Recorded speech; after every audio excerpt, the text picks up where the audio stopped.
coming home. Oh, Well, yeah. Sorry. welcome Ignore back, me. everyone, to another episode of the Network Show, episode 6. I think we're on. Oh, Yes. wow. I'm sweating over here. It's really hot. I need to open up some windows and put some fans on. Ow.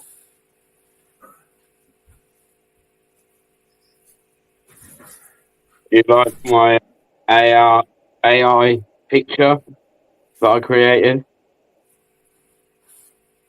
Cool.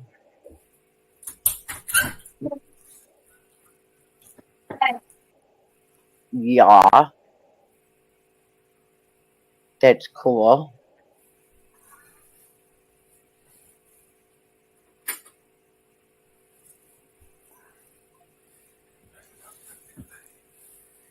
Oh, my God. Right. What is that? Sheep? Oh, lions.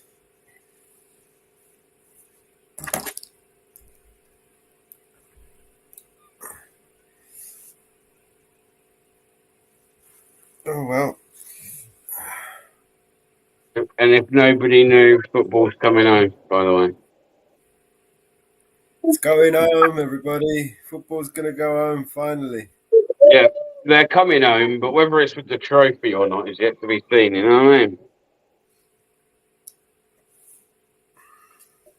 Yeah. Yep. So the song, this is pretty much the same song, but if they win, we're going to be singing, they're coming home. If they lose, we're going to be singing, they're going home. Exactly. Either way, it's coming home, man. It's coming home. They're coming or going. It's quite a good song, really, because, I mean, either way, you're going home. So, you know, like, it kind of works for winning or losing. And England are all about losing, so... So, yeah. in other words, if you lost tonight, it wouldn't be too bad. You're kind of used to it, really. Oh, mate, if we lose tonight, like, I'm not one of those that are going to sit there crying at the TV because we lost, right? But if we win, if we fucking win, mate, I'm going to be into... I'll admit it, man. I'm going to be emotional tonight. Tonight could be a very emotional night. I suppose what I'm trying to figure out is the TV going to be smashed if you win or if you lose? Well, more chance if we win. All right, so if you win, cut out the TV.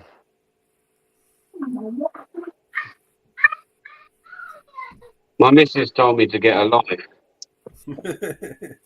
when I said that I'm going to be emotional.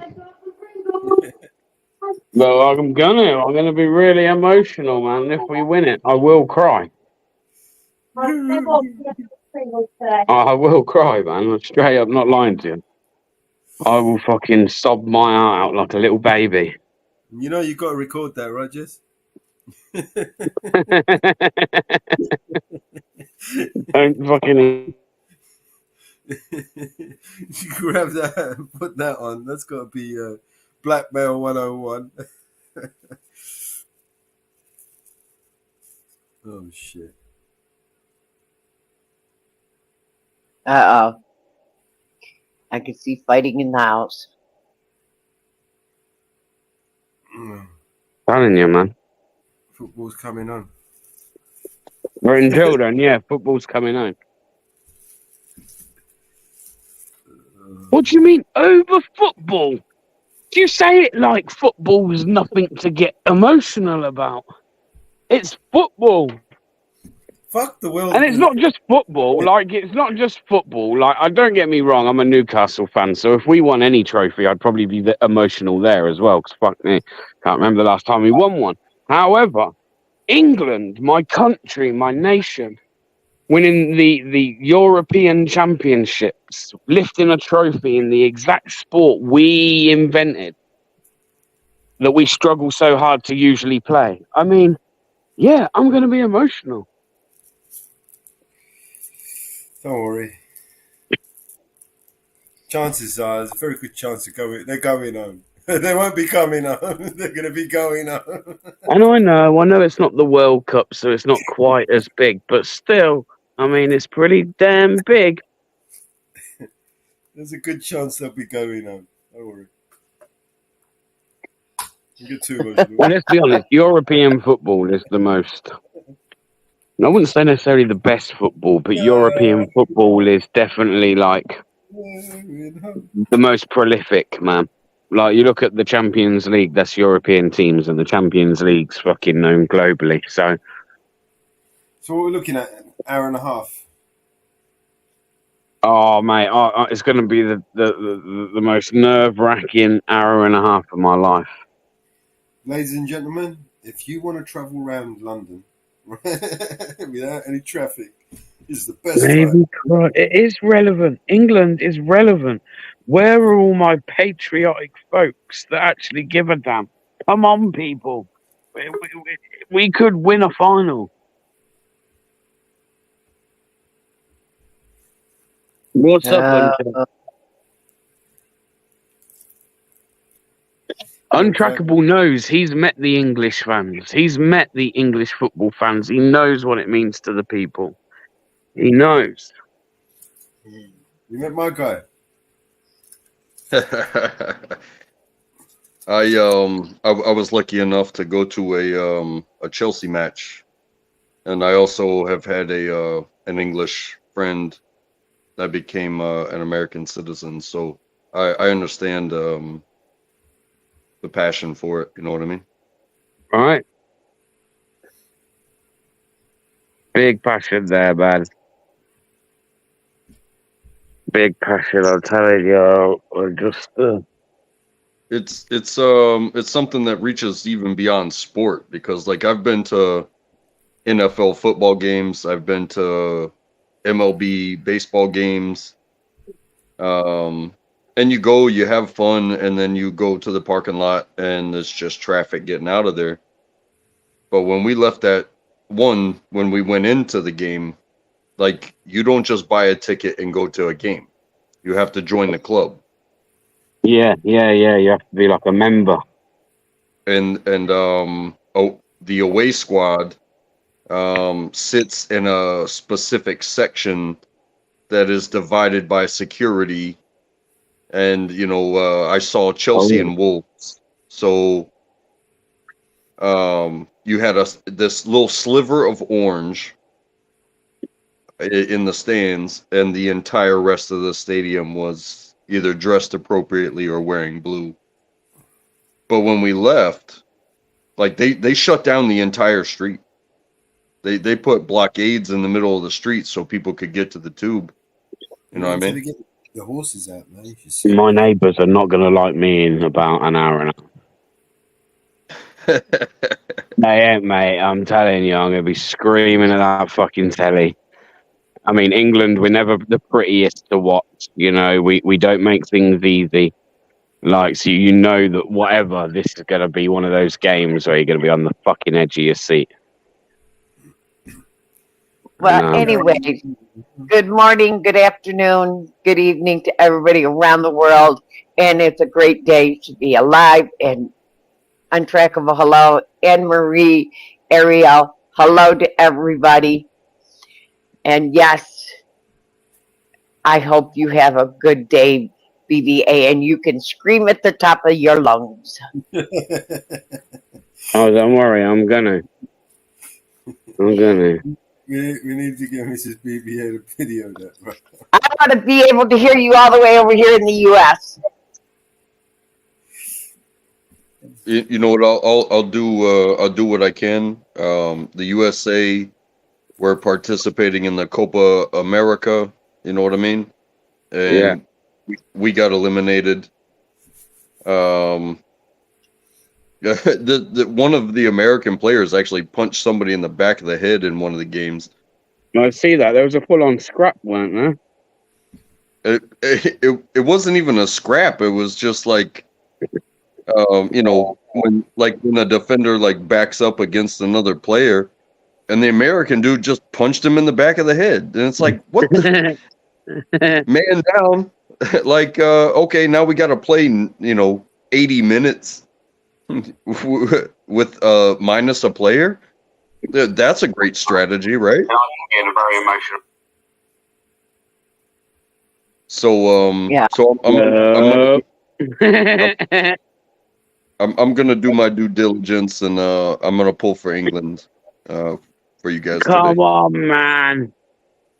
You got to, you know, you got to, you got to, you got to, you got to. Who else you going to support? The fucking German. Well, the Germans in it. The Spanish. The Spanish. Well, actually, I guess you guys have got more reason to maybe support the Spanish than us. I don't know, Well, you have a no, lot of Spanish talking I love people them in all. your country. I love them all, and Spain does have that friggin' 16-year-old that's the youngest person to score in I a know, but tournament. if they've got any sense, they'll snap his legs.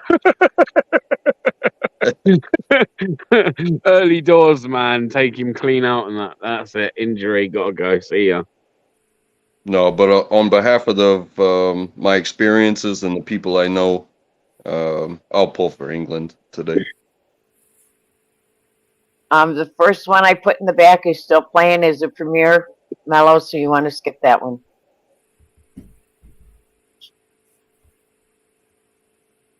Like, the only thing better than England winning the fucking Euros would be an assassination attempt. Oh shit. That's already happened. And he failed. You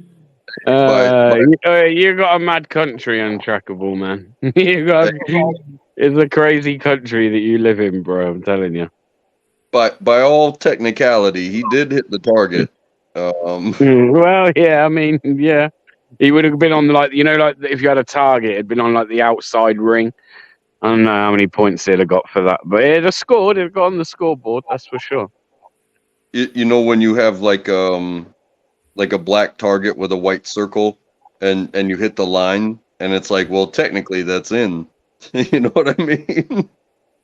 I've decided that I've been dismissing it for all these months, and I've come to the realization, people, that I'm really sorry, but Jenny is right, and it's all America's fault. Everything. Even if England lose tonight, I'm blaming America. I don't know why, how, but I'm going to, okay? That's Nothing okay. personal. Americans blame America, but don't blame the Americans. Just blame those assholes that make the decisions, Right. because we hate them too. Excuse me. No, it's crazy shit though, man. You're like the only country where like assassination attempts on world leaders, your leaders seem to be like a common theme, you know? Well, that's not true. I think the last assassination was actually of a Japanese politician that was very beloved, and because they aren't allowed to possess like firearms like we are, the dude actually had to make one. He made a firearm and assassinated a Japanese politician.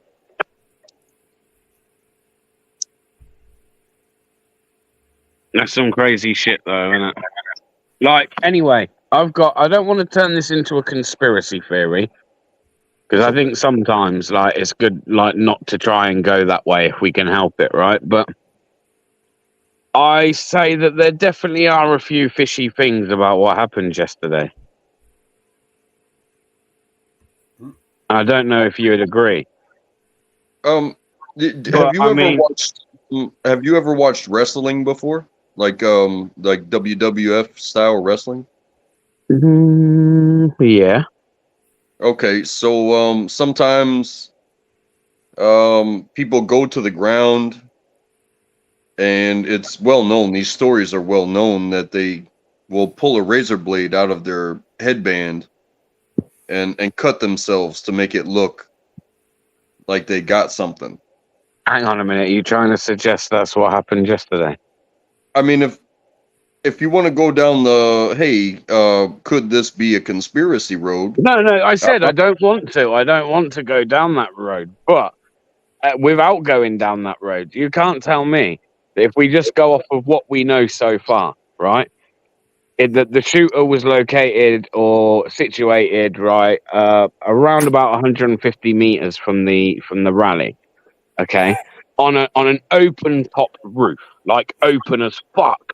Like literally, it's well open, okay, and Secret Service and that they don't pick up on this. In fact, they don't even have somewhere like that a high point or a point of elevation.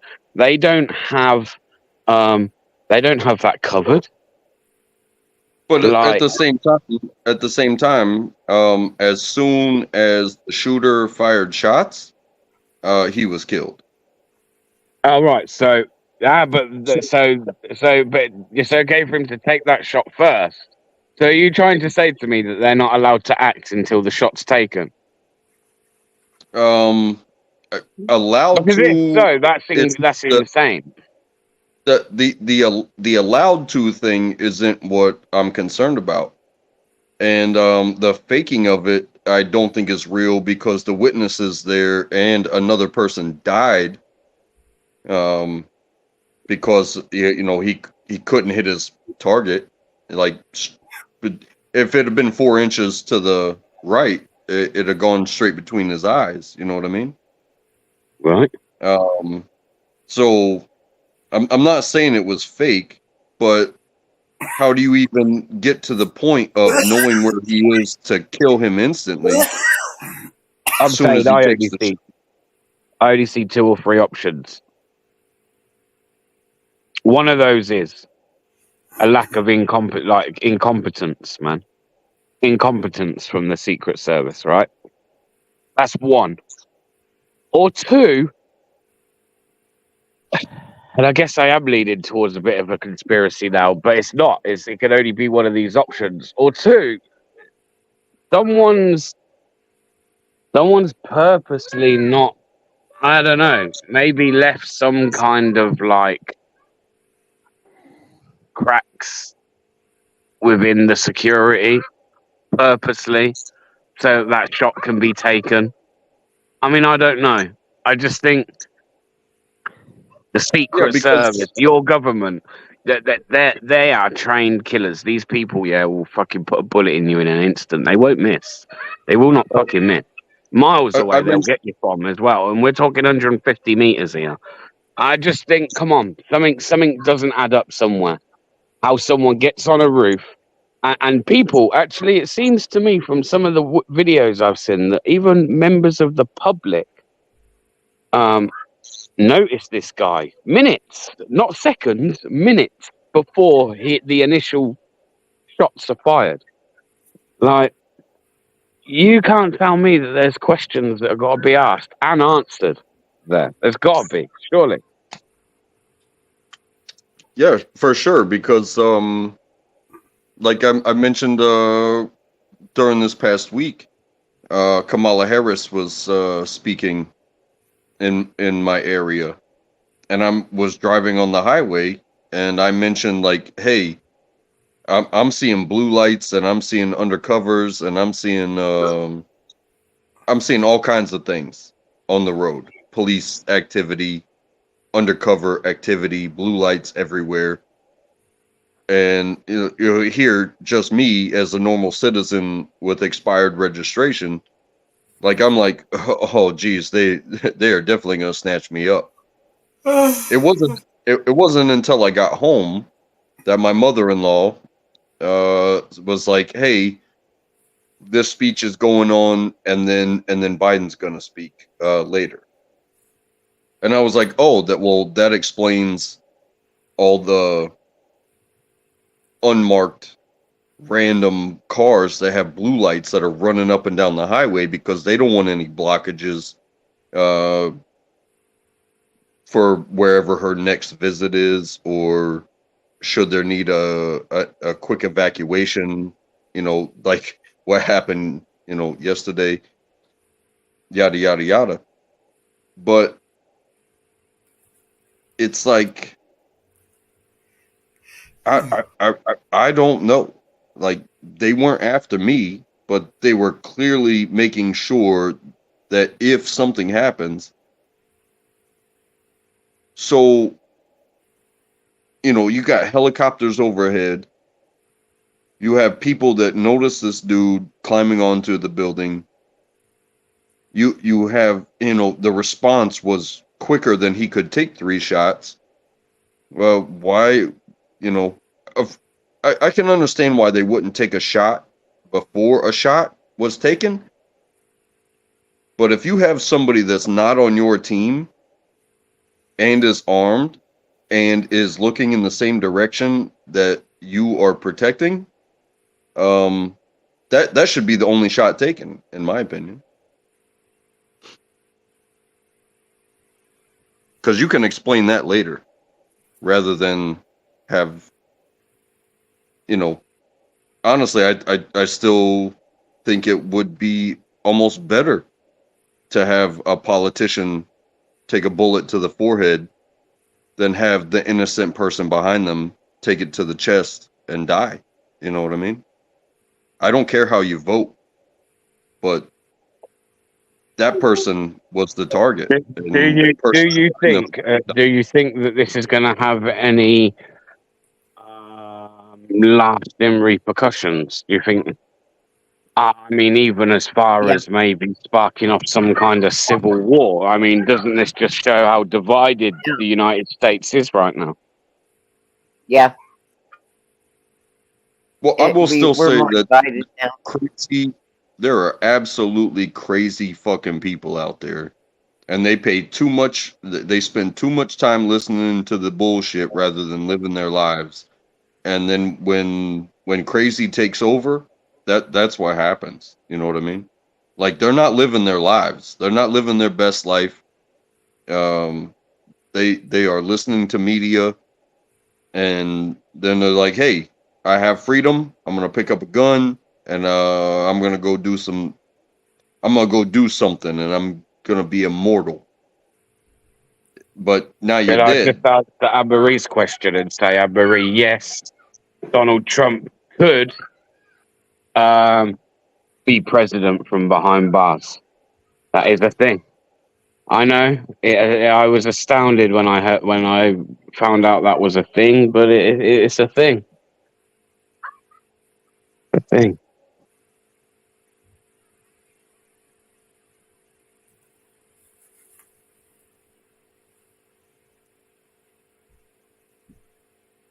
But yeah, I don't know. That was some crazy stuff anyway yesterday. I do know that much. The guy looked like a geek.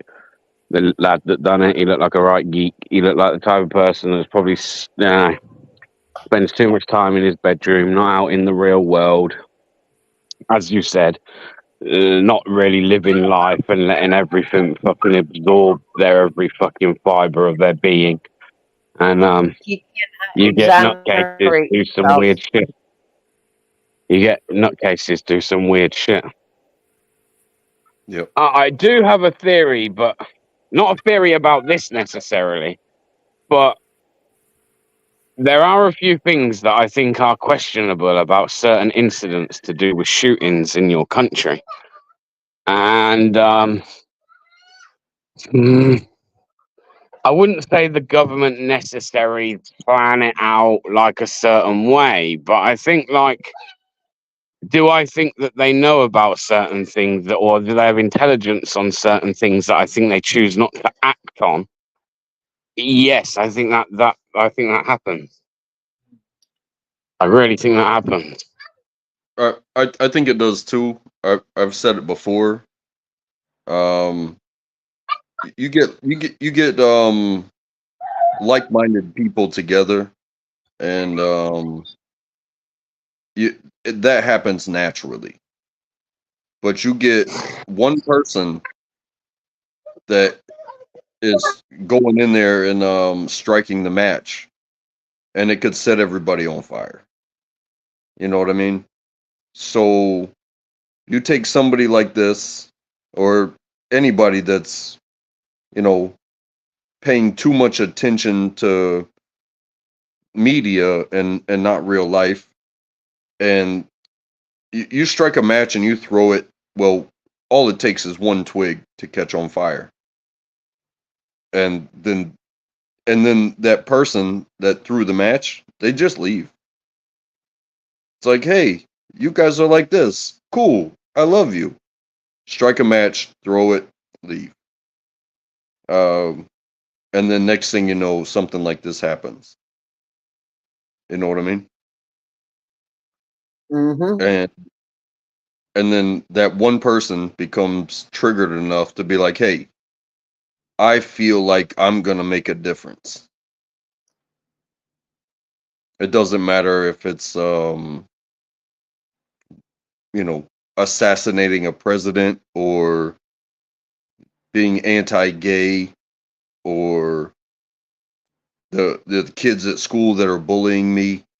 You just have that one person go in and strike a match and throw it into somebody that's already simmering rather than Oh yeah, calm 'cause them it's a down. suicide mission, right? Yeah, 100%. It's a suicide mission. You can't think that you're going to pull something like that off yesterday and not think that a bullet's going to land in your head, because you know it's a suicide mission. Did y'all see the interview where the guy said he saw the dude on the roof and he was telling the police? Yeah. And then they and he said he saw them blow his head off and everything. I was like, damn. I don't know how. Yeah, I saw that. And I saw the guy in the white shirt with blood all over himself, who said that he was a physician, and he rendered aid to the person that had been hit, and he said he saw brain matter. Like, that person got hit in the head. Trump got hit in the ear, but the person behind him got hit in the head. You know what I mean? Yeah. I heard dude next to him. He was like, he was a doctor. He's like, I knew he was dead. There was no saving him. He's like, all I know is they threw a towel over his head. Okay, we don't really know much about, like, has it even been confirmed that Donald Trump was shot in the ear, or could it be that somebody else was shot and there was a projectile of blood that landed on him? The way he grabbed his ear. But go ahead.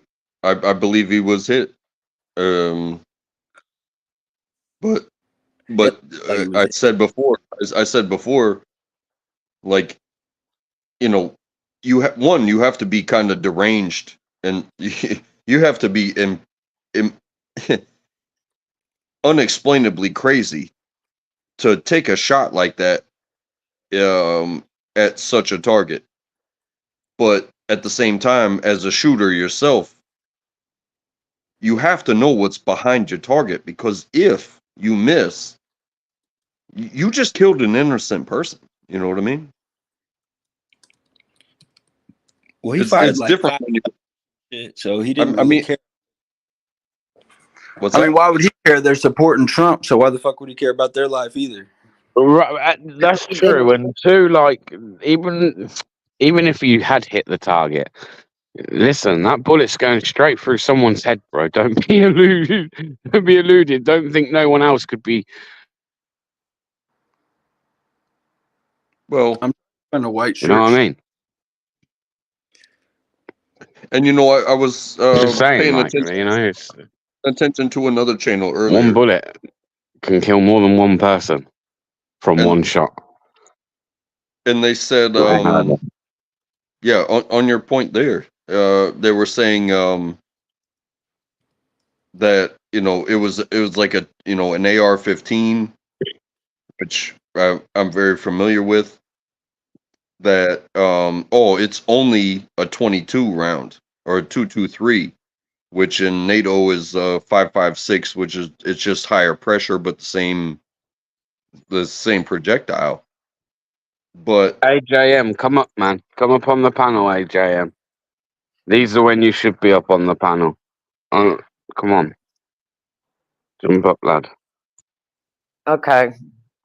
But there is no joke when it comes to being shot, especially in the head. You know what I mean? Hey, he fixed his hair before he got up. He was like, I was like, God damn, this motherfucker. I'm not going to lie. We've all seen that shot today, haven't we? We've all seen that same picture. It's everywhere. That same picture with his fist in the air. The flag's like just behind. You've got all these different Secret Service But Trump agents is such like a covering him. I mean, you can't tell me that doesn't look like the perfect PR fucking picture right there. Trump is a master opportunist. Like he saw an opportunity there to make something. That's why And he did, right? That's Exactly. why he fixed his hair and shit. He got up and he's like, "Hold on, let me put my shoes on. Let me do this. Let me do that." And then he put his fist. Most people would be running at that point. This guy wants to stop and put his fist in the air and stare at the camera, shouting a load of shit. He also Like, put his shoes on and fixed his hair. this is only going to elevate him in the election, man. Like, listen, now this guy really can say that you've literally even tried now to take shots at him and you still couldn't do the job. Like, you still couldn't get rid of him. He's there. He's still in the race. And sorry, but if he wasn't winning the election before yesterday, he definitely fucking is now. Oh yeah. Like, 100%. I mean, whether it was set up, not set up, all I know is it's one hell of a fucking PR fucking stunt. It really is. Did you Intentional or not. Conor McGregor tweeted about it. It was pretty funny. Gazed and unfazed is what's going around. What was that, Mama Bear? Gazed and unfazed is what's going around. Grazed it and unfazed is what's going around. Conor He said, was grazed by a bullet and unfazed. What? He was grazed by a bullet and unfazed is what's going around. I do think we Conor live in McGregor, a 78-year-old billionaire. He should have been on a yacht on the Med touring golf courses, but he is not. He is in Pennsylvania spitting out bullets, running for the love of his country. Godspeed, Donald. God bless the United States. Yeah, you know what it is, AJM. You know what? The thing that I worry about, I think it's like a little bit of a worry of mine, is that as good as it is, and I'll speak about it a lot, like it's good to be awake and don't listen to everything you see, but I do think that we live in an era or a time where, like, whenever something happens, people are very too quick to go with all the conspiracy theories. To hospitals Definitely that too. are still in critical condition. That's not being publicized. That's not being really put out there.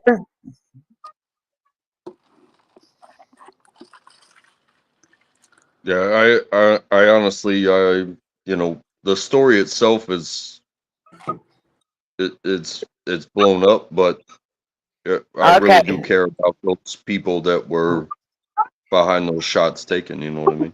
Yeah, I just think we live in an era where that shit staged. Just like go tell the motherfucker who died in the audience, go tell their family that it was fucking staged, folks. You know that shit wasn't staged. Motherfuckers just mad. I don't know why though.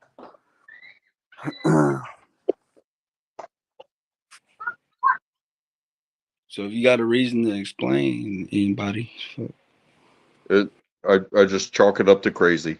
I will do it every single time. Like I don't care what you think about Trump. I don't care what you think about America. I don't care what you think about guns.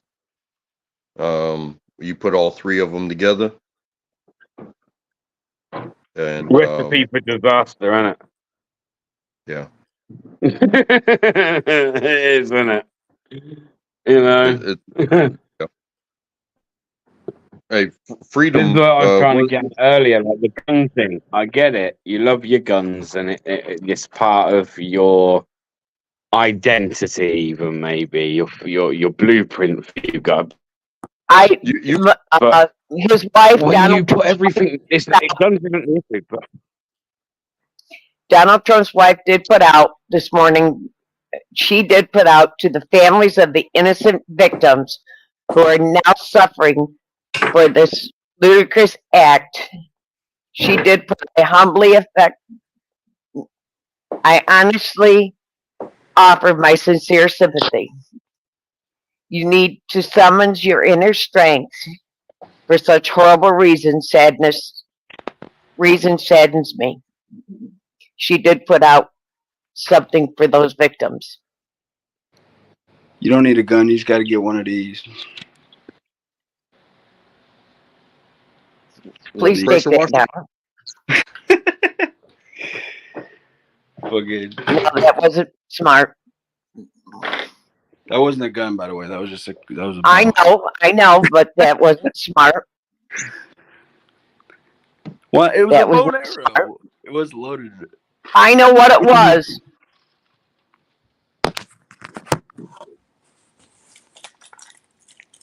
Hey, I'm pretty sure most of you have watched this guy. He goes by, I think he's the civil rights lawyer. He's a West Virginia dude, and his catchphrase is "Freedom is scary. Deal with it." So, you know, over here in the United States, like, you can have a gun to protect yourself. There are things that can prevent you from having guns.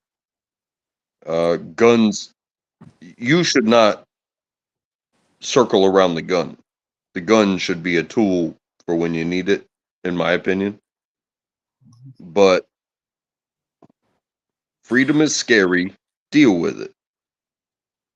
So when things like this happen, it's like, yeah, that dude probably got a legal gun, but nobody was picking his brain and teaching him how to live life. You know what I mean? Like, hey, instead of paying so much attention to this superficial bullshit, which is politics, how about you get a job? You know what I mean? AJM, you're wrong. No, they Joe should have been Biden- on him. He shouldn't have been able to do that. So that's the whole thing. Like, they should have been as, like, how did he even get off shots like that? That's where crazy you're to wrong, me. AJM. Joe Biden does have an ambulance. Everywhere he goes, he has a ambulance. He has 2 ambulances everywhere he goes. Joe Biden has 2 ambulances everywhere he goes, even in Washington, D.C. Joe Biden does have an Woke ambulance. ass up.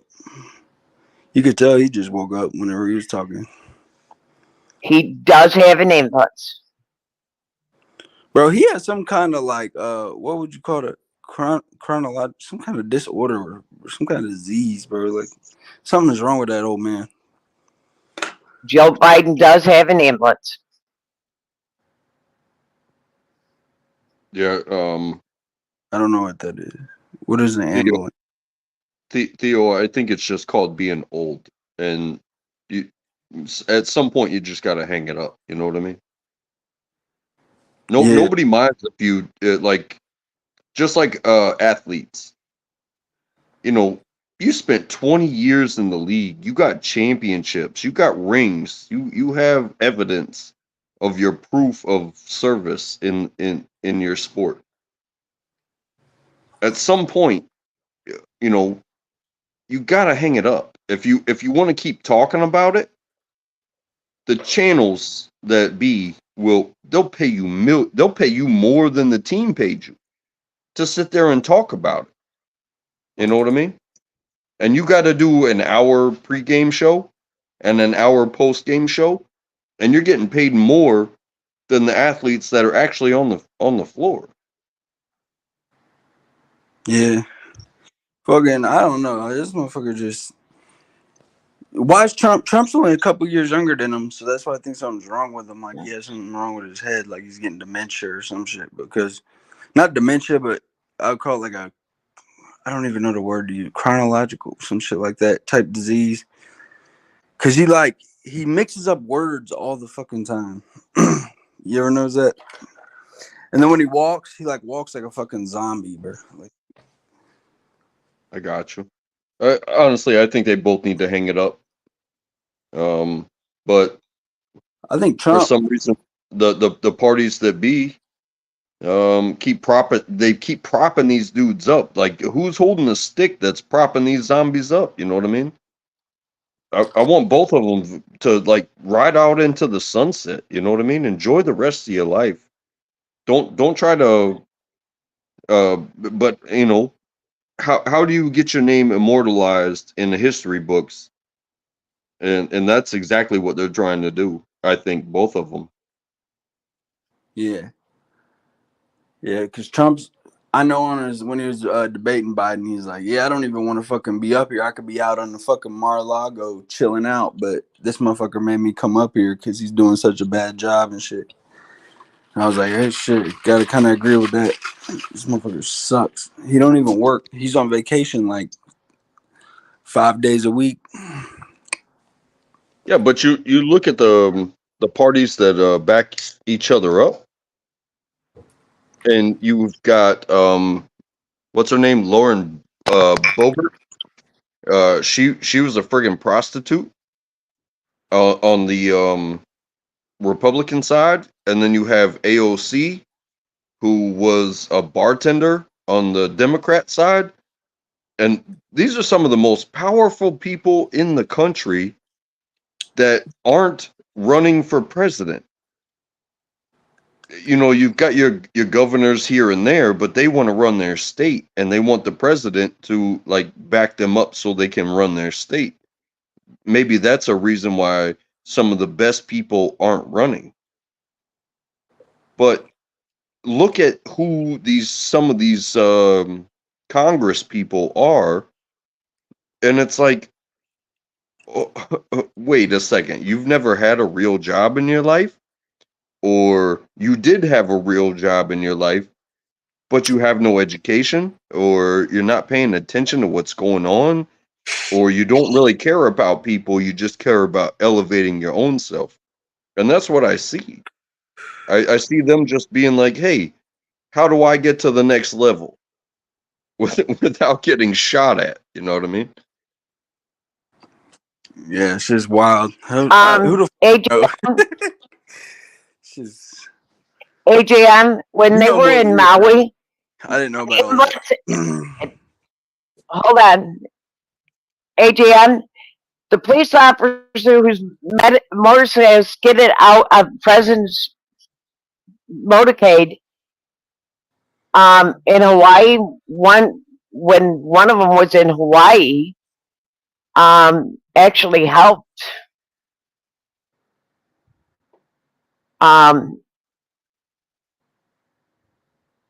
So they do travel with ambulances in Hawaii. They do. Because when Bush was over there, the motorcade actually helped. The ambulance out of the motorcade and the medical personnel actually helped.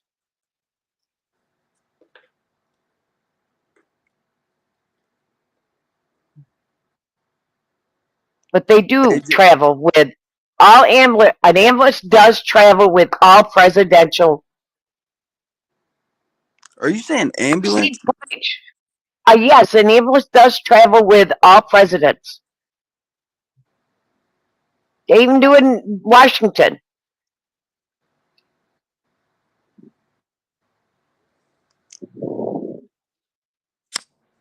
You ever see, some of them are black. But yes, ambulances do travel with the presidents. Shit, you could be a president at 35, though. I don't know why motherfuckers be so old that are Reddit. Well, those are the ones that win, I guess. So there do be young motherfuckers running. Nobody cares about them.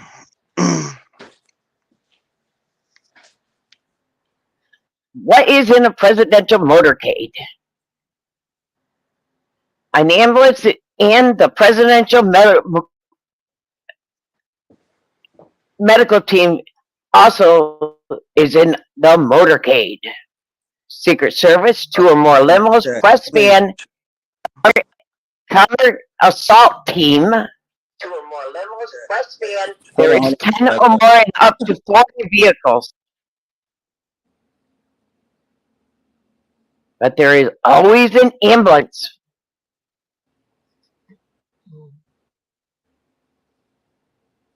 Well, I mean, look it up, AJ.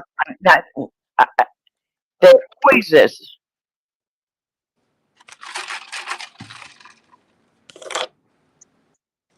to what Theo said about being 35. It's like I mean, look at from what I see is you have to be so dirty for so long, and that's why it's rare to see a young candidate. You know what I mean? You see young people in Congress, in the House of Representatives, but you don't see too many young people running for president. I think JFK and Barack Obama were like the youngest presidents ever.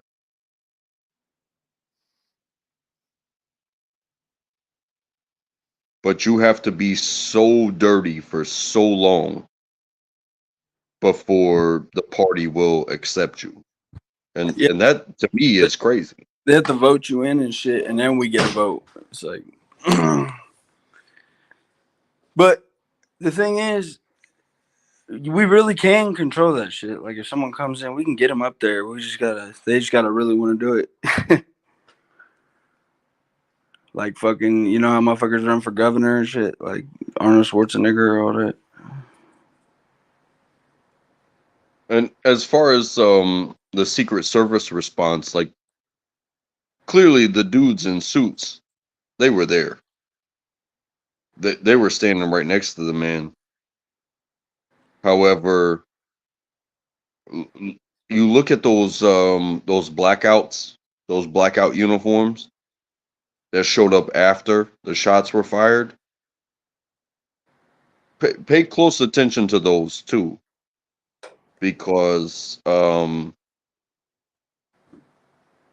those guys, they aren't preventing anything.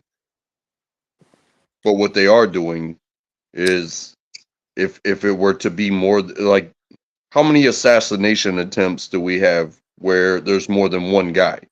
It's just one crazy person. You know what I mean? Yeah. But if you were to send an assault team to a rally or a speech or the White House or whatever, that's when those dudes in the all black, that's when they show up. They're there to make sure that there's nobody else.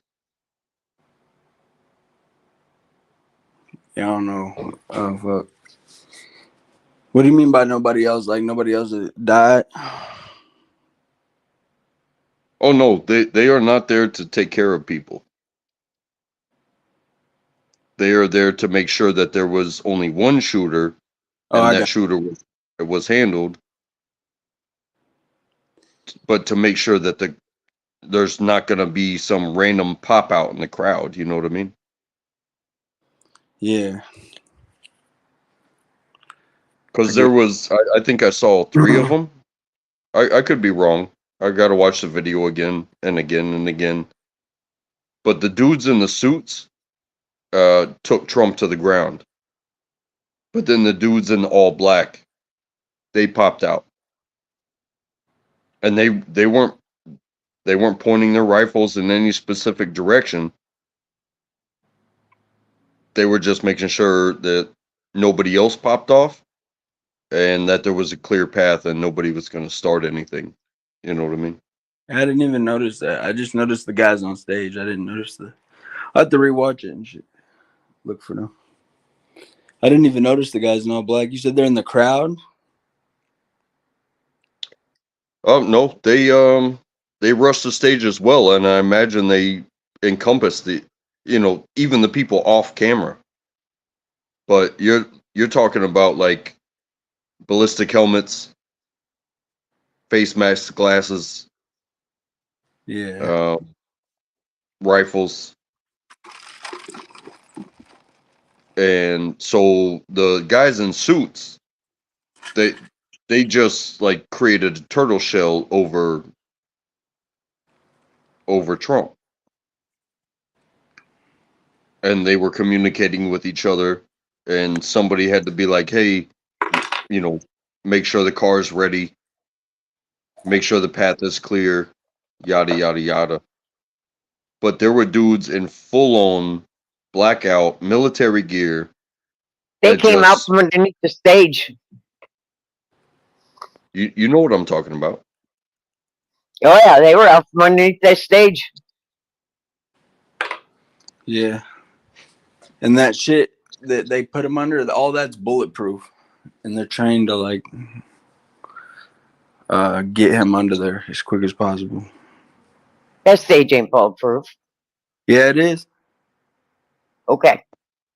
Look it up. I've watched Where the American flag shit is, all that's bulletproof.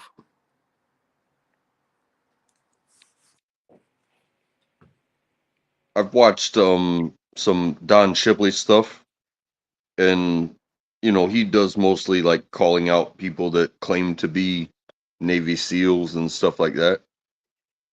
But he shows other things, like things from his career. And when they do demonstrations, like somebody gives up there and gives a 30-minute speech. And then they bring him up and he's going to describe the demonstration that they're about to do. About a 10-minute speech. And next thing you know, you got frogmen crawling out of the water. You have helicopters landing on yachts. You have fast boats moving in. And these people are in and out in 1 minute. In 1 minute, you have people that have been underwater for 30 minutes. You have aircraft that you can't see that gets in and gets out in a minute. You know what I mean? So to think that these people aren't fully aware and trained, as like as soon as the shit hits the fan, bro, you could be sitting there eating a Snickers bar. It's like, oh, time to go. And then you're in and out in a minute.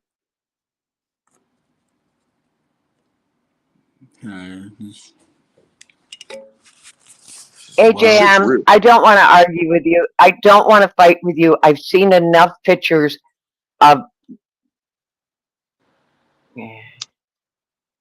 what? I have seen of motorcades go through and go by in my lifetime, and I'm not going to argue with you. I'm not an actor. Mordecai. I'm not. Theo, just stop for a minute. Theo, I'm not an actor, and I'm not going to argue with you. I have seen enough. Theo, I have seen enough motorcades go by, and I'm not going to argue with you, and I'm not going to fight with you. I have never seen a motorcade without an ambulance for him,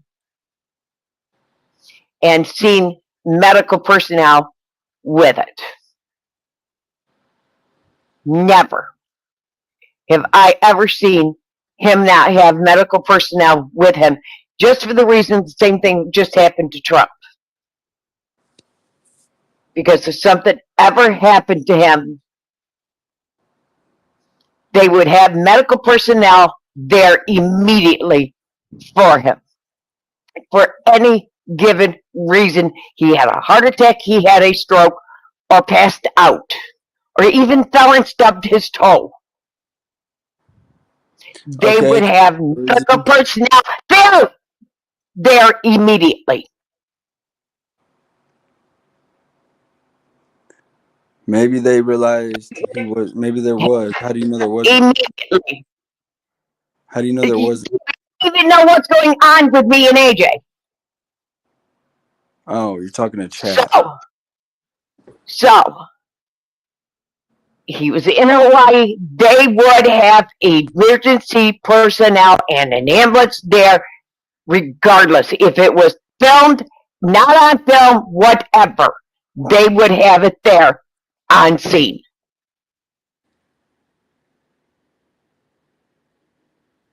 For him.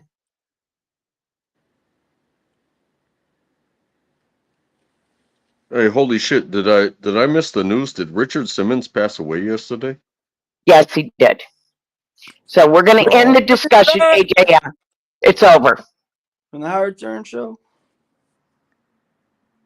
No, Richard Simmons, the workout dude The hell? from the 80s and Who the 70s. am I thinking of? Yeah, he was always on the Howard Stern show. I'm calling it a truce, AJM. That's simple. It's a truce. You know, Pauly Shore is supposedly doing a movie about the dude, and Pauly Shore, you know, Oh, I've been known he died. I remember I've seen that. I still love you too, AJM. I just forgot who. That's why I remembered it, who he was, because I seen it on Howard Stern. He was doing because he died. that's crazy because the last thing I was watching, you know, they do these documentary style movies about people that were epic people, and Richard Simmons was most definitely an epic person in American culture. And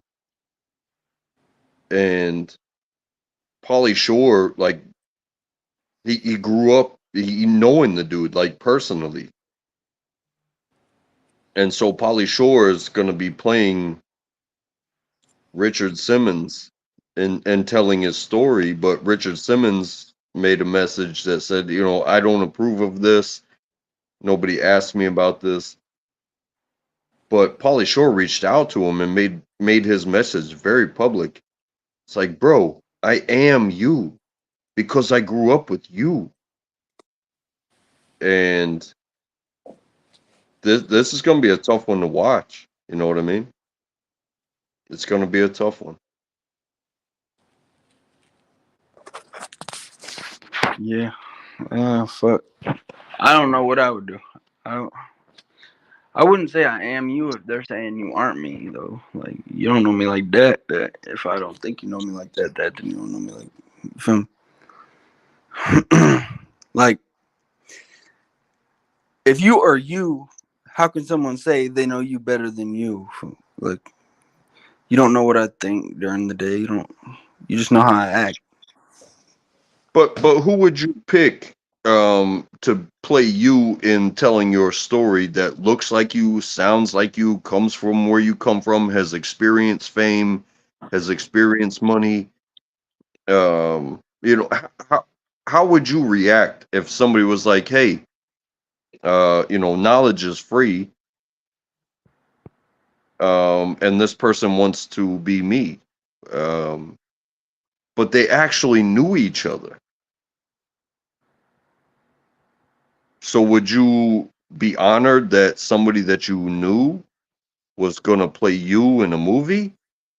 Or would Well, you be he said that he distracted? wanted to do it, so I guess not. If I told him not to do it, I wouldn't be honored. I'd be kind of pissed. But he's dead, so it doesn't matter. I have to agree with it. In the end of the day, you never trust the government.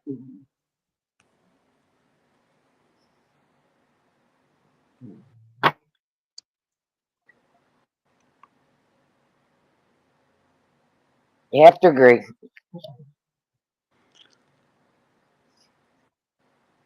That's like a pretty base thing to say, though. You never trust them in power who controls your government.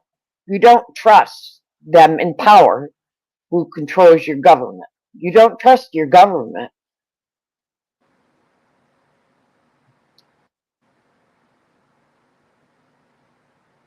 I don't trust my government. I don't trust them that are in control, that are in power, who controls our government. I don't trust them.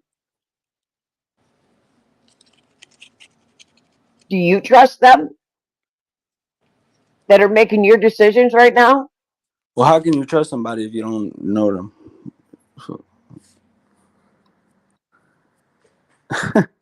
I mean, we just got to go by their word. They're in control. Sure. But we have choices, little options, like we can vote and shit. Yeah, you vote. Other than that, we can't do shit. We ain't got the guns like that. We got ARs. They got everything. Fucking Jets. Yeah, you can keep. Start.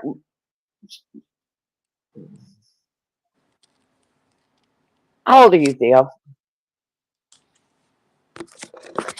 I'm 28. You're 28. You haven't lived at all.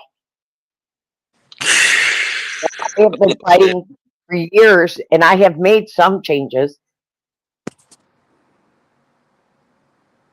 You said what? We have made some changes.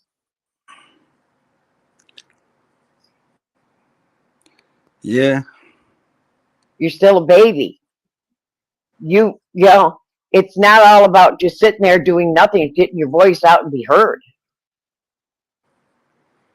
I mean, when I was growing up was when technology was really advancing and shit. Like, I remember I was using walkie-talkies and shit whenever I was like 8. And then at 12, I got my first flip phone and shit. And then at fucking 13 and shit, got like an Xbox and all kinds of shit. And then shit just kept going up and up and up. And now it's like at a standstill, kind of. Everything's the same. 8 and 12, you got your first phone. Would you like to know when I got my first cell phone? I was in my 30s. I was in my 30s before I got a cell phone. Yeah. I thought it was cool as fuck. Like, it was new to me. I was just using like walkie-talkies. I was like, cinema, just fucking the little dumb. Y'all remember? She said the songs, we recorded songs on her fucking I phone. remember when cell phones were in a bag. Said it was our ringtone. It had a cord. The phone had a cord just like your house phone. It was a bag and it weighed 30 pounds. And it had an antenna. I remember used to burn whenever burning CDs was a big thing. Back in the. I remember floppy disk. Me and my dad, we be sitting there. Floppy disk. CDs, I'm sitting there on a fucking computer and shit. Yeah, those were the good days back then. Whew. But I bet everyone thinks that way, like when they was younger. That's the shit you reminisce from. You must need your walker. She's terrorizing me before the match.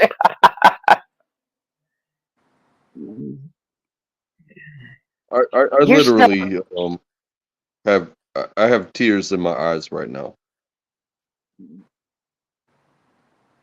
and it's because of the future that we're looking at. Yeah, it scares me to death what your daughter is going to go through. Untrackable. Yeah, that shit gonna be. Yeah, I feel you, bro. I don't have kids, so I ain't gotta worry about it. So, well, not yet. Yeah, yeah. I can sit here and have an opinion all day long, and I can talk my shit or conspiracy or opine or whatever words you want to use. But there's a little girl that's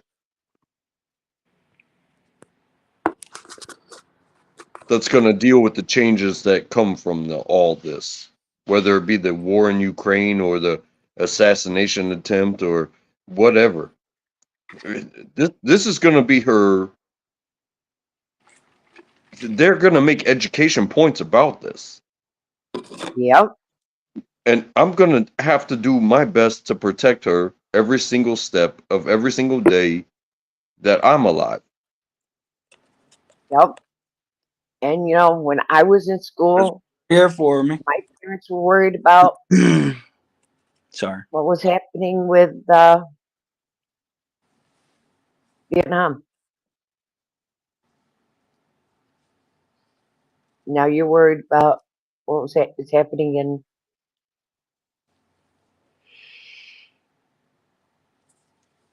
Russia, Ukraine, Hamas, Israel. Yeah, and in my era, it was the Middle East. But, apparently that's not a thing anymore. Yeah, we got out of there. Who the fuck knows what's happening over there right now? But shit will pop off when shit pops off, and Mhm. I have to, I can't hide her from the media, but I can't hide her from protecting herself at all times either. Like No, that's how yeah. I live my life. Protect your neck. Protect your neck. My son went in the military. He says, I'm doing this for my future children and my nieces and nephews for their freedom.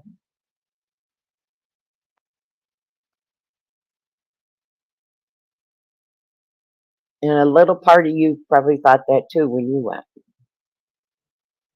And now here's a whole new war.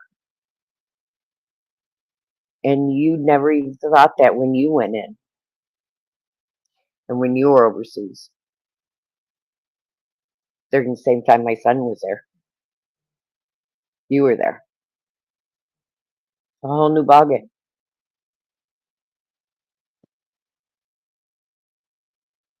I mean, I wasn't there, but we all went through the shit. Yeah.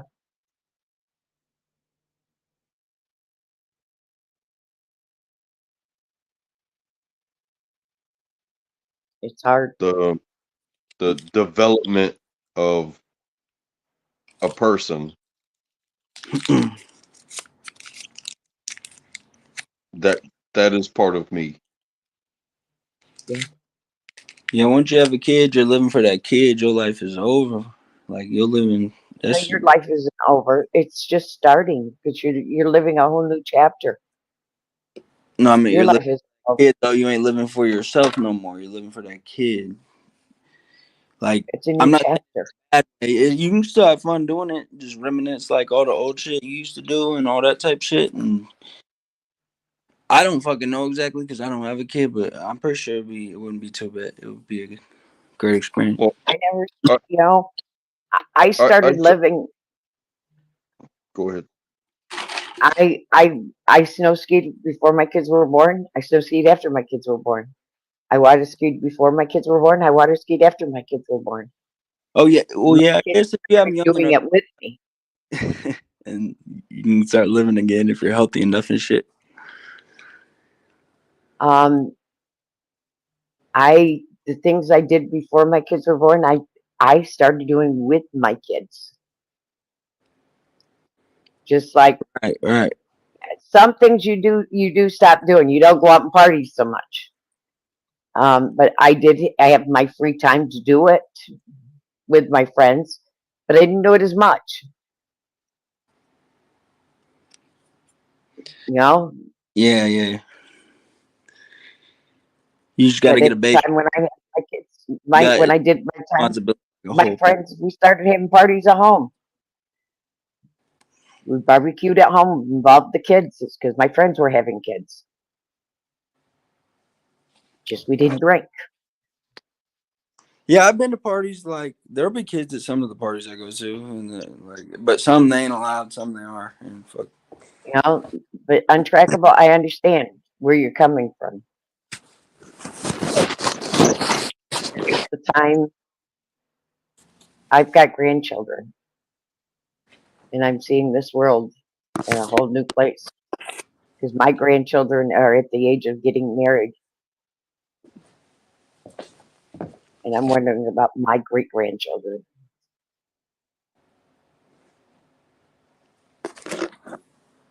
You just gotta teach them right, And and I hope know Untrackable it teaching teaches his that daughter kid right.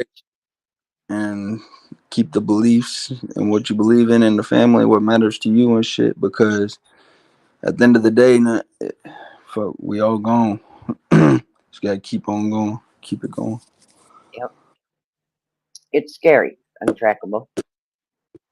It's really scary. And I know you and your wife have a very good head on your shoulders. And I know you have your granddaughter has some fantastic in-law that keeps you guys steered in the right direction. Damn, I want to stay longer, but I got 8% battery. Well, I'm gonna stay until it dies. And that's what I know that helps you keep steered in your right direction, Untrackable, and keeps you positive. And me knowing many other people in your shoes in dealing with it personally with my son and some other veterans I know, my heart comes out to you. And I'm here for you, bud. Anytime.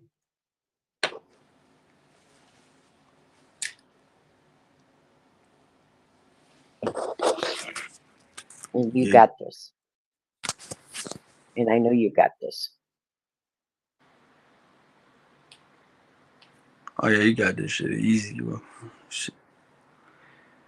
I know you've been in hard places.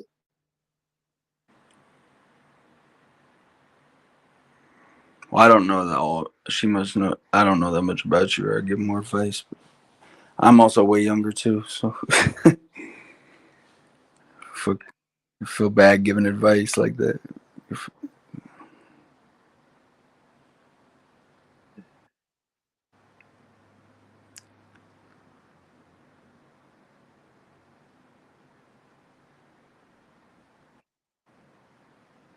It's all love at the end of the day. That's all I can say. Yeah, true. Yep. That's all you got, So, bro.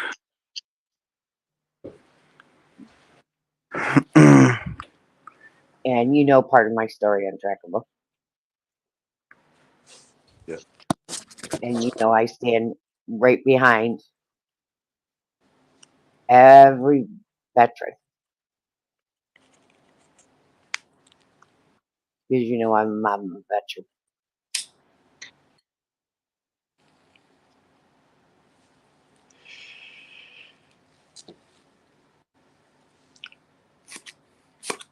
How about a song?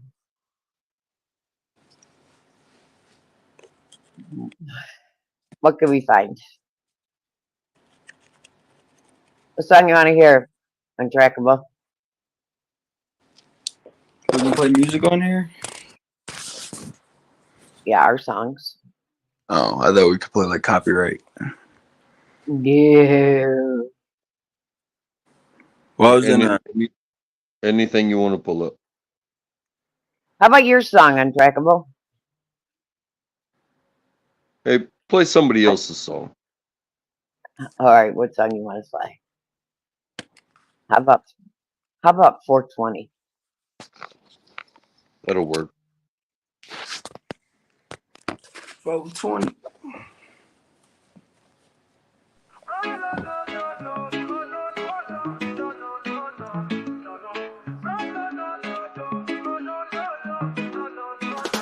Rolling up that sour diesel, feeling so high. Blue dream got me floating up into the sky. Purple Kush, OG Kush, feeling so plush. Bush, Acapulco Gold, Gorilla Glue, yeah we love that bush. From Granddaddy Purple to Jack Herrera, wedding cake to Durban, poison, no fear. Gelato, Girl Scout cookies all mine. Northern Lights, Pineapple Express, take flight.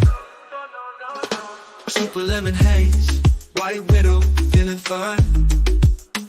Alien OG, apple fritter, got that divine. But Scotty runs, Godfather OG too. Soothing my soul, now that's the clue. From Granddaddy Purple to Jack Herrera, wedding cake to Durban, poison, no fear.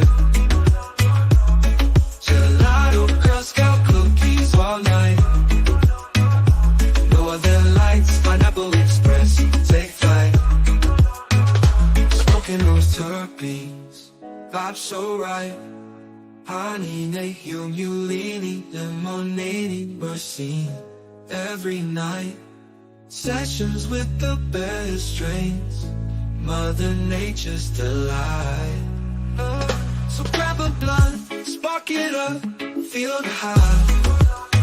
With the best cannabis strains, reach for the sky. Hey, pipe the blunt, keep it real. With these top-notch flavors, that's the deal. Yeah.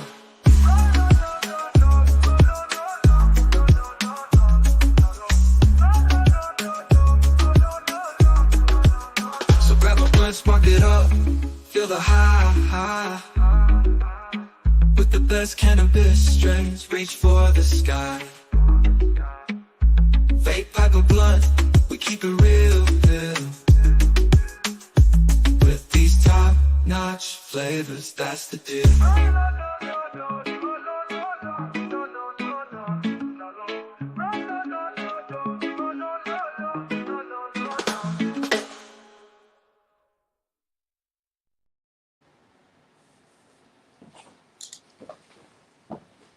Yes, that's one of our popular songs.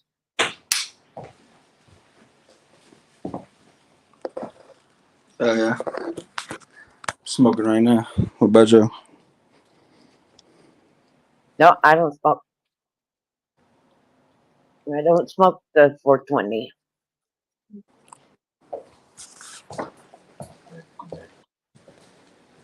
No, that's Just one thing I smoking. don't do.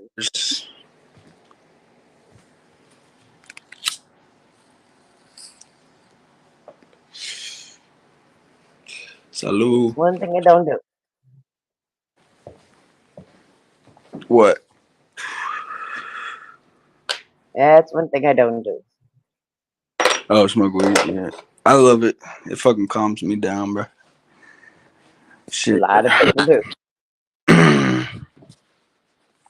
Excuse me. Yeah, it just I calms know me it down. calms my nephews down. Calms my nephews down. And fucking yeah. Woo! Especially when you first wake up, you smoke. Feels real good.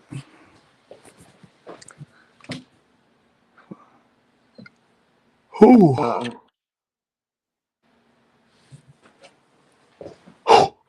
Sorry.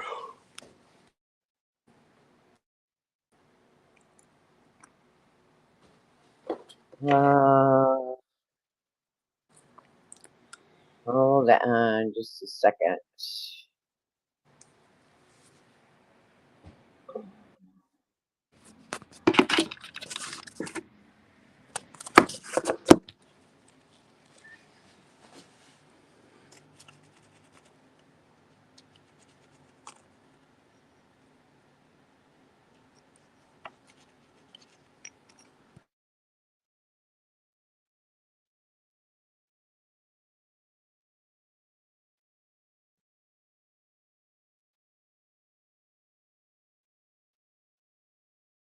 Uh,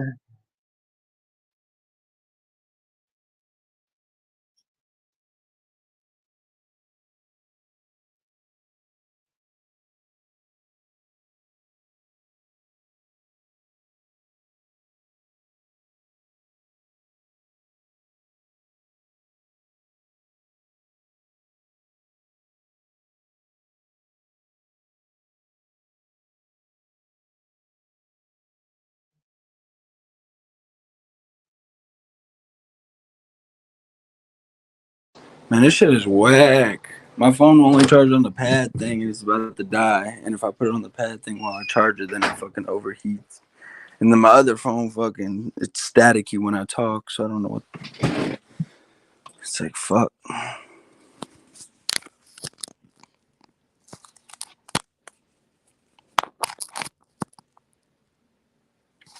Like, watch, I'm gonna join on my other phone when I leave off here, and y'all, you know what I'm talking about. It's like, it makes this weird noise. I don't know how to get rid of it.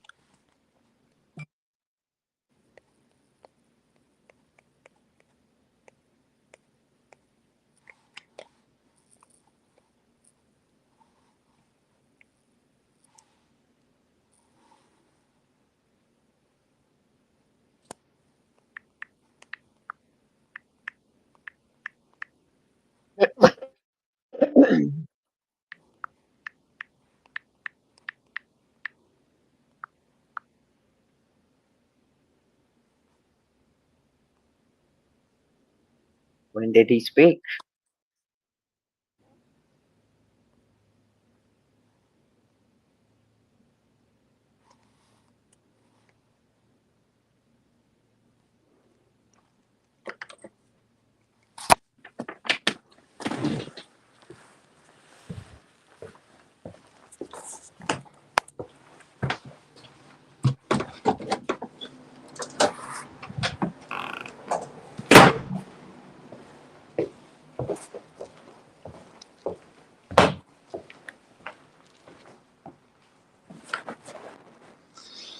Whew.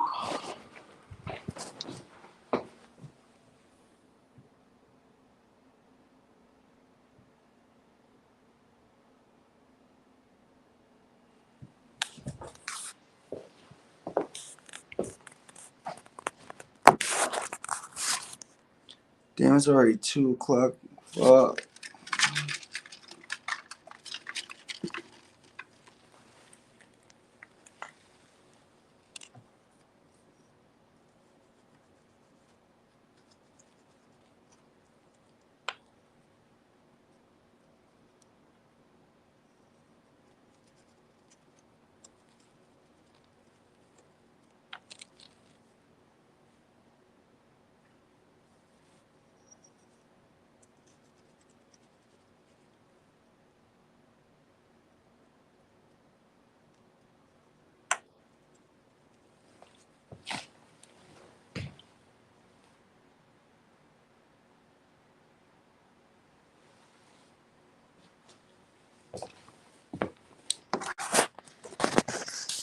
I got 3% left.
I want to share something. I got kicked off.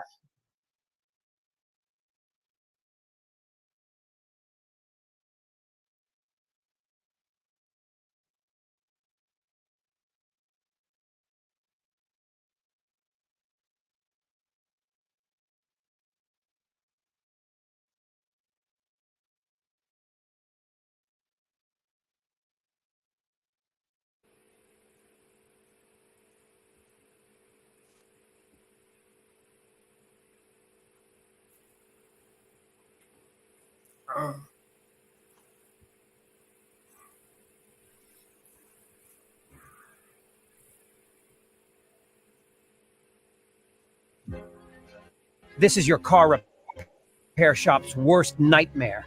A new gadget is flying off the shelves. Special report. Now reporting, David Muir. Good afternoon. I'm David Muir. We're coming back on the air at this hour because President Biden is about to address the nation about this attempted assassination of. See him there moments ago reacting. Developments, the President and Vice President Kamala Harris receiving an updated briefing in the White House Situation Room. This was just a short time ago. Of course, the entire world is now seeing those unforgettable images. Donald Trump taking the stage there. That's the rally, Butler, Pennsylvania. Moments later, the gunman opening fire. That bullet piercing Trump's upper right ear. You could actually see him there moments ago reacting to the shots being fire, looking at his hand, and then going below the podium there. Let's listen to the president now. That he's doing well and recovering. We had a short but good conversation. Jill and I are keeping him and his family in our prayers. We also extend our deepest condolences to the family of the victim who was killed. He was a father. He was protecting his family from the bullets that were being fired. He lost his life. God love him. We're also praying for the full recovery of those who were injured. We're grateful to the Secret Service agents and other law enforcement agencies and individuals who risked their lives literally for our nation.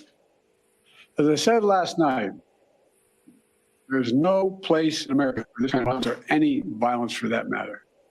Assassination attempt is contrary to everything we stand for as a nation, everything. It's not who we are as a nation. It's not America. We cannot allow this to happen. Unity is the most elusive goal of all. And nothing is important than that right now, unity. We'll debate and we'll disagree. That's not going to change. But we're going to not lose sight, in fact, who we are as Americans. Look, Vice President Harris and I are just briefed in the Situation Room by my Homeland Security team, including the Director of the FBI, Secretary of Homeland Security, the Attorney General, the Director of the Secret Service, the Homeland Security Advisor, the National Security Advisor, and we're going to continue to be briefed. The FBI is leading this investigation, which is still in its early stages. We don't yet have any information about the motive of the shooter. We know who he is. I urge everyone, please, don't make assumptions about his motives or his affiliations. Let the FBI do their job and their partner agencies do their job. I'm instructed that this investigation be thorough and swift, and the investigators will have every resource they need to get this done. Look, as this investigation continues, here's what we're going to do. First, Mr. Trump, as a former president and nominee of the Republican Party, already receives a heightened level of security. And I've been consistent in my direction to the Secret Service to provide him with every resource, capability, and protective measure necessary to ensure his continued safety. Second, I've directed the head of the Secret Service to review all security measures for the Republican National Convention, which is scheduled to start tomorrow. And third, I've directed an independent review of the national security at yesterday's rally to assess exactly what happened. And we'll share the results of that independent review with the American people as well. And finally, I'll be speaking more about this tonight at greater length from the Oval Office. We must unite as one nation. We must unite as one nation to demonstrate who we are. And so may God bless you all and may God protect our troops. Thank you very much. Mr. President, when you spoke to President Biden, Vice President Kamala.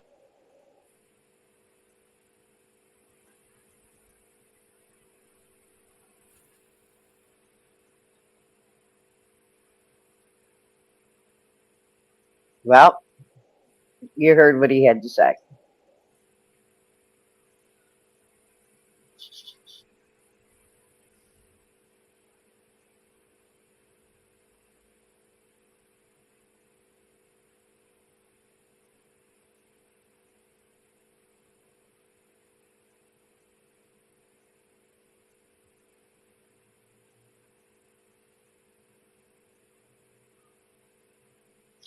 National security is getting the sheep to believe you have to unite on a hill called political bullshit acting.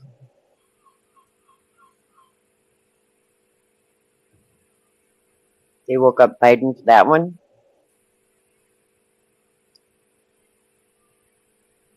Come on, Joe, we got the gig. Wake up.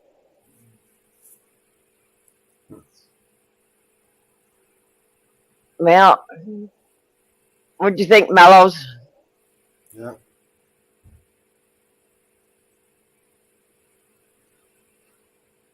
I think. Can you hear me?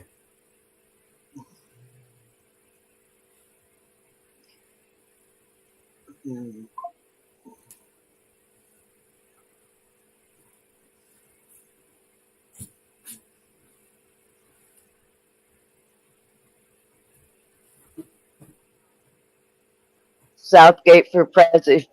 If he can bring England up, he could save America. Don't make it too obvious, though, Joe. Are we?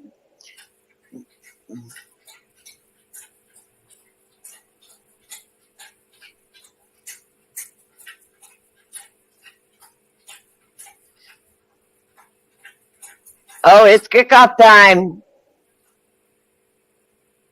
I want to see if I hear BVA all the way to my house.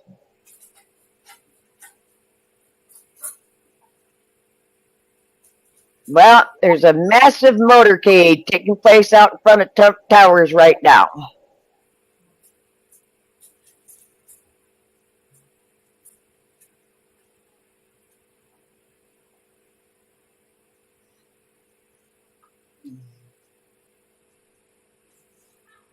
Roll down the Fort Mama while us lads are watching soccer.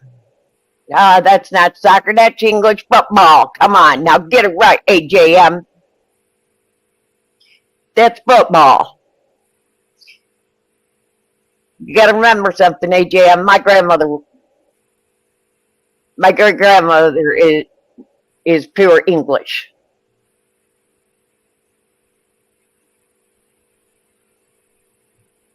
Now get it right. Now come on. Get it right. I'm Irish on the one side and English on the other side. Get it right.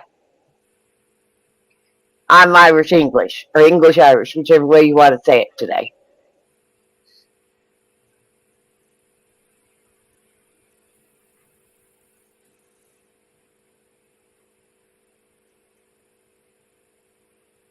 So did you get any sleep today, Mellows? Sorry?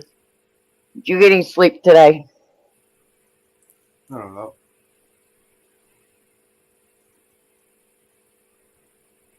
I know we got some good videos lined up.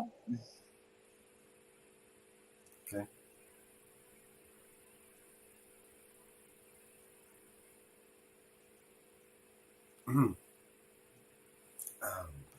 What is that? A mixed grill. Are all English, Welsh, Scottish, Irish, Jersey spuds.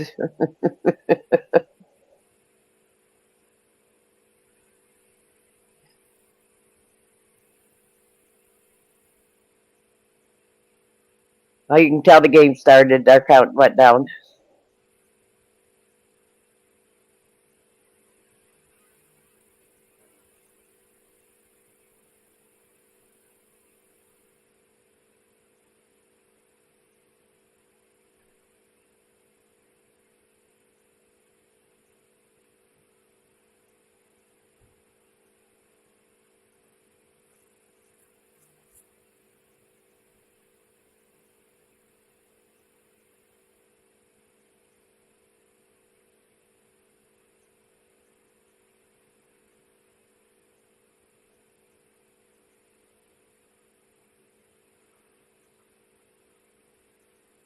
Bacon, rib, cabbage, Jersey spuds.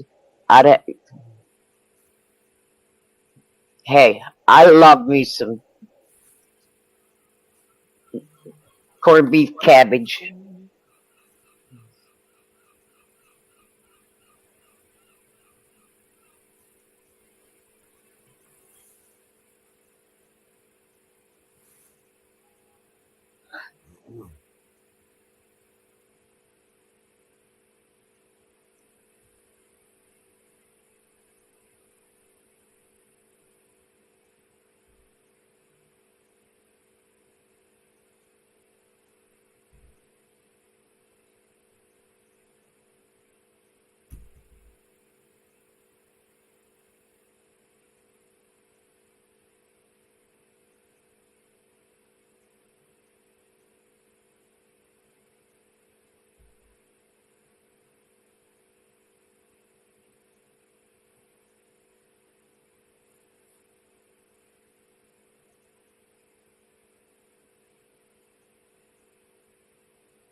lamb chops, lamb shoulders, better cut of meat. Oh, you guys are making me hungry.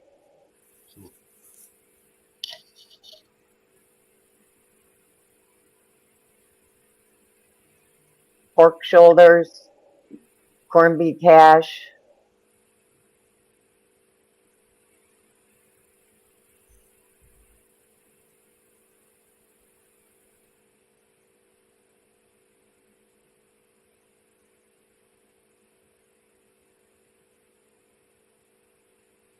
These guys are getting terrible.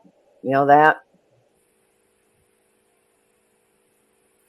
Yes, we multitask. We're streaming on 4 platforms. We're streaming on Rumble, Twitch, um,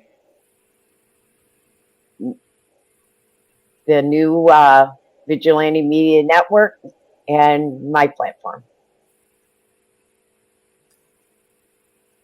Yes, we multitask here. Try to. Yes, we multitask.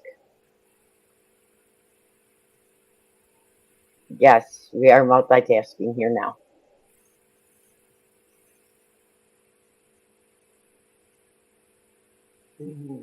Coming home.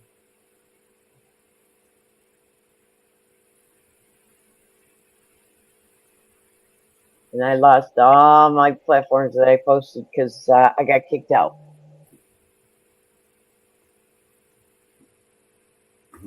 But I have all of them wrote down. You know that, Mellis? You got written down. Yeah, I have them all wrote down. You know I write them down in the morning. Yeah.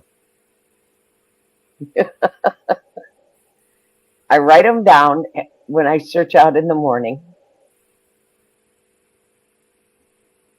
Chicken breast and rice. That sounds good.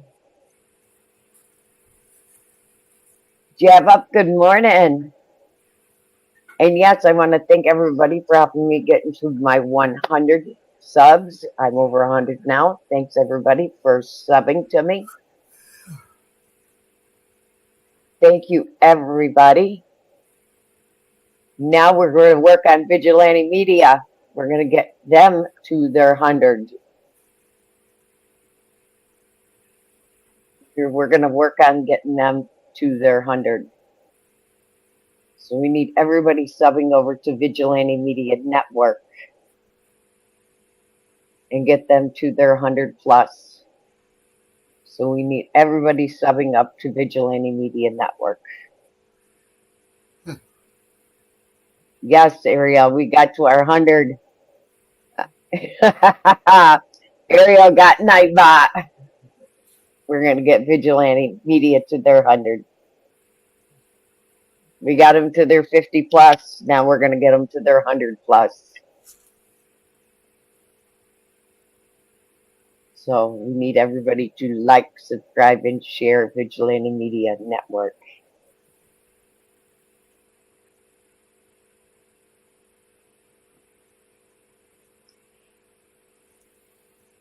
Ow. You know, they're going to get you every time.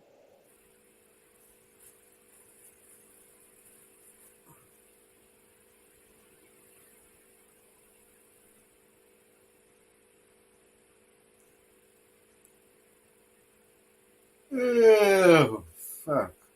Oh, you sound tired.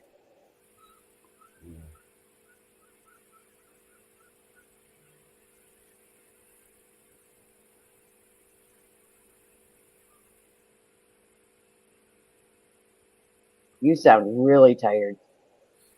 Yeah. Went out earlier and it just knocked me out.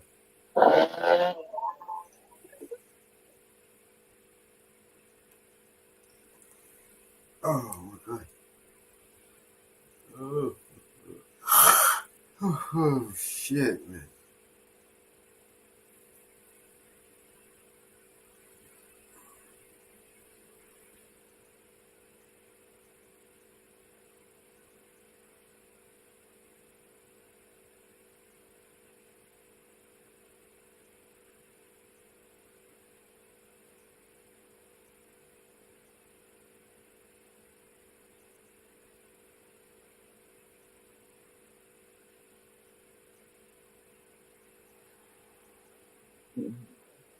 Oh, let's see if we can find the video.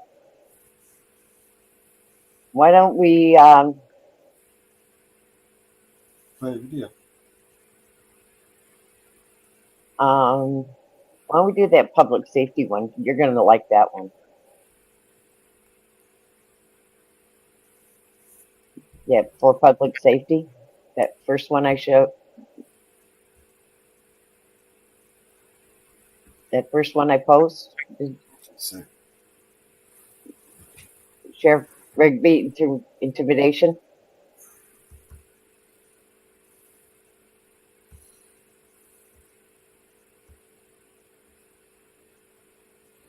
We got permission to share that one.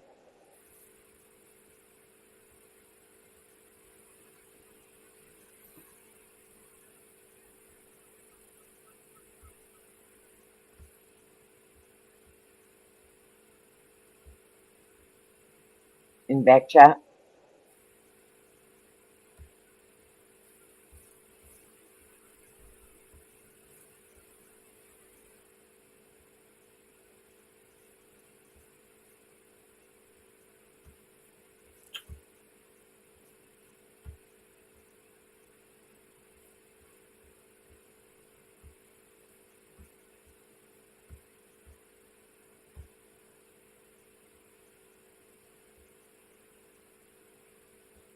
And we did get permission from these guys to share this one.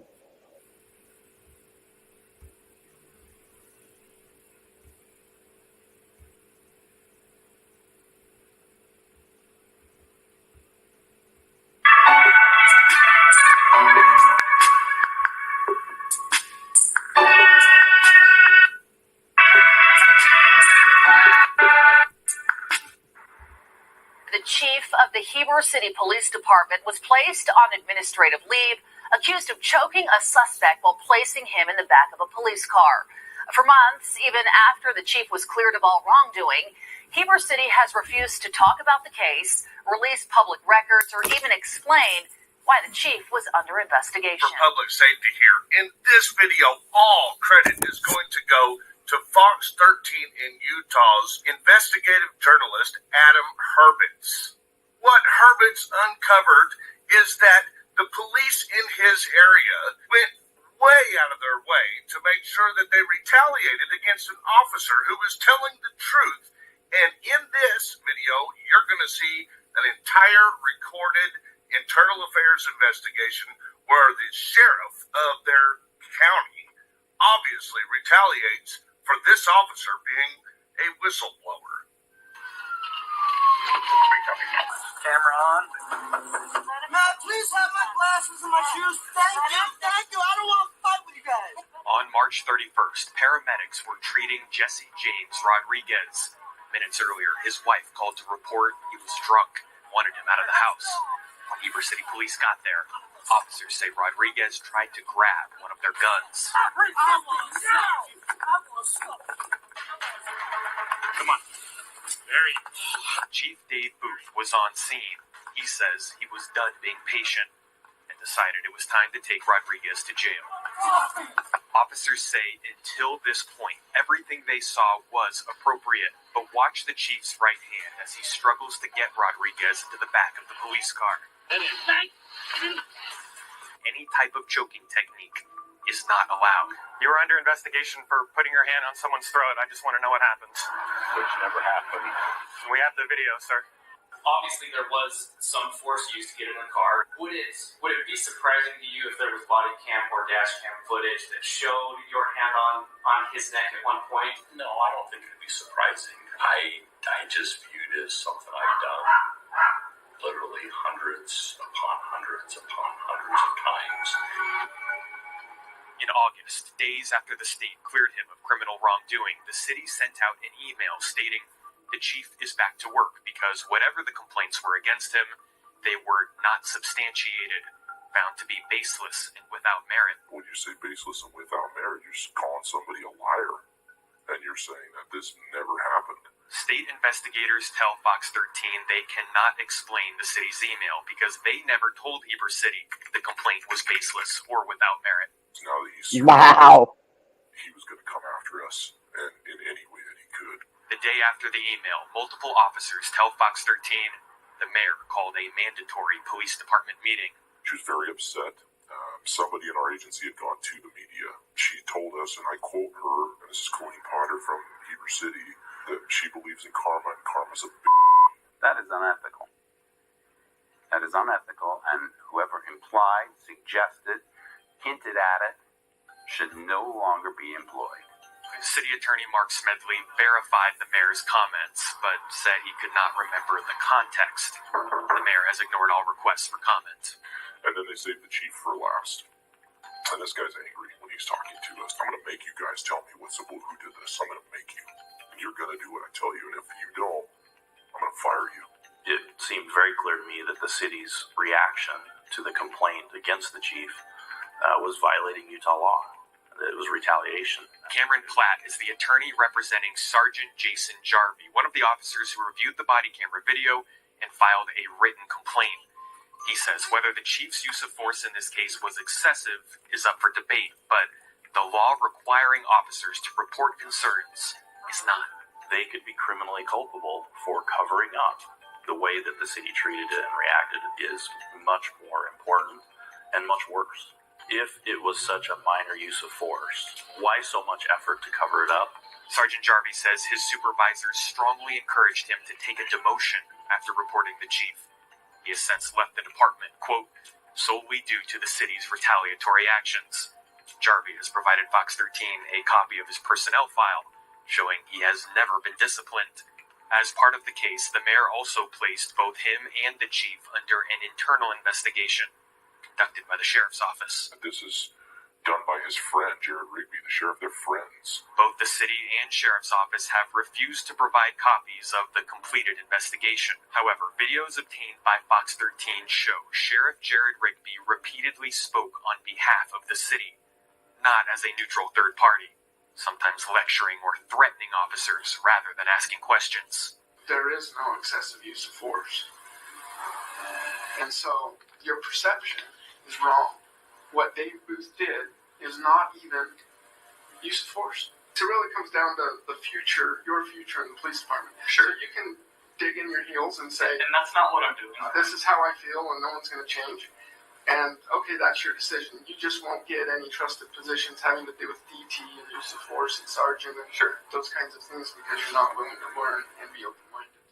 Keep watching to see the full internal affairs investigation with Sheriff Rigby. This recording was done on an officer's body camera in which the audio alignment gets worse and worse towards the end. I chose to leave this section completely unedited.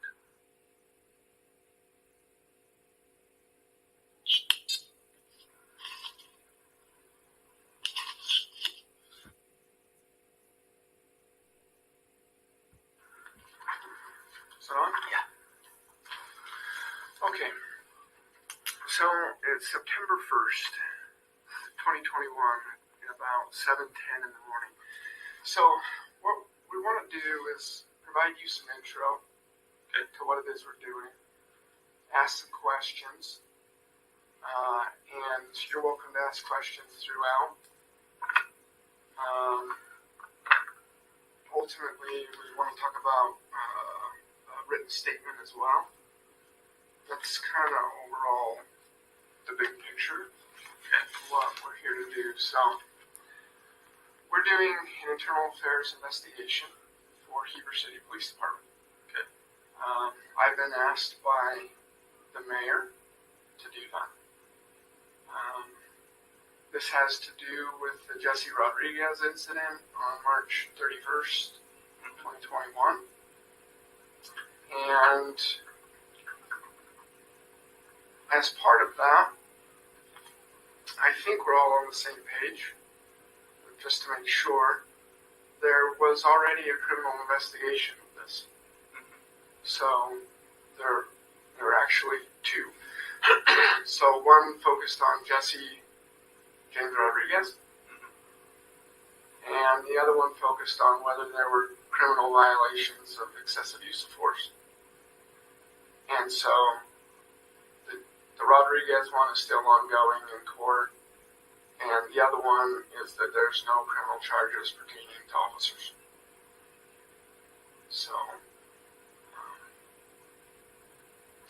when it comes to this interview and us doing, whether it's an IA or you want to call it an administrative review or whatever it is, it's the same thing. So, this isn't a Garrity interview. Okay. So, Garrity interviews, generally speaking, are meant when there are criminal charges that could potentially be on the table, or at least an investigation is ongoing or could be ongoing. Or, actually could be an and or, but there's concerns about a person's propensity to tell the truth. So there's some question as to whether they're making inconsistent statements or false statements. And if that was the case, then Garrity can be given to make it perfectly clear that there is an obligation on the employee's part to tell the truth, the whole truth, and nothing but the truth, kind of an idea. And so Garrity provides protections to an employee, like in your spot, having to do with potential criminal investigation. Doesn't say crimes can't be brought if Garrity is given, but instead is saying anything that we were to talk about here cannot be shared with criminal investigators. Well, there's already been a criminal investigation conducted. We know there's no crimes that are going to come of that. And so at least that piece is not on the table, and so we won't do it. If we were concerned about your ability to tell the truth, or we questioned any of those things, then we would also consider giving Garrity. But we're not in that boat. So you're not in trouble. I don't anticipate anything here causing you some kind of a disciplinary. I know lots of times officers get concerned about the consequences of what they say, meaning how that affects them with their coworkers. And I do get that, kind of the informal, kind of between officers, crews, supervisors. Are they going to be upset with me? Any of those kinds of things. So, it's not a criminal investigation. It's not a Garrity interview. At least at this point, we have no reason to do that. With that said, there's always the expectation when an employee is meeting with their employer, or here we are in place of your employer, to tell the truth and the whole truth, and not exaggerate and not leave anything out, and not embellish anything. So we don't need Garrity for that. An employee can be disciplined just because they're not telling the truth, and it can be corroborated other ways without Garrity. Another piece to all of that is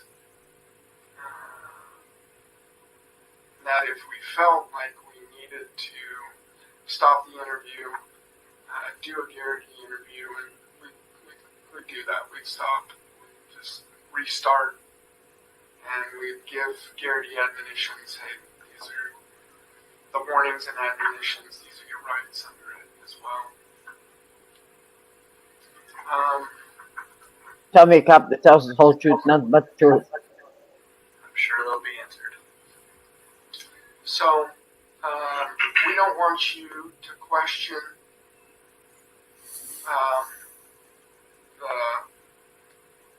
the credibility or the authenticity of us talking to you. So, if you want to be calling Jim Moore at this point in time to make sure that all this is really legit and that we're asking questions on behalf of Heber City Police Department, you can do that. That's not necessary. So, really, the interview is meant to kind of have an introduction, get it out on the table, and then for us to ask some questions that are pretty specific. So, we've already seen the body cam that people have. We've seen the reports, also the DPS interviews. So all that's in our minds. So lots of times in an interview we'll say, so start from the beginning and tell us about this thing. And that's just not where we're at with this at this point in time. It's just kind of a waste of your time. So we're just going to start into some questions that are really kind of having to do with one part of the overall incident.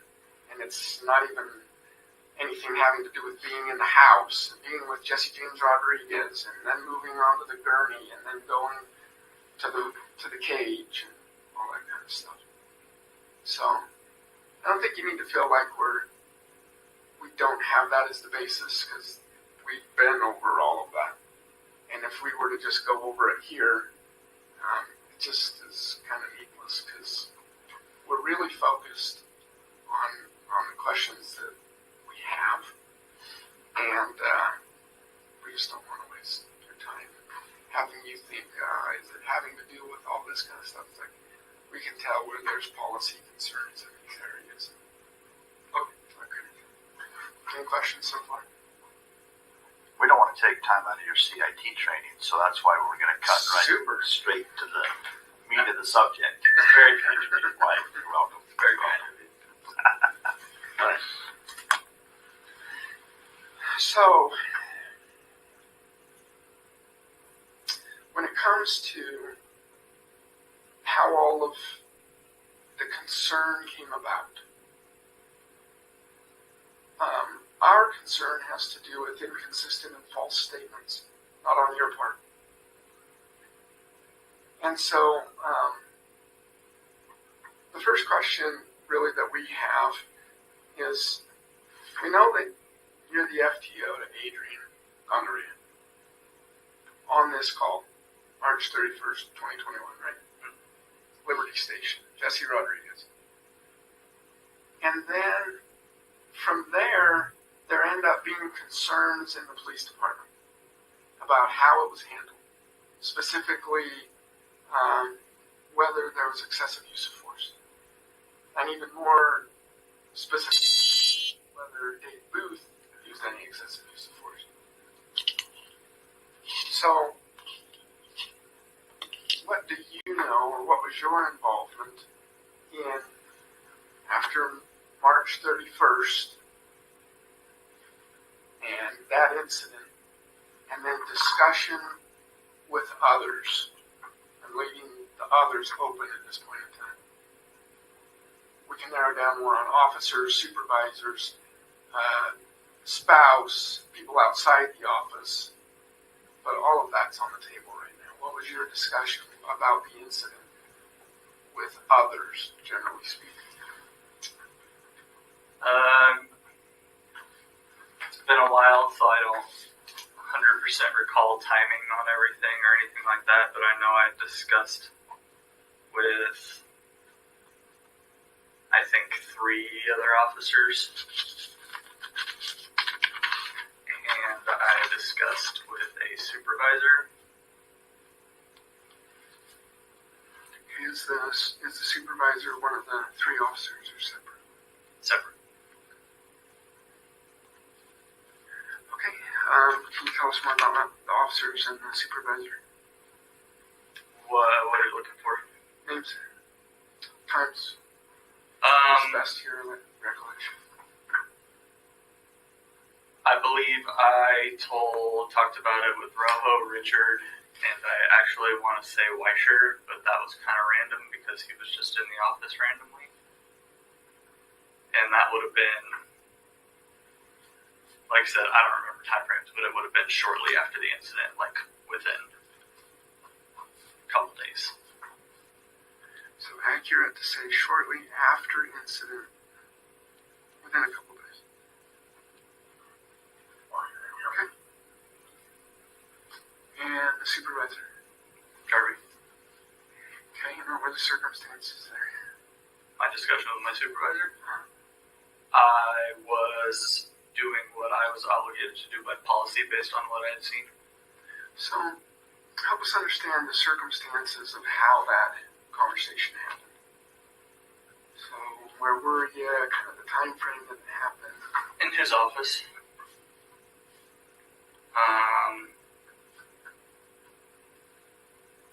Time frame still shortly after, but it was after I spoke to the other officers. So within days. Shortly after the incident, within days after the incident. Sorry, nothing like covering up his ass, would you say? That's how I recall it. It was after that I would have talked to them. It was time for me to look into what I felt like I needed to do.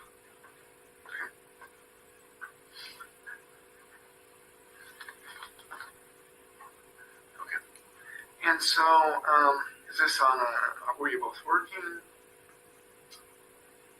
I think so. I don't see why I would have been in there otherwise. So we won't be strong there, but you think you were both working. Mm-hmm. And it was just him and I on the crew at that point, so. Who was on your crew at that time? Well, I was FTOing Adrian. So it was just me and Jarvie, and then I was training Adrian. So just the three of you on that crew, on Jarvie's crew? Mm-hmm. Okay. At that point, you're the only two on the crew, and he is your crew supervisor. Yes. Okay. And this happened in Sergeant Jarvie's office. Is it day crew, or sorry, is it day shift or night shift? I don't remember. I can look back. That's right around shift change time. So we started in January on days. Would have been 3 months, so right around the end of March, beginning of April would have been the switch. So I don't remember. So you think this was within a few days of March 31st. But we also want to be careful not to make it too much. So fairness-wise, you think it was for sure within a week? You think it for sure was within 2 weeks? Like maybe 3 weeks? I mean, I think within a week. It's hard for me to say for sure because it's been a long time, but pretty confident. Yes, because I was, it wasn't anything that I sat on for any period of time. It happened. I did my research, talked about it a little bit, and, determined what I thought I needed to do with it, and did that. Okay. Pretty confident the conversation with Jarvie occurred within 1 week of March 31st. Okay.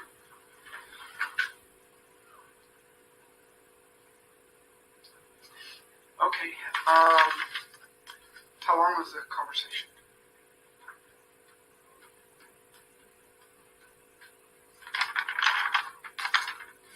Couldn't tell you. I mean, it was not super brief. I mean, we sat and chatted for a while, but I don't even know that it was all entirely just on that subject. Others present besides the two? No. Adrian may have been out doing paperwork in the office while the door was closed. Door was closed. If he was in the office, the door would have been closed. It wasn't a conversation I would have had for other people to hear. Did you consider it a formal conversation? Yes. And why would you consider a formal conversation? Well, or kind of the outward, or what was said? Not necessarily a formal conversation where it's with my supervisor who I can talk with comfortably. This is more of a formal conversation than that, but formal because it was me doing what I determined I was required to do by policy, and I made that clear in the conversation. I did my research. I looked into law and policy, and I determined I was required by Heber City policy to report what I had seen to my supervisor. And so I made it clear this is me reporting it to my supervisor. Okay. And he was clear on that also. During this conversation, from the way when you spoke with Sergeant Jarvie, was this the first, from your understanding, was this the first that he had heard of this? From my understanding, yes. Okay. From the way he acted, from his reaction, from you telling him about this incident, it was the first time he had heard about it. Yes. Okay. Yeah. Not about the entire incident, obviously. No, or the entire not call, about the entire incident, but from what you were bringing forward to him. Right. Okay. Yes. So what were the concerns that you raised? That I observed an officer use excessive force. Or what I perceived to be excessive force from where I saw it happen.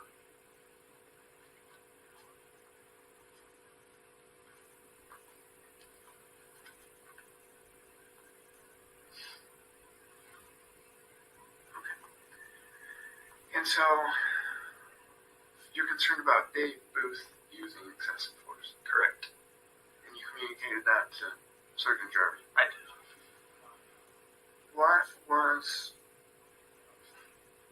At what point do you think that Dave Booth used excessive force? When he put his hand on Jesse's neck and squeezed his neck to put him into the back of, I believe it was Adrian's car, but that patrol car.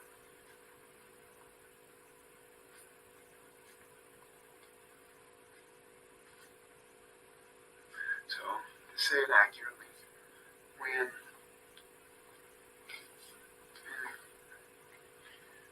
recovered, he knew that the recording was going. Okay. When he put his hand on Jesse's neck and squeezed, is that accurate? Yes. And put him inside the car.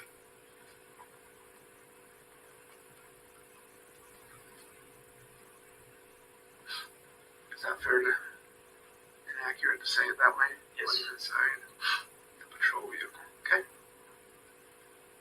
Were there any other concerns that you had about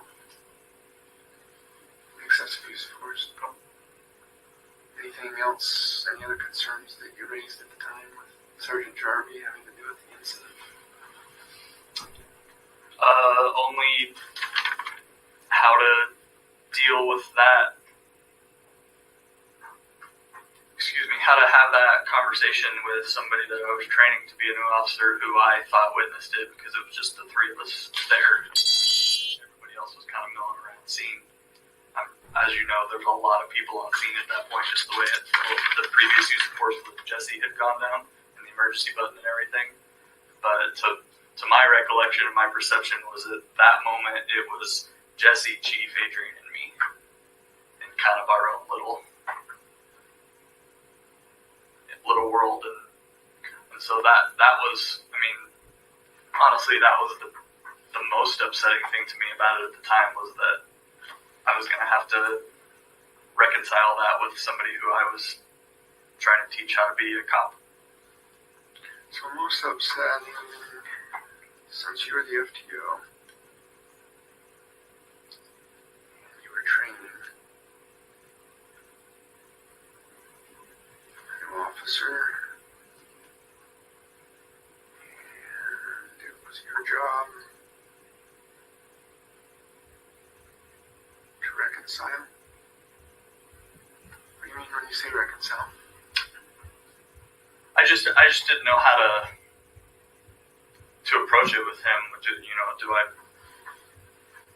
obviously a difficult situation where it's chief. If it was another line level officer, yeah, like, hey, this is cut and dry. What you saw happen there was wrong and not the way we do things, and that'll be dealt with. But you don't need to worry about that. But we need to have that conversation. It's just a little bit more of a difficult conversation. So with somebody who's, I mean, it was a difficult situation for me to be in, and I'm experienced, and I have no issue being on a scene with Chief and and all of that stuff. And then imagine that from a brand new guy still in training, who turns out was having a very hard time in training. Yeah. So, what makes you think though that the way you perceive it is the way that it is? So, what I mean by that is, you're seeing excessive use of force. That's not your decision. That is a determination that the department will make. Sure. And so, I like and I appreciate and I respect you going through the process. Hey, I have a concern. You raise it to your sergeant. That's the right thing to do. And maybe I'm misunderstanding what you're saying here, but the way that it's coming across to me, at least at this point, is that you're feeling like you have to explain to the new employee that the chief just used excessive use of force, and now we got to work through that. Am I misunderstanding that? You're not. The way that I perceived that, it was pretty cut and dry from what I perceived. I was right there with it, and I didn't see anything, especially with we've just been told chokeholds are against policy and all, George Floyd and everything else, and people going to prison and all of this stuff, and then we see that happen, and that was very clear to me that was inappropriate. So in one way or the other, maybe not. And maybe this is what you're getting at. I'm not saying that, he committed a crime at that point. What's a chokehold? Anything applying pressure to the neck. They're saying George Floyd, they're relating that to a chokehold, and he had a knee on the back of his neck, and you can't stop breathing from the back of the neck. So what? Is that what your policy talks about with chokehold? Is anything that applies pressure to the neck? I don't know, honestly. I don't know off the top of my head right now. But and to back up, that wasn't anything on the back of the neck. I watched his hands squeeze around the front of his neck. How long do you think that lasted? I have thought about that because my other concern when I researched what my obligation was is, coming across the duty to intervene. And so I had a second to myself to should I have stepped in and grabbed Chief's arm and said, hey, quit. I think by time everything processed what was happening, it was done. So I think, and I never saw the video, so I never saw it besides in that moment. But So this is just your recollection from your eyewitness account. You've never reviewed or watched the video since that? Not of that part, no. Okay. I've seen video of us fighting with Jesse, but no, not of that part. Okay. So, but I sorry, maybe I was in the middle of the statement. So overall, I think whether it's now or sometime in our interview here, I think it's good and it's fine to be talking about whether there's excessive use of force and chokehold and applying pressure and all those kinds of things. So I think that's good. Excuse me, you never grab anybody by the neck. And also their views when it Hi, comes Mama. Hi, Mellows. to doing an IA, so it's built on. Hi, Vinny. And I'm sure there'll be things to come as far as training. But the bottom line is for right now, is it accurate for us to say that at least at that point in time, you felt like you were going to have to reconcile this with the new officer and saying that what the chief's doing there, you can't do that? Yeah, that was a concern. All right, so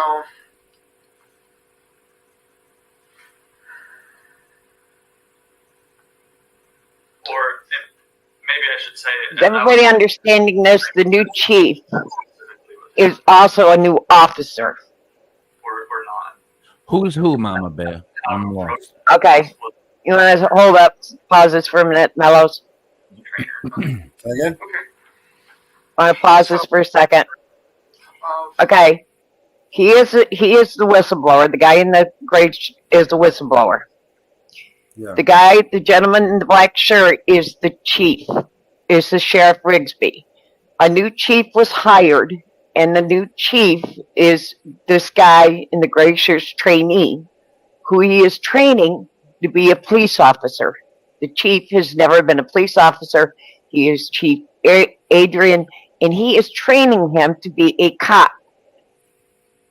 He took and did a chokehold on a suspect. He witnessed it. The guy in the gray shirt. the gray sweatshirt and the ball cap, Mama Bear. I just want to make sure I got this right. So the guy in the gray ball cap witnessed it. I just want to ask you the question. Hold on one second. So the guy in the gray sweatshirt, he's being interviewed by this guy on the right, who is the acting chief. The guy in the gray sweatshirt is who again? He is the whistleblower who But what is he? whistleblowed He's on just a the civilian chief. whistleblower? So he's a civilian Nope, whistleblower. he is a cop. He is a cop Okay, so who whistleblowed on the new chief and for excessive force. who was this guy on the right? That's the new chief. That is the sheriff. Who is- so there's no He chief is here. the sheriff. Okay, No. I think I got it. Okay, I got it. I got it.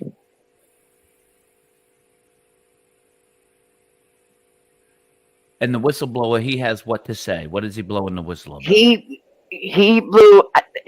exposed the new sheriff for chokeholding a suspect. Okay. And the sheriff is trying to intimidate the whistleblower into changing his story, because the sheriff ends up losing his job, the new chief ends up losing his job, this gentleman here leaves the police force because they did an internal investigation on him for bogus charges. Wow.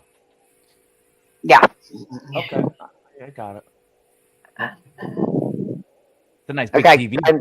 I like the TV behind his head, though.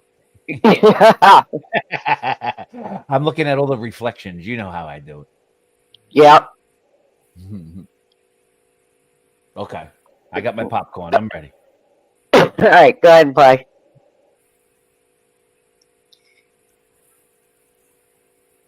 Roll that beautiful footage. The police department at this point in time. I guess the communication is that takes at least part of that off of your shoulders is really it's a determination that the process needs to follow, right? So if through the process it was determined that it's excessive use of force, then you're going to be in that boat. I understand that, but that's also not valid, because if the law is going to sit and say that an officer is legally required to intervene when there's excessive force being used, that's an in-the-moment thing, right? So how do I intervene on something that has to be determined by this later process? But you didn't. No, I didn't. So but you I'm don't just, need to get with the officer. If you didn't intervene, then why would you need to get with the officer and tell him? because the reason I didn't intervene is because there was not time for me to intervene, because it was done. Okay.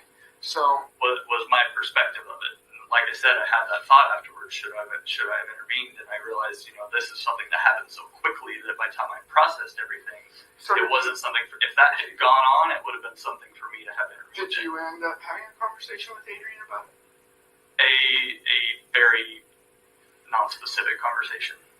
Okay. So Lucas, help us understand. So you're really concerned about the spot it puts you in, because you're going to have to reconcile this with the officer, but you didn't reconcile it with the officer. Well, that was my concern immediately. Did he see did Adrian see what I saw? Is he processing what I'm processing? Which I don't know. His perspective, is it the same or different? Yeah, I to this day do not know. In that conversation with Jarvie that I had, I also had this conversation about how to approach it with Adrian. We kind of determined it was best to have have a more broad conversation of there's kind of an old way of doing things and a new way of doing things, and we can't do things like they used to do things, and kind of just one of those conversations. It was never I never specifically sat him down and said, did you see Chief do this, or I saw Chief do this, and don't do that. It was never specifically discussed with Adrian like that. So did Adrian ever bring up the issue of any type of misdoing by anyone during the time that Jesse was put into the car? No. So he never did come to you and say, listen, I'm concerned, or during this conversation that you had of old school to new school, there was nothing brought up by Adrian as far as any concerns? No, but he wasn't really one to bring stuff up. He was kind of just doing this for the whole time. Okay. Through FTO, I mean. No, I get you. Or his part of FTO. Okay. Alright, so and maybe I'm not, I don't know, maybe I'm not communicating it well. I take pride in training new officers in that position and the importance of that position.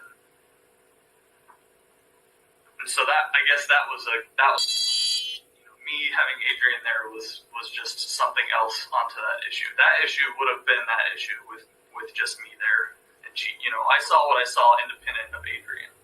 And then on top of all of that, on what I was, figuring out what I needed to do, what our policy said, what the law said, I had the thought Adrian was there too and was in a position where he could have saw exactly what I saw. So how, do I need to have that conversation with him? And how specifically do I need to have that conversation with him? So when did you have the conversation with Adrian?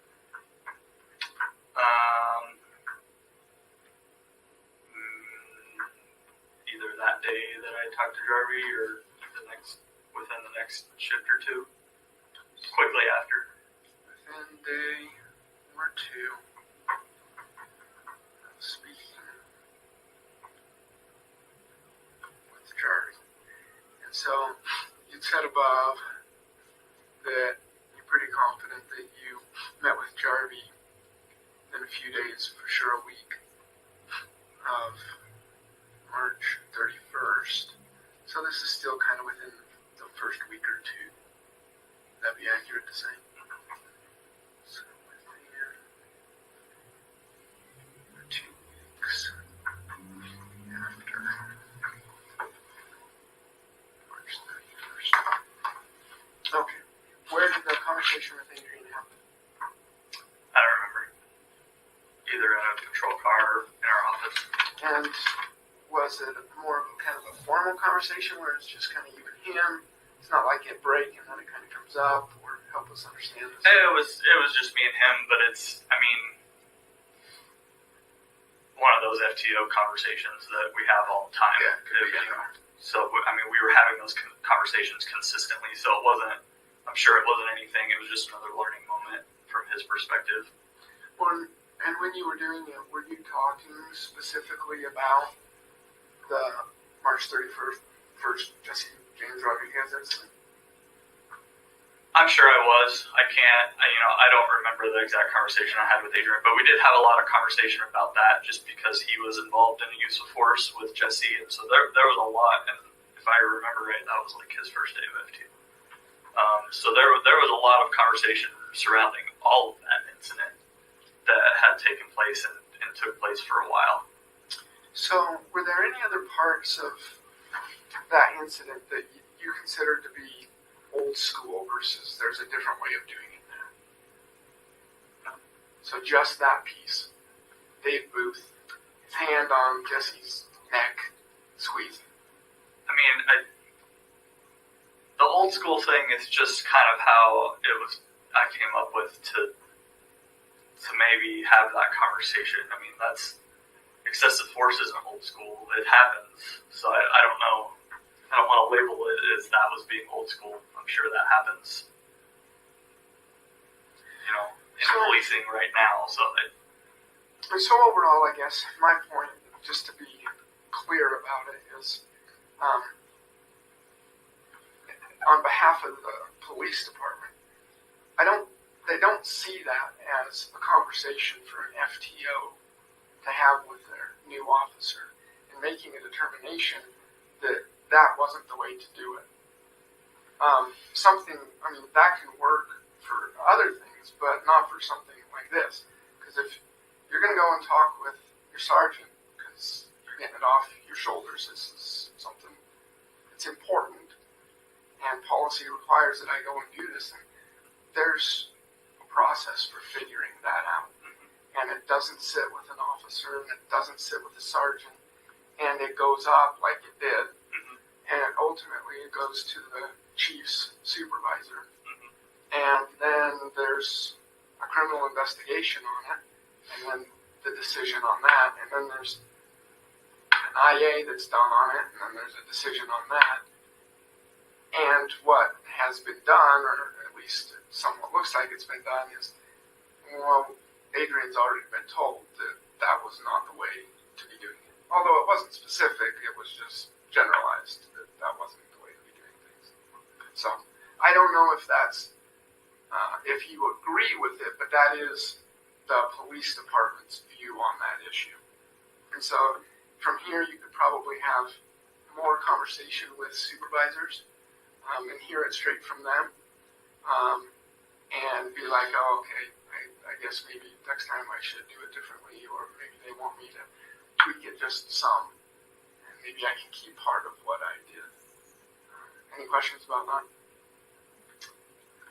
It's not that you have to agree. It's No, just the way I that it is. I understand what you're saying. I guess questions on where that's coming from, because I feel like you're obviously already prepared with that information you just gave me, right? What's that? That whole speech, just barely, that you just gave me about how I handled it and that my department thinks it's wrong. I mean, I'm assuming that sounds like it was something that came from you before the conversation that we just had. No, that is me hearing this for the first time. Okay. And applying what I know. Okay. And Why then didn't going his back, supervisor tell him that? this is the statement I made on your behalf. Okay. That's what it is. And then they'll honor it. Sure. Because that's what we're doing here, is that we're doing this on their behalf. So. Well, then maybe it needs to be more clear that I in no way threw Chief under the bus to Adrian. I mean, that was why I made it a point to do that. Is that was me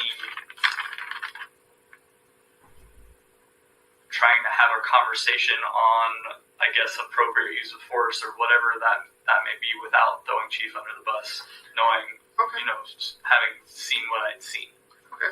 I had zero intent, and I don't believe that I did. Obviously, that's up to Adrian's perspective of the conversation that I had with him, so I can't speak for that.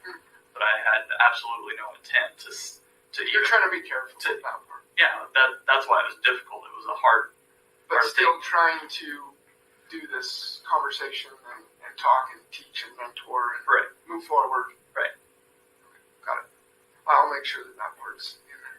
So you didn't mention the chief at all, because you said you didn't get specific?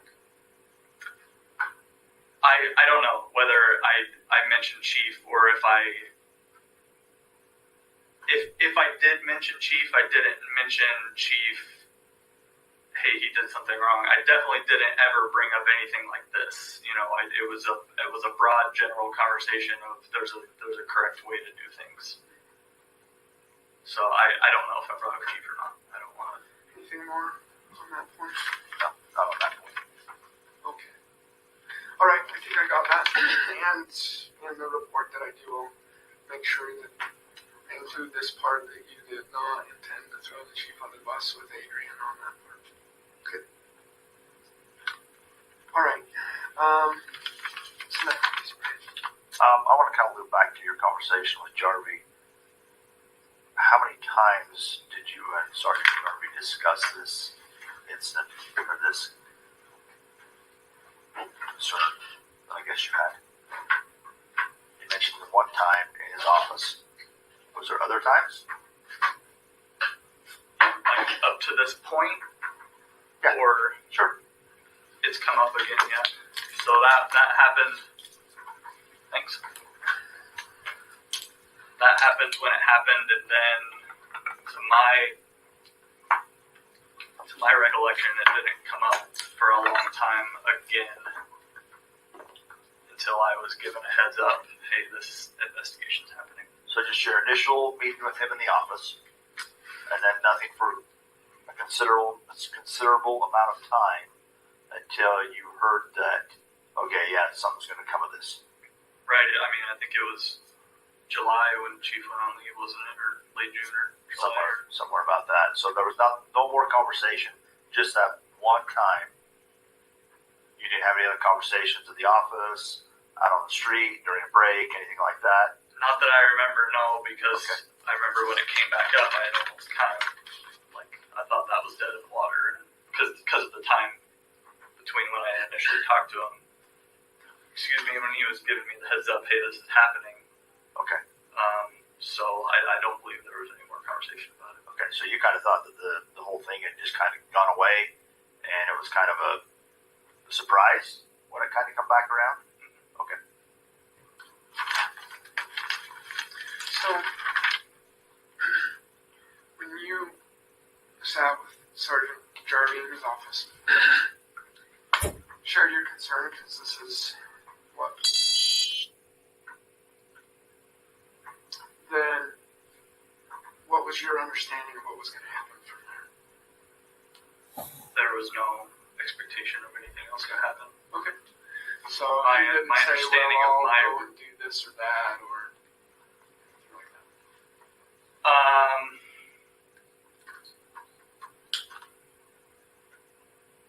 He definitely gave no statement of this is going to happen next.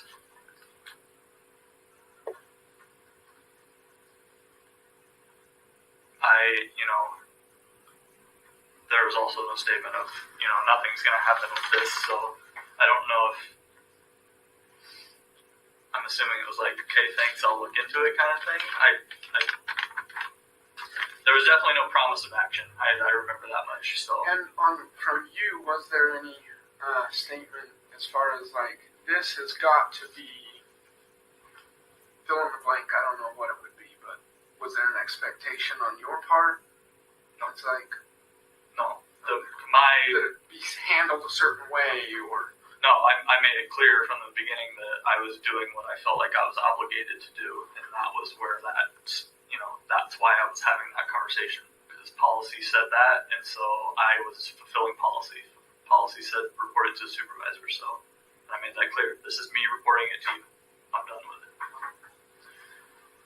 So, in the interview with DPS, and I don't have anything against you, I don't, but there's this one part in the interview with DPS that confuses me. So, you end up saying they ask you a few times about your concerns and whether you felt like there was excessive use of force. And you said that you were concerned, but based on your perspective of where you were, because you were back and not up right in front, you didn't see anything that led up to that choking, however it's characterized. And so it might have been justified. You just didn't see that. You just saw Dave Booth's hand on Rodriguez's neck. Mm-hmm. I don't know if... How is any choking justified? I remember saying that, yeah. I don't want to get that part wrong. So, to me, and here's the issue that I have, is that you're trying to say it on both sides, fence it, say I was concerned, but really I had no reason to be concerned because I didn't see the full thing of what happened. I disagree with that. I think that Help us understand. I was making it clear that based on what I saw, from my perspective, I observed excessive force. I was also recognizing that excessive force is not determined by my perspective. That's what it was. It's as simple as that. I was, especially where that was a criminal investigation, so I'm not going to sit there. Obviously I'm going to be honest, and this is what I saw, and I explained what I saw, and so I made that statement to acknowledge that knowing what I saw is this perspective. And so maybe I'll clarify to you then. I do not believe that there was anything that warranted that, but I also acknowledge that it is a possibility that something could have happened that I didn't see. That's a possibility. So you don't believe, help me understand that it warranted that. What's that? What Chief did. What I saw. You don't believe there was anything that warranted... He's trying to twist his words. You hear that? So Benny? So I didn't directly observe anything that warranted it. I hear it. Definitely say that, because that's my observations, right? And from where I was, which was close, it was, behind Adrian, but still close. I don't really, there's no way that it didn't seem likely to me that something would have warranted it. I'm just acknowledging that I'm not, all-seeing and all-knowing. Okay, so that does help us, because now we know clearly that Dave Booth used The kangaroo court.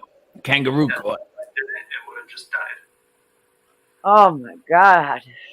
time you're trying to acknowledge the fact that this is one perspective and there could be other perspectives. Right. Yeah? Okay. Let's talk for a minute then about the perspective. So, I don't expect you to agree with it. In people's situations like this, I would expect them to do a counter to the whole thing and come up with the reasons why it's not that. But the bottom line is that for both the criminal and the administrative review, there is no excessive use of force. And so There is no. it's wrong. And so you'll just have to figure out how best to go about that from here on out. I could go into more detail about why that is. I don't want to kind of belabor the point when the main thing is knowing that it's just not. You and anyone else that thinks that that's how it is, that might have been your perspective at the time, but it's been found to be false. So there was no excessive use of force. So I don't know if It shows it clearly in the tape that there was excessive force. have me explain why that. Sure. So the overall thing, and you'd have to go through policy. So I could sum here, but I don't want to take all your time. You only have 2 hours. If you want me to go through policy, I will. But the bottom line is that in policy there's formal complaints and there's informal complaints. Also, when it comes to, and each one you're supposed to follow a certain way of doing it. Mm-hmm. And so when you're coming to your sergeant and doing a formal complaint, there's certain things that are supposed to happen. So it says in policy that you're supposed to come immediately. And so I don't know that you coming within a few days is immediate, but I think it's pretty close. I don't have a problem with that. Yeah, I was going to say, is enough time for me to read the policy and figure out what I'm supposed to do and then do it considered immediate? Yes. I felt like I was doing the best you can. Yeah. So that's one issue. It's got to be written, so you've got to do a written statement on what your concern is. So I guess let me ask this: that's obviously a separate policy From what? for the process to file a complaint, right? Is that the policy? policy that you're Separate from use of force in two different places, you mean? well, because the policy that I came across was policy that I was doing what I was doing, and you hopefully you have it. You probably have it. Is So there's use of force. yeah. I mean that's what I was doing right there. Is that orange paragraph? That's what I was doing. It says report. So I wasn't filing a formal complaint on chiefs. That's not what I was doing. I was satisfying that highlighted part right there, and I didn't even read the formal complaint policy because that's not what I was doing. Okay. Well, and we're not here trying to point fingers on, oh, well, you're supposed to look at this one also. But the bottom line is, I mean, all policy is together, whether you know about it or not. So, yeah, you'd want to go to the complaint piece. Most of the policy is focusing on when citizens want to make a complaint on an officer. But there are parts in there that help someone in your situation know how to go about this. And so, I don't feel like we're here trying to make a deal of that. You just need to know that there's an immediate requirement and that there's a documentation requirement, and anything that evidence-wise that exists, to take it and to do what you need. I know in this situation that there's questions having to do with the video and whether it's accessible or not. So we're not here trying to get in the middle of that stuff. But overall, that is what you're trying to do. You're not trying to be, as an officer or as an FTO officer or as a sergeant, you're not trying to do an investigation that so-and-so just brought you, then pass it on. So you're informing the proper supervisors, you're finding out what they want to have happen. And from there, then they get the right people involved that they want to have involved. Yeah. So just don't want anyone thinking, and again, this is something that you can take to the bank. It's not just what I think or how we run things here in the sheriff's office or something like that. I'm speaking for the police department when I say that when there is a concern that someone raises, or a complaint, you can use them interchangeably, that someone raises, it immediately needs to go to the proper supervisor. And it's got to be documented. So citizens sometimes don't want to document. They think that they can be anonymous. Officers don't get to be anonymous. So they work for an employer. If they have a concern about how something was done, then they have a duty to report it. And part of that duty is to document it. So they've got to do it. It's just part of the rules. Okay. Okay. More on the excessive use of force piece. So in this situation, it's not what Dave Booth did is not even use of force. Now, people might disagree with that, but in policy, it's saying here the application of physical technique or tactic. So it's like, okay, so what did Dave do? I think that what's an issue is with his right hand, he took it and put it on Rodriguez's neck and squeezed. I don't know if there's a dispute on what that technique or tactic is. Okay? Technique or tactic. So, were we taught to do that somehow in any of our trainings? Grab someone by the throat and do that kind of a thing? So the application of physical technique or tactic, chemical agent, or a weapon to another person. It's not a use of force when a person allows himself or herself to be searched, escorted, or handcuffed. So, by the definition, if you're not taught the technique or tactic, it's not a use of force. Excuse me? Some disagreement on whether that policy is right or not, or whether it ought to include some more things.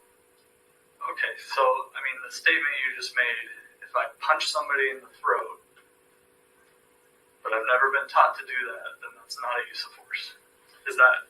So in your training, maybe I'm misunderstanding you because that your statement sounds ridiculous to me. In your trainings, you've never been taught to punch someone? Not in the throat, no. Like, are you? I mean, we've been taught to grab people, so, but we've never been taught to grab people by the throat. So, I mean, it's what it. Yeah, right. How specific are you going to be That's on my it? point. But Is that you've never been taught to grab someone by the throat. So you have to take. we've been taught specifically to not grab people by the throat. I disagree. You've been taught to not do a chokehold. Okay. And then when it comes down to what a chokehold is, it comes down to blood flow or airflow. So then what you end up looking at is whether the circumstances that surround that issue. So a chokehold is more one of these things. Yeah. Well, and I don't want it to appear that I'm trying to argue to the point that I think Chief is guilty of something. Because I did not ever want to be in this situation in the first place, and I'm not the one trying to say he needs to whatever. Like, I don't like this situation, and I don't like that I'm in it. It's crappy.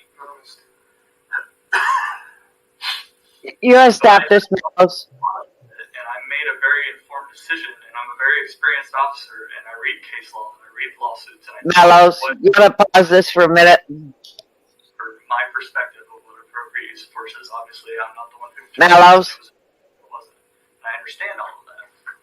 But what you're saying is not changing my perspective of what I saw. Nothing's going to change that. That's why we're here, right? Well, because Lucas, it really comes down to the future. Mellows, you wanna pause this for a minute? Dig in your heels and say, and that's not what I'm doing. this is how I feel and no one's going to change. And okay, that's your decision. You just won't get any trusted positions having to do with DT and use of force and sergeant and those kinds of things because you're not willing to learn and be open-minded to. Sure. So I'm just trying to help you understand that Lexipol and the attorneys that wrote it, the prosecutors that reviewed the criminal case and fit it within the statute and how it fits into the policy. And then us going through this as well. Everyone's saying what happened there is not a use of force. And Oh my the God. reason, because of the circumstances that surround Vinny, does this sound stupid? Very. the other piece. I have never seen such stupid in my life. So I don't know if anyone had a chance. I'll just speak with. Oh my God. Look at the camera pieces. I'm not saying that you needed to. Textbook definition of ass kissing the chief. This guy to the right. And you go frame by frame. And he's the sheriff. James Yeah. Rodriguez, who He's kowtowing to the fucking chief sits down or the in mayor or whoever. they're moving him. The mayor's a female. I like the Wants to go a different whistleblower though, because he's sticking to his guns. He's got chutzpah. I love it. Is he ever sticking to his guns? I love it. He's not being intimidated by one. It only makes this guy look like an asshole. Especially this idiot. If you notice, he looks for this. See the right hand that's in our corner here. That's right next to my eye? Okay. What is he doing there? That's number one. He could be a union rep. He could be a union representative. I don't know if they have unions wherever the fuck this is. But this is Utah, I believe. The sheriff constantly looks over to whoever that cop is for like his validation. So it's like a 2 versus 1 here. You know, every time, like if he says something stupid, he looks up, especially when he was trying to fucking validate. Well, we didn't teach you to not punch people in the well. Give me a break, man. What it's all schematics, you know. Stupid. Now, when I say, this is one frame. You can go frame by frame. Here his hand isn't there. Here, his hand is there. Here, his hand isn't there. And so you have to figure out. You know, the most simplistic statement, I don't understand. Why didn't he just say, you know what? The guy fucking reached out and squeezed this guy's throat. End of fucking story. Okay? That's it. That's the story. It's incidental. And we all know it.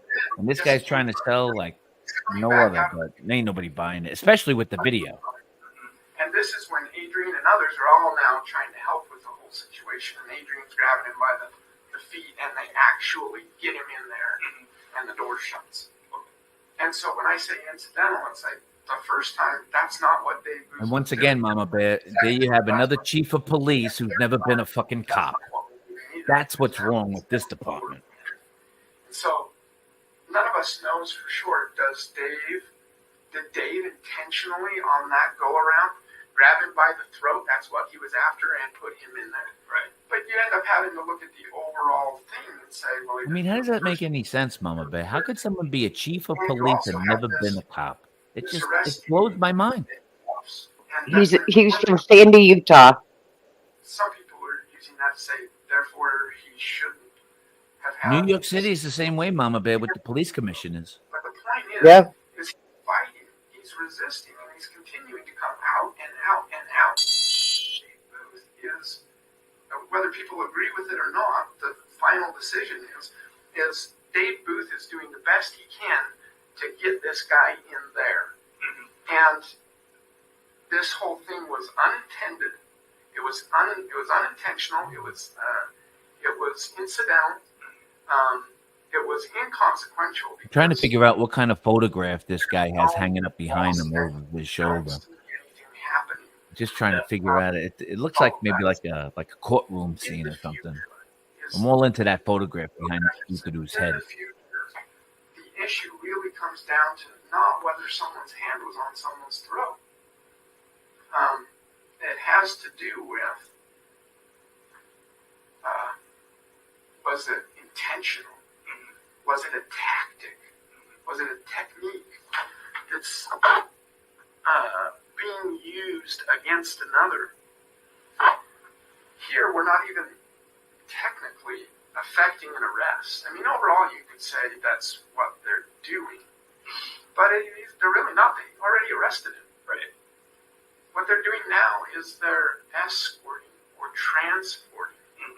And that's in the policy. And so it's not so much use of force to make an arrest. Although there's an argument that the whole thing from the time you take him from the house to the time you get him to the jail is arrest. I acknowledge that.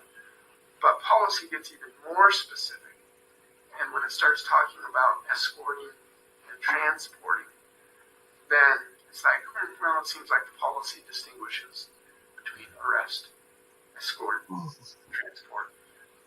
And so the bottom line here, the decision here is it doesn't even rise to the level of use of force because it doesn't meet the definition. Maybe it needs to be changed. Doesn't rise to the level. The guy fucking put his hand on the guy's fucking Adam's apple on his throat. What the fuck? But by circumstances, it also does not. It's not a technique. It was only incidental. It was only used for 1 or 2 seconds. It was only one frame. He's trying to tell him and just have him agree. That's all he's trying to do, and it ain't working. Yep. The courts and the attorneys and admin, they want to give cops the benefit of the doubt. Because when you're in it with someone, and all of a sudden, my forearm hit him in the neck, and now and it could have cut off some airway for some amount of time. Right. So, it is concerning when you do see an officer hand on someone's throat, and then it's gripped. I'd say that it's like, that was my concern. That's the concern. It's just once you, and it's kind of like pulling the trigger, and then it's all second guessed forevermore. Once you actually go through the process, and it ends up being, this isn't one. Valid to be concerned about it because it's this. But in the end, it's not. Okay, where do we need to go next? I just want to mention one thing is, I've known you for a long time, Lucas, and you're very confident, and I trust you. You know, if I have to go into a building, I want you on my back. And I think it's awesome that you researched, you took your time and you researched, but you didn't go that extra step. I think if you would have went that extra step, watched the video, I think your mind would be changed on this. Definitely. I really do. So maybe in the future, take it one more step. So was that video even mine to watch? Was that my body cam that showed that, or was it the cage cam in Adrian's car?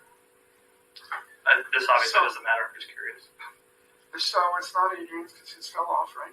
Right. His body camera fell off. Then there would have been one in the vehicle, then my camera.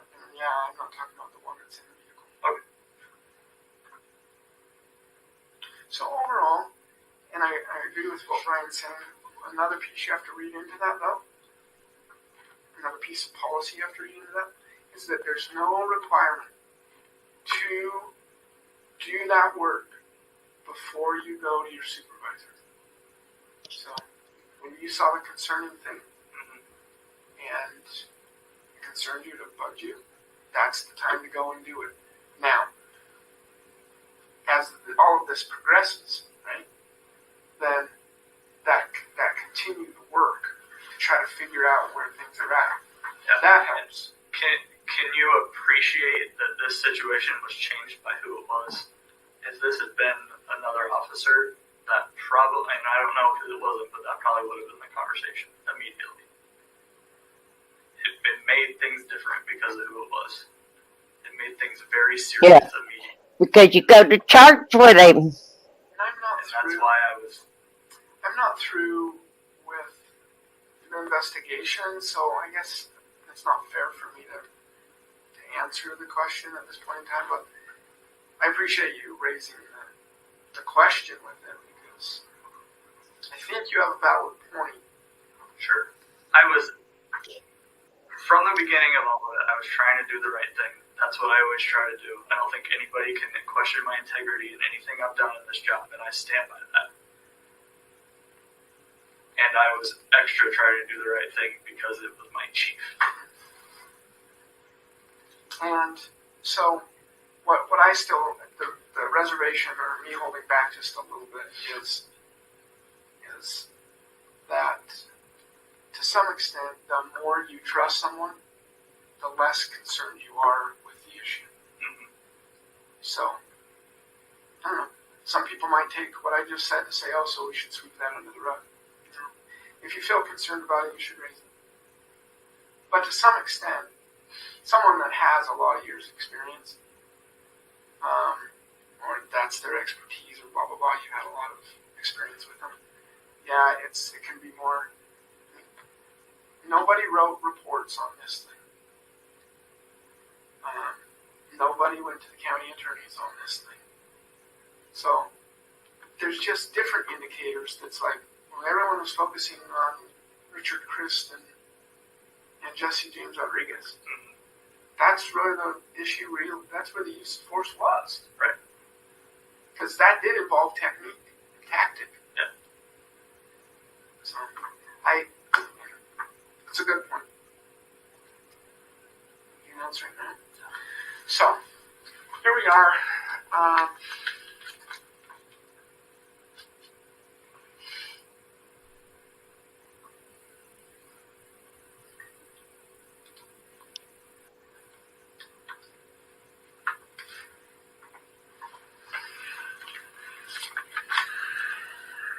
So, one thing that we're going to need from you is a written statement on your feelings about this excessive use of force.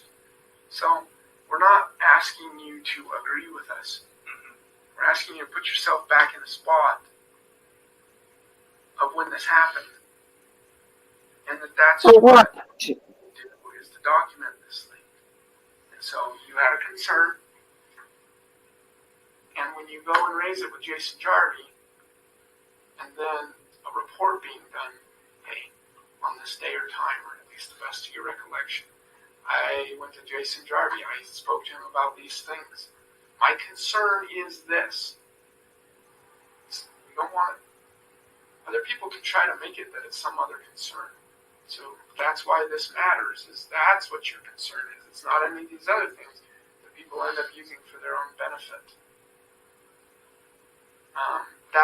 That's really the issue. It's like, what's your concern? You brought it up to your sergeant. So why did you go to him? Let's get it on paper. Some other things to know here. So, our instruction to you is not to talk to anyone about our conversation.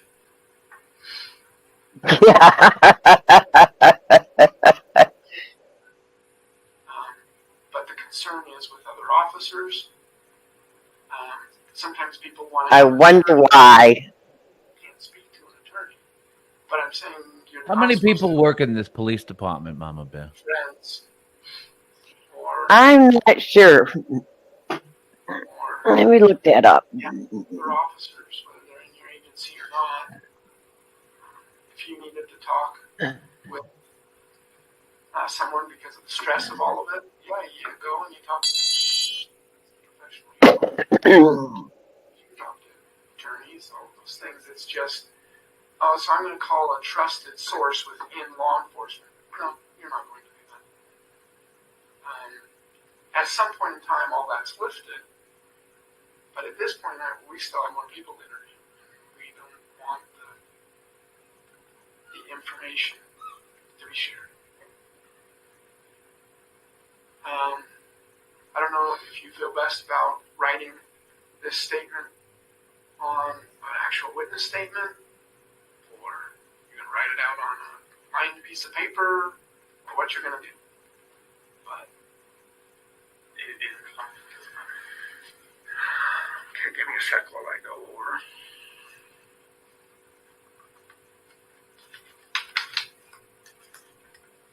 So, I guess I'm not fully. I mean, my statement's been clear from the beginning. So what's happening by me writing it down? That's what policy requires. For what? To document. To document me filing a formal complaint, or to document your concern. We have a recording, right? Mm-hmm. We got the DPS recording. Yeah. The thing about recordings is that people can end up saying that was a question, and then it prompted a response, and so you got the response you wanted because you asked that question. And so it's more of we're controlling this conversation, and you just have to submit to it. Say, okay, I disagree, but all right. A statement is more, hey, you have a concern, right? You went to Jason Jarvie, you raised a concern. So on your own, when you write out what your concern is, now the department knows that that's how you feel. 52. In your case, it might be exactly the same as what you've stated here. But things have a way of changing over time when attorneys or others get involved. You're not in trouble here, even after some of the stuff that we talked about and explained. You're not in trouble. You don't need to expect disciplinary things. Now, when I say that, we are not the decision makers. Right? So we take what we found, we turn it over to the mayor and the manager, and they take it from there. But my feeling is that there's not disciplinaries that ought to be handed down. We went through some explanations, some what you might call counseling. Hey, support. Those lines, some correction. Northwoods. We disagree with you. It's like this. And then if you were vocal, that's all wrong. They're completely wrong. This is how we're going to go ahead. You want to start training people that way. You want to start talking to people inside your crew, that's when it's going to cause issues. But just because we have a conversation here about, hey, Lucas, that might have been your perception, but just so you know, this is the determination. You're going to have to wrap your mind around it, and then from here on out, move in that direction, at least if you're going to work for Heber. That's what it's meant to be. So the written part is just meant to say what you say. We're not telling you what to say. But your concern was such and such, and you went to Jason Jarvie, so at least that much ought to be in there. But then we're out of it. Yeah, the concern, we just want it written. What was your concern? It's what your policy requires. And that's what we're doing here is a policy application and policy review in IA. So can I ask, like, I realize you're telling me that I'm not in trouble, but you're not the one who gets me in trouble. The hand is Safety Officer Jess Anderson. So I guess what is this? Like, what's the bigger picture of this? Because I felt like I did the right thing, and now I'm in way over my head. So I don't think that you are. I believe. That's how you feel. So I'll address. I'm right here. I mean, here we are. That's not wrong person. So I get it. So overall, yeah, you're in the middle of something that's not comfortable and you don't want to be. At the same time, this is one of the most difficult spots to be in law enforcement because there's very few other places where you work and they really care about this. And then what happened? And then what happened? And okay, and so we want you to do this and that, and it's all recorded and all this kind of right. There are many other employers, except for this industry, that really care about this stuff. Now, the bottom line is you're just going to have to trust. Maybe that's difficult to do, but that is what it comes down to. You're just going to have to trust that when we're saying, hey, policy requires this, you can go in with the policy and double check. But we're not asking you to do something that's not in policy. Sure. Well, I mean, I guess my question, am I the subject of this IA? No. Okay. So somebody else, obviously an IA is on a person. I mean, that's... They can, right, they can all start and it can be a generalized thing. Right. But I'm also not trying to And obviously you're not going to tell me more information than that, but okay, so I'm not the subject of this. And I'm not trying to pass this off as though this is just an IA and it could be anybody, anything. It is not generalized that way. No. Okay. But no, you're not a subject. Okay. The only way that you can get in trouble here is if you don't do what we ask you to do. So, if we ask you a question and you don't want to give the answer to it, that hasn't happened here. That's going to cause you issues.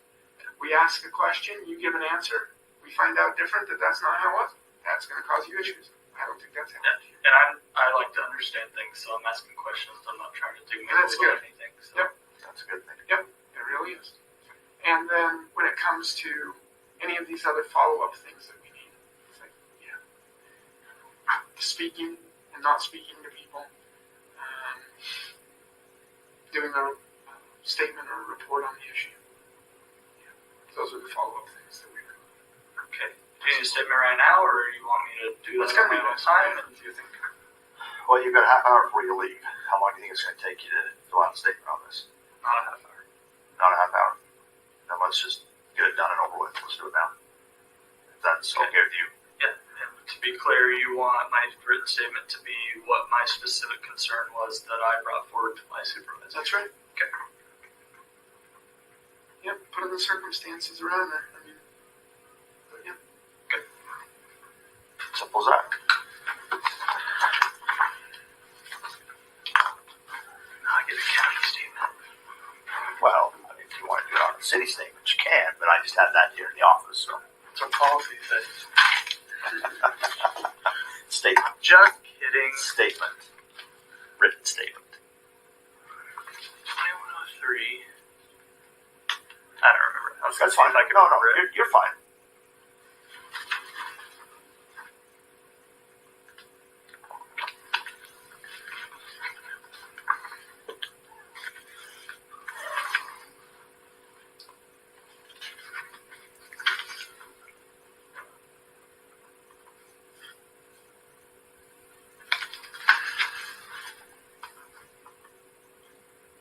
March 31st, correct?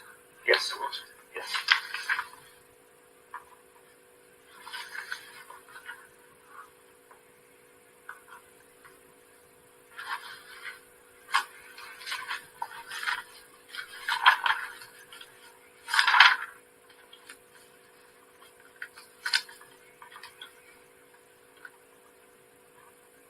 I have never heard so much hogwash and bullshit as I have in this video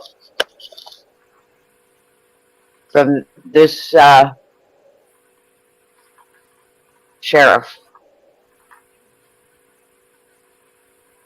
in my life. Sheriff Rigsby, which he is no longer sheriff.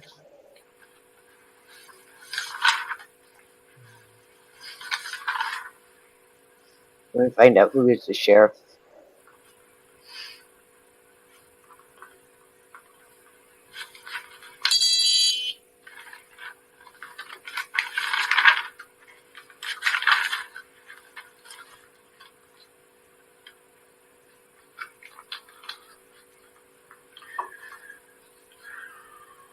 Before I say anything that I regret. Concerned about excessive use of force. Oh, he is still the sheriff, I should say, I think.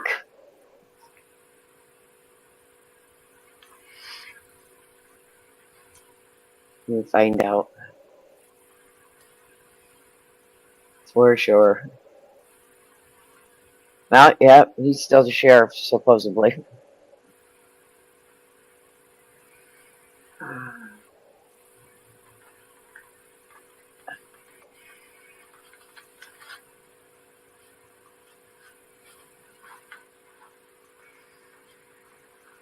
did you ever speak with the mayor?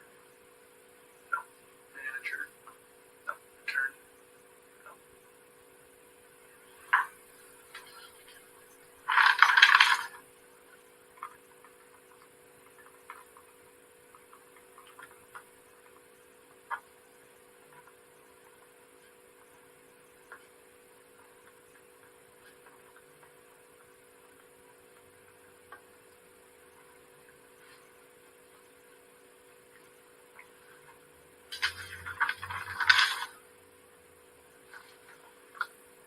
Yeah, he's just still the sheriff after all this.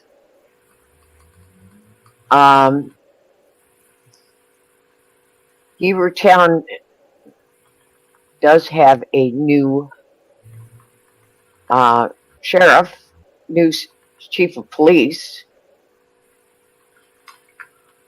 The chief of police is Jeremy Nelson, is the lieutenant. Is Parker Sever is the chief of police. So the chief of police in this is no longer the chief of police. Thank you, Phil. Thank you very much, Phil. Is no longer the chief of police. And they have 52 in their department. They serve 4.05 square miles. They hosted part of the 2002 Winter Olympics.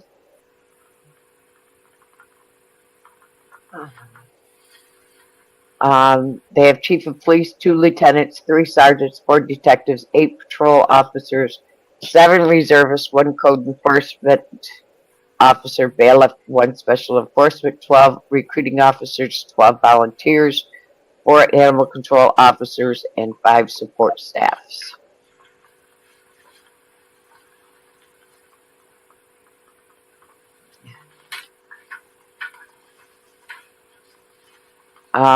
The sheriff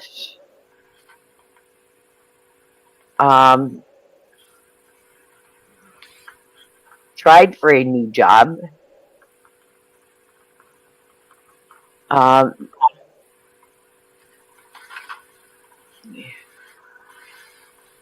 But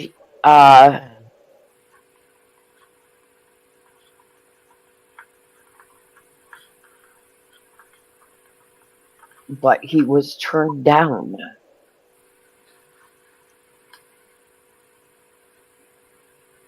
He was looking for a job as would oversee training and investigations of approximately 9,000 officers, deputies, and troopers across Utah. But they had a special meeting behind closed doors with Governor Cox. And the state largest police union, Utah Federation of Officers Order of Police, had lobbied against him not to get the position. It is called the POST director's position. And he was ousted due to this video. And this being put out.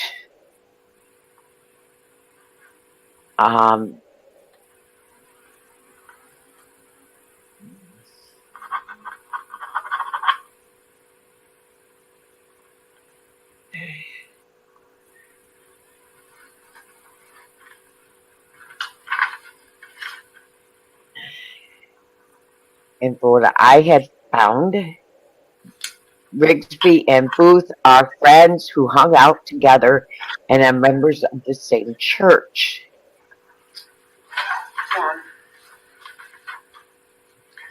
So here's a statute on an issue which I think helps. And if you guys had watched this video like Vinny and I did, this is the most cracking bullshit that interview I have ever seen, in what they call not legal to do a chokehold in this town and county is beyond belief. How do we know that? An employee is presumed Because according to them, you can do a chokehold in this town and county. To a person in authority over the person alleged. So, and there's this piece of I will post the video again, the link. Because an employee participates or gives information in an investigation. So, by doing that piece, and also by consenting to the interview as well, which I know is required, but you get the good faith presumption. I think that's a good thing here. Yep. It shows everyone that you're just trying to do the best you can. You don't have anything against anyone. You're researching things. You're conscientious. You're wanting to help train employees. That's all you were doing. And I think we can say the same thing now. I don't see a change. Not at all. So this is the Utah Protection of Public Employees Act. So separate from policy, state law keeps police department, Heber City themselves, or any supervisor or administrator from trying to somehow retaliate or treat you different. So I'll make sure that in the report, I will come back to you if I'm concerned about something. But at this point, you can expect that in the report, it's like you came in good faith. You cooperated with the whole thing. It's not comfortable, and everyone hates it. Right. We do too. Let's try to move on. That's one thing. The other thing we have to do with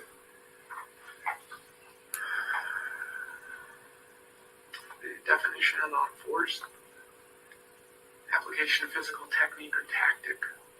Mentioned some other things about chemical agents or weapons, but use on another person, so those ones just don't apply. Okay, so what if? What if there ends up being a punch to the face?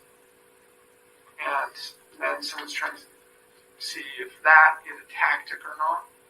Or let's say they're kicking someone, or they've tackled someone, or whatever other kind of action an officer could take on someone else. And maybe we never actually got it covered there. So the overall thing is that's where the state statute would come into place. So is it an assault? Is it a threat? Is it some kind of one of those intimidation things? So state statute would apply at that point in time. So that's why in this situation, the criminal part needed to happen. Doing this on someone's neck for maybe 2 seconds, 1 to 2 seconds doesn't fit within that, given that it's in this fight situation, escorting, transporting, but it does fit within the assault statute or some other piece of the statute. And so if someone had done wrong, it would still be called. Basically, he is saying, they are saying it's legal for a cop to put their hands around your neck and choke you. What you were doing here. And so I would say that. I've never heard such bullshit in my life. Don't think you did anything wrong. That is not misconduct. Not at all. Good thing to do. And I think that by saying that you're open to, there might have been other things going on, that's just, I didn't see those things. I just thought that's a concern. Okay. And just remember, policy requires immediate. I think that you're probably there. And then you go to your supervisor. If that supervisor's affected, then you go to the next supervisor. Right?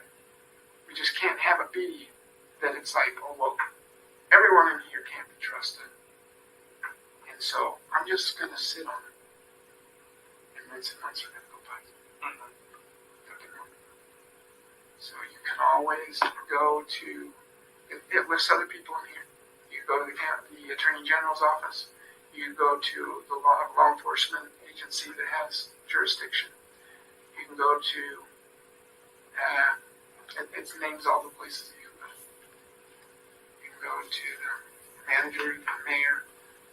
In this case, there's no policy that says whether it's supposed to be the manager or the mayor, but the statute says that it's supposed to be the supervisor of the agency head or whoever is affected by it. So you don't get it all in one place. So, good. I think you did one. Good? Good. May I shake your hand? Absolutely. Thank you. Sorry to take you from training. Sorry for the stress. It's not intentional. Thank you. That was the fun part. I mean, the training. Yeah. The training. Yeah, no, you're good. No, it's the training. The fun part is going down to the hospital. Yeah, thank you.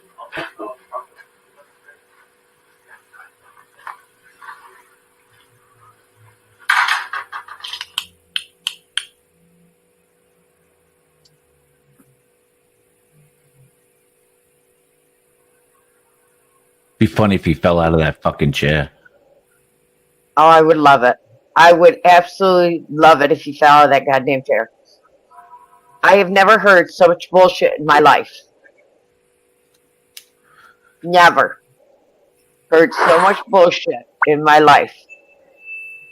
You hear of it, Mellows?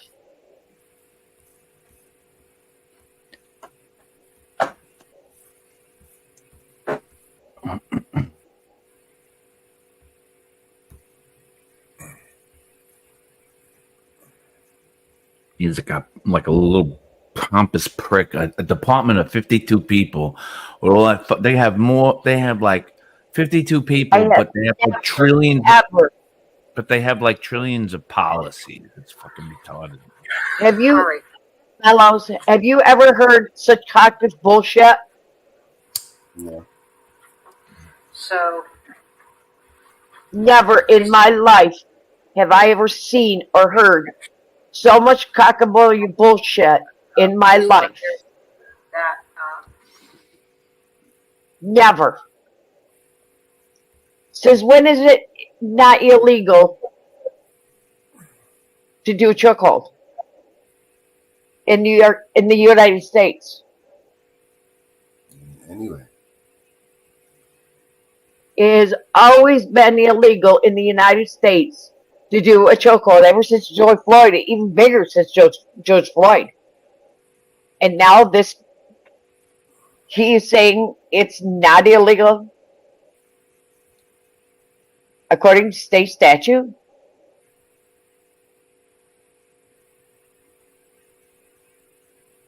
But he clouded the waters, Mama Bear, with the, is it a tactic or is it a training? Is it a tactic or is it train? He play this one. Muddied the waters with that, but it didn't work.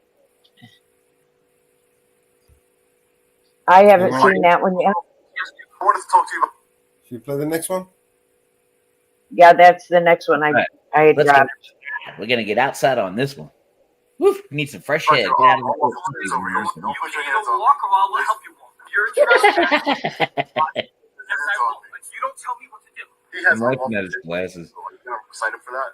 No comment. If they're in violation of the law, we will be giving them a citation. Before arriving, please make sure you are wearing a clown suit, not to be mistaken. That comes with some butthurt cream, I heard. Well, I guess that means they should be arriving in their uniform. So let's put all the 4 tickets right here so they can see them. idea. Looking at the tickets, ladies and gentlemen. Come on, LA. Don't give them your Hey, what's up, tickets, guys? man. Long Island Audit here, back again with another video. Today we will be Oh, this is Long Island Audit. I heard about this guy. Police Department exposing officers who were in violation of New York State law, as well as issuing them citations. Let's get into it. Hey, how are you? Good, good. Oh, this is in a restricted area. Oh, there's no signs or anything that attests to that. You see how short he is? All the guys from Long Island I know are like his size or smaller. Let's talk to this guy right here. All Long Island guys. You see how short that guy is? Yeah. I don't know what it is out there, but everybody I've ever worked with from Long Island is short like that. Hey, sir, how are you? Fun fact, it's a Snapple fact. My name is Sean. What's your name? Well, this isn't restricted, sir. No, it's not. There is. Yeah. Are you a law enforcement officer, sir? Yes, I am. You are? So I wanted to talk to you about your unlawful tents over here, sir. Go on the other side. Sir, I would ask you to just calm down for a second. Go on the other side of the fence. Just calm down. Okay, well, you're trespassing. I am not. I'm you. I'm a police officer. I am not. You cannot make a restricted area. You cannot make a public. This is a public area. That side of the fence is public. This is a public area. There's no signs. There's no signs. Let's talk about your window tint. I'm informing you that you're trespassing. I'd like to speak to a supervisor. Okay, they're right inside.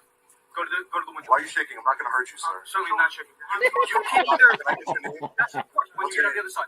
When you get on the other side of the parking lot. But there's no signs. Look, over I'm here. informing you. Over there. I'm informing you that you're trespassing. But you can't make a public area restricted.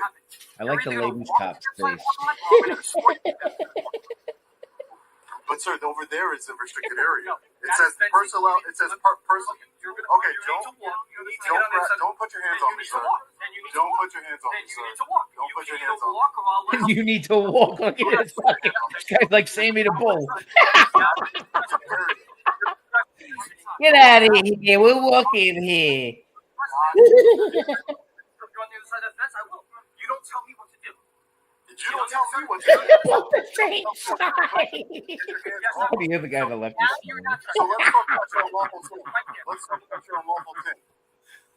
This is not like midgets. I would like to speak to a uniformed officer. There's 3 of you over here. Taxpayer here. Resident of Suffolk County. Officer, what's your name? I'll mute. LAC? ORTE? Is that a police issued vehicle? Is that a police issued vehicle or your personal vehicle? Are you going to invoke your 5th Amendment right? This is not a restricted area. This is not a restricted area. It is not, though. It's not enclosed. You don't know the law. It has to be enclosed in a manner designed to exclude intruders. There you go. Enclosed. Do you know what enclosed means? It means continuous. and designed in a way to exclude intruders. That's the trespassing statute.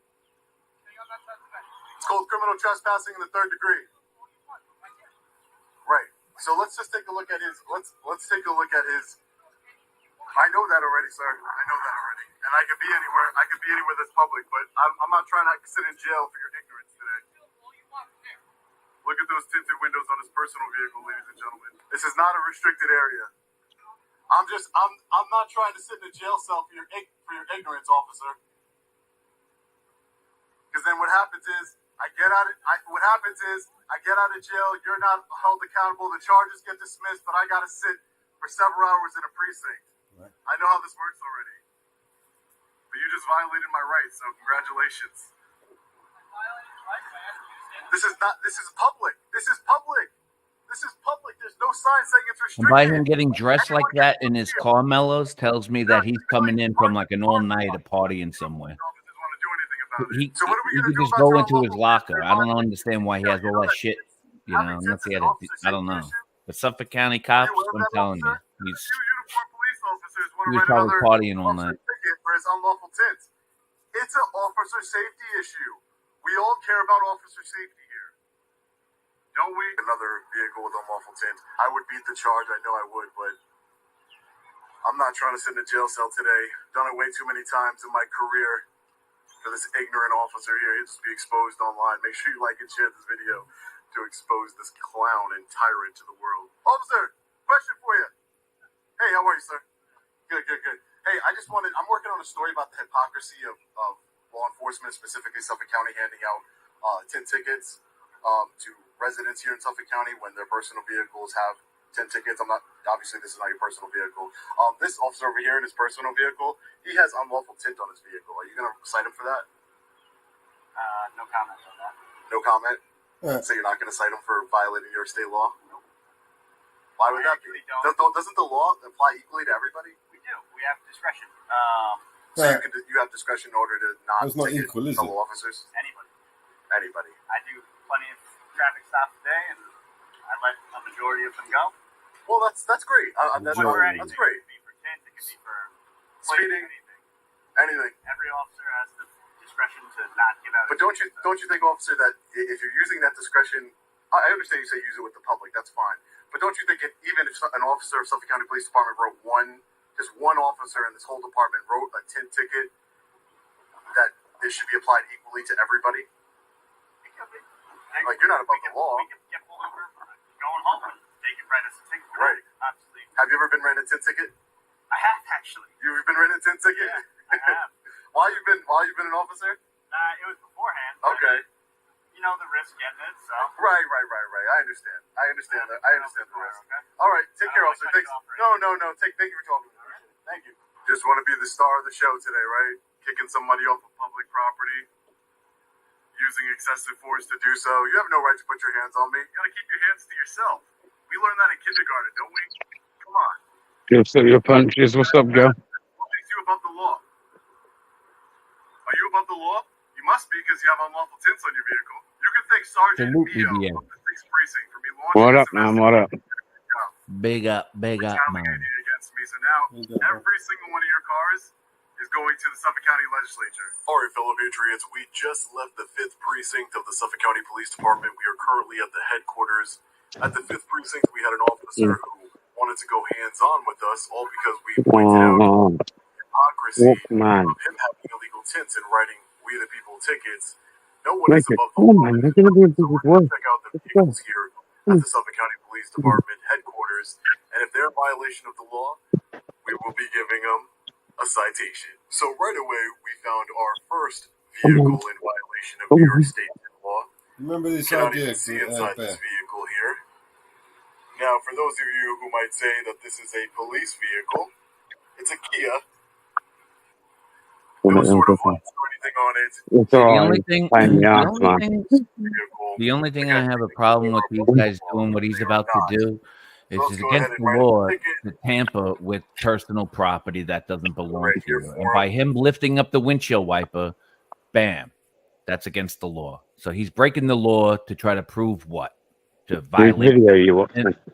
You you're technically not supposed to be touching private property. So right there, that's a ticket, and he can get locked up for that. There you go. When he comes out, he will see his violation. You can see here, marked off tinted windows, signed by We the People. No one is above the law. He just created criminal mischief. Is what he did.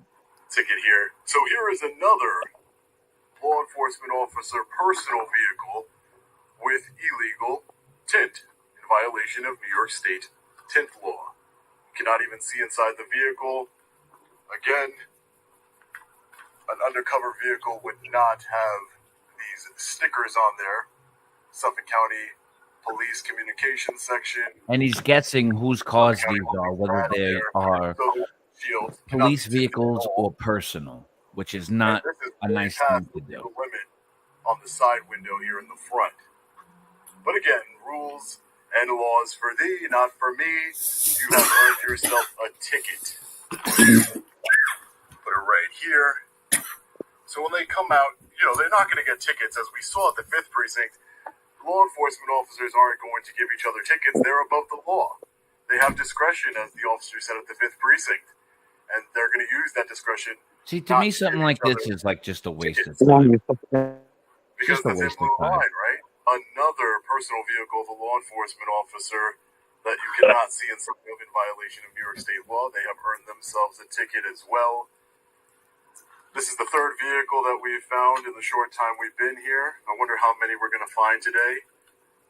He's in their parking lot tampering with all their fucking windshield wipers and leaving litter on their windshield.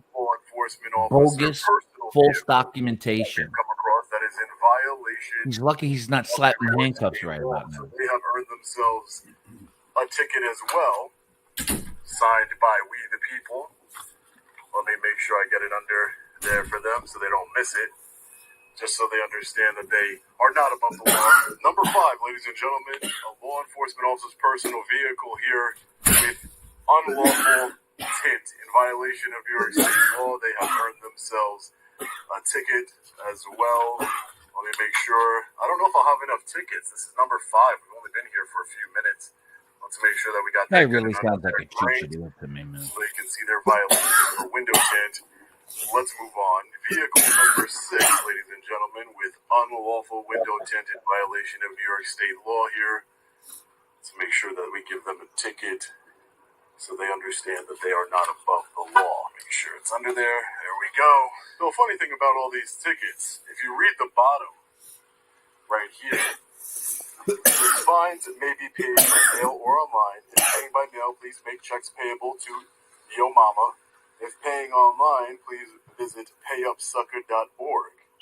You can create that is the fucking most mookiest, gayest fucking shit that this guy spends all his time just doing that. Local county building, arriving, sure you are wearing a clown suit, not to be mistaken for a normal person. So I guess that means they should be arriving in their uniforms. Number 7, belonging to a Suffolk County police officer here that is in violation of New York State law, tint law to be exact. He also has his windshield tinted, as you can see, which is again against the law. So he's going to be getting 2 tickets. He should be thankful that I'm not like Sergeant Neo and giving him 1 for each window. Then he'd get a total of 3. But I'm going to use my discretion to only give him 2 tickets here today, ladies and gentlemen. So it has started to drizzle, but transparency does not run away from a little rain. We came across this. What are we watching here? A fucking video about parking tickets. Yeah, but he a goofy though. I'd rather see what he has when he's like do what he was doing earlier. Face. There's a lot of fucking police. You know what? I'm gonna go. This kind of stuff is like just for clicks and views. I mean, this is just like such a waste of fucking time. What he's doing. Oh, there's loads of police flying towards town, so I'm thinking about going putting my. Instead of handing tickets out like that, go elsewhere. And now, of course, number 8, police personal vehicles in violation of the law. Not only does it have there's no proof that he's showing that these are whose vehicles are. All he's doing is walking around aimlessly with a camera with tinted windows and littering the shit out of their windshields and pulling up their windshield, which is not his property. What a goofy. and get out of tickets, and everybody knows that they're a police officer. And if Who's the order? we have the blue line as their front plate. That's funny. I Who? thought LIA. that was the law here in New York City. Long Island. I guess it's not the law when you are a law enforcement officer, right? Let's see around back. Does he have a back plate? He does have a back plate. But would you look at So you don't agree with this, Vinny, no? He has a plate. It's not that I don't agree. It's just that what he's doing, to me, my personal opinion, it's a waste of time what he's doing right there. It's just nonsensical shit. He's littering people's windshields because they have tinted windows on them for no fucking reason whatsoever. He don't even know if people are fucking blind or what the fuck ever. Who cares? It's New York. New York, everybody's got fucking tinted windows. He's just wasting time. Is it illegal to have tinted windows in New York? Yes, in the city. Yeah. Would the But you police have to have a special are the meter? police likely to enforce that? Only the highway units and special train guys, because what happens, BBA, is you need a special device. I pull you over, and I know I see your tint. Now Yeah. I have a meter. I'm gonna stick it on the window, Of course, and then yeah. just right. And so you got to be trained and all that stuff. So not just everybody could just hand shit out like that. You have to specifically be trained. And listen, I had fucking tinted windows. I had the darkest fucking tinted windows on my car, BBA. You know why? Because when I went to and from work at 3 a.m. in the shittiest of neighborhoods, I didn't want to get fucking robbed while sitting at the traffic light. on my It's way one of home. those, right? I actually agree with know what I you. mean? Like, I agree with you that, like, I say in the tinted grand windows scheme is of things, never a it's a problem. very trivial thing to be pointing out and kind of going around nitpicking at. However, I think Yeah, I sometimes love with things like this, the point is that the police would enforce that on us. So they shouldn't be any Well, it's a different. So we want to point out. discretionary ticket, just like a speeding ticket or a seatbelt. The It's guy discretion. pulled him over, right, as a You know. retaliation. The Matrix, yeah. Earlier. But And he gave him am a 4 and tickets. I never He took. gave him 4 tickets, right, for because he was pissed off with him, and they're only supposed to give the 2 for the front, not the back. The back, there can be any tint they want, but he gave him because his discretion, because he was pissed. He waited there for an hour and 20 minutes for Long Island audits to come out of the private property, so he could pull him over and retaliate against him and give him 4 tickets Yeah, for his. I see what you're saying. Like, And he didn't even pull out the meter to test the windows. And Long Island Audit has already been through this, and he's had the things tested, so he knows for a fact. I say they're that legal. the whole. He knows for a fact they're legal, right? Because he's already gone through it and he's got the test and all of that. But the Yeah. guy gave 4 tickets, and they're only supposed to give him 2 for the front, but he gave him 4 tickets anyway. And he didn't even bother putting the test on it. He just handed him the tickets. Says, "Here you go and fight them." The whole tinted window fucking conversation needs to fucking just be revisited, revamped, and it would take 10 minutes. All tinted Yeah, I agree. windows, all tinted windows. Get them as dark as you fucking want. If you want them as light as you want, you get them as light as you want. You want windows, you don't want windows, whatever, up or down, it doesn't matter. It's your fucking car, and it's not a threat. I always thought tinted windows to me was helpful with glare and in any other kind of visibility aspects. Tinted windows come in really handy at a lot of different times. And I never felt a threat when I pulled somebody over. All you got to do is one simplistic thing when you pull somebody over is get on that nice little fucking bullhorn that you have in your car and tell them to roll the window down. At least one. That's all. That's all you have to do. I don't understand. It's just a fucking money-making stupid thing. It's like, are you going to get a ticket because your sunglasses are too fucking dark? My glasses are darker than the fucking tinted windows they're giving tickets out. How stupid is this?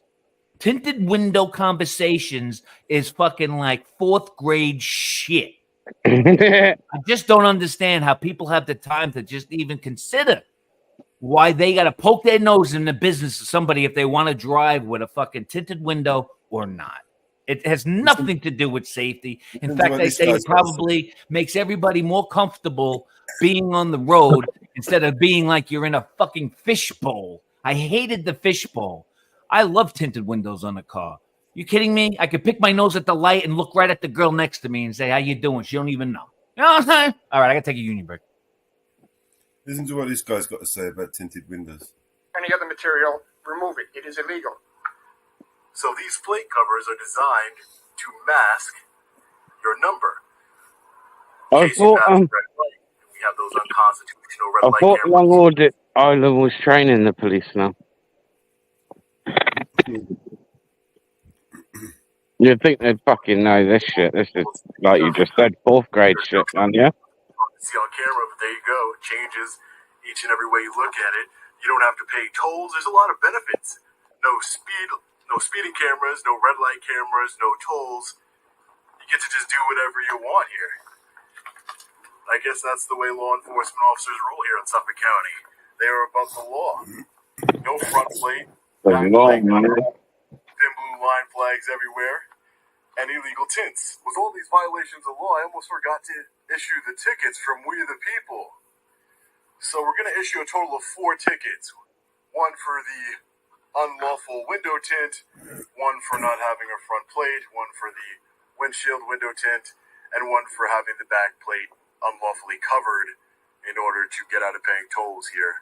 So let's put all the 4 tickets right here so they can see them. Right in front of this vehicle, we have another one that has an unlawful plate cover. If your license plate is covered with plastic or any other material, remove it. It is illegal.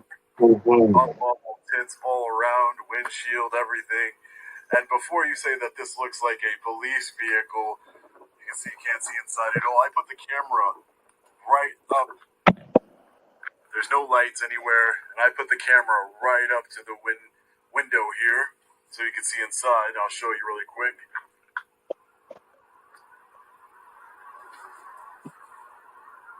Has car seat, regular things that a personal vehicle would have in it. I'm starting to run out of tickets. This last one, 4 tickets. I gotta be fair. This one has to get 4 tickets as well. It was a complete violation of multiple different laws here in New York State. So I just want to make sure that those are good under the windshield there. I'm starting to run out of tickets. I didn't think I would come to a headquarters of one of the highest paid law enforcement agencies in the country and run out of tickets in my ticket book from all the violations of law. What's going on here? So that was vehicle number 9, in case you at home are keeping track. No, I'm okay, sir. Thank you. I said I'm okay, sir. Thank you. You dropped your box full of things there, sir. Who are you, sir? Sergeant Geyer. Sergeant Geyer? My name is Sean. Sergeant Geyer, how are you? I'm from here, sir. From here where? What does that matter? What? Do you need help? Okay. Oh, Sergeant, you know, I'm sure you do, but I'm not going to tell you. I'm just working on something really quick, that's all. There's nobody allowed back on this road. You can go to those roads. Nope, nobody's allowed on this public road here? Yeah, it's a public road. Yeah. Well, I don't know. I know it's public, though. This is public property here. What's the name of the road? Fuck you, sir. Yeah, this is what the police. Oh, so it's a public road. Okay, so it's a public road. Sean, I don't understand what's going on here, buddy. Oh, you really want to know? I'll tell you, Sergeant. I'm handing out these violations here for different vehicles that I'm finding that have unlawful tint and are in violation of New York State law. Just doing my civic duty here as a resident of Suffolk County. His civic duty. There you go. That's it here. This is a public road, by the way. What's the name of it? It doesn't need to have a name. No, it doesn't need to have a name to be a public road. The police department is public. What would make this road private? Yeah. I can't imagine like a woman dating this man, knowing like, "Hey, honey, what'd you do all day?" Oh, honey, I went to the parking lot and I got my little ticket book. And I took my little ticket book, honey, and I went around to all the cars and I made sure they all got their tickets. And I also made sure that they had their license plates correctly adjusted on the backs of their cars. All day long. It took me 8 hours, honey. I just went around and did that. Can you imagine dating this guy as a woman? Can you imagine? That's what he would have to fucking say to whoever he goes home to. What? Yeah. And God forbid if there is a woman on the other end of that, or a man, get in where you fit in, but no mook, but whatever.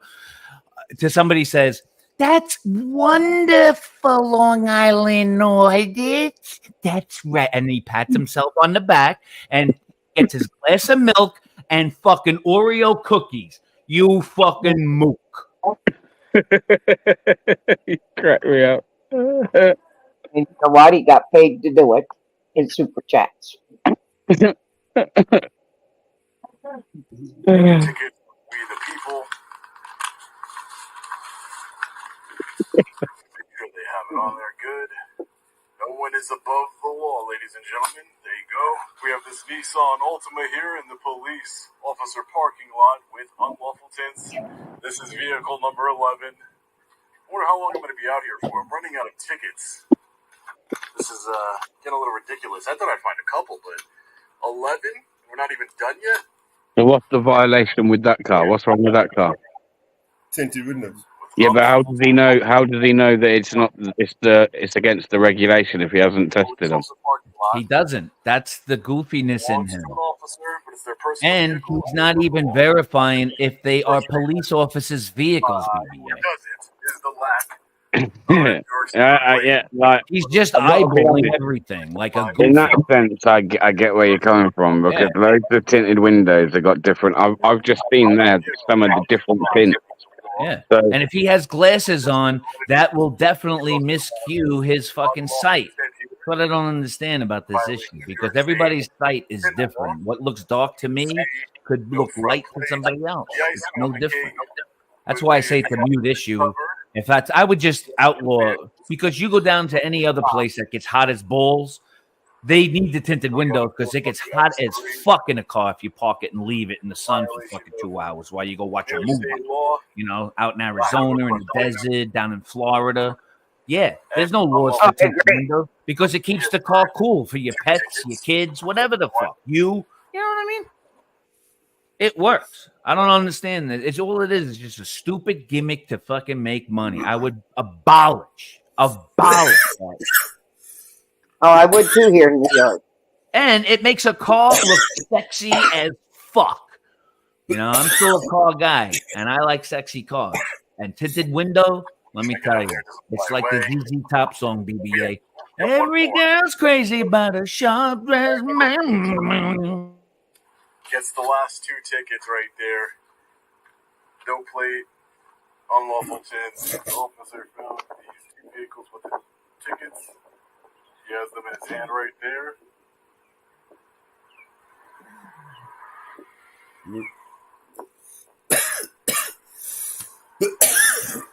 So he's taking care of his buddy's tickets for him. A Ram 1500 with 4 tickets. And this vehicle with 4 tickets. He was taking pictures and taking them off the windshield. Look at him looking at the tickets, ladies and gentlemen. He's like, where did these come from? We're not held accountable. Oh, he's putting them back. Look at that. He's like, issuing officer, we the people. Now he's taking pictures of you of what you littered the whole fucking parking lot with, you fucking mook. How does he not understand what that cop is doing to him right now? He's taking all these pictures of what he's been doing. Citations issued by law enforcement officers' personal vehicles. What a mook. For violating New York state law, whether that be unlawful tint or unlawfully covering of license He's plate got him on numbers. 11 counts, BBA, of criminal mischief. Right there. You crack me up, man. At the beginning of this video, the officer who went hands-on, the 2 officers who went hands-on, because they didn't like that I was calling them out. Can't touch people's fucking property, man. And he touched every single one of those windshield wipers and littered on top of their personal property. Shame on him. No, they're probably laughing about it. Is above the law. It seems that rules and laws for thee and not for me is very prevalent here in Suffolk I County. just look at the irony of it. Like, this guy's trying to be all fucking high and mighty, and here I am just ripping the shit out of what he's trying to do. He's a mook. I like that though. What's for thee is not for me. I like that. The funny thing is, the best would be if he would have showed at the end him getting into a tinted window car and pulling away. You know what I'm saying? Like he gets into a darkest tinted car and pull away. He should he should get one of those tinted. He should get one of those meters that reads how tinted a bit of glass is. And then he can go off of what the actual lawful requirement is in your country or in your state, you know. But then that'll like In that that would state. jam him up even more because then he would actually have the door open and he would have to have the window down. So even if he uses the meter on a cracked window, like half cracked down, and he does that, he's literally he's sticking his hands inside now the car. Right. You know what I mean? So Yeah.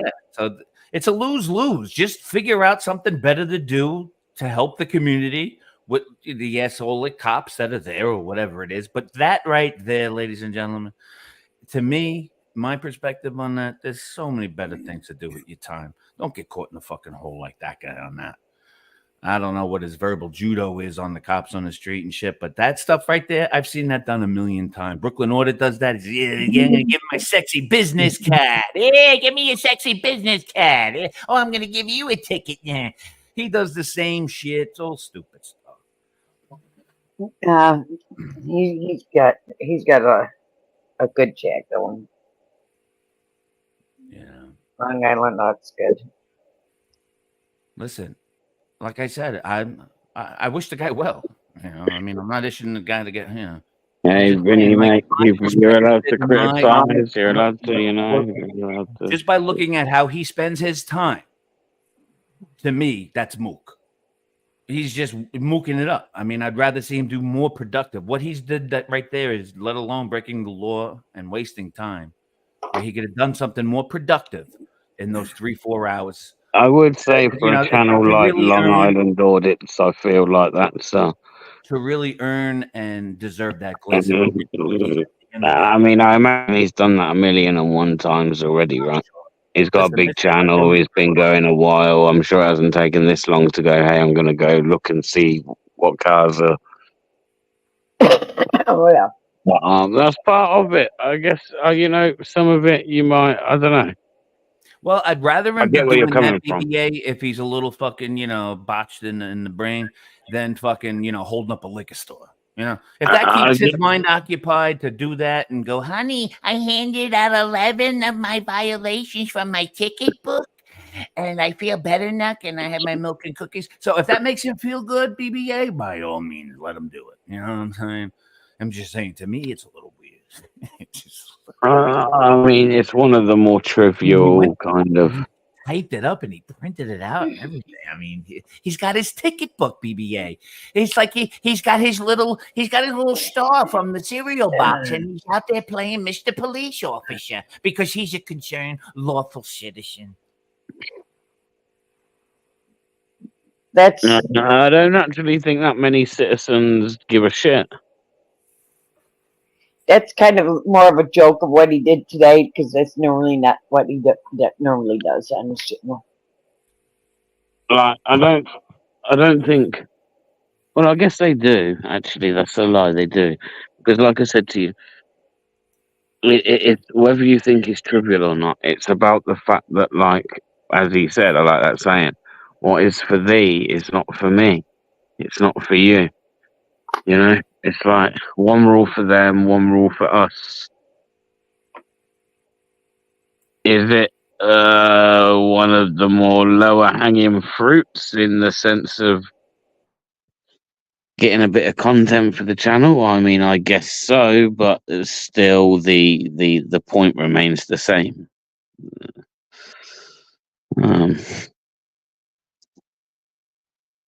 And to be fair, it's not like he's out every day. Come on, you're exaggerating a bit by saying he's out every day collecting tickets.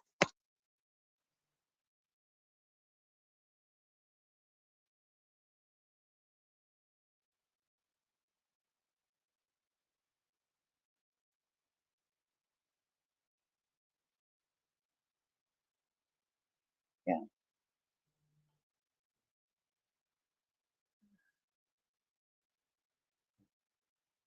Well, how did the game go, BBA?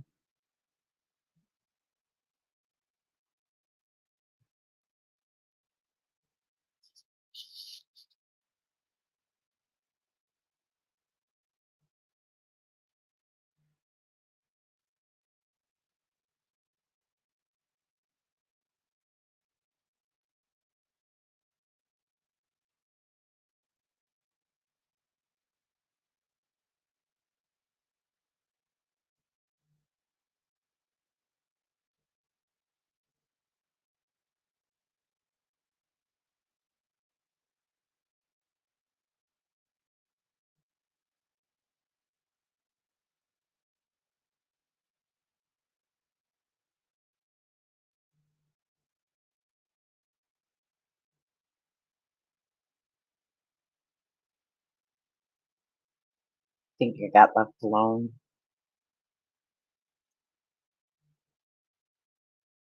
Anybody know how the game went?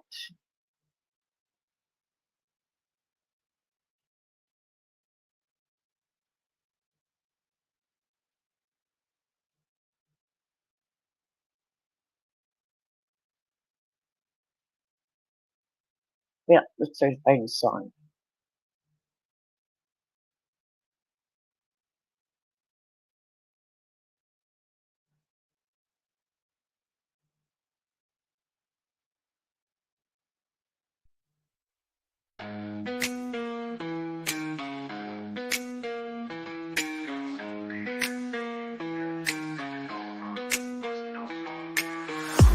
Roll up deep in the rover, nuts buzzing all day, world take over. Kingdom no bill, be a zero clover. Crack shells go luckily, no do-over. Much to go, shells crush. Cover cities, no rush, be a seed hush. Enemies get dusted, scatter like rust. Bust, bust, turn crush, dreams come bust. BNC for life, taking over night. Busting nuts for miles, world domination in style. Bustin' like a cannon, no stopping. BFC stacking up with stuff dropping. Nuts like treasure buckets popping. All unlocked, no clocks, no fuck stop. BFC, yeah, taking over. Bust nuts, world doing up, no more silver. Ghost nuts, world doing up. Bust nuts, world doing up. Bust nuts, world doing up. Bustin' like a cannon, no stopping. BNC stacking up with stuff dropping. Nuts like treasure buckets popping. All unlocked, no clocks, no flock stop. Crack the earth, split the sea. Bustin' nuts, free is free. BNC rain, y'all can see. Crawled on knees, this is destined to be. World on these destined to be. BNC for life, taking over night. Busting nuts for miles, world domination in style. Bustin' like a cannon, no stopping. BNC stacking up with stuff dropping. Nuts like treasure buckets popping. All unlocked, no clocks, no flock stop. Ghost nuts, world doing up. Bust nuts, world doing up. Bust nuts, world doing up.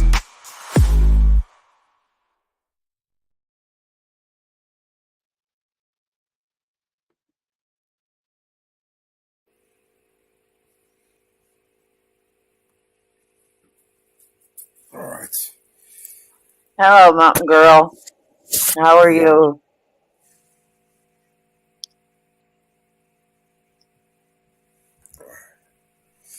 We'll play another video. And the They answer were to your doing it. question was, Mama Bat, football is on hold from coming home for at least another 2 years. I'm sorry. It's all right. Like I said, I'm used to losing. It was winning that I would have been like really emotional. Like the losing. I mean, there's nothing. Fuck, it's like water off a duck's back, man. You know. But I yeah, am we'll wait for the sorry. World Cup in 2 years. I am so sorry. But hey, you know what? I'm one of them, man. Like I'm proud to say I'm English, regardless of whether we're shite at everything we do.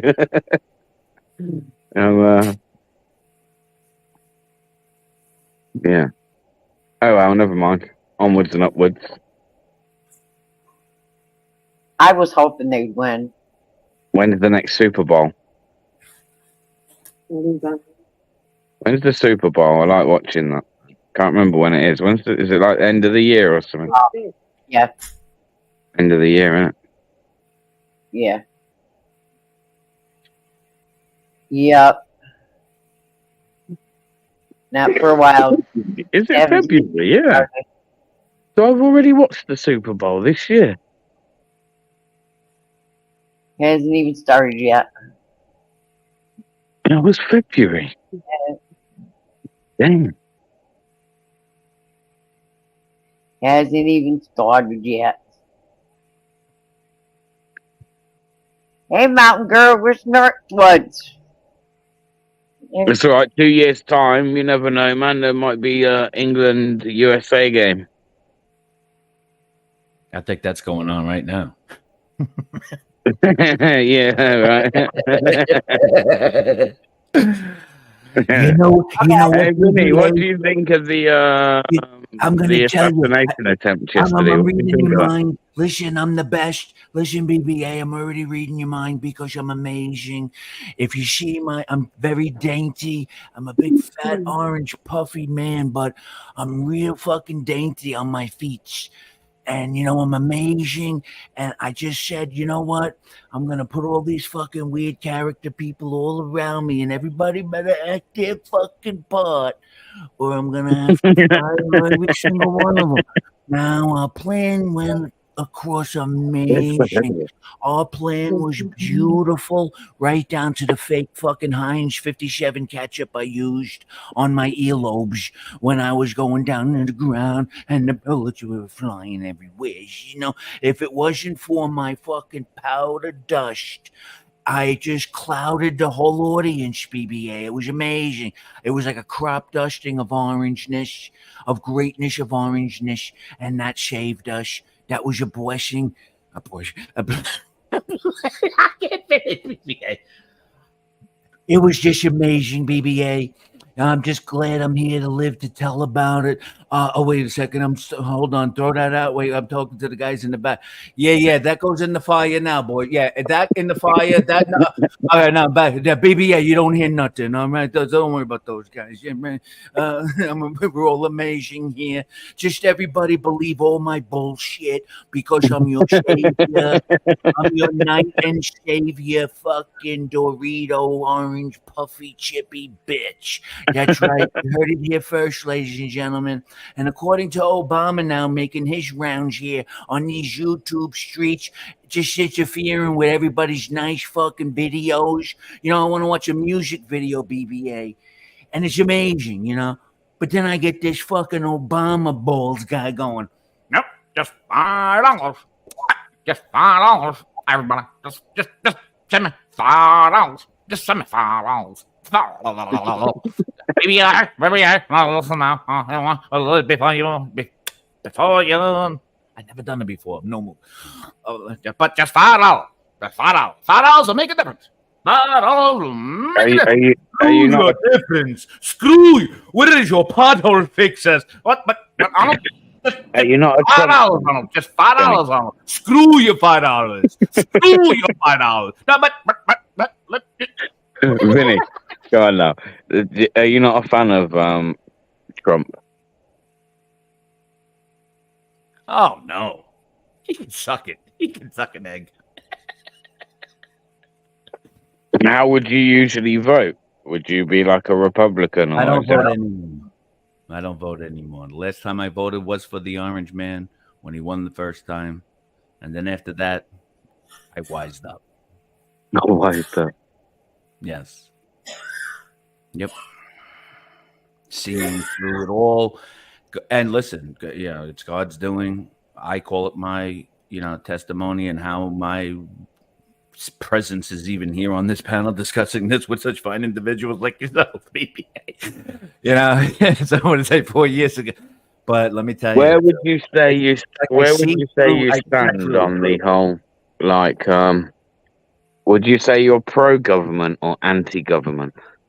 I am for the right people to help the right people to do the right thing that's necessary to do in the most humanitarian, compassion, and loving way possible, no matter what the situation is. And then having the right people with that compassion and heart, which I call love, because ultimately my God is love, first and foremost. And love, BBA, to me, is gentle. So, again, I'd have to ask the question again because I don't think I got the answer for it. Would you say you're pro-government or anti-government? I'd say anti. If I had to say, I don't like the word at all. You know what I mean? But I understand what you're saying.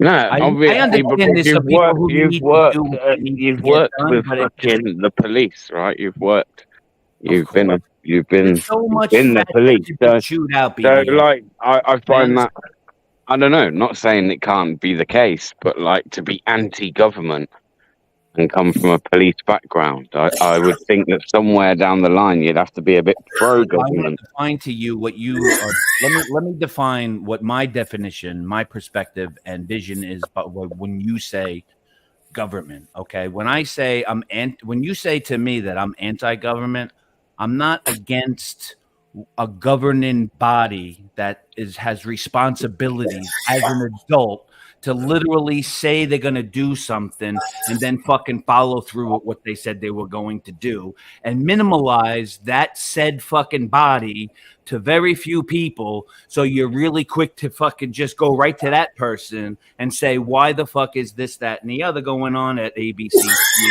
And you'll have the right person to fucking blame for the right problem that arises at any fucking time in our history moving forward. You'll always have a person, not they. Like you got these guys, BBA. They're like, they shot Trump. All these weirdos out there now. They shot him. Who the fuck is they?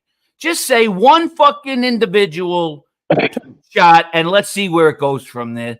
You know what I'm saying? It's just enough is enough of the dog and pony show, because at the end of the day, a statute, a constitutional number, an alphabetical letter, a gematria fucking number, at the end of the fucking day, to me, we're all human beings. Government is human being. It's a big fucking octopus of a bitch. Do you feel like I always feel like I'm questioning fucking walls and let the people ask the right questions to the right motherfuckers who could actually broadcast correctly in this fucking realm, which is I'm all pushing for. Well, I reckon. You know what I'm saying? Like BBA, I am the motherfucker. If I was Fox fucking News, it would be live. You'd hire me, right? You'd hire me. If you were Fox News, you'd hire me, don't lie. I already got you hired on my W Fund. I'm already on the payroll. I'm already on the payroll, man. Payroll. I got. Listen, I foresee shows like this. This is the shit, and the switch it. Listen, everybody's got their own fucking visions and their dreams. I know I am exactly in where I need to be for my catbird seat. No pun intended with the pussy face. You understand? I know where I am at. And it's not my job to convince anybody otherwise and to argue or fight against.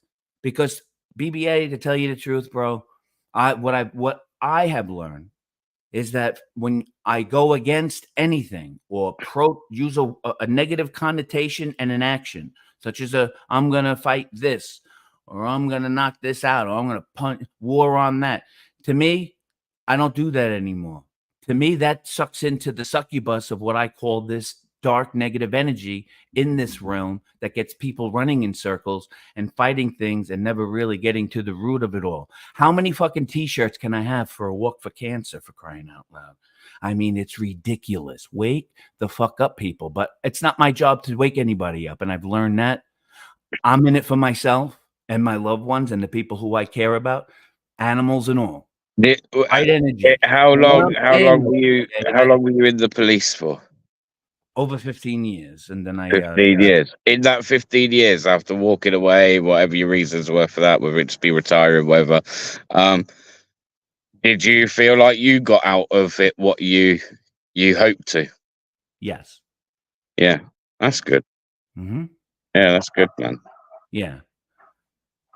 You know, you think you're on a path and then you go, and it's, you know what I mean? Like, it's not like being selfish, because I say everybody should look out for themselves. So 15 years, you were in the force for 15 years. How long have you not been in the force? Over 15. So I'm not going to put a number on it, but I'm just going to say between 15 and 20. What is how long you were in the force? Yes. How long have you not been in the force? Shit, over 10 years now, bro. Do you think there's a change in policing in that time from when, let's say, the day you started up till present day? Do you think there's a change in the police? And if so, do you think it's for the better or not, for worse? Yes, I've seen the change, and B, for the worst. I wonder what it is. I wonder why that is, because I would say that's the same here as well. Like if I could quality pull of my standard. granddad, if I could pull my granddad up out the dirt and interview him, I imagine I've seen quality standards just go to the wayside, BBA, and that's what you get from that. And obviously low pay. So you don't attract the right people for it, and they attract what they want to attract, and that's what they have today. A bunch of fucking robotic fucking tools who are just like no different in Star Wars. You know what I'm saying? I mean, that's all it is. They want yes men. They don't want people thinking for themselves. They got rid of that when all the guys, the real men and women, and I can't say real or not. I'm just saying, like, I would have been one of them. I've already made this statement before on this program. I would, if I was one of those people that was forced to have to take the backs or take a hike, I would have been a cop in Florida right now. Well, I mean, I tried to be even. That separated out the rest of the alpha, or I can't say alpha. Just people like us who could think for them fucking selves and question things. Like, hey, I'm not fucking putting that in, just whatever it is. So if you got rid of that faction now you got a bunch of fucking doo-doos in there, big time, right up to the brass, which has always been. See, I tried to be balanced, right, and be fair, and like maybe it's something I never used to do. But I mean, could we definitely? You definitely would have the right to say. But I mean, can we not at least turn around and say that being a police officer is not exactly the easiest job in the world? I mean, I imagine it comes with a lot of. I don't know. To me, it was great. To me, it was just like fucking natural. It was like, I was like, honestly, BBA, I was like, I can't believe they pay me to do what I'm doing. That was me, though. You understand? Right. I give a completely different perspective, and probably the kind of perspectives that they don't want you to know what the police really think, which is guys like me. I have many family members that were police officers and left the force and friends that left the force because they don't like where it's gone. Would you say it's fair to say that we need a police force? Yes. Yes. So we're on agreement. Absolutely. I don't know about Meadows, but the three of us at least are on agreement that we definitely should need a police force, right? I'd want to know that, you know what, and I'm not a follower, or even me, or whatever. If you got your parents by themselves or whatever, needs to be reevaluated. I know if I need to get fucking somebody to get like to Mama Bear fast, Mellows fast, UBB fast, I feel comfort in knowing, let alone God's got it all. But just the mere fact that, I could pick up the phone, go 911 and say, hey, listen, can you send the car over? I haven't heard from my friend BB. Oh, yeah, no problem. Go over, just something like that. Just somebody to take care of something that has to be done like that. And obviously accident reports. Accident reports up the ass over. Vinny, did you hear about Ithaca Police Department doing away with their police department? I haven't heard of anything like that. Yeah. You show me Ithaca one Police city Department- that'll ever fucking do that. Ithaca Police Department had voted to do away with the police department. I've floated a few different ideas to myself in theory Okay. of how Here, policing. a couple years ago, Ithaca Police Department, which has Cornell University and Ithaca Police Department, Ithaca University there, they voted to do away with their police department. It was under their own there. Some places, I tell you, it's there's too much this triplicate. Like, let's say in New York State, they have the state police. We're talking outside the city, guys, for the guys in the UK there. So if you're not in the New York City area, we call that being upstate, well, the state of New York or Long Island, whatever. But when you're upstate, the state police usually run the show. Usually. There's different counties and different this, but what they fail, Mama Bear, is what I would enact immediately is the triplification of why these existing departments even exist in the first place. Because now you have areas that, well, if someone calls 911, those state police are going to arrive. Oh, well, now the town that the person is calling from is going to arrive. Oh, now the county sheriff is going to show up. And then maybe even the neighboring little city guy who's teeter-tottering there. So there's 4 or 5 different agency of police departments all showing up to a scene all together, and they don't even fucking know each other. That is a problem to me, because now when the shit really hits the fan, who is now going to be pointing the fingers? I say minimize the literal definition of, let's just say, they're all sheriffs. Let's just take it back to the origination of the word, so it's sheriff. If we have a standardized policing mechanism in this country or others that uniformly, no pun intended with the uniforms, but it would be like that too, because it would be recognized like an easy flow where every fucking, it's not a question, it's a police car. It's a police car, whether you're in Florida or California, it's the sheriff's department. The same fucking color, the same shit, the same one fucking chief nationwide, right? Instead of, oh, he's our top cop in the presidential car. He's a top cop. Well, what the fuck does a top cop do? Never mind, I'm off track on that. But what I'm saying is, have one motherfucker in this country answer for all the cops in the country. No different than the military. Why is that not possible? Well, because it'll eliminate a lot of fucking jobs, that's why. And so be it, good the fuck riddance. Maybe that's the reason and the problem, is that they're creating jobs that don't need to be created, and the boobs are the only ones who are taking these jobs, and it's just coming full circle as karma. You get what you get. You play stupid games, you're going to win stupid prizes. They keep lowering standards and creating existence and monies that just don't exist in the first place, just so they can create an existence and a title. I don't even know why you even need a chief of anything with 52 people in a police department. I would say a sergeant could handle that easily. We turned out, BBA, my midnight shift, we turned out over like fucking 70 guys on one. I think one sergeant can handle 52 people. What the fuck you need all these fucking? So what I'm saying is, and they're going to be all the same. So it's going to be all uniformly. So there's never a fucking question. And I look at this as from a child's perspective and from somebody who needs fucking help, the right way to get fucking help, whether if it's from drugs or homelessness or right down to fucking kids who need to fucking reach out and run to a fucking uniform. The problem is the kids don't know where to run anymore. I grew up, I always knew where I had to run if I was in trouble. Right. And I thank God and I was blessed with nice guys that rolled around my neighborhoods in Brooklyn, as rough and crazy and hot as could be this time of year too, But what I'm saying is there's no trust. The kids, it's no different than they all recognize fucking Mickey Mouse and Walt Disney bullshit.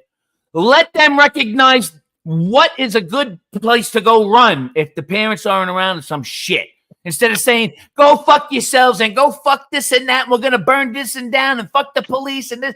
Yeah, they'll be the first motherfuckers to say, hey, where's 911? Because these people are pitchforking and coming up my driveway like they're coming for Frankenstein. That's why I say we need the police. I understand that. The police, to me, could be on a variety of levels, but we can uniformly, as a country, vote on every fucking aspect and every fucking aspect of this agency, new creation, like anything else that comes new down the pike in this country for centuries to continue on, is something new, like a new CIA, but now it's the police. But it's going to be done the right way, and it's going to be done by auditors, first A, 1A guys like yourselves and ladies that could input and get live interactive feed on a global scale as well, and maybe they can enact that as well. However, what different kind of ways to do it, because it's all positive shit. There's no more fucking red tape, and I need a submitted form for this and a form for that. Fuck the forms. Everything is digital now, and it should be simplified simplistically to understand we're not wasting anybody's fucking time or to humiliate anybody, because there's not one fucking human being, no matter where the fuck you came out of your mother's pussy on this plane, makes you any better than any other motherfucker on this earth. And I got to take a break. Back a year and a half ago, Ithaca, the city of Ithaca, old mayor, ex-mayor, did a resolution, and it was voted on, to dismantle the Ithaca Police Department, which would have left the city of Ithaca with no valid police department. And they were going to bring in a crisis team and then a law enforcement assistance division team. Basically, just an assistant diversion team, which was a step down from the police department. After they found out that the old mayor, had lied to them about reports of crime within the city and in the town, saying that there was no crime or nothing in the town that was actually happening, and found out that it was all lies within the town, the city. They had the city, the college, 2 colleges, and the homeless population, which is tremendous within the city of Ithaca. They have what's called the Jungle City, which is nothing but, and it is a big problem within the city of Ithaca. Now they went back, they redid a proposal. Some of the officers of the city of Ithaca had left because they said they were dismantling it, left and went elsewhere for jobs. Because they were going to dismantle the police department. The chief even left, so they had to get a new chief of police, which they have hired. They had to hire officers and everything. Due to the fact of Cornell University, Ithaca University, there was a lot of protests because of the George Floyd, and that was another reason why the ex-mayor was trying to push to do away with the police, was for George Floyd. And in turn, they had to rehire a whole police department. The crime rate in the city of Ithaca is unbelievable.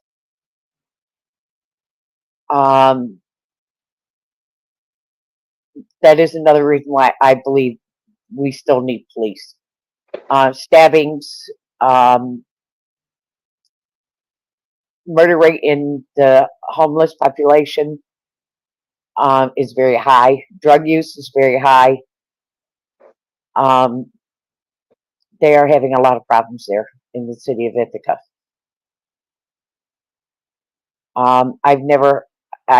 Very seldom did I ever hear murders in the city of Ithaca. There's now a very high rate of murders now in the city. Hello, Native. Hello. So the police don't work. They've had to rebuild. They're rebuilding a police department. They've only have a few officers now. They're relying on the sheriff's department and the state police to respond within the city limits, and they have to bring them in because they're rebuilding the whole police department. They've been now for a year trying to rebuild the police department, and because of everything that's happened in New York State, police have left the state because New York State is not backing the police departments. Everything that has happened in New York State, and because of the cost of living here in New York State,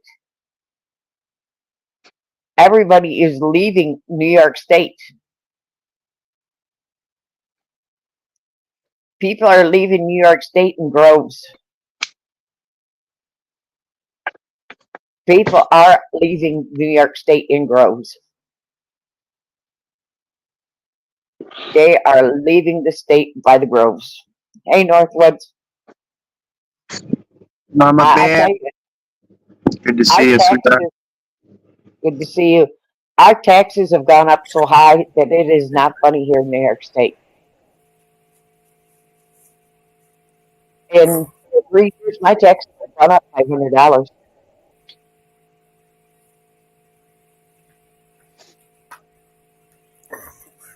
Well, it's outrageous.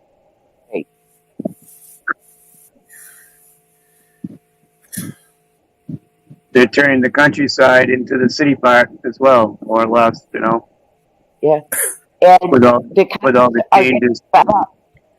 Cops are getting fed up, and Vinny can instate this. Like he just said, he took in so many people, and especially they take them in, they let them right out the door. We have no bail.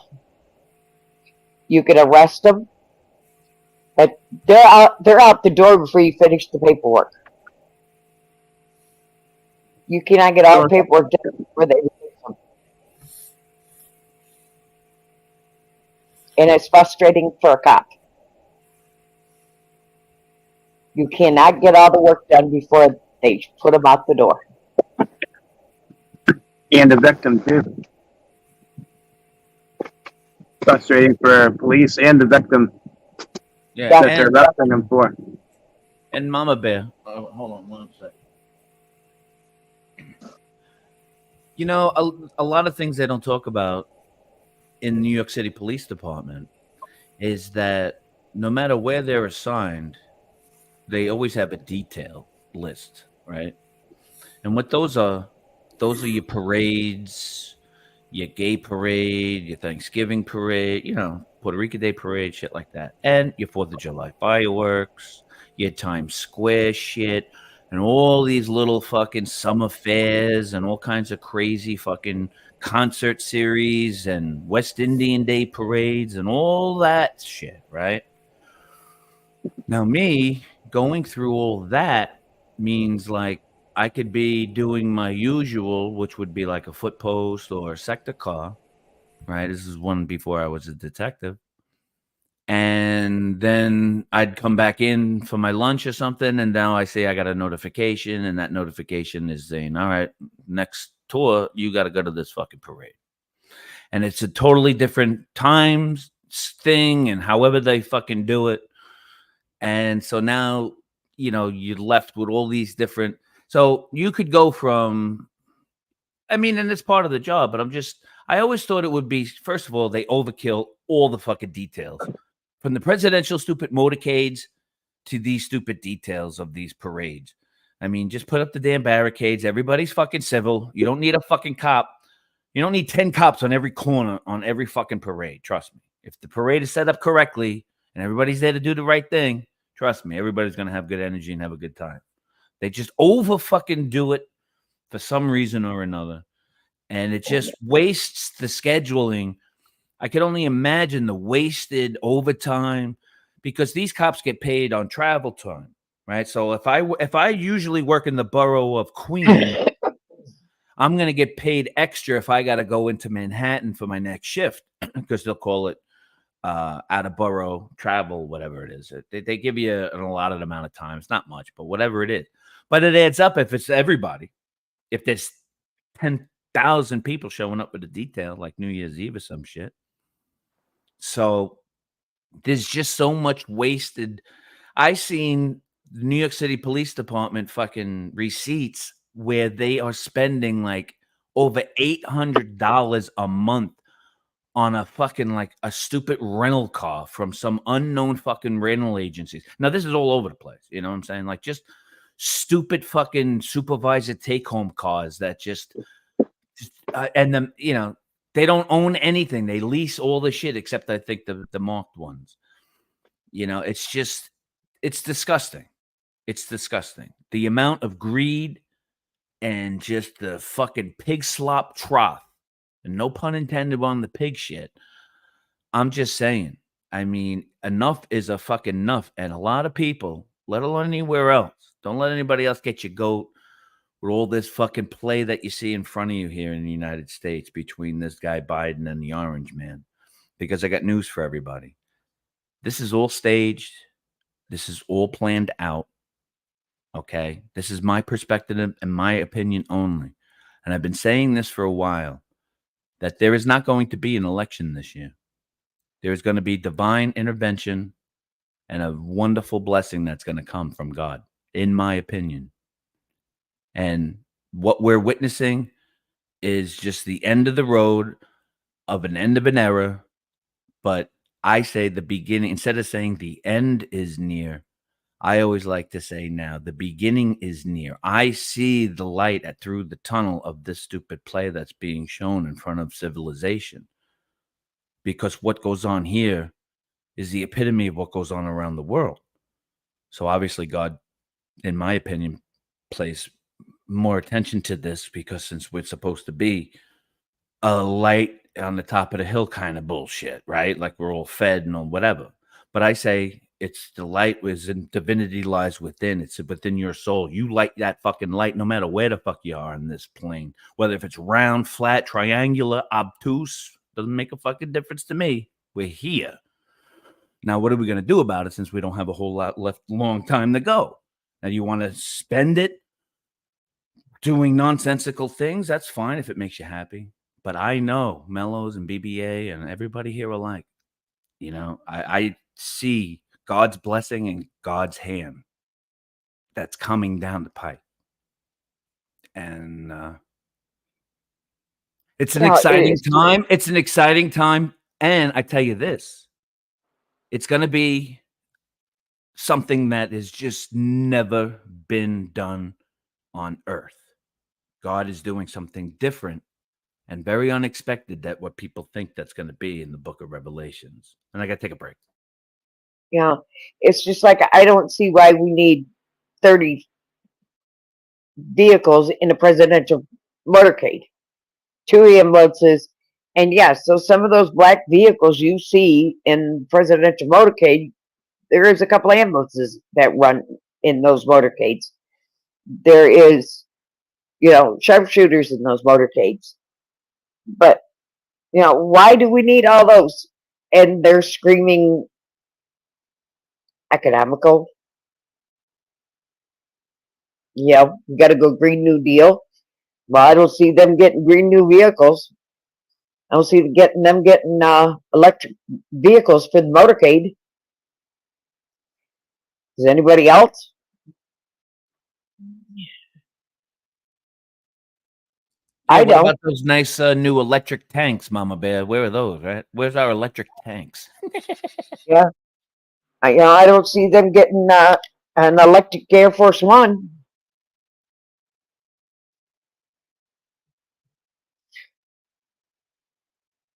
I don't see any of that.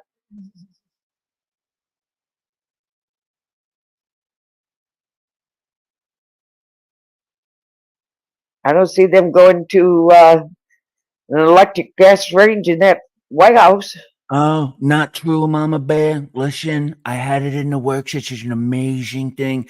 Did you know, Mama Bear, that I enacted the best amazing deal for a new Air Force One that's coming out soon? It's an amazing Yeah. deal. I got it true, but the unfortunate thing was it was supposed to be all electric, but I just do the electric boogaloo on it. So every time when I go up there and I get on and off this thing, instead of Hey, saying, Trump, when you say you bought it for a lot, did you buy it from China?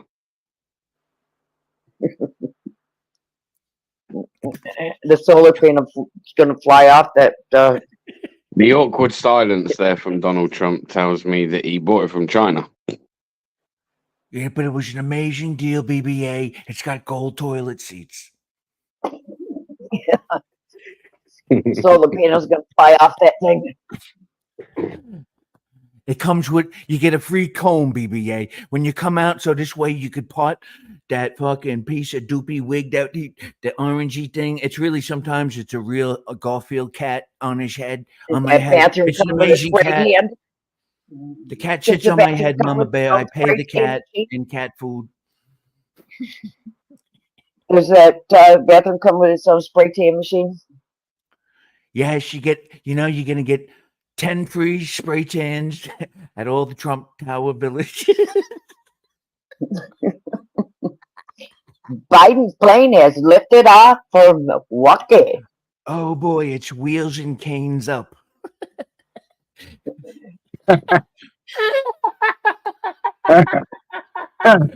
The wheelchair is up.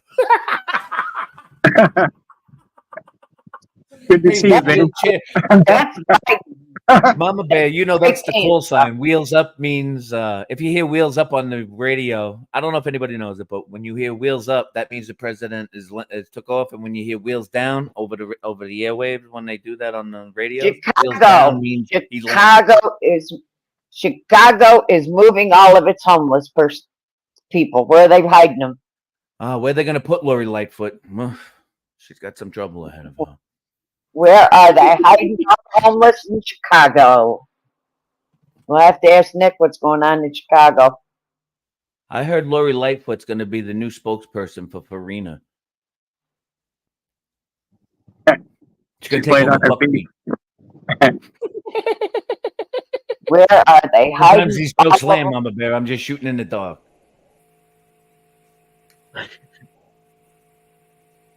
Where are they hiding them all in Chicago?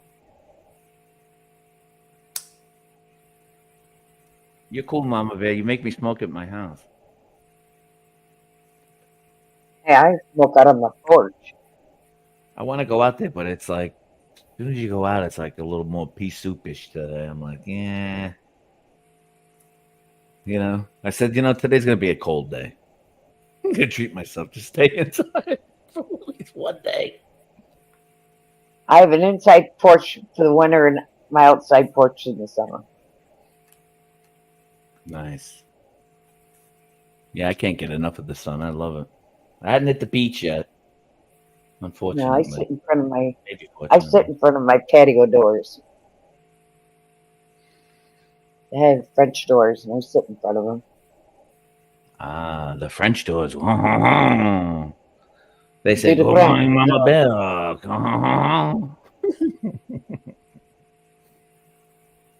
I wake up every morning and overlook my pine trees, and that's where the deer run every day. Nice. And I see the deer out there running in the morning.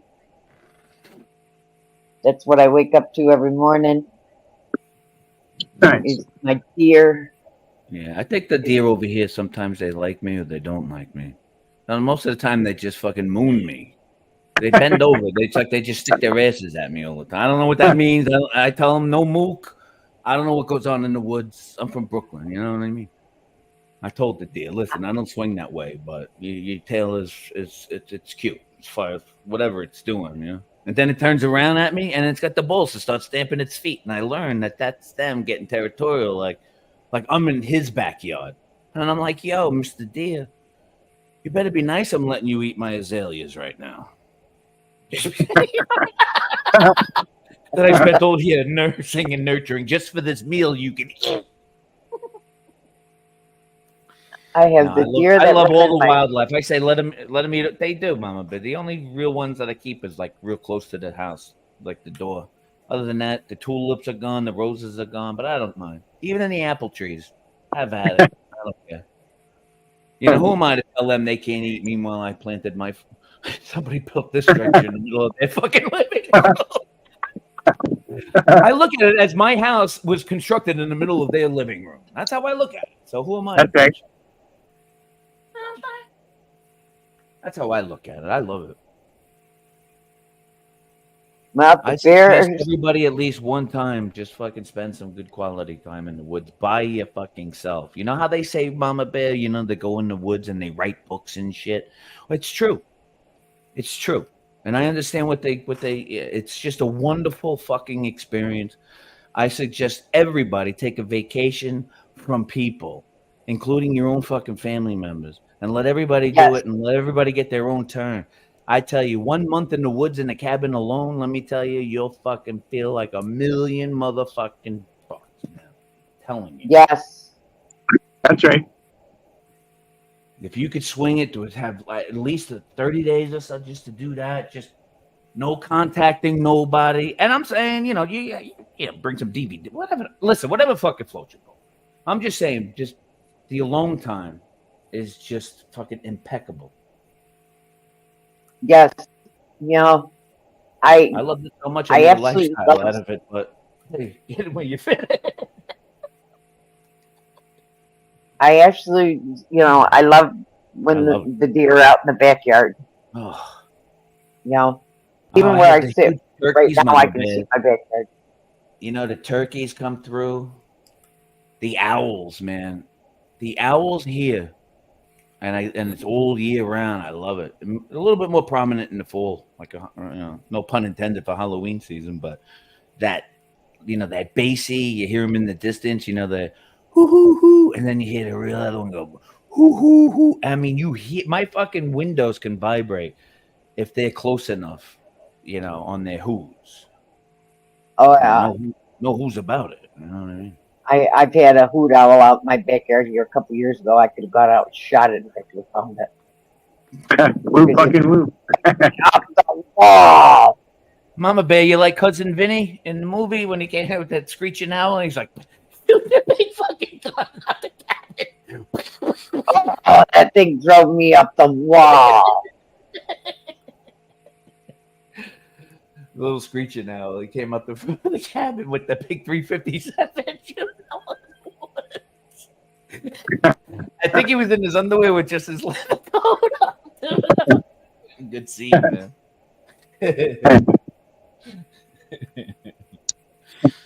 My Cousin Vinny. Who would have known? I've got that movie.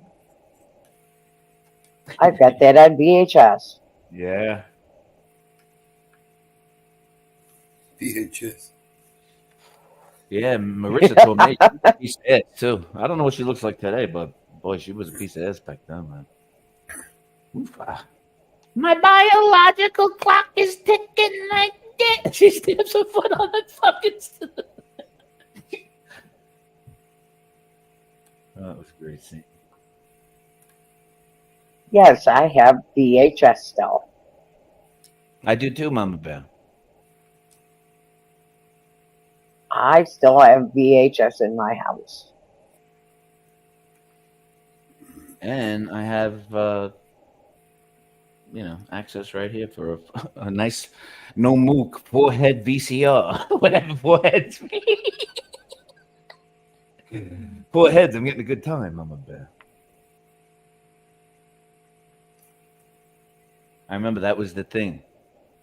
You got a 2-head? Nah, that's crap, kid. You got to get a 4-head. You know how they fuck you on the electronics in the 80s. You know, Mama Bear. Those Chinese people, they knew what they were doing. Sony know exactly what they're doing. Mitsubishi, make this shit as big as we can because we already know we could make it as small as a dime. So let's just fucking milk this technology. Make it smaller. Uh-huh. Why not? Why not? A TV that weighed 300 pounds could fit on your wrist. And Yep. they knew it back then in the 50s. That's why we have a so-called Yep. quote-unquote moon landing.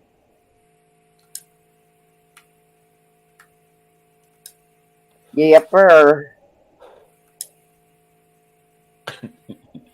Can you believe it, Mama Bear? The whole store had the flu. So I'm in your courtroom wearing this ridiculous outfit for you. And I'm in the tuxedo. He's standing there, and the whole store had the flu. My cousin Vinny. He's like, the two Utes, Your Honor. The two what?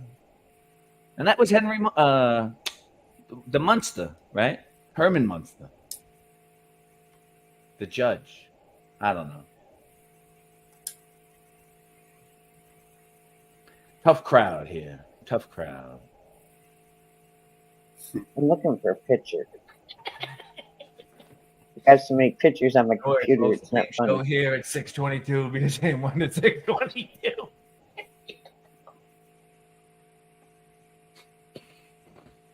Oh boy.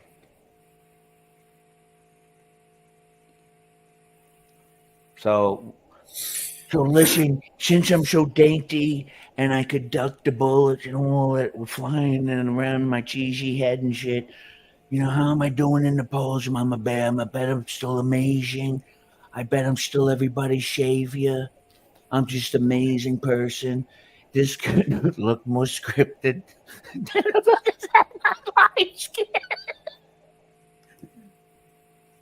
For anybody ever watched Saturday Night Live, there's you could look it on YouTube. They did a skit for like I when haven't Ronald seen Reagan anything. when Ronald Reagan had his attempt. They did a whole spoof with Eddie Murphy as Buckwheat, and they just played the whole scene the way Reagan got shot, but it was Eddie Murphy dressed as Buckwheat. So they had the whole thing, and they had Joe Piscopo or whatever. He played like Ted Koppel, the ABC News guy. And he's like, "This just in, Buckwheat has been shot." And then they played the NBC emergency music and shit. So they did it like when Reagan got shot, but they did it with Eddie Murphy. And as Buckwheat.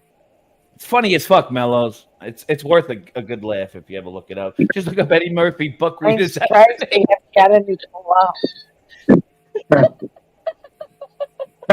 I'm surprised they have dropped a new poll out. Yeah, that's it. It's Buckwheat assassination. Eddie Murphy's had that.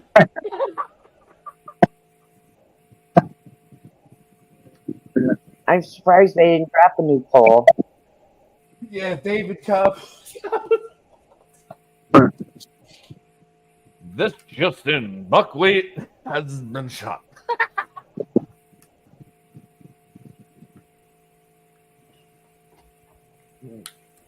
I'm surprised they didn't drop a new poll.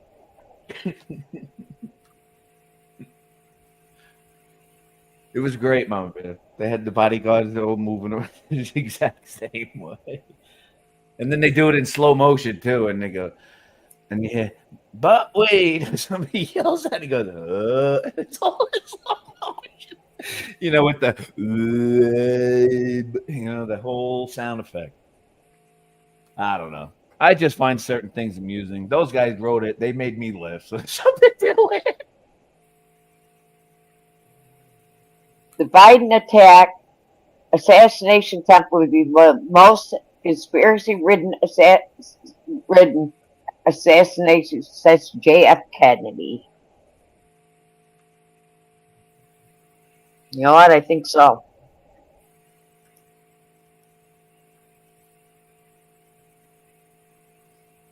What do you think? Think it'll be just like the assassination on JFK, full of conspiracies? Oh, yeah. What do you think? We live some conspiracies. I think it'll be full of conspiracies. Of course. It already is, probably. Well, conspiracy theorists are the new terrorists. So, yeah.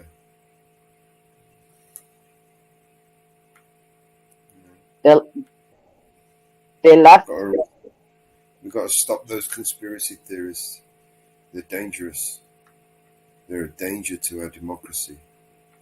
We need to incarcerate them and, what's the word they like to use? Re-educate them. There's the picture. We need to re-educate these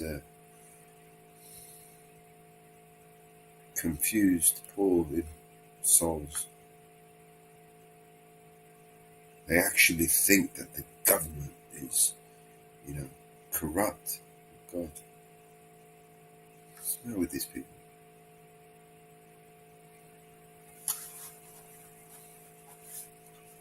Yeah, Safe and 'cause effective.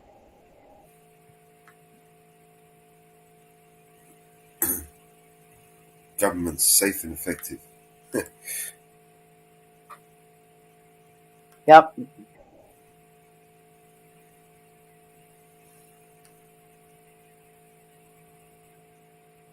The conspiracy theories are so full that it's not funny.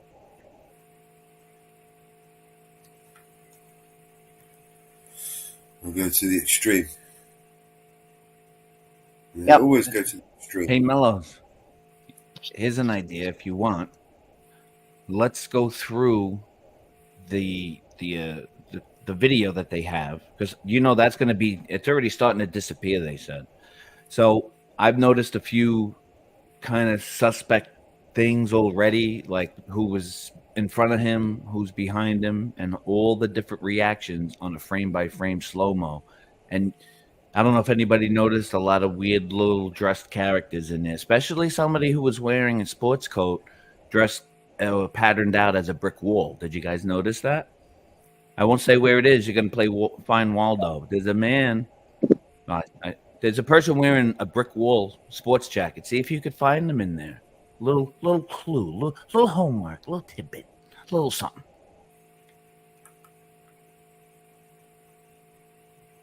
I don't think that'll ever disappear. But if you look at all the different characters and the way the different reactions and how everybody looks around and how the video just kind of makes one Secret Service guy's nose just look immaculately enormous to the next frame, it's like you'll have to just see. You'll understand what I'm saying, especially with the sky background and the still shot with the American flag in there. That's also very suspect to me. Just as an image, I could go through fucking hours of what I see in that photograph already.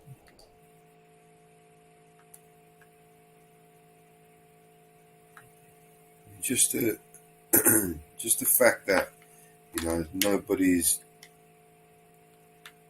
like reporting on it. The mainstream media, just the one channel. That is a deer in my backyard. Oh dear, it's a male. He's gonna give you the horns, Mama Bear. That is a buck taken right outside my door. Telling you, I know that look, Mama Bear. I know that look. Wake the fuck up. It's not a good look. I opened my back door and took a picture. That's beautiful.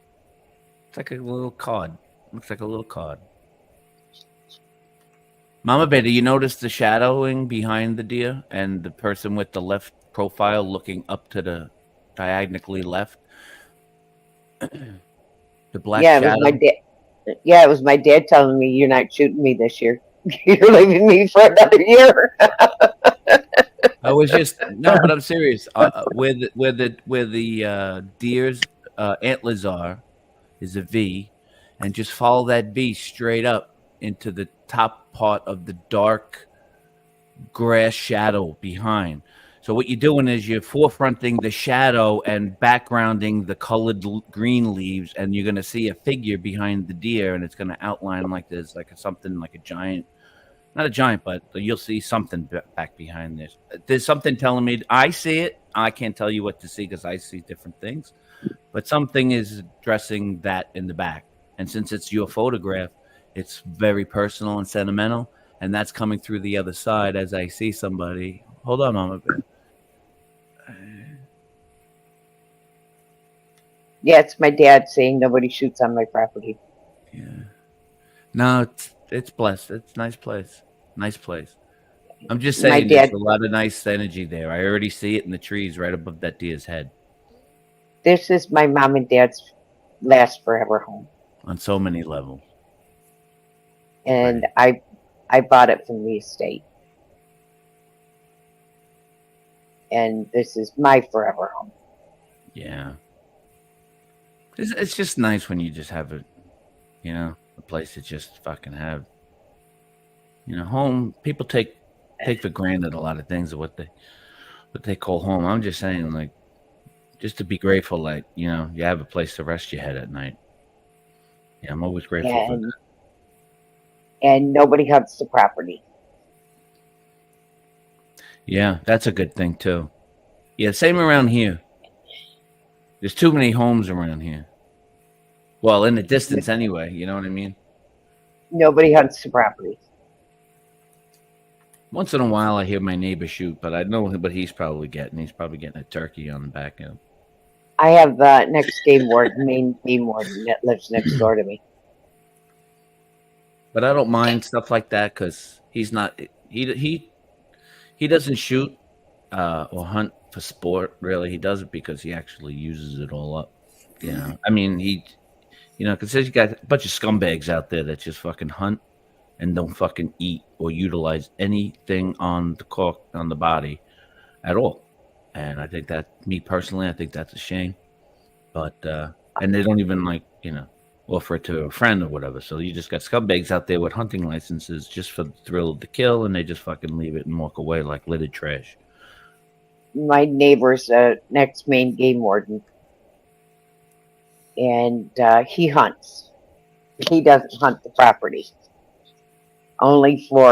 He hunts the coyotes and the foxes.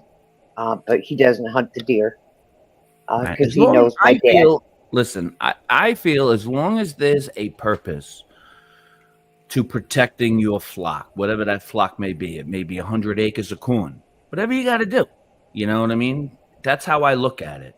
And you try to do it the most humane way possible, but being smart about it. Not just willy-nilly people out there just saying, well, we can't defeat, let's just start fucking killing all these damn things. Oh, yeah, but just say they fought too much and shit. It's retarded. There's enough room between his property and my property, but there isn't enough shooting for the bullets. Yeah. And he doesn't want the stray bullet to go into my house, and I don't want my stray bullets to go into his house. So him and my dad had an agreement. No shooting on our properties. Because he had kids, and my dad had the grandkids here. So there was always an agreement between us. Right. And there's nothing worse than seeing like a deer with an arrow stuck through its neck running through your backyard at full speed, and it doesn't know where the fuck it is. You know what I mean? Fucking up your barbecue. You know what I'm saying? Like, when I bought the place, he came over because he wasn't sure who bought the place. He came over to introduce himself. Funny in one. And when he realized who bought it, he says, "Oh, I know who you are. I said, "Yes, I was going to go over and tell you that we kept it in the family." And he says, "Good, I don't have to worry about anybody shooting." Nope. Same rules stand. Because he had kids, and I got grandkids. So, and we just worry about the guy across the road, because the guy across the road likes to shoot. In the open field. And they don't care where the stray bullets go. So, but how about a song, guys? Yeah. How are you doing, Northwoods? What song you want? How you doing? I'm working on my deeper voice, Mama Bear. How's it working out? Does it sound Deeper sexy? voice. What if I put a little accent on it and I go, Mama Bear, how would you like some lasagna for dinner? I'll be your waiter tonight. Be the waiter tonight. I'll be your waiter. I'll be your dumb waiter. You get it? I'm a dumb waiter. I don't know why, but lasagna sounds Good. Does anybody know that? I don't know if anybody gets the joke. It's hard to do it when the room's just fucking quiet. Lasagna sounds good. How about Mama Bear? And I gotta.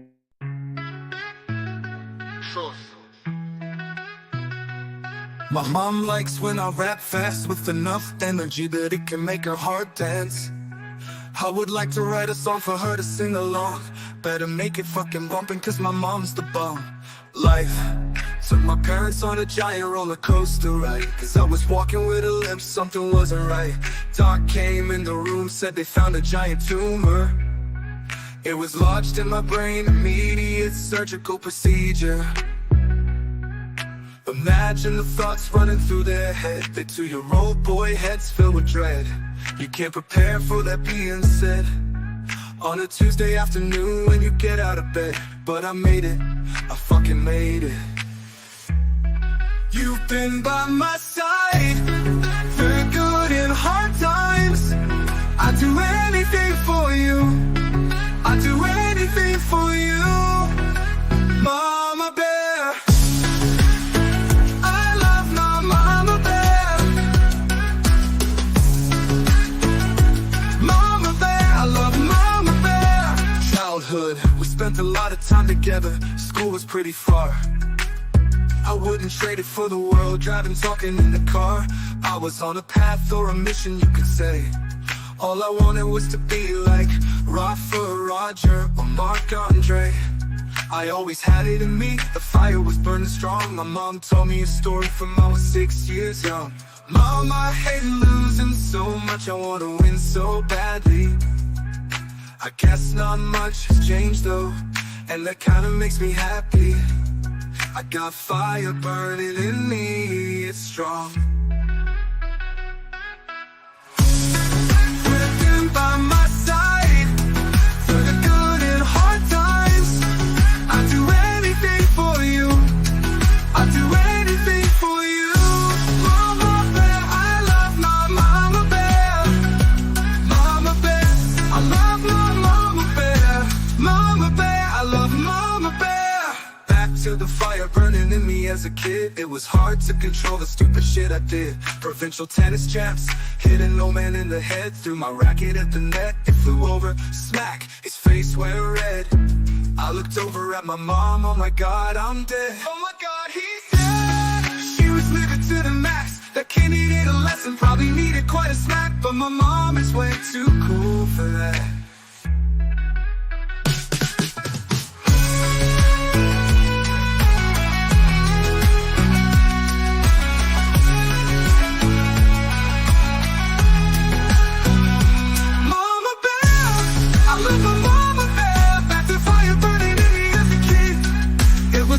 Control the stupid shit I did. Provincial tennis champs, hitting no man in the head. Threw my racket at the net, it flew over, smack, his face went red. I looked over at my mom, oh my god, I'm dead. Oh my god, he's dead. She was living to the max. A kid needed a lesson, probably needed quite a snack. But my mom is way too cool for that.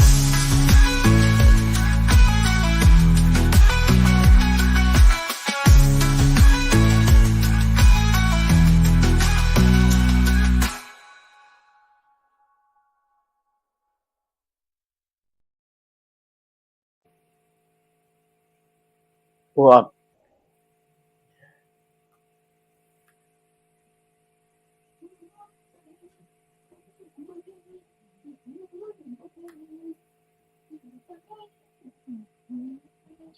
what's next, Mouse?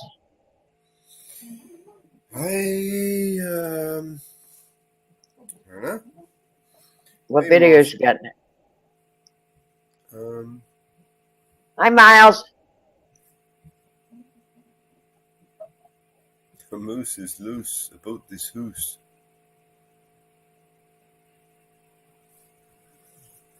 All right, let's sort that.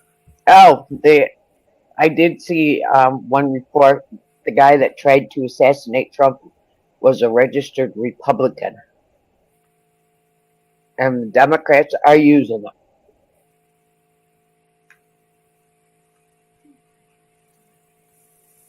Just say he was a Republican. He was a Republican.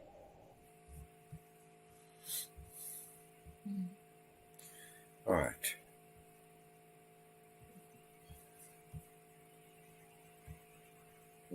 I'm a Republican, but I don't vote Republican.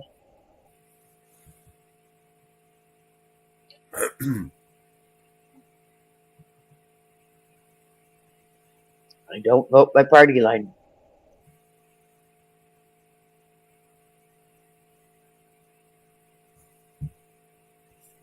I'm a Republican because that was what my dad and mom were.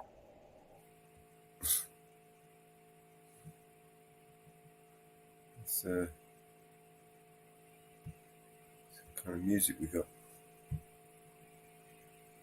Hey, what new songs you got today?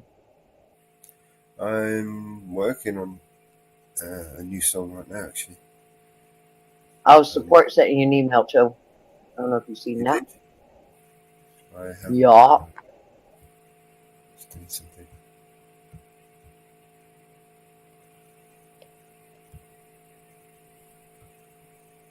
Ha ha ha. We got. Oh, must be a good one. I hope so. Let's see if it'll fit in there. Let me upload it to this one.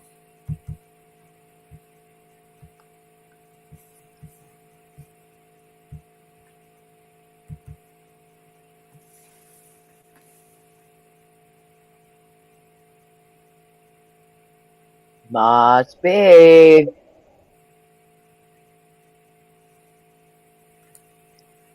Would you send him support?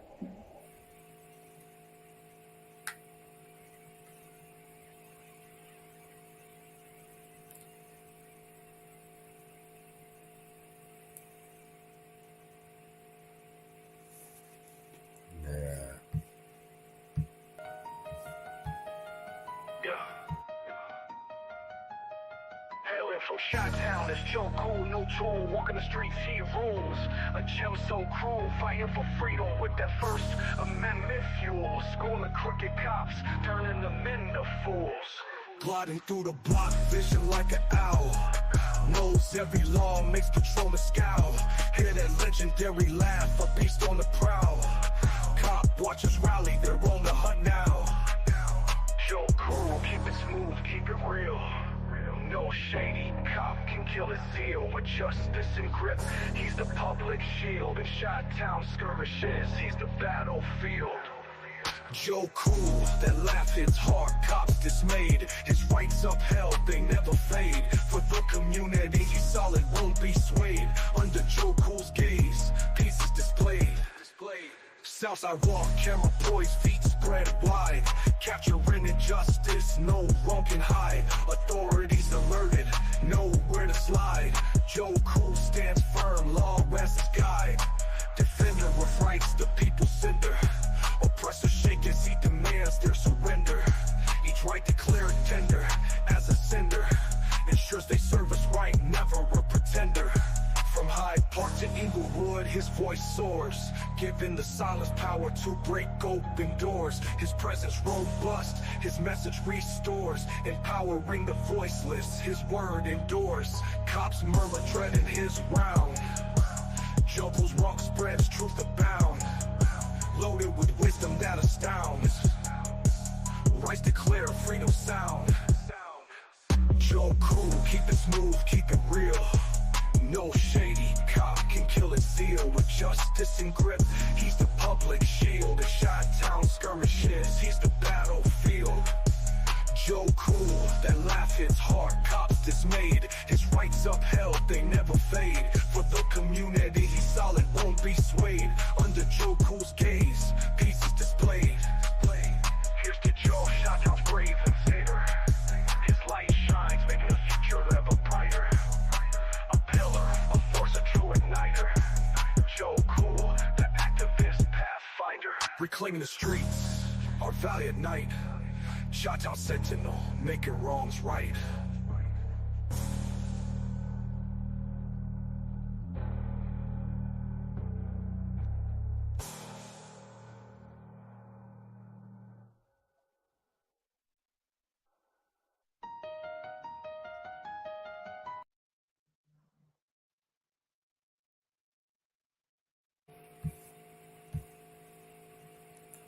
What do you reckon of that one? Cool.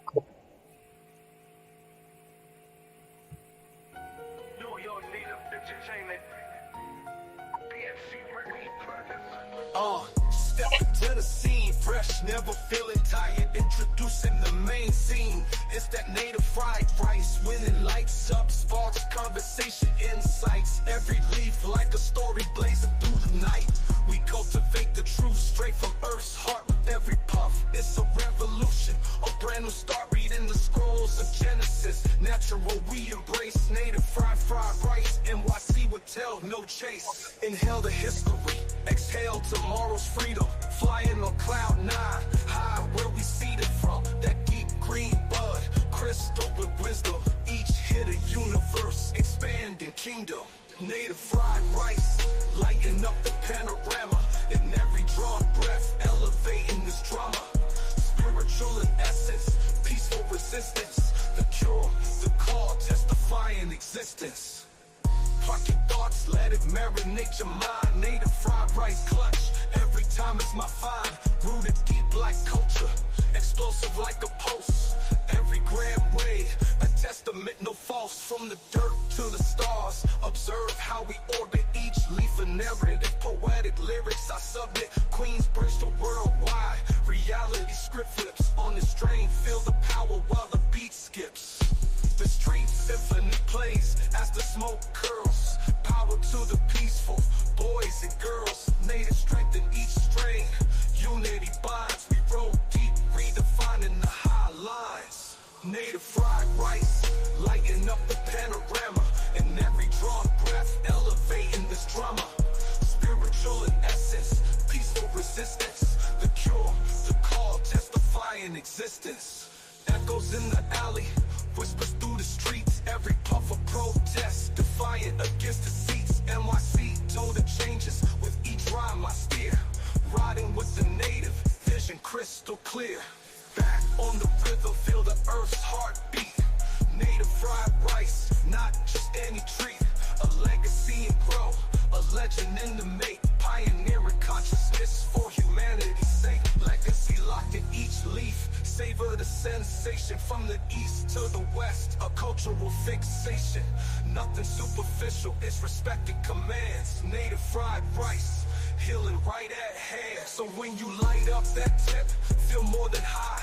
Feel the ancestors' whispers, clouds in the sky. This ain't just botanical, it's historical, precise. Together elevate, live the lesson of native fried rice. Fried rice, lighten up the panorama. In every drawn breath, elevating this drama. Spiritual in essence, peaceful resistance. The cure, the call, testifying existence.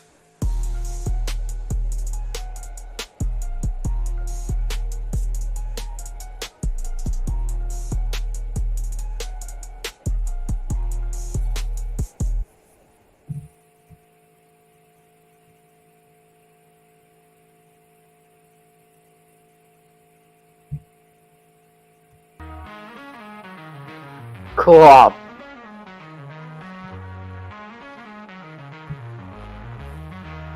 From the heart of the city where dreams come alive, a New York native with fire in his eyes. Raised by the streets, a father and a friend started a YouTube channel, a journey with no end. Salute to New York native, repping the East Coast, bringing that fire, raising a toast. Through the struggles and the grind, we've never been in need. Living out his truth, that's what it means to be free.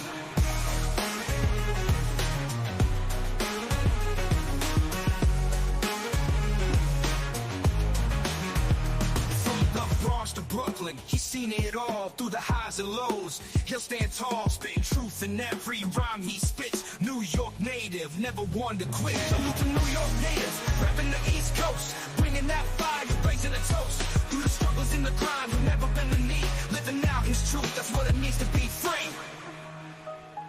From the Bronx to Brooklyn, he's seen it all through the highs and lows. He'll stand tall, spitting truth in every rhyme he spits. New York native, never one to quit. Salute to New York native, repping the East Coast, bringing that fire, raising a toast.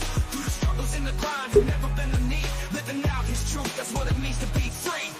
In a world full full of lies, he's a beacon of light, using his voice to stand up and fight for all the fathers and friends who paved the way. New York native, carrying on their legacy today.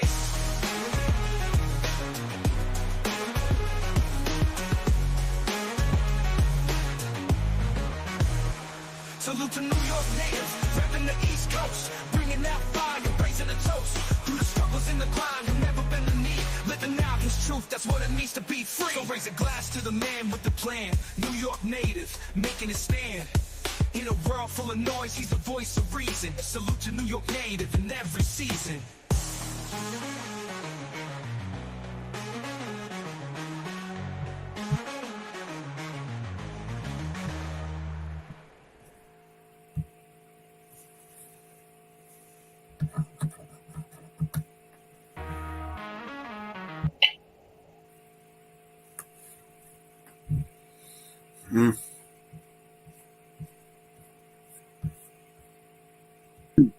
Very cool.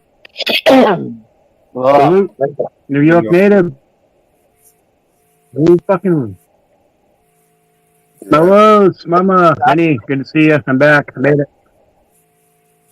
Welcome back there. You all right? Good songs. As always. Sorry, I stepped away if I missed anybody.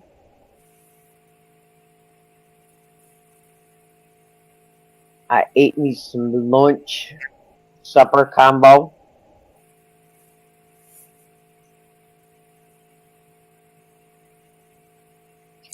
Ow. Just needed to eat me something. Oh. There's a couple of songs I made last night. I'm not sure if you heard them. When I went in and laid down, I took my iPad in and laid it on the bed because I was going to watch some of the stream. Well, guess what? Not that. I remember nothing. You passed out. I was gone. I was gone. I remember absolutely nothing. I remember nothing. That's a good thing.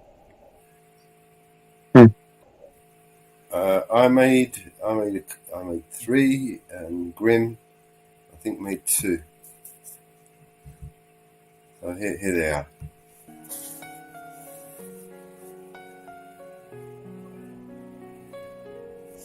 Simple walk to the corner store. Mama never thought she would be getting a call from the coroner. Said her son's been gunned down, Can you come now? Tears in her eyes, can you calm down? Please, ma'am, can you calm down? But it rained fire in the city that day, they say.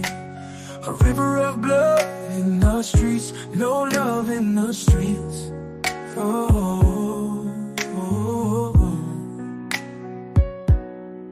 And then came silence in the city that day, they say. Just another one gone, and they tell her move on. And she's stuck there singing, baby, don't you close your eyes. This could be our final time. And you know I'm horrible at saying goodbye. And I think of all you could have done. At least you'll stay forever young. I guess you picked the perfect way to die. Oh, I guess you picked the perfect way to die. New job, new city, knew her. Bright-eyed, you would have been proud if you knew her. Flashing lights in the mirror. Pull over, pull over. A couple nights in detention and it's over. Our whole life's over. They came marching in the city that day, they say. Carrying signs in the streets, crying eyes in the streets. But they heard nothing from the city that day, they say. Just another one gone, and the city moved on. We're stuck here singing, baby, say. Cause this could could be our final time. And you know I'm horrible at saying goodbye. I think of all you could have done. At least you'll stay forever young. I guess you picked the perfect way to die. Oh, I guess you picked the perfect way to die. Another dream lost, another king and queen lost, another broken promise they refuse to make right. Oh, another night to live in fear. Oh, another night that you're not here. Another reason to get out there and fight. But I said, baby, don't you close your eyes, 'cause this could be our final time. And you know I'm horrible at saying goodbye. But I'll think of all you could have done. At least you stayed forever young. I guess you picked the perfect way to die. Oh, I guess you picked the perfect way to die.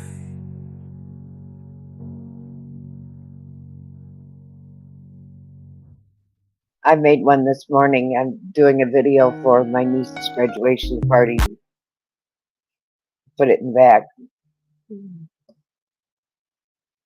I have a graduation party and I'm doing a video for it.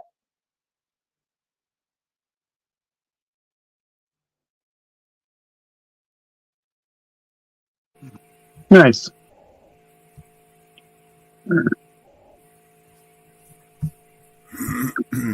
I played it for her older brother and sister this morning and they both just couldn't believe it.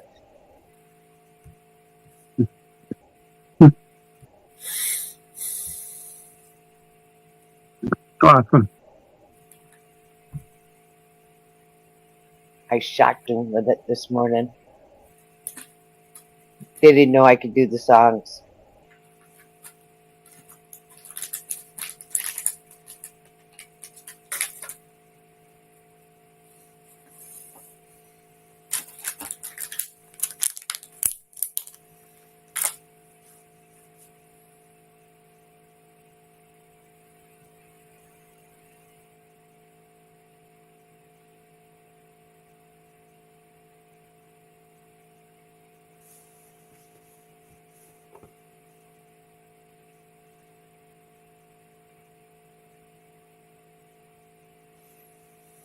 It's just not sharing.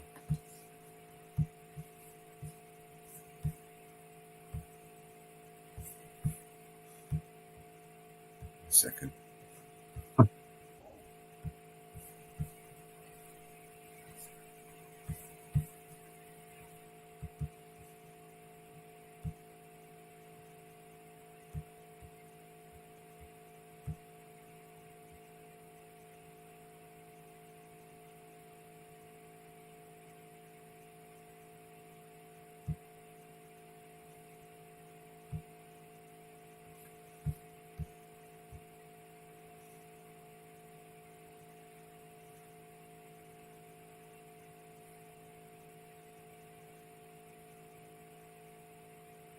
Suna's not working for me. Why? Huh? Is Suna working for you? Yeah. I can't get out.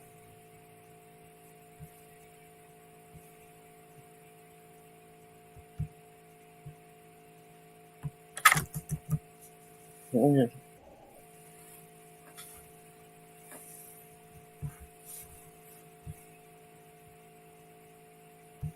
So yeah.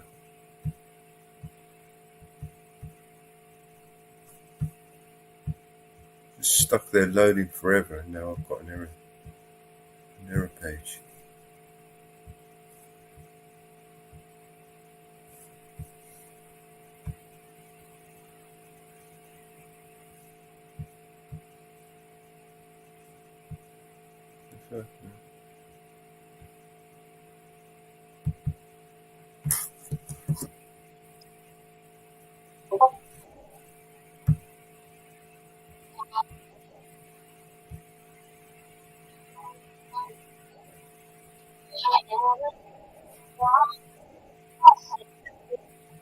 What the hell is that? Mute up wherever that is.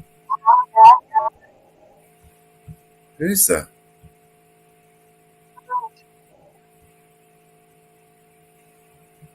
Is that you, Mama Bear? Yeah, I can play enough of mine. No, Did you time it out? Time you out? yeah, it's just timed me out. Shouldn't have. Why did it time you out? Huh? Shouldn't have timed you out.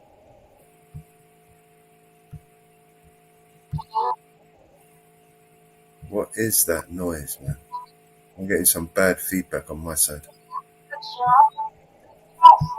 Someone playing music? Mama Bear, you play music? No. Oh, it flipped up. I opened up and it played.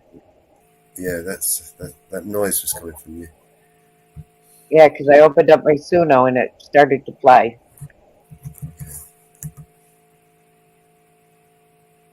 Alright, well now it's what's the play? Alright, I'm back in Suno, so what's that song?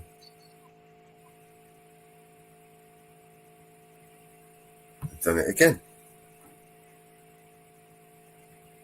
Doesn't like going to Suno from StreamYards. Really?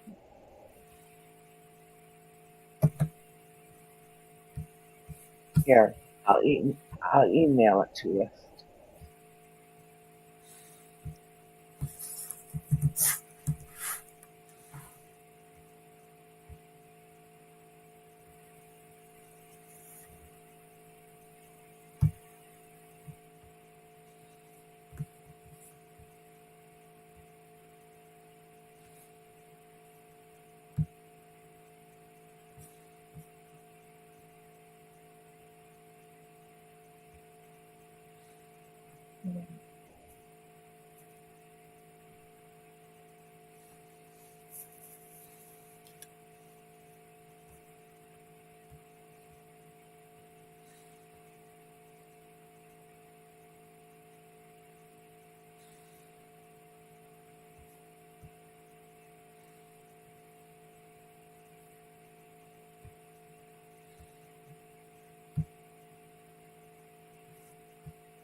Should be able to bring yourself up, Northwood.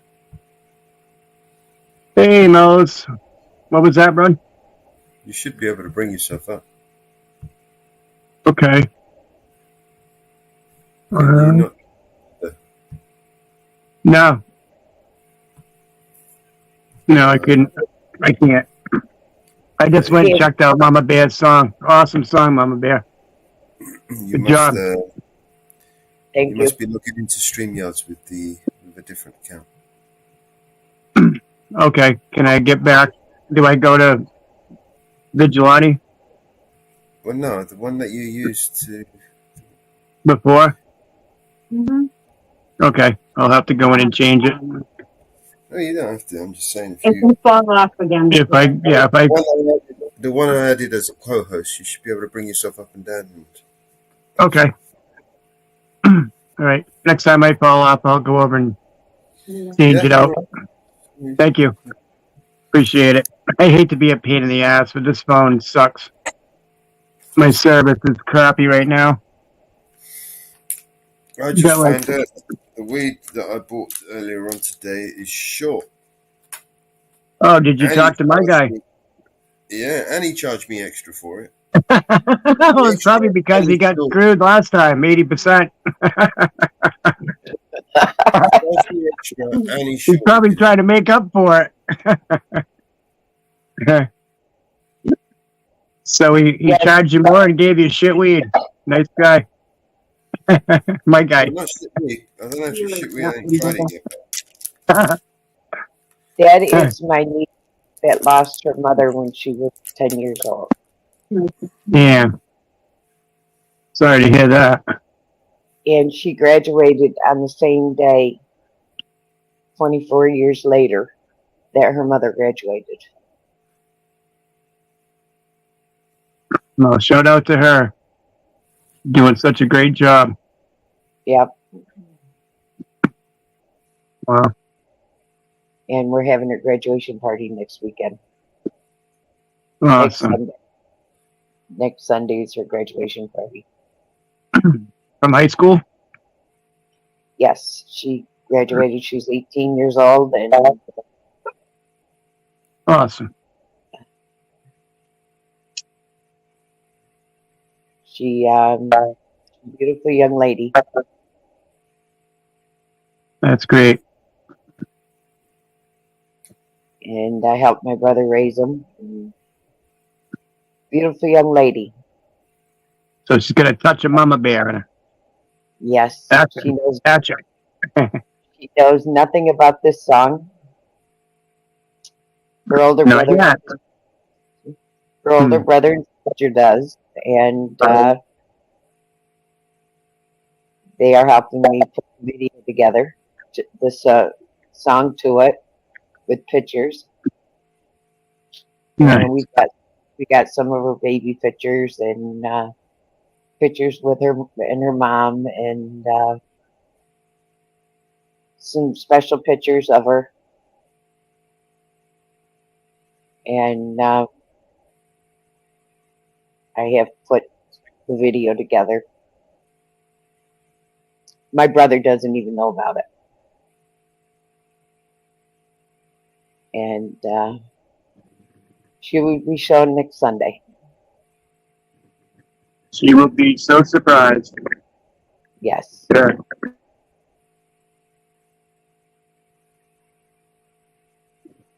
Something she can keep forever too.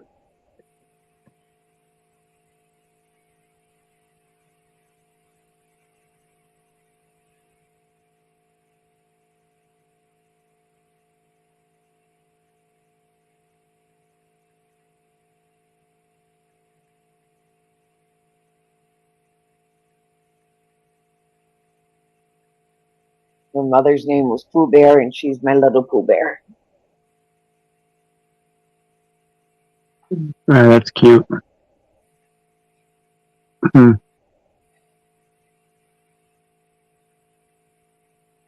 I've called her Little Pooh since she was born. Yeah, we had a Pooh Bear too, but now he's too big. He's big bear.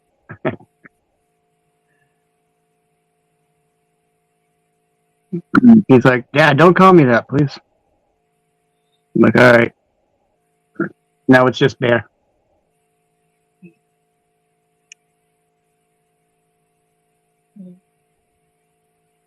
She'll always be my little Pooh.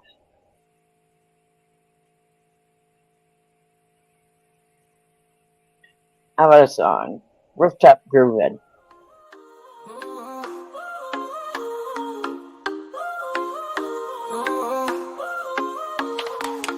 Moonlight high above us, we got that OG smoke. Rooftop party on fire, liquor pouring like hope. Big beats moving bodies, women dancing so free. Booties shaking like rhythms everyone wants to be. Rooftop groove, we fly high. Underneath the starry sky. Feel the bass in our soul. Let the good times take control.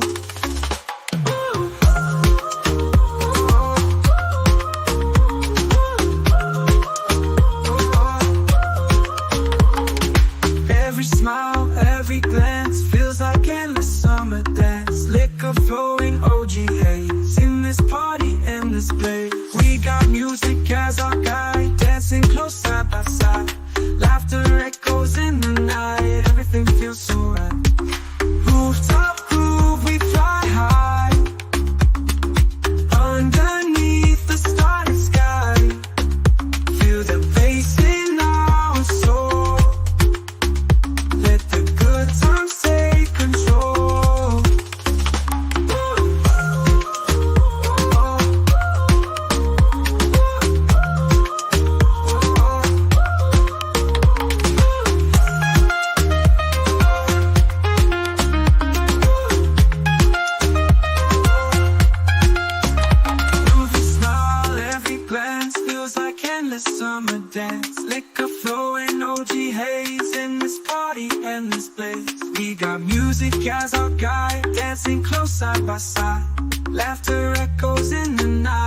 everything feels so right. Rooftop groove, we fly high underneath the starry sky. Feel the bass in our soul. Let the good times take control.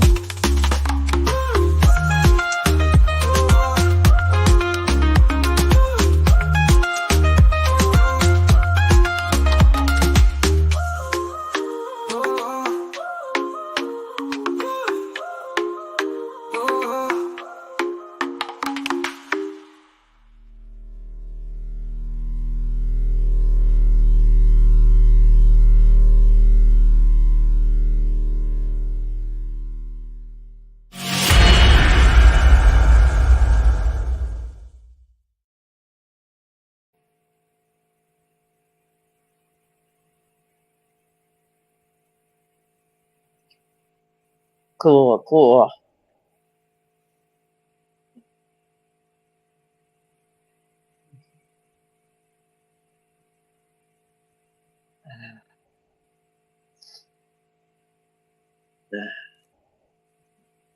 What is happening on the YouTube streets?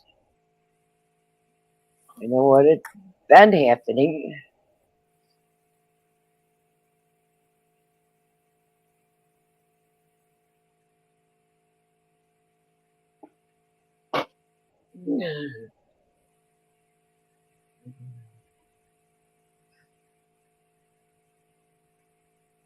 Oh, Northwood is live.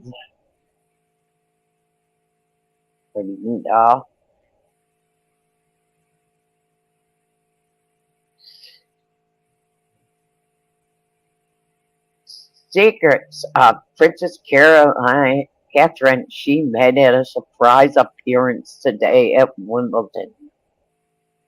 Which we all knew she was because it was already out. She received standing ovation today at the men's finals in tennis.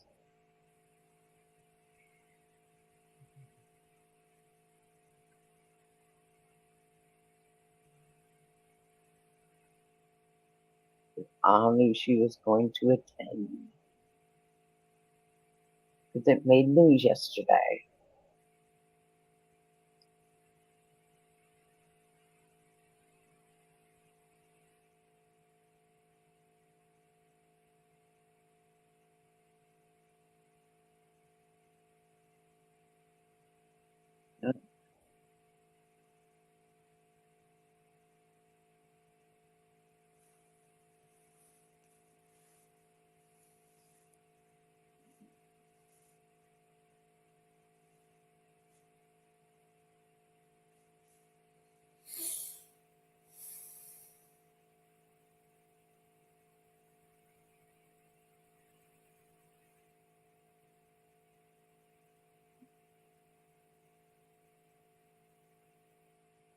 Okay, I got a question for everybody. I have a serious question. Everybody knows that Alex Baldwin was, the trial was a shit show. How many believe he was guilty?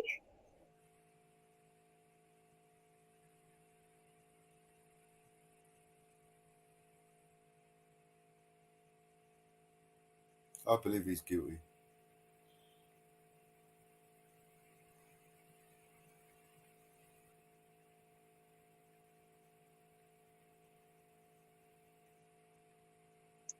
Not sure if I remember that, if I saw that one.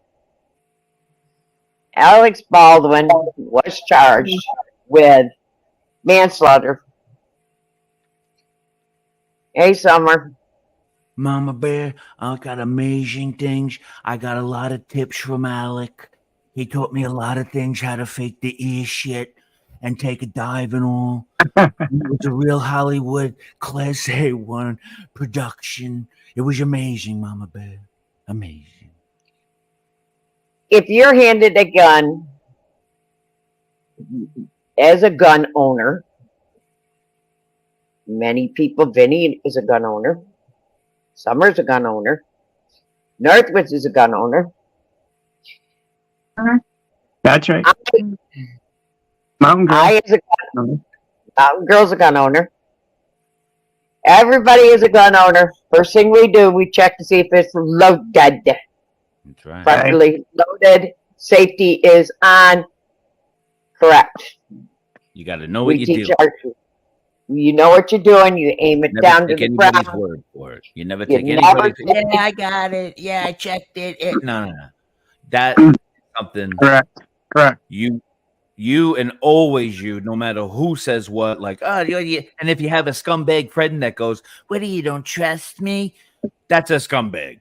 Tell him to shut the fuck up and stop playing. Otherwise, you're gonna shoot him in. Tell him you shoot him in the foot. Bullshit. You always check a gun. Anybody hands you a gun, you look at it, you fucking stick your finger in there, you take the mag out, all that bullshit. You know what to do. We're all adults, so do it. Man, that's my speech. Yeah. You never trust anybody else with your gun. You always recheck your gun when somebody else hands it back to you. Theo. Salute, Theo. I'd say Theo in a while. I would never trust my cat with a gun. Who owns you, Vinny? Dun, dun, dun. Listen, my pussy. Listen, I got to tell you, no, my pussy. She's outfitted like battle cats, like you know, like they put those little Mattel fucking plastic toy things on them with the rocket ships and shit. So that she's a battle cat. You know, it's one of those battle. She's like on a fucking episode of fucking I don't know, Gray Skull or some shit. And she shoots her blue fucking. Every once in a while, she gets me. She shoots off a rocket. She thinks she's in the Gaza Strip when she's up there by my cabana and shit. So I don't know what's up with that. I tell her to stop being Jewish for a day. Just because there's a hot tub up there, yummy, you don't make you Jewish. You know what I'm saying? Fucking cats are crazy. Yeah, that's classic, man. Now, That was good. there is two people that have been charged besides that I know of that has been charged in the Baldwin case that have been either convicted or took a plea deal. One is Hannah Reed, who pled not guilty but was convicted in March and is serving 18 months behind bars for manslaughter. Now listen, Mama Bear. Now this is Alec calling direct. Now I talk slowly. Now only closers get coffee, Mama Bear. Yes. Closers, ABC, always be closing. Coffee is for closers. Glengarry Glen Ross. Now Glen. there is also a director that got 6 months probation with reduced. He does not have to serve any of it. Now, as we all know, money talks, bullshit walks. So, as we know, more than likely, Baldwin has high-powered lawyers, and his high-powered lawyers found the loophole where, oh, they did not disclose this bullet, and that's how he got off on this case. And he cannot be charged again. It's all over with. It's done with. Now you know, Mama Bear, I called that thing rust, and it seems like I'm rusting my life away now. Yeah. So it's all over with. I'm trying to do. Wait, I think. I'm sorry, Mama Bear. I'm trying to get because he used to do. No, he did Acura, and he did. Call your Acura legend for dealer of the. Yep. They used the I Alec think his Baldwin acting voice. I'm trying to careers get. are over. But I think his acting career is over. Oh, Mama Bear, it's been over since his like second or third fucking eyelid fucking mountain growth. I don't know whether to look at him or yodel. I don't know whether I'm on the top of the hill or top of the world looking at those. He looks like that fucking. I forget that one old 70s character. He Bowser- is. Bowser- something like that. He settled a wrongful death suit with the Hutchins family. Did you know his wife faked a fucking accent? You know all that story, right, Mama Bear? She faked a whole fucking accent, not even down to the fucking Today morning show where they busted it. But she's like, how do you say in English? And she's saying cucumber. So she goes, this whole thing about being grounded. She was like a Spanish Valley girl combo, right? Her accent was terrible. So she faked this accent, Mama Bear. And it went on. And then she's like, and I make this. She's live on the morning show on NBC in Rockefeller Center. And she's got the apron on and doing the whole little cooking bit, right? And so she's like, and she's pointing to all the vegetables, and I'm talking like this. And then she doesn't talk like that at all. You got to look her up. And she points to the cucumber, and she goes, and she was ready to say it, but then she just like fucked this up. She goes, how do you say in English? Cucumber? And her whole fucking family, get this, Mama Bear, is from Massachusetts out of Boston.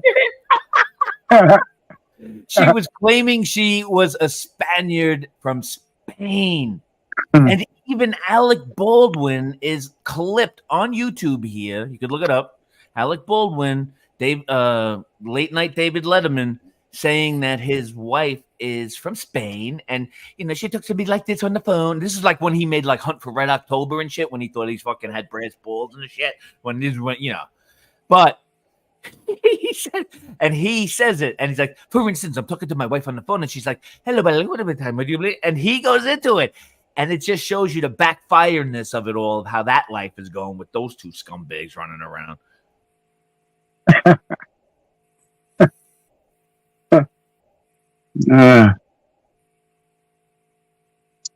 True story. You should see the endless videos of him on YouTube where he can't control his dogs to stop barking. So he thinks by talking to them in Spanish. Mellows, you can do a whole thing with Alec Baldwin trying to get his dog to stop barking, and he's trying to say all these fucking. He's talking like a retard, and you see the bags under his eyes. It looks like he's got two caterpillars nesting to turn butterfly. But yeah, I think he got away with cold stone. He got away with murder. If anything, he's responsible because it's always up to the person who's handling any firearm. You're responsible. That's it. We're all adults. Yeah. He's got to take one. He's got to take one for the team. No pun intended. Right? It's a real gun. I mean, it was a real gun, right? Yeah. And who put the bullets in it? Him? Or somebody else? Prop director did. But they put him in?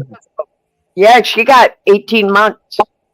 She put him in and handed it to him, and then he fucking pulled up as the Hollywood actor and shot the person, right? Yeah.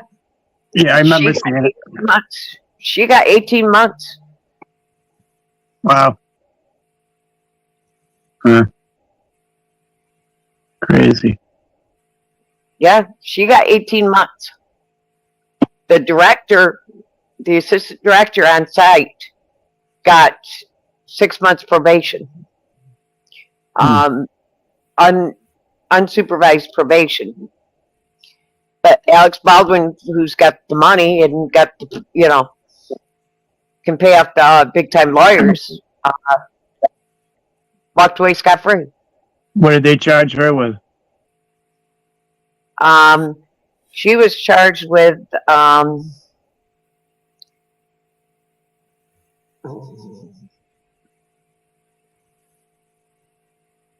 don't know what live rounds would be sitting in a Hollywood fucking movie set anyway. It makes no sense.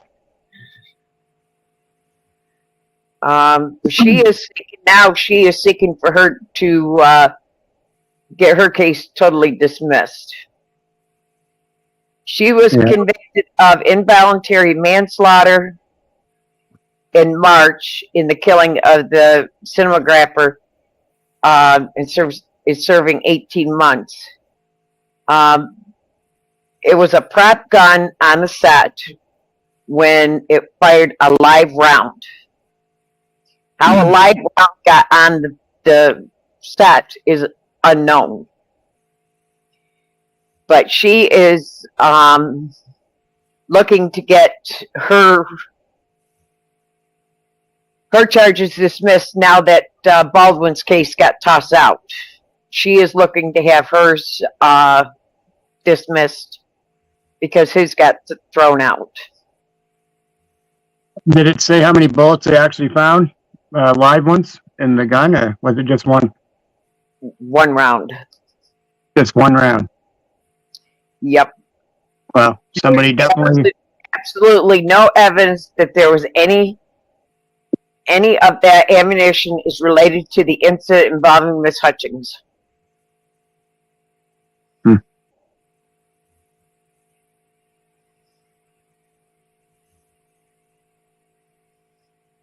I understand that the courts agree with me, and I represent the court's decision.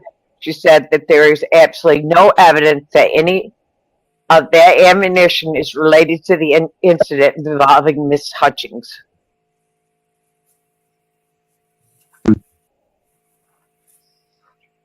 Now, if they can make that determination off that evidence in Baldwin's case and convict her of the same evidence, but throw out his case on manslaughter, then they have to change the ruling on her.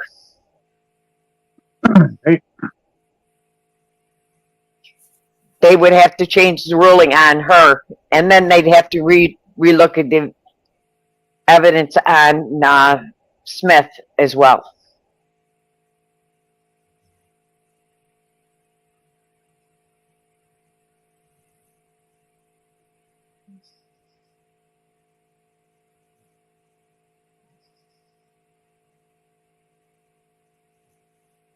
I'm pretty sure that a regular round doesn't look anything like a fake one anyway.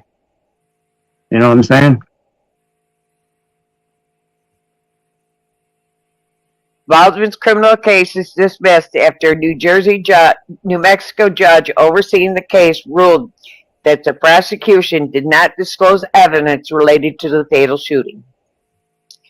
Revealed that the local Santa Fe officer who made aware of new evidence when Troy Fisher, a friend of Reed's stepfather, turned in live ammunition on the last day of her trial in March. The defense had long asked the state to compare the ammunition to the live rounds found on the Rust set, believed to have been executed, could have exonerated Reed. Judge absolutely made the right decision on the law and on the facts. The judge found that the state committed misconduct. A lot of emotion, I mean, seeing Mr. Baldwin knowing that he was going through and that Reed is going through right now behind prison. The state committed a pattern of violations of discovery. It's following the judge ruled, and Baldwin left the courtroom without making any statements.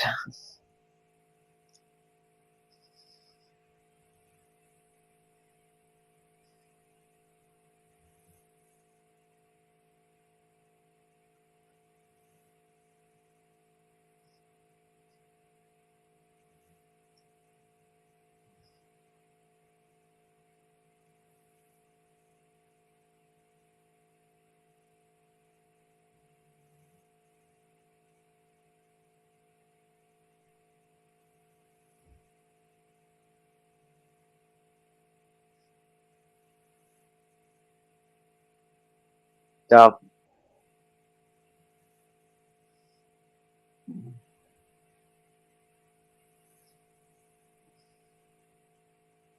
no, but I think he got away with murder. He had the gun in his hand. He should have checked the bullets.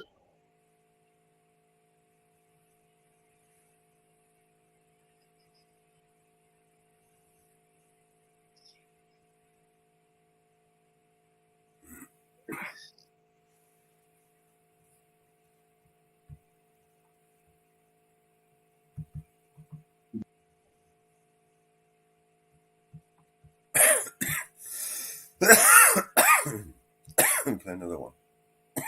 You would think whoever handed it to him would have made sure that when they, so somebody put him in. I mean, if you pass me a gun and I'm on a Hollywood scene, I mean, I don't know if I would check the bullets or not. I mean, I would pretty much assume that the person that just handed it to me and loaded it would be good. You know what I mean?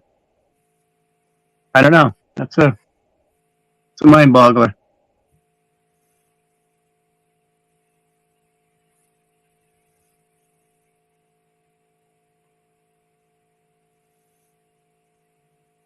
Well, but I learned one. If I ever get on a Hollywood scene, I will definitely check the bullets for sure. No doubt.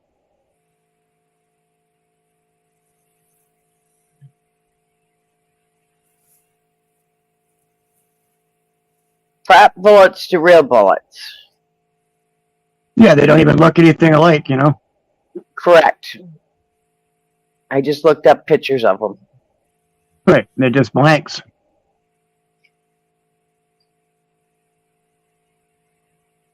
So somebody definitely put it in there for him to pull the trigger, for sure.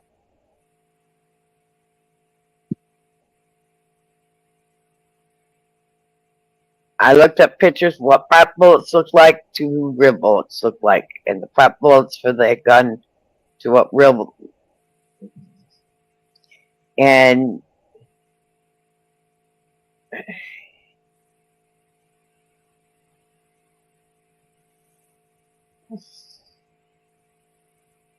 you know, you should have opened the gun up and looked at him. Yeah, that's he was at fault. He was at fault for not looking at the rounds. You know,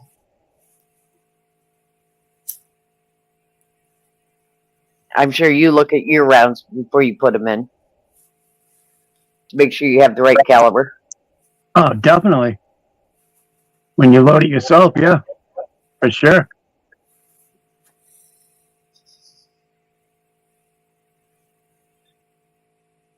Because I know on some of our guns, we have the same kind of shotguns, but some of ours shoot better with Winchester, and some shoot better with Federals. We don't put the Winchester in the guns; they shoot better with the Federals. Federals don't go in the Winchester guns. Right, you got high brass and low brass, and some guns you can only shoot high brass. So, yep, correct.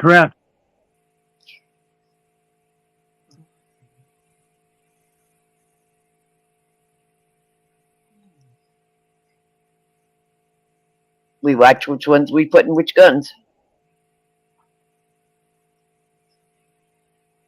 And for my next performance, I'm gonna resurrect that Dick Cheney dude, and this way when he pulls his shotgun out, everybody's gonna get it. I am a little stressed. I got the mother right now, literally houses away, being crushed. Yards.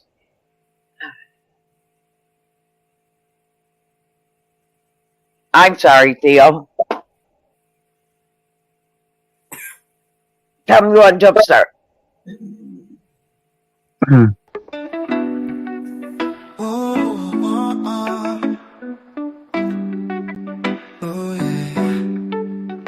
Late Night Vibe. Wake up in the morning light. Program. Coast to coast. Mellow's feeling alright. Sunshine through the window bright. Everything just feeling tight. 4:20 clock is ticking down. Mellow's ready in this town. Light it up and pass it around. Peace and love just found a sound. Grabs his paper rolls and ice. Twisted up, no need for ice. Inhale deep and feel the rise. Oh, oh. Eyes red but it's no surprise. Oh, 4:20 clock is ticking down. Mellow's ready in this town. Light it up and pass sound of sound, clouds forming in the air, mellows without a care, laughter fills everywhere, feel the freedom everywhere, afternoon fades to the night, stars above, they shine so bright, mellow's heart, it feels so light, oh, oh, everything just feels so right.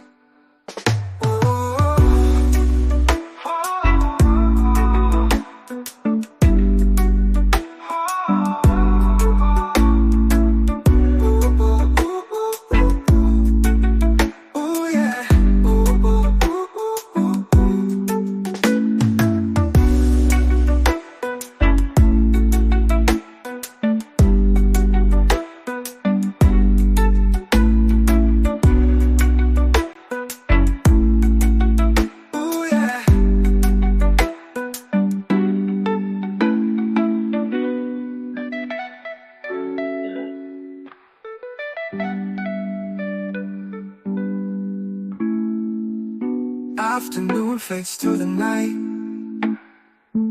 stars above, they shine so bright, yeah. Mellow's heart, it feels so light, ooh, ooh, everything just feels so right.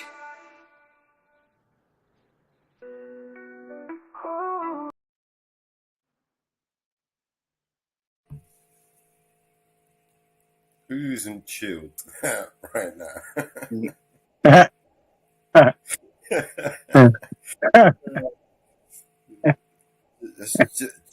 That song is just enough time for me to skin up as well. Right? I remember them. Go ahead, It's a Mom. Money 420 song. I thought I better make a Mellows 420 song. Yeah. Damn right. Theo, if the cops are down the street from you, go film them. Jump up on the channel. Camera on.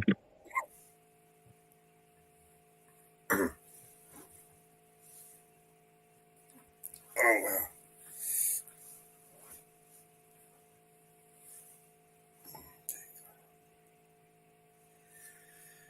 Oh, I should be making a video right now. Right? What I did was, so I want to do, before I start uploading these songs to YouTube, I want to upload them to a few other places as well.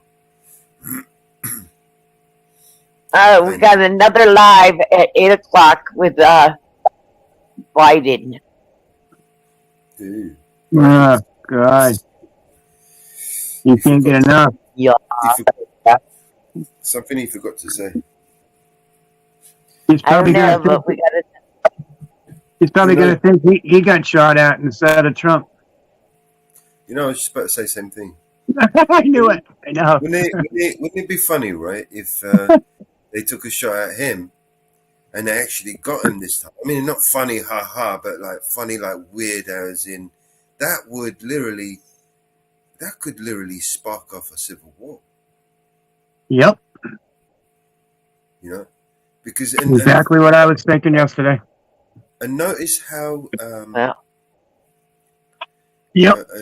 notice how they, you know, it's a lone gunman. Well, not lone gunman. It's just some crackpots, right? But Yep. you know, if it was the other way around, right? I watched a video on X where in Times Square there was this woman in some restaurant with these screens everywhere. You know, Times Square's got all these screens everywhere, right? And not one TV had a report about Donald Trump getting shot in Times Square. Wow. You know, all those, you know, she's in a bar, right? I've got a video, I'll bring it up actually. She was in a bar and she was like, you know, Donald Trump has just been shot, right? And look, just look around, right? Look at these TVs, right?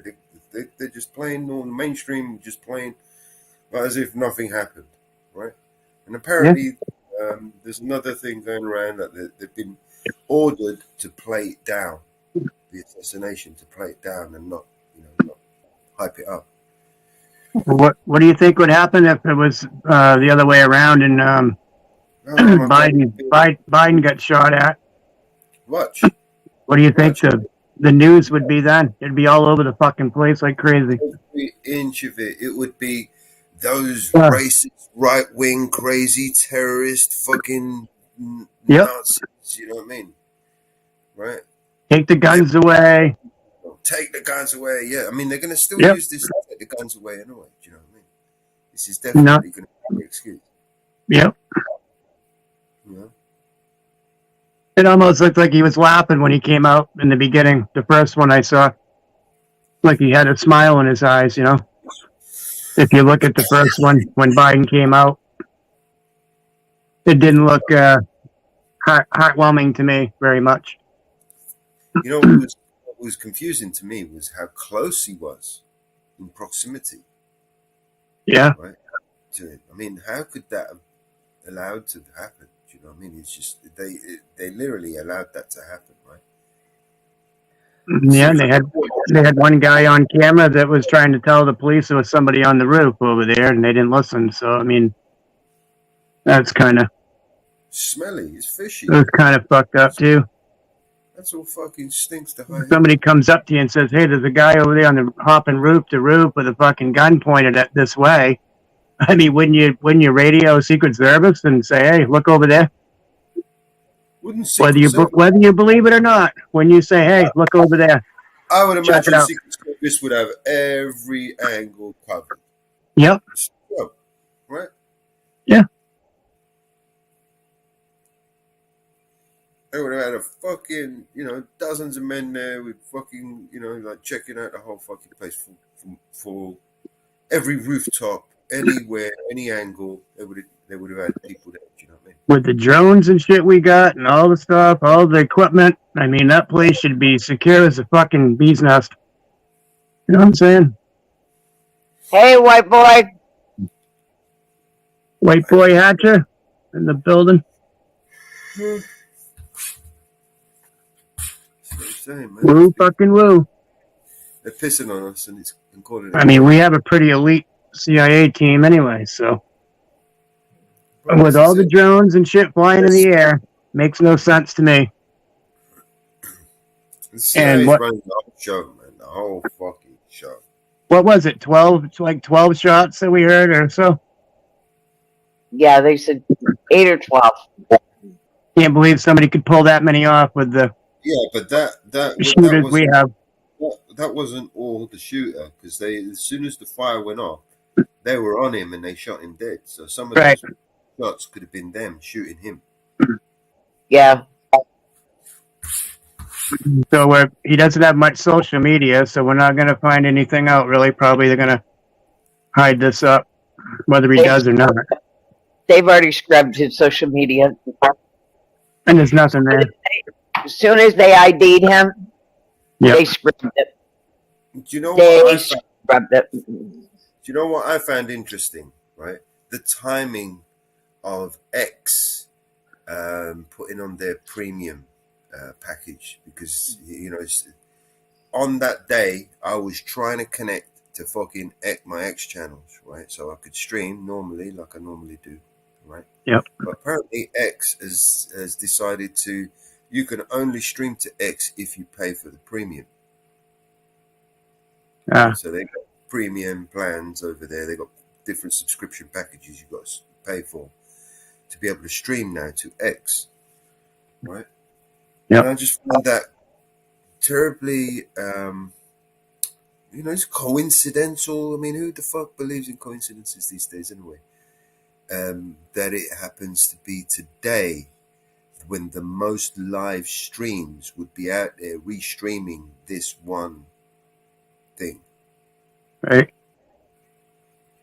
And he's literally Elon Musk, the guy who backs and supports Donald Trump, right, has decided on this day that, like millions of people are not going to be streaming on his platform.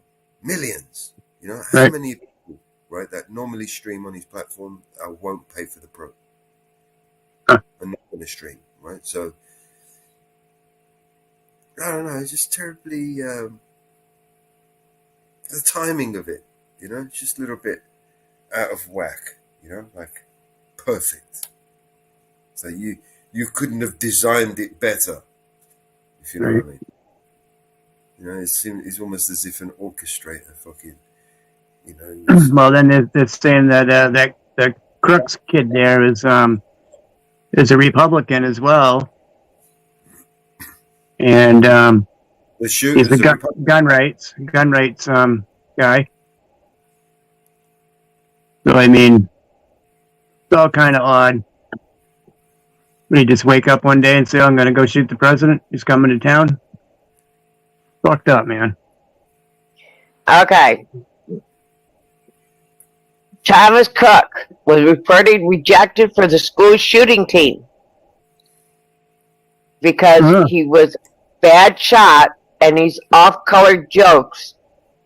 His former classmates claim he tried out for this rifle team. The school range was 50 feet long and 20 feet wide. He shot at the target and he hit the left wall.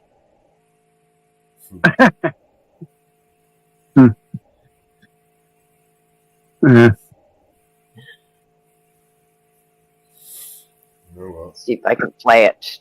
His classmate talking. No. He was just made fun of, I guess, for the way he dressed or his appearance. I mean, he would sit alone at lunch. I mean, he was just an outcast, and you know how kids are nowadays. So they're going to see someone like that, and they're going to target him. They think it's funny or whatever. So it's the best way I can describe it. And it's honestly kind of sad. I don't want to say this is what provoked it, but you never know. Yeah. I want to say he was a loner more because he was quiet, but like he was just bullied so much. So much. Yeah. What did they still remember at all? What they said to No. All there by himself. Made fun of, I guess, for the way he dressed or his appearance. That's kind of odd. Right there. If he's a loner and doesn't talk to anybody, why would he want to go start shooting and get trained, It could have been worse. He could have been a school shooter down the road here. These things are bullshit. Yep.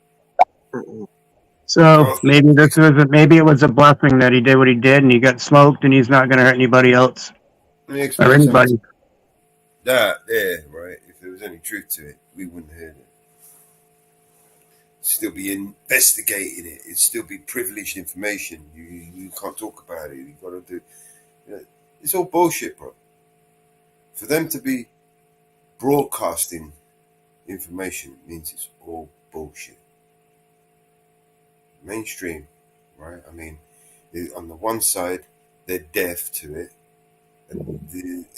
and secretly celebrating, and on the other side, they're just both fucking blinders at that. This whole thing stinks. The whole fucking thing stinks. A couple minutes before, I'm watching a video. A couple minutes before the shooting, which I've seen a video on X, they said that it took 3 minutes for the call to come out for the secrets that they knew where the shooter was. It took up to 3 minutes for them to get the okay to shoot the subject. Wow. They were clearing people from behind the stage. No, that's bullshit.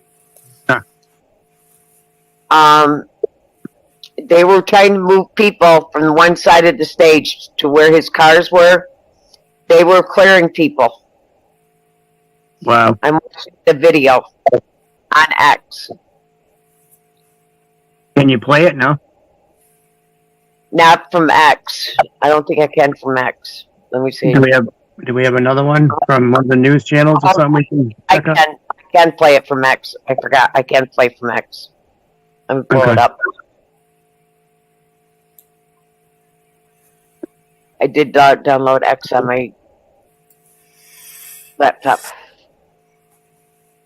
If there's a threat in the area, there's no time to wait. You snap the fucking thing, especially when it's the president or, at least that. With local PD, police, state troopers, and Secret Service. And the Secret Service had to be the ones who give the call to take out the shooter. Right?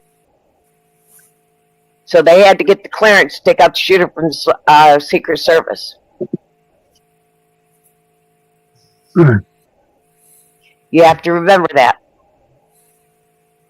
Well, looks like the next time they go out, whoever will be barricaded with those Lexan panels. And I mean, that's kind of sad to say, but it's going to have to happen sooner or later. We got to protect them, right?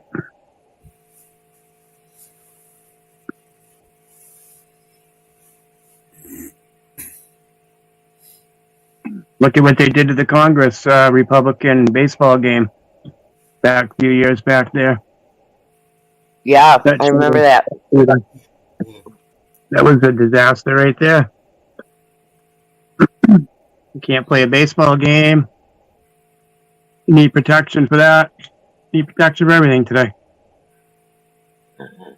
So to be in a public place like that with all those people that nobody knows and around buildings, and you would have thought they would have had that thing pretty much wrapped down.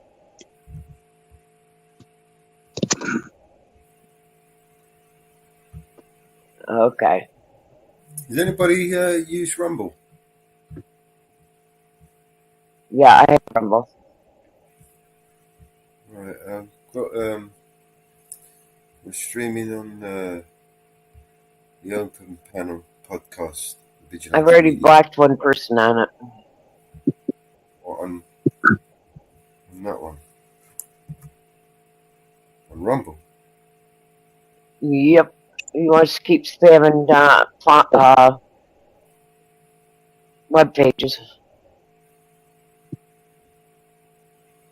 Okay. He's spamming web pages on it. Who is? A guy. Okay.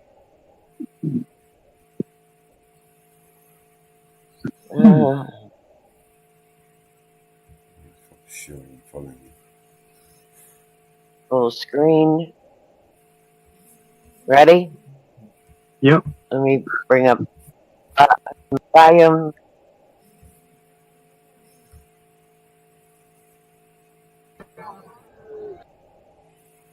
Yep. It's raining magic. Really see something this. Look what happened.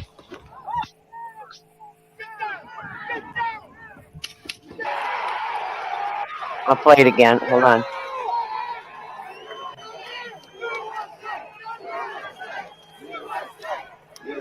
Where'd it go? Where did it go?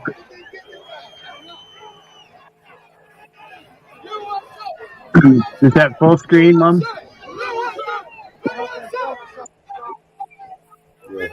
Should be.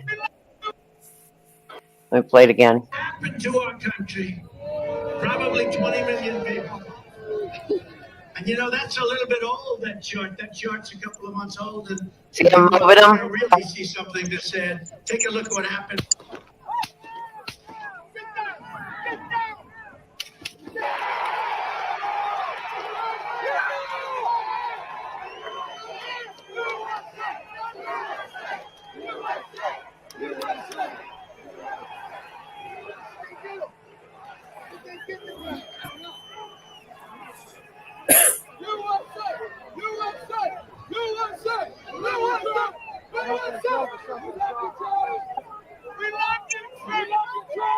Happened to our country.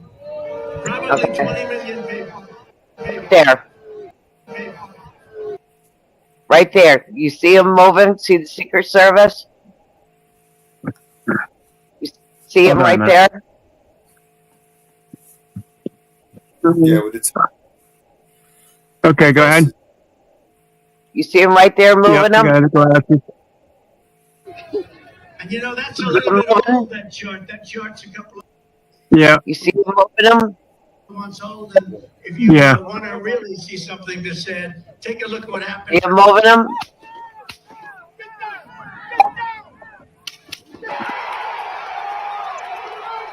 How many shots did you hear? From the back. There were like 3 there. I couldn't really tell. Hmm. So that was from the back where they started clearing people. Right. You would have thought somebody would have been up there and, you know, around him if they knew the shooter was there. The security should have been around him first, right? I would have thought. My script went off amazingly. I was amazingly dainty. I was like Neo in the Matrix, Northwoods. I was bending over backwards, and the shit was going all over my face and my big eyebrows and shit. But I was amazing, and I'm very light on my feet for a big fat orange Cheeto.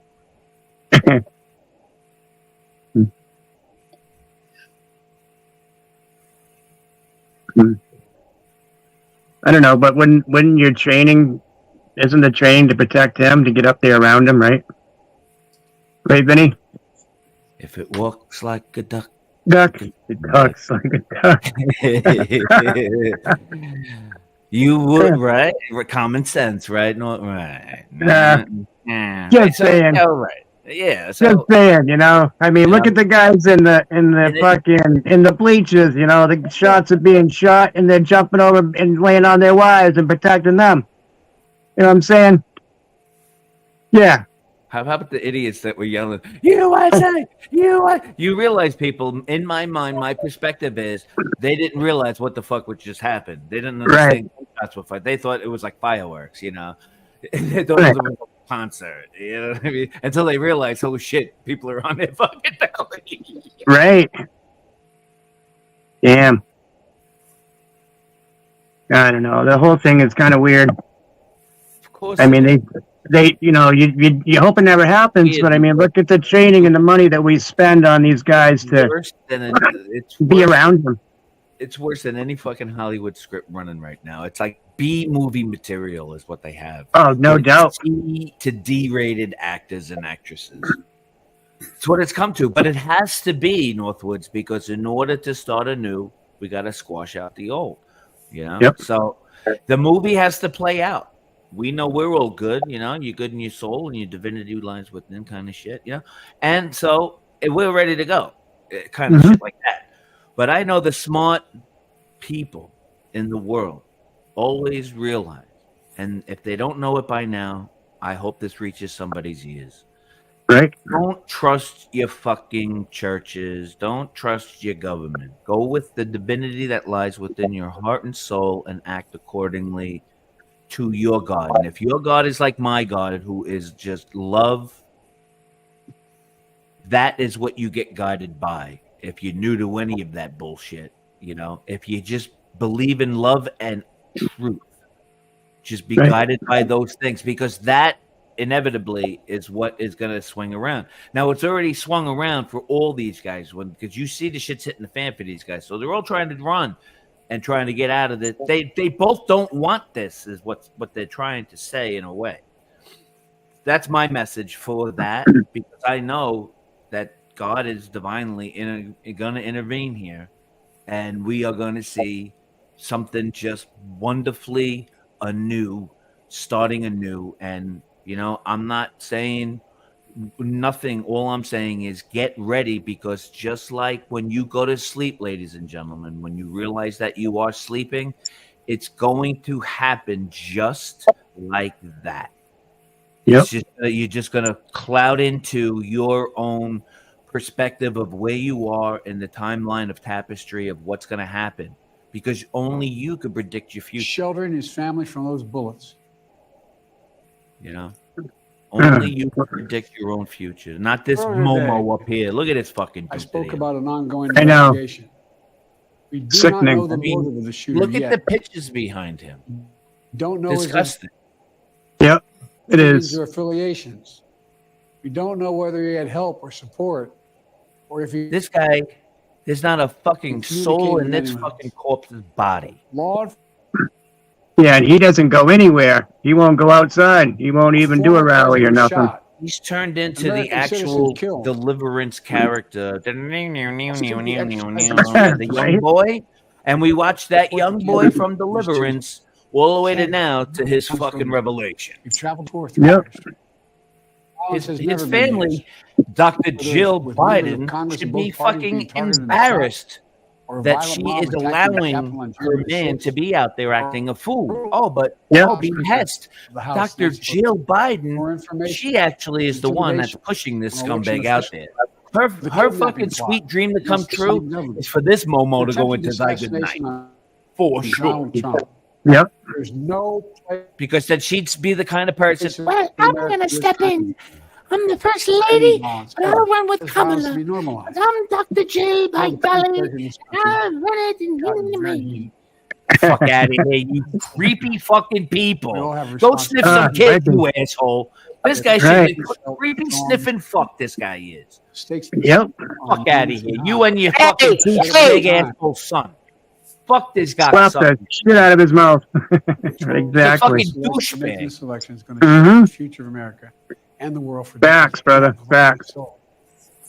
He's an empty fucking corpse. I wouldn't trust this guy to fucking use my toilet bowl. Some have a different view. Nope. of the direction our country should take. This guy's trying to be up here doing whatever. This guy lost his way. He is the fucking evolved epitome of what God dislikes in this world. And it's coming for you. It's coming for you, Magoo. It's actually here for you. And I got plenty of popcorn, Northwood. You know what I mean? I'm loving it. It's got twists and turns. I love it. It's got the twists and turns. It's getting, you know, they put a little background music, preferably Benny Hill theme song. It's usually a good crowd pleaser. Benny Hill theme song to all of it. This guy's a fucking douchebag. He's an actor, just whatever he is. But each of us.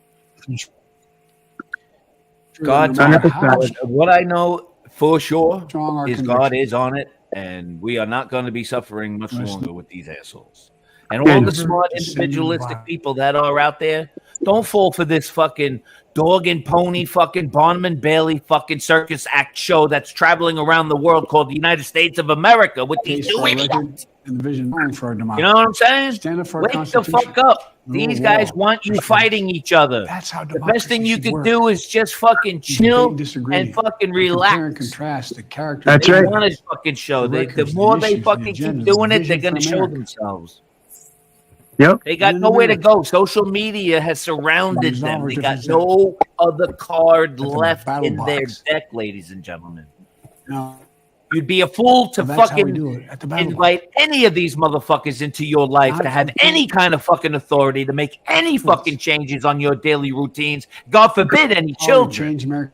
This fucking always, sniffle, fucking you know, groper, fast forward fucking retard, crackhead, fucking coke sniffing, family drug heisting, Chinese smuggling crap. 100%, brother. They're over. Yep. And I'm telling you, and I say that respectfully, this shit is over. And if you don't see what the fuck I'm saying out there in the world, I'm sorry. It's not my job to say anything. But all I do know is this. A big fucking shift is about to take place, like a blink of an eye. Just like when you dream and just like when you transition. I say transition. Most people will say death. Other people will say croak. I welcome transition, but on my doing. Not like how this guy's being paraded around like the meat puppet that he is. This guy is a meat puppet, I call him. Wicked. Like days of yesteryear. This guy is that animatronic I saw in Disneyland, like when the fucking animatronics was, yeah, come to the big golf ball, everybody. Come to the big golf ball. You know what I'm saying? I mean, you know, retarded shit. That's what these guys turned themselves into. It's like a Twilight Zone episode. But now we're going digital. You know, we're going fucking beyond now. Now God is shifting society to the ones who have that divinity, who are deserving to move. We're all going to move in our own ways, and rightfully so, because we're all in it for ourselves. Remember that, ladies and gentlemen. At the end of the day, we all will stand alone in your fucking actions and what you do and say on this fucking plane, no matter if it's round or triangular. That's right.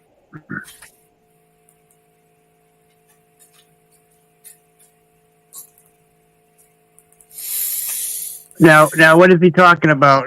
The Trump. What happened to Trump? Is this the news brief thing that he's gonna say how sorry he is and shit? What happened? He don't give a fuck.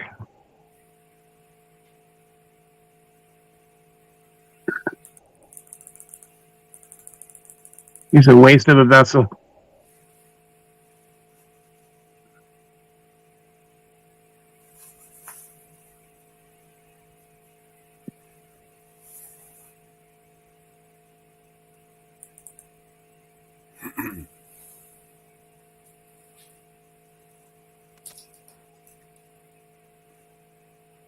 Yeah, we all of a sudden had my internet. What's that, Mama? My internet started blanketing. He probably broke the fucking internet with his lies.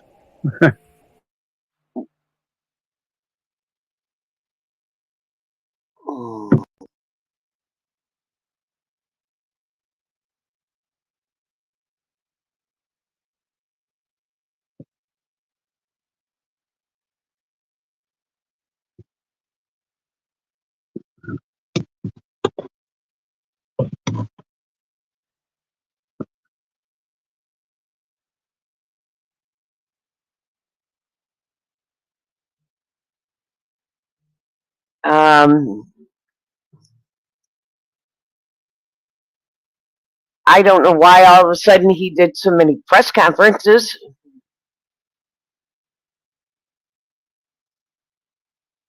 Yeah, I was watching the speech. Swear show. We actually ran yesterday too. Some of this. Why has he done so many press conferences? Oh, Biden? Yeah. Oh, just since it's happened, you mean? Yeah. Oh, I know. Yeah, he's been hiding in his basement for what, 4 fucking years now, almost 4. I Almost told 4 years. Jojo Magoo, I said it bunch would of be shit. amazing if he made his own bobbleheads. If you want, you're gonna get the bobbleheads now. If you act now, you get it called the 1 ear Trump.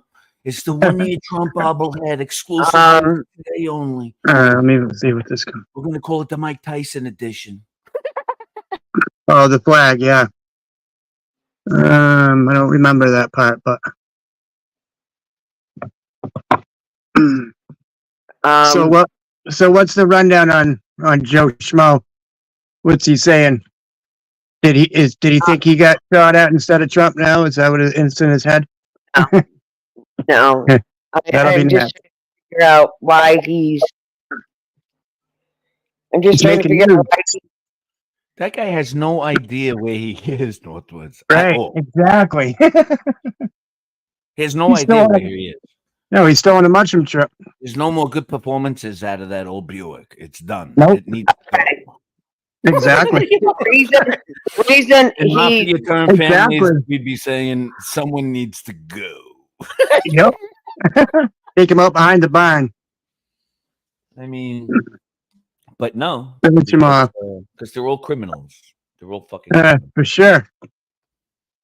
For sure. Karma and God is on it, and I love watching the karma come full circle on these demons because you know when it hits at the top the way it's hitting right now. Yep. So many more people at the top get fucked. So Exactly. many more people at the top get fucked because the top people hang out with those top people and so on and so on. It's like Wrigley's fucking chewing gum commercial. Remember, you tell Yep. 2 people and so on and so on. You know, the double mint chewing. You know what I'm saying? So that's how it all works. That's the energy and frequency behind it all. And they don't realize that. Well, they do now because these people are realizing, holy shit, there's actual computers and people talking to each other all over the world since what? And they were doing what since COVID? And they have all our videos of what we said at every fucking conference page. Yeah, it's over.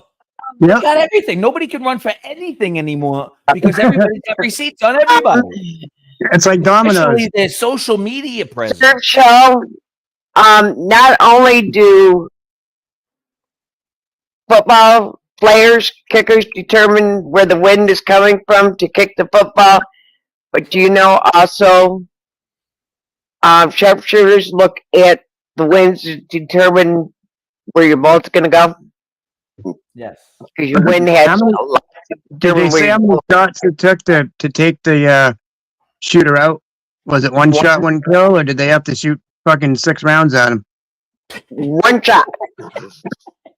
So they One only shot. they shot one shot? One shot. Okay, so one of those shots that we heard out of the 12 or whatever was him getting taken down. One shot. Well, that's good. It's like an episode of General Hospital every day with these two old geezers. I know. Hey, Finny, because we know about your guns. Calls with these old geezers, and every day there's like a new episode. Come on, Finny. No. You know about the arch. Come on, you know about the arch.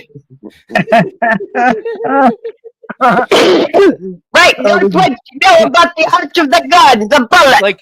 It's like an episode of The Young and the Senile. When you shoot up the arch, when you shoot down the hill, it Go ahead, Mama. What's that? I'm listening. Go ahead. I'm trying not to laugh. Like When you sands shoot- through the hourglass northwards. These are the days of Days of my lives. Yeah, I used to watch that too, and my mother. Bro, we're gonna be like Thelma and Louise, man. Just hold my hand. We're gonna go right over, bro. It'll be over in 2 seconds. Yeah. Hang in there. It'll be over soon. That's it. Yeah. Thank God. That's it. In order to get to space and your level playing field, you go through a little turbulence. No different than the flight to send your fucking Key ashes West or into something. space. You and your cat goes to kitty heaven, you gotta send its ashes to the Mars. In order to get high, Get the kitty you have helmet to go through a little turbulence. Mars. That's my motto. Mellos, what do you think? I'll put it on a t-shirt. In order to get high, you need turbulence in your life. No, in your flight. Right. In order to get high, you need turbulence in your flight. Oh, I love it.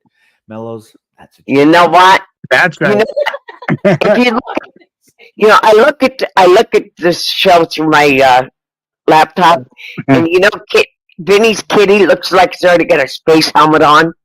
They do, you know, but they confuse me, Mama Bear. You know, NASA's always trying to send me those fucking flyers and Helmet on. It's all ready to go to Mars.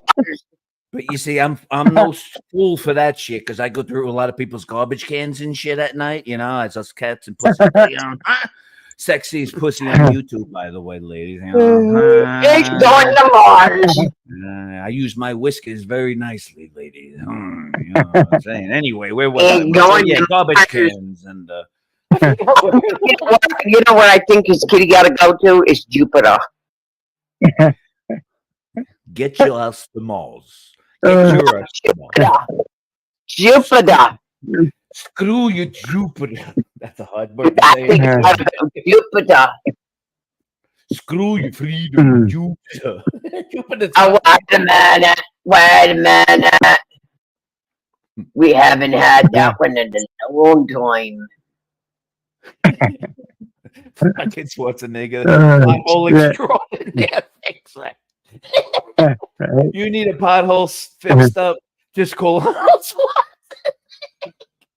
Mellows, I'm gonna bring your dick, Mellows. You threw another one in on me. What a doo-doo. What a choo-choo that guy is. So, did we ever find out what caliber the gun was that he shot? It was Screw your freedom. Well, Yeah, my Nick, freedom is being kind of disturbed here. Oh, your freedom's being fucking disturbed? Our president just took one in his wing, you bastard. Screw your freedom, Schwartz. Well, my freedom is being kind of disturbed here. Oh, that fucking, you know what? Screw your freedom. Oh, that did it now. I'm rolling up my sleeve. You Catch me outside. How about that? behind, honey. I hit you from behind while I'm in and out of. Donald J. Trump is now president of the United States. President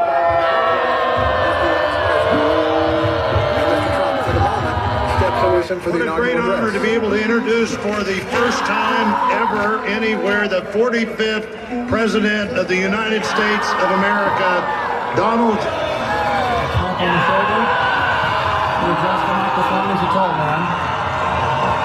With a gracious aid.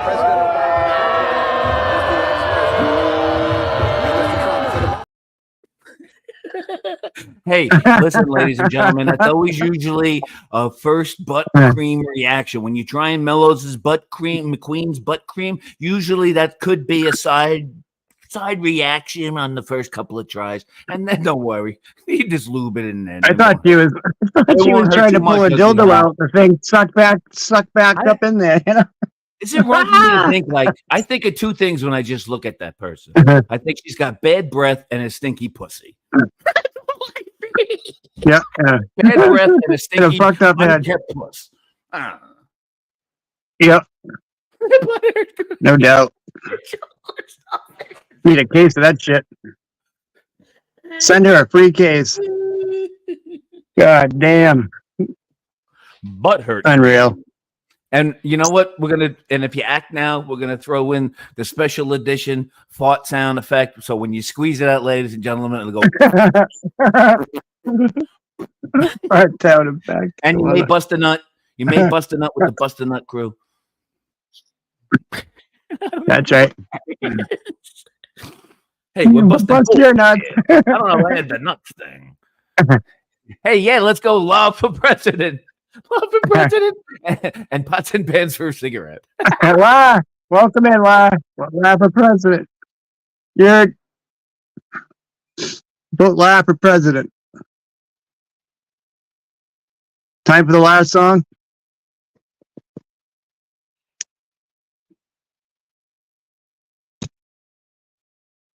Yo, here we go, let me tell you about this man. Volar for president, he's got the master plan. He's not about the games, he won't throw no shade. He's here to build things up, not just throw grenades. From the city streets to the rural towns, he's known. Got a vision for the future, it's his to own. Educate, innovate, let's elevate, no debate. Volar's the leader we need to legislate. Volar for president, yeah, he's the choice clear. Bringing real to the table, bringing nothing but realness here. No more lies, no more disguise, just clear skies. Lars got the vision that'll make us all rise. Talking about healthcare, education, reform the nation. Got plans on deck, no hesitation. Jobs for the masses, watch as poverty passes. Equality for all, no divides by classes. Infrastructure, tech, and green energy. Sustainable policies that will set us free. Bars on the mic, telling it like it is. Vote for change, vote for biz, vote and make him press. Vote Lars for president, yeah, he's the choice clear. Bringing laws, bringing peace, bringing everyone near. No more division, it's time for precision. Lars got the vision, turn out, head out, come shout, this ain't no mere mission. Proceed to shining sea, let the drumbeat drop. Lars the name, remember it, he's rising to the top. So take it to the polls, take a stand, take action. Vote Lars satisfaction, a leader of passion. So here's the call to the young, the old, and everyone. This ain't no typical politic run, it's a movement, a revival. It's time for a new arrival. Lars the title, the essential for our survival. Education, jobs, health, and more. Lars got the roadmap, he's got the law. So stand up, be heard, let's join together. Make the right choice, brighter future, whatever the weather. Vote Lars for president, make the wise choice. Let's empower his voice, stand up, rejoice. No left or right, just forward to the light. Lars the captain, our ship's in sight, holding tight. So this is your moment, the time is now. Lars for leader, he's shown us how. Let's rally, let's cheer, the election is near. Vote Lars for president, let's get into gear.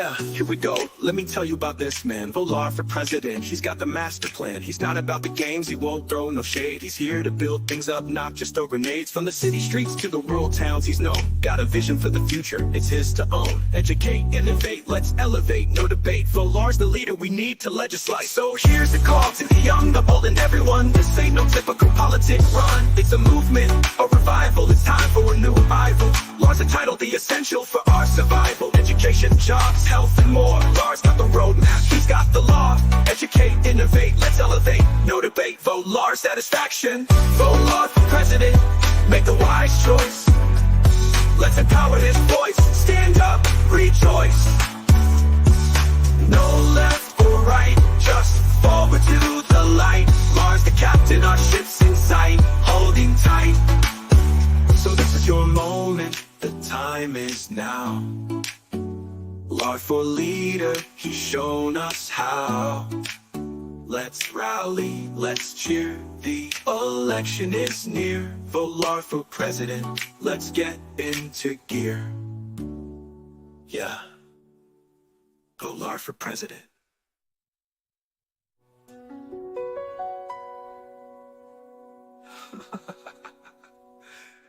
Let's get into gear.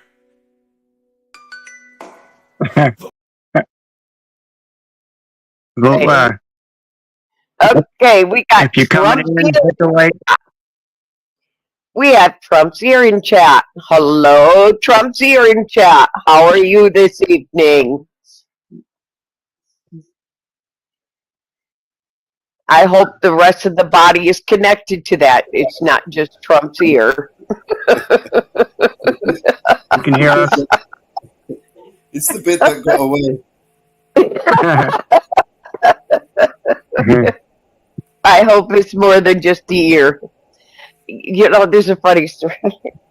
You know, it reminds me of Gunsmoke show there when Festus's cousin came out and was going to shoot his ear off, the little hanging down part. Remember that one? Anybody? Yeah. Anybody watch Gunsmoke?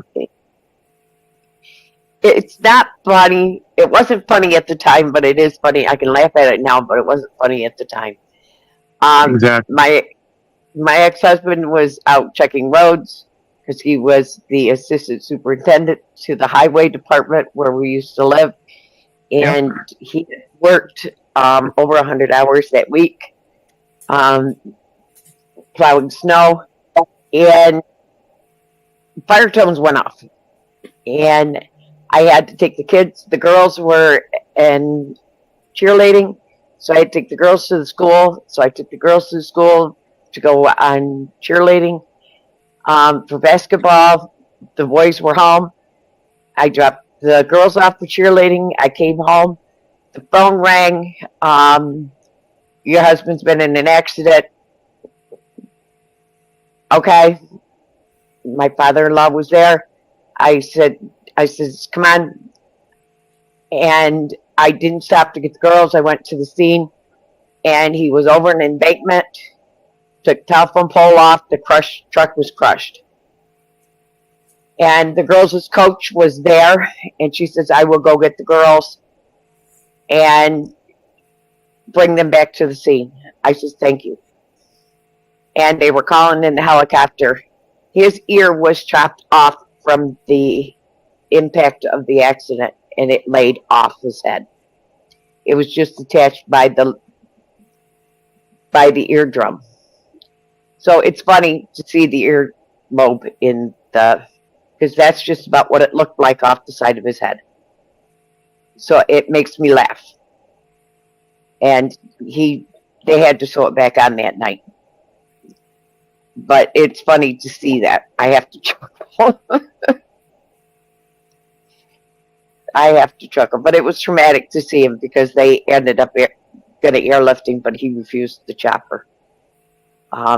But it's funny to see that in chat.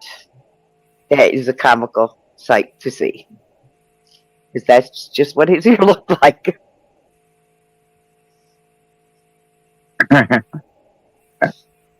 Well, that was an ear story, for sure. Yeah, I have to laugh about it now because it was traumatic then, but I laugh about it now. He laughs about it. He laughs about it now. He does laugh about it now. Yep. Mhm. So what did douchebag Biden have to say anyway in that clip? What was the outcome of that? What was his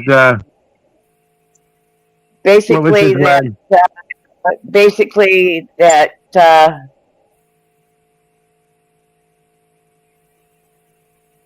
we need to resolve our differences between parties, and we need to stand together. Hasn't that been like the slogan for what, the last 30, 40 years? Never changes. No, Right. never changes. Well, it's pretty obvious the president doesn't run the country anyway. After the last 4 years, they've pretty much proven that, right? Well, he in the speech he gave the other night, he said I answered to the chief commander, so I want to know who the commander in chief is, because he said he isn't it. So It's a fucking circus for sure. now Trump's ear. No, it actually it's perfectly fine. My ex-husband laughs about it. My ex-husband and I are best of friends, so no, it's perfectly all right. We talk every day on the phone. We're still best of friends. We have 5 kids together. We have to be best of friends, and we have grandkids, so we have to be best of friends to get along with the kids. So, but if anybody was really listening to what he said, we need to resolve our differences at the battle boxes, not ballot boxes. He said battle boxes. That was the one thing I caught in tonight's speech. It's got to be resolved at the battle boxes. We stand together in America. We need to resolve our differences at the battle boxes. So he's still not all with it. We've got to resolve our differences at the battle boxes. So I think we did that once before. yes, we have battled it out at the battle boxes in many wars here on our own, between the north, the south, the east, the west, and we have battled it out.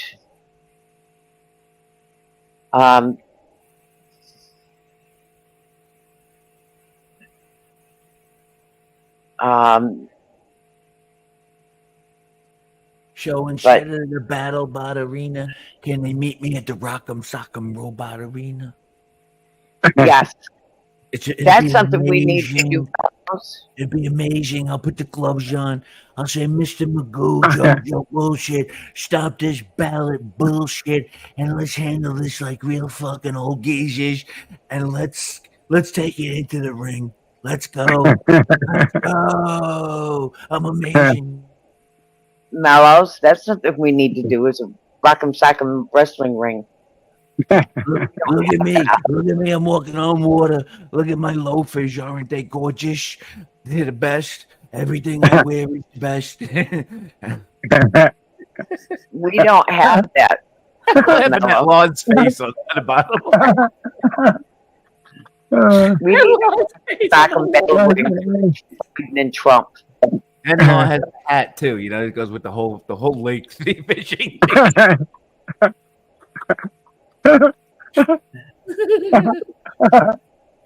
I think we need a Sean Little, welcome in, brother. Woo fucking woo. who agrees with me that we need a boxing ring. I can make one very quickly up here. Ladies and gentlemen, I got plenty of room. your big board screen. Yes, please apply once. 3 times the lady. Albert Green loves you. You have rights, my brother. Good to see you. When a chocolate starfish is hurting, man, get some butthurt cream. Mama, can you drop the stream link in my chat for me? Yes, I can. Just a minute. I think he's on the Moose one. You have rights. You might want to jump up Hi, everybody. I'm Michael McDonald. if he wants to. Good to see you, bro. Vinny, you're awesome, man. And it's in Northwoods. I'm fat Michael McDonald. And I can't forget we're not in love anymore. I can't forget ever be the same old real world. I made it so clear.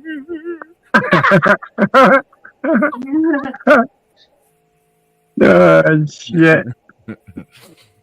Yeah. Been a good Sunday afternoon. Thanks, Vinny. Made my day. Oh, no, thank you. Hey, the pleasure's all mine. Who? Great, man. Especially your cat one. That was awesome. Hey, this pussy knows what it's talking about sometimes. Magic. Every man needs a good pussy in his life. That's it.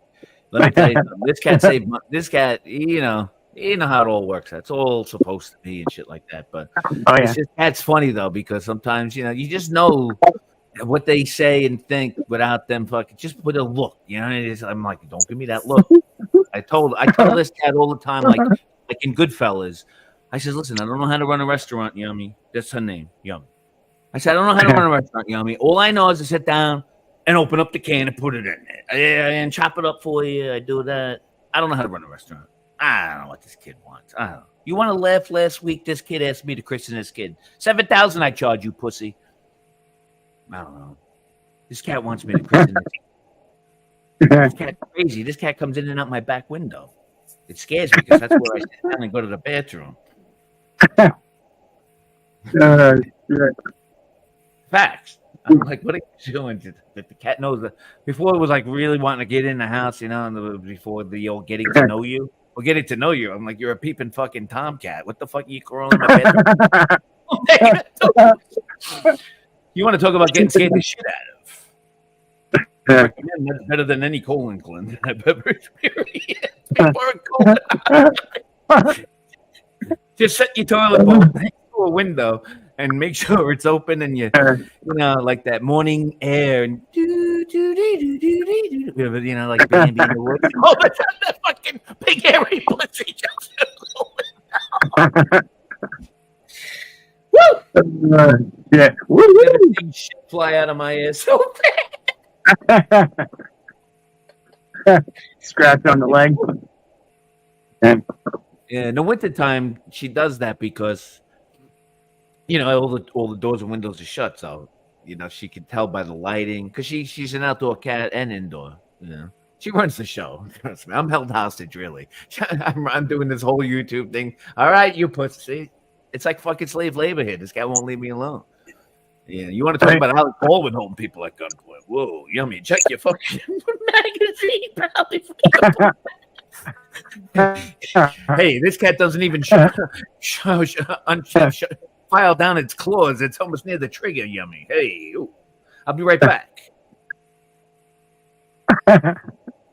John, another union break. Oh, shit.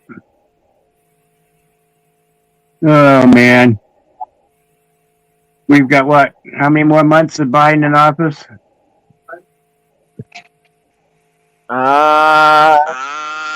August, September, October, November, December, January.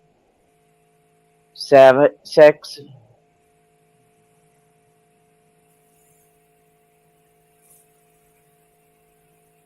Six more months.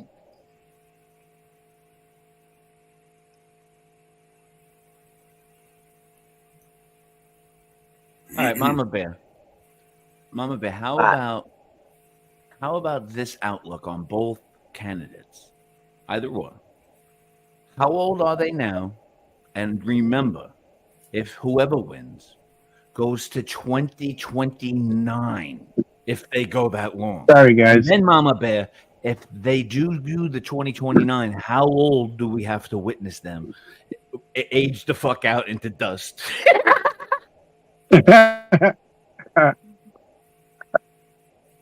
Michael's going to jump up with us, Mo, so if you see him pop in. Okay. He was going down to the rally. He was right before that all happened. Not sure. I don't think he could get in. I think he was there, but I don't think they would let him in at that point. There's too many people. Well, I know they had metal detectors. They have metal detectors set up. So Right. if he was trying to get in, if the shooter was trying to get in, they wouldn't have let him in because of the metal detector. No, Michael, my buddy Michael, he's in Pittsburgh, so he was heading there to the rally to go, watch it when all this shit started happening. Right. But if the shooter was trying to get into the rally itself, he wouldn't have gotten in with the gun. Oh no, exactly. Because of the metal detectors, because they do have metal detectors set up at all the rallies. And so they wouldn't have let him in with the gun. So that's probably why he was outside the perimeter. Now they're saying that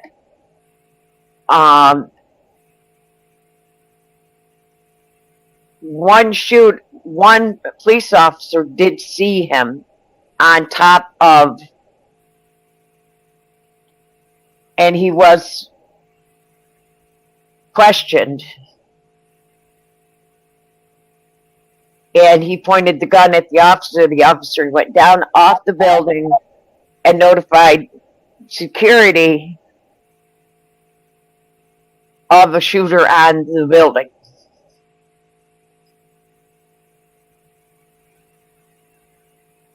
You know, it's one thing I just thought of, Mama Bear, is that, with everybody being like little nosy. So I can't finish what I'm saying. Oh, I'm sorry.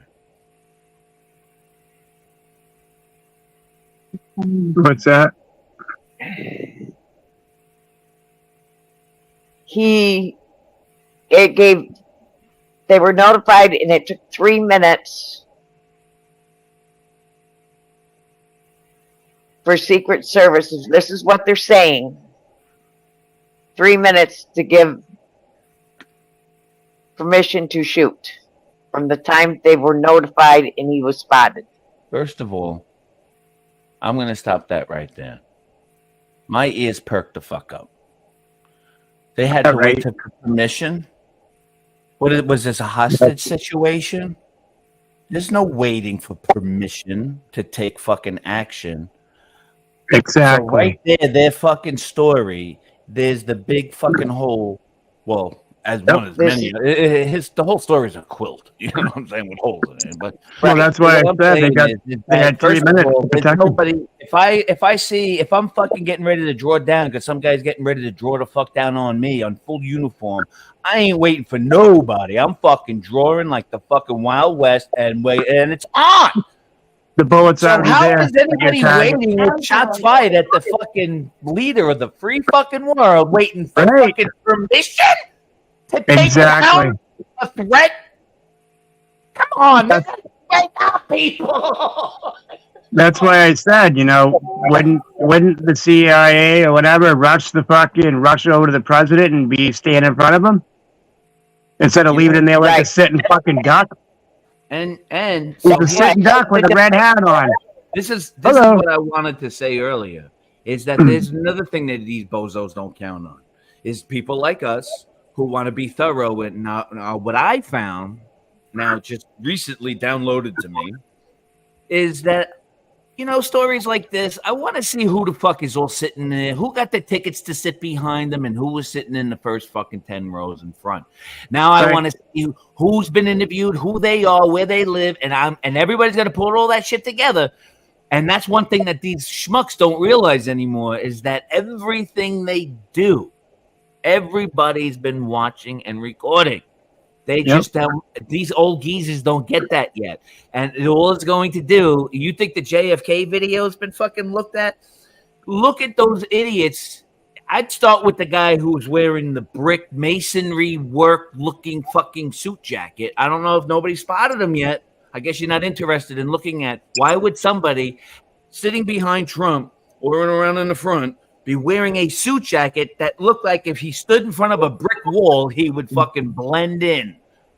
Just saying. Brick camouflage. He's there if you find him. Yep. Yeah, I've seen that.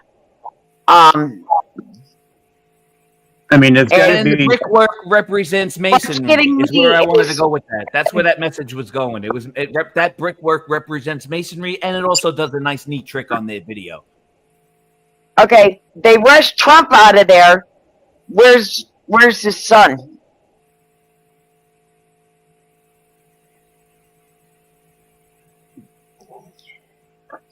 His son was there.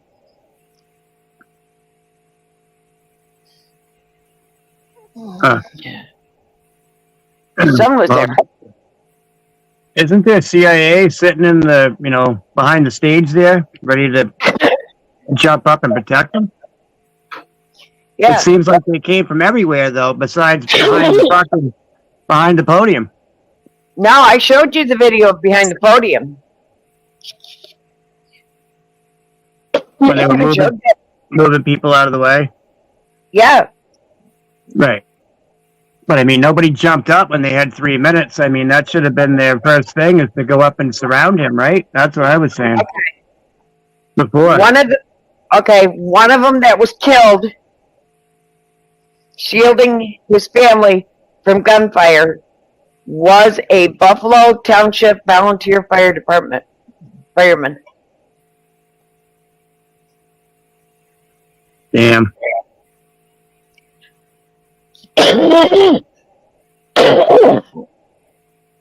He was fireman for 30 years, Yeah. and he was shielding his family from gunfire at the Trump rally.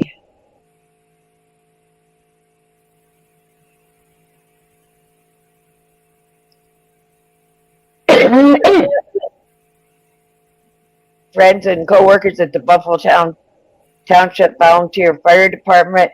Corey was a firefighter here for 30 years and died shielding his family from gunshots at the Trump rally. He died a hero. Sure did.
Okay.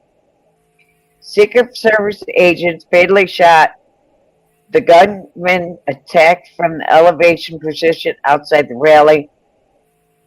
One local police officer climbed to the roof and encountered Crooks, who pointed his gun rifle at the officer. The officer retreated down the ladder, and Crooks quickly took shots towards Trump, and that's when Secret Service sniper shot him, said the officials, who spoke to the Associated Press on the condition of anonymity to discuss the ongoing investigation. The official also told AP repeat that the bomb-making materials was found inside his vehicle, and bomb-making materials was also found in his home.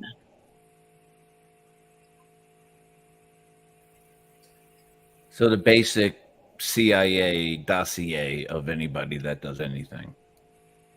Yeah, they run their mouths outside of the investigation. Okay, hold on. Don't know who you are. Give me a second. Michael? Maybe? Whale Loser Lord? No idea. That's why I said give me a second. Make sure. Make Bingo. sure you know him.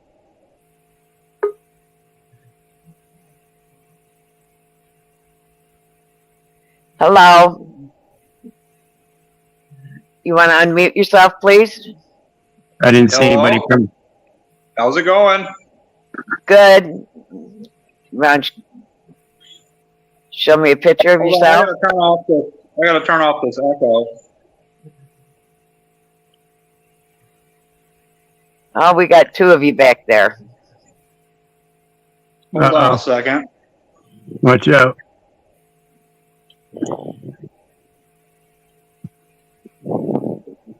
That's not good.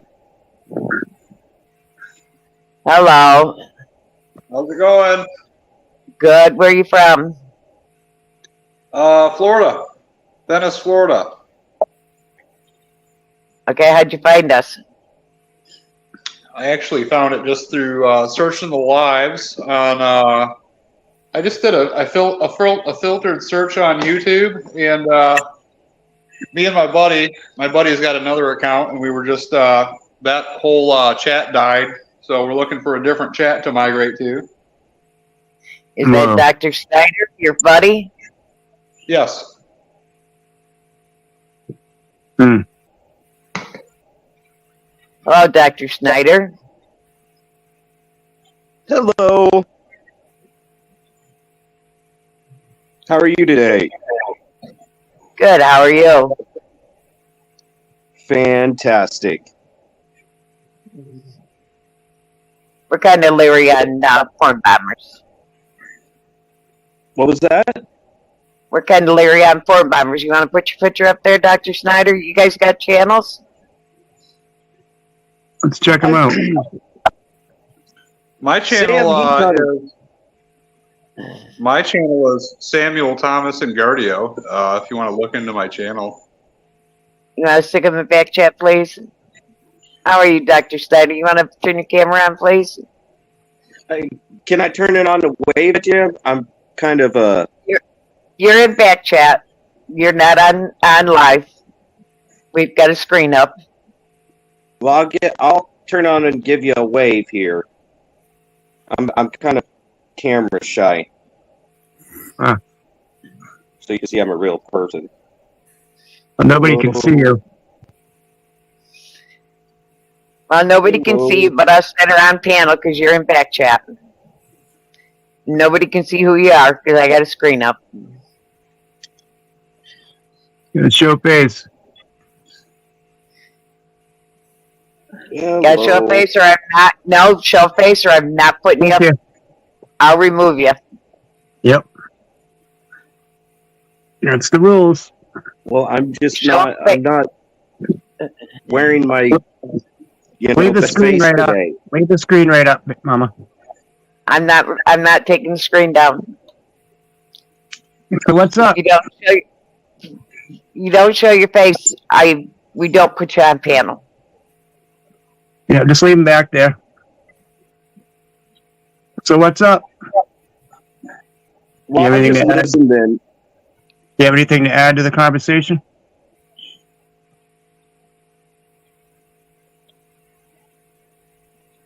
I just hopped in and I saw you guys were discussing that whole shooting thing. Yeah. And I wanted to just listen more and maybe contribute something here or there, but that's about it. Okay, we'll just leave the screen up and we'll just keep talking. Yep. So what do you Okay. think? What do you think about what happened? I'm not sure. We'll have to see what happens with the investigation on it. I don't know, and I don't think anybody knows. All I know is I was amazing. My acting and flexibilities should be no question going into the battle arenas of this old geezer of Jojo Magoo against Trump.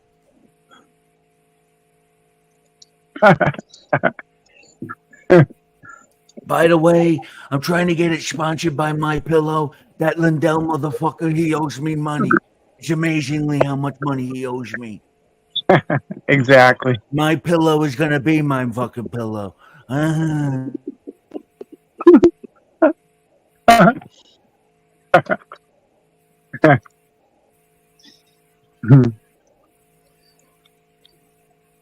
So, how much does Mike Lindell owe you? That guy owes me. He's trying to pay me with fucking geezer fucking real estate. I had to make my fucking new sheets out of this geezer shit. And I told him, I says, listen, Lindell, I like this to be amazing in everything I do. And my hotels can't deal with this geezer shit. So Lindell, he's a scumbag. He owes me more and he's trying to pay me in geezer. That motherfucker. My Pillow, my ass, but they're amazing because it's my pillow. I told this prick, he comes and visits at my house. I said, yeah, that's my pillow. He goes, no, it's my pillow. I says, no. I says, my fucking pillow. And he goes, oh. I said, listen, don't make me change your blue shirt with the fucking cross off your neck, you fucking fake mustache asshole. And then he complied. And when he found a size 10.5 fucking Adidas sneaker right up his ass, he says, that was amazing. That was amazing, and I'll pay you back in more geezers. $1.2 million have been donated to the victims in the shooting so far. This fucking Mike Lindell guy, do you know he harasses couples who just wake up in the middle of the fucking morning and shit, and he just interrupts their brushing their teeth and taking a douche. and he's got this, and Mellows, I'm telling you guys, he's got this weird fucking powers. He appears behind the mirror while they're looking in the mirror, and his mustache is right there like a big hairy bush. Oh, shit. Benny You're Thompson telling- has fired some of his staff over posts appearing to wish Trump's assassination attempt had succeeded. You're What do you killing think? your ass. What do you think? I'm going to get an Academy Award, a Golden Globe? Just make sure I don't get slapped in the face. Just make sure I don't get slapped in the face when I get the award.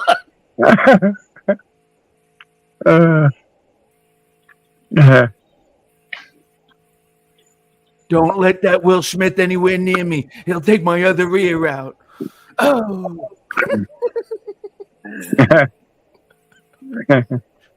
It's endless. It is. You know, if you just donate now, just $5. That's what wisdom, just $5.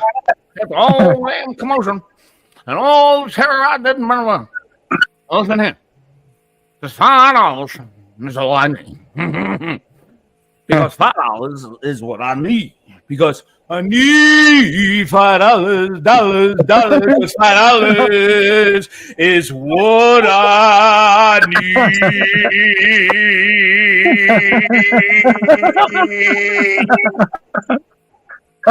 I need the $5, $5. That's the Obama $5. Hey, there it is, Mellows. The Obama $5. I need $5, what I need. Yeah, because he's running those commercials now. Oh, it's a hit, Mellows. You got to do it, short. Let's do it. We're doing it right now. He did it. Oh, I love when lightning hits like that. Yeah. Energy, Mellows. That creativity right there. That was good. Need $5. Union break. He's That was flooding good, the Vinny. YouTube. That was good, brother. Well, That motherfucker's flooding the YouTube streets when we could get him with just do Obama $5 song, Millers. I'm telling you. Hashtag, already hashtag, you know, already hashtag. I'm on union break. Oh, I love it. And you see how fast the parody is. I need $5. What Obama need? Oh, what a crusty hat in the hand motherfucking shyster that fucking guy is. Right?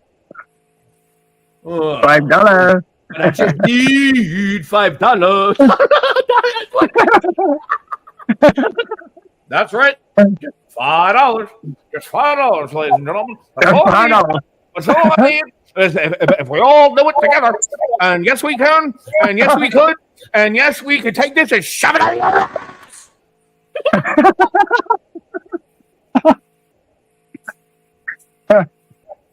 $5 or get off the block. Okay. What are we gonna play a song, Mama Bear? Is that what he said? Play the Vinny song. I'm So on what's up? union break. What's up, Gas? I don't hear anything. We still got gas, or do they leave us? Well, you guys, What's up? You guys are really good. What's up? We're fucking crazy. We know. That's kind of what we were looking for, and you guys are great, man. $5. So what's Hello, actually the topic of the show? What's up, Mark? Well, we are A1 auditors. We do A1 auditors. 1A. First Amendment auditors? Yep. Yeah, we feature auditors and we go over their videos. We are Vigilante Media Network, and we feature A1 auditors, their videos. Well, and 1A. 1A auditors. Right. And go over their videos and critique them, and we help them get their word out, their channels out. And Well, I think that a great way to get things out would be to just start with a prayer. And give me a second here. I'm going to go for it. Dear we don't do that. Bless A1 auditors and wish them the best of luck. Amen. Amen. Well, thank and you. a woman. Thank you. and the we, women. we do music videos, and We have a lot of fun. we have a lot of fun, and we are not on the right, we are not on the left, we are all over the place, That's right. as you can see. Have you decided to turn your life over to Jesus yet, ma'am? Don't even go there. Do not even go there. Good way to get booted. There. Do not go there. That's I apologize. Vinny, $5, Vinny. We are a community from as far as the United States, UK, Australia, Switzerland. We are Around the around world. Have you considered free grace? It's free. Do not go there. I'm telling you, do not go there. Okay, I'm sorry. I knew that was coming. Is Trump maybe? We have a tyrant that runs this panel, so I just be careful. You had 2 warnings already, so Third one. the I'm next out. one you'll probably be gone. This is the tyrant panel. We're basically tyrant as well, but we just came from a channel that runs a StreamYard, and everybody bailed out of there. But What channel was that? it's called News Unit Broadcasting, and we basically troll people Yeah, about religion. we know we could tell. Okay. I'm going to tell you something. That's why the screen's still up, bud. I mean, I'm pretty going to tell you obvious. something. Don't come at me with religion. Don't come at anybody with religion. There's no need to ruin the panel, you know. I mean, you guys want to talk and bullshit and have fun. That's a different story. But I think I have more interesting things to talk about than religion, but that's been the topic as of late.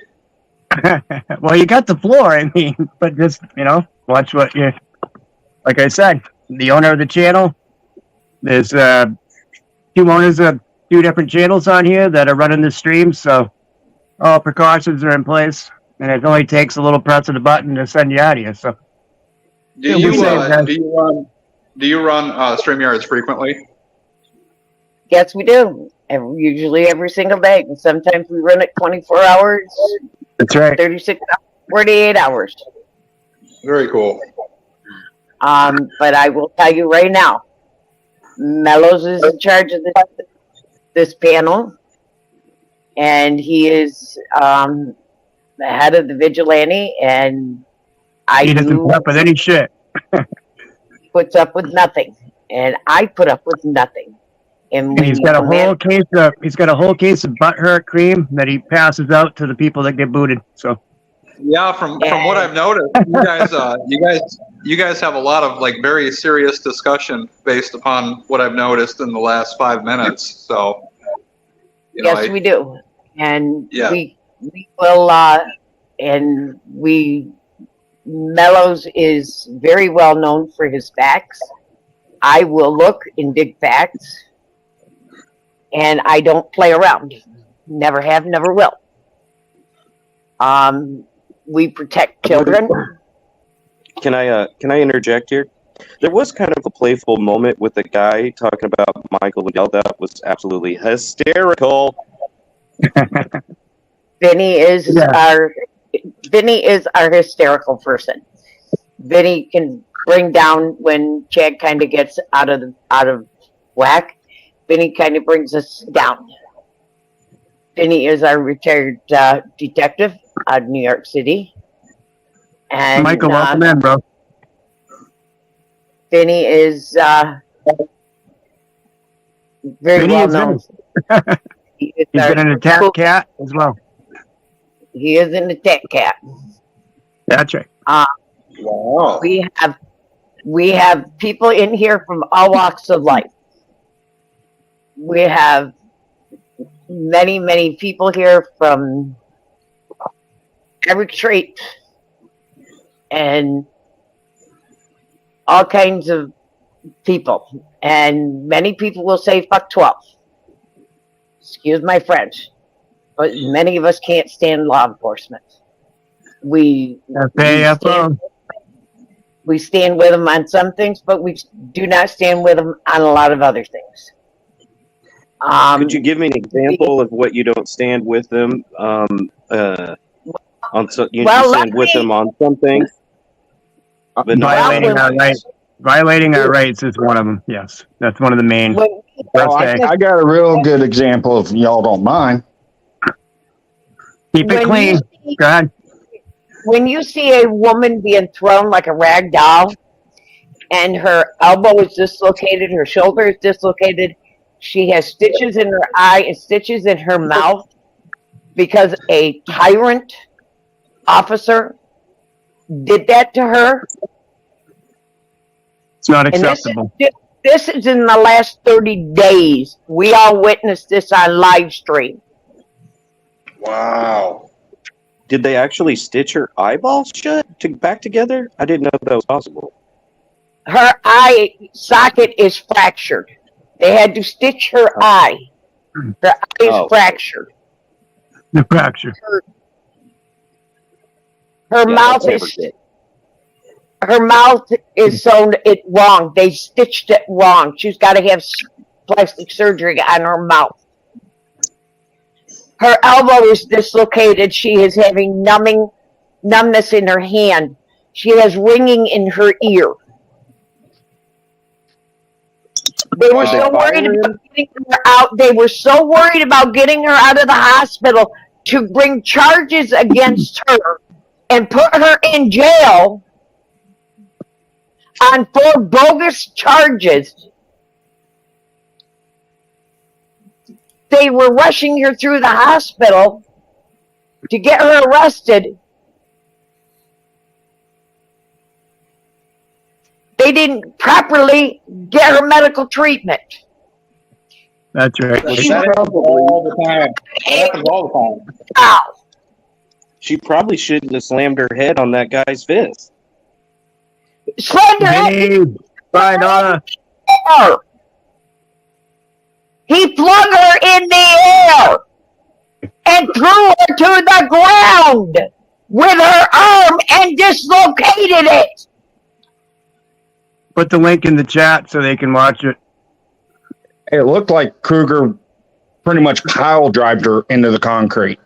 Right. Lifted So you her up saw by it. her arm and just drove her into there. That's what it looked like to me. Right. So you saw it. Yeah. Yeah. So we all have basically the same opinion. Well, did they fire him or did they give him a promotion? They didn't fire him as of yet that we know of. Last I heard, the city's still investigating it. What's They going to are- end up happening is The city is on 1 month vacation. They have nothing on their calendar until August 6th. Well, they probably need to make sure the video is authentic. they have it on body cam and security cam, which they've released to the public. But even it may also be that the Attorney General of Texas is taking it over away from Fort Worth too. I want to know where the other 2 officers' body cams are. Yeah, I know. That's weird. Why didn't they release the 2 females' body cams? Maybe because they didn't have them on? Possibly. Yep. Well, that's a female cop for you. What about the officers? They happen to be in the parking lot, on the other side of the parking lot. Oh, anybody pay attention to them? There was 3 more officers in the other side of the parking lot. Yep. I think in that video, I count at least 8 to 10 officers in that whole scene. You know, honestly, I hate to ask this question, but where were you guys to prevent this action? Since you guys are the first day people, auditors, the first day auditors, you should have been I there live in New York. with your cameras. I live in New York. I live in New York. That was she was videoing it. She was the first day amendment auditor. If you watched the video, you would know that, right? Well, I stand corrected. Carolyn? I don't have the link yet. I know. We all know you're trolling, so I mean, it's pretty obvious. But if you watch I the don't have video, the then link you'll yet for have a good idea of what happened. Hold on. We're from all over the watch country, so it's not like we were all down there doing an audit. She was doing her own deal. Hey, look at that. It's 9/11. We all live all over the United States. Some of Time to them rock and roll. people in this chat happen to Mama. live. Mama Bear, I don't want you to have a heart attack, dear. There's no need to get that emotionally invested in that. You know what I mean? Hold on just a minute. Right. Hold on just a minute. You Just a minute. Use the 2 use and use. You just hold on a minute. You Just hold two, those horses. Hold the That's it. horses.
Caroline, we're busy. Go to the other side of the street.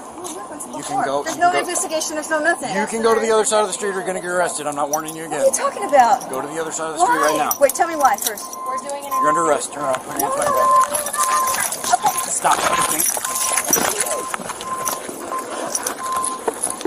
Stop resisting.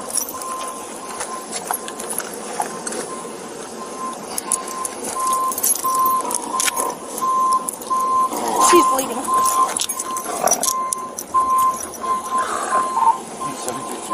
Supervisor in the ambulance.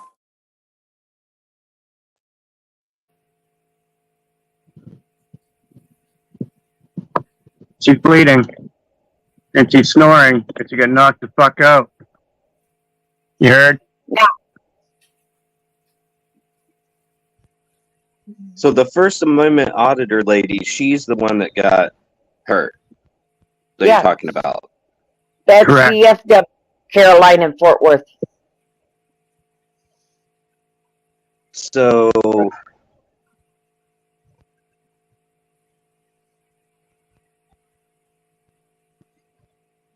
I gotta gather my thoughts.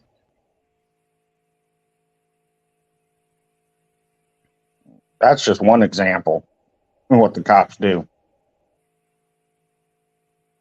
There's a video I need to get, but I can't get it because it's still an active investigation. There might be a way to get it if I subpoena it. Of cops telling somebody that Sounds hard like- my child Yeah. that they're not going to prosecute them or do anything to them. Sounds like S40 in the back. Why did she go up there and try to talk to him for? That's what she does. She records Just the because she police. can? She They just were tries to get clearing- information about what's going on. They were clearing cars out of a private parking lot. Do you think That that will maybe pay- the officer feels bad that he swung her around like that? No, No. no. He, Like, what was it? Like 2 or 3 weeks earlier, he pulled a gun on somebody for jaywalking?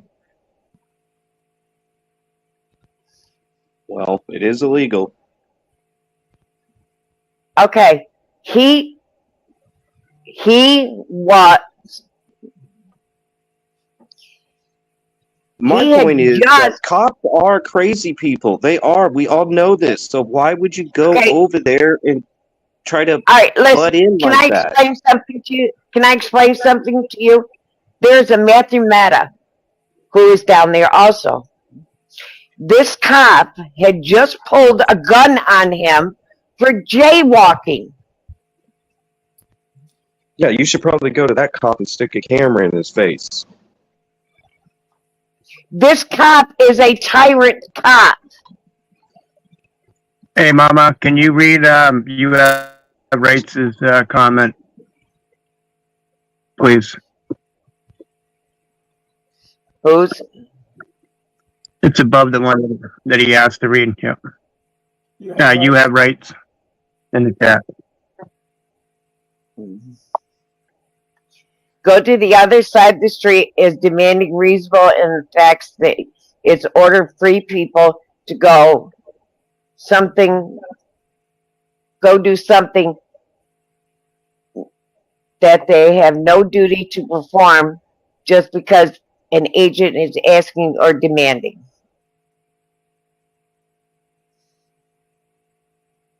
Correct. Was that woman able to get bailed out and able to get actual medical care? Yes. She didn't get bailed out. But she was bailed out before she ever got to jail. There was bail already set and ready for her when she got to jail. They dropped But it took almost 18 hours to get her out of the jail. Been there She got- myself. Mama Bear, you don't need to yell at us. Stop yelling at me. Nyeh.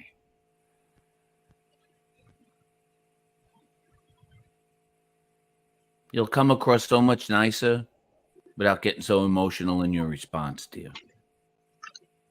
You know, you should probably let her just be passionate.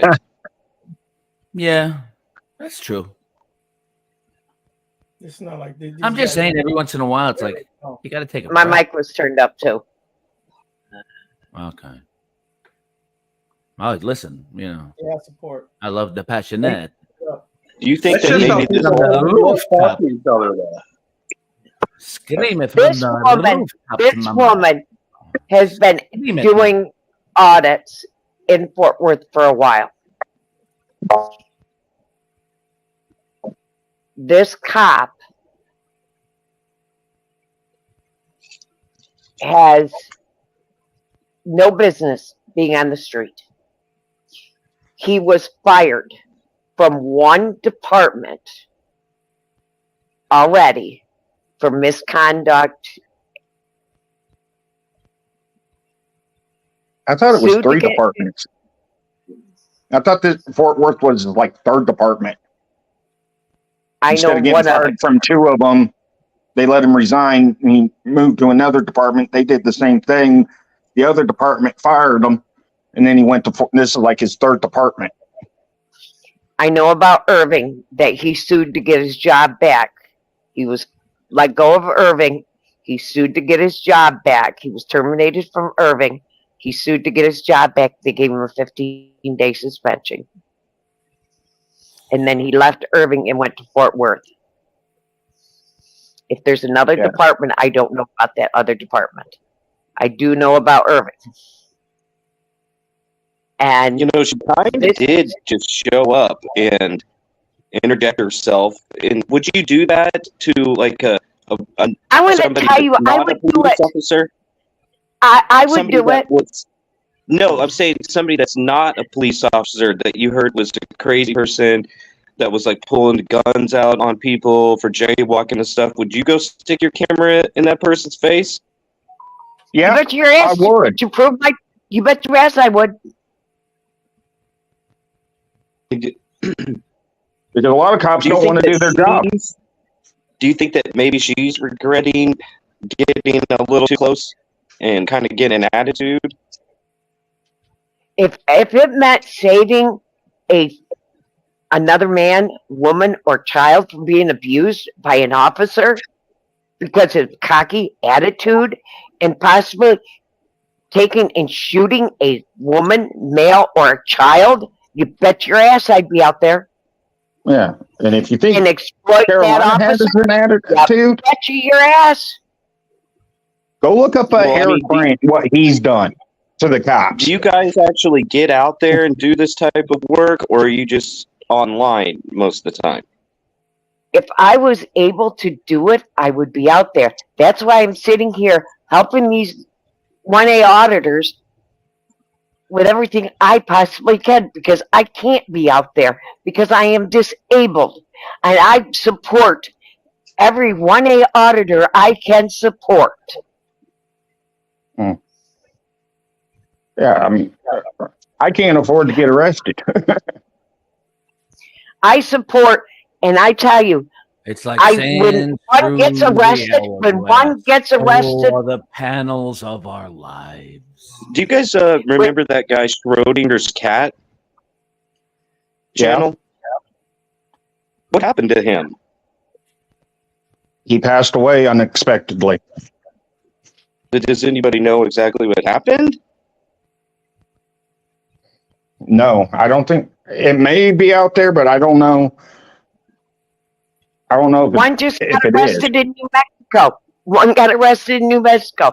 I was dropping links to help raise to get and help save his home, help save his car. I will support their channel. I will drop links to support their channels. I'm out there working and helping them. I'm helping looking up laws. I'm helping support them. Well, you're doing a good service, ma'am.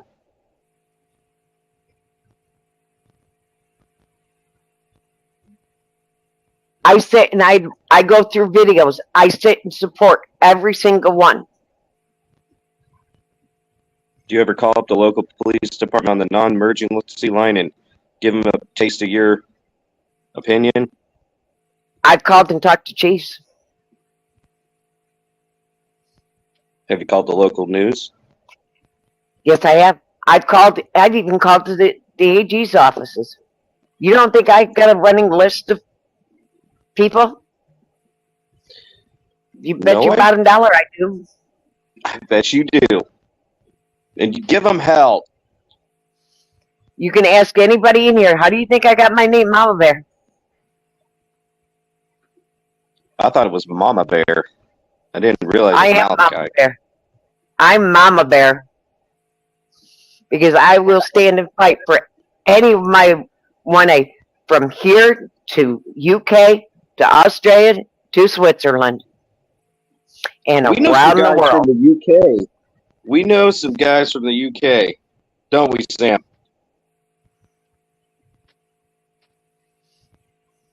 Sam? And if you don't think I won't fight for any one of my people, you're wrong. Just like my own kids and my grandkids. Because they're my family. You don't have to justify yourself on here, Mama Bear, what you do. So do you guys like those First Amendment audit videos where they go into the post office and bother people? Nope. If they do them, they do them. I mean, People with too much fucking time on their hands is what I say. I think some of them are funny because then, you know, Yeah, I know. it's idiot number one, meeting idiot I tried number to say two, that and with a then straight all face, failed. I'm sorry. I tried to take a position on the postal workers' behalf, and it didn't work. Hey, Michael. To me, I don't think the post office should be I think they need more petitions. filmed like that. You know, like, and I think they need a petition in the petition and give me like a 3D image, like so. This way, when I go there the next time, there's so much fucking plexiglass. It looks like I'm fucking talking to a cube. Hey, Ariel, what you got to do for me tonight? Like a big First fucking tonight. avatar, you know what I mean? There, We'll call him the postal avatar. It'd be the first one ever. It'd be like a fucking. guys trying to bring. I think they just messed up. Yeah, no. To me, post offices, libraries should be off limits. I can understand city about the governments, DMV? county governments, courthouses, and the police. Soon as you The ones step that out can your really house, you're screw in people's public. lives up. As soon as you walk outside, you're in the public. In your yard, you're in the public, man. Where people can see you. So do you like Long Island audit? Cameras everywhere, man. Long Island Oz, yes, he's a good friend of ours here in the channel. Oh shit. Sam, we better get out of here.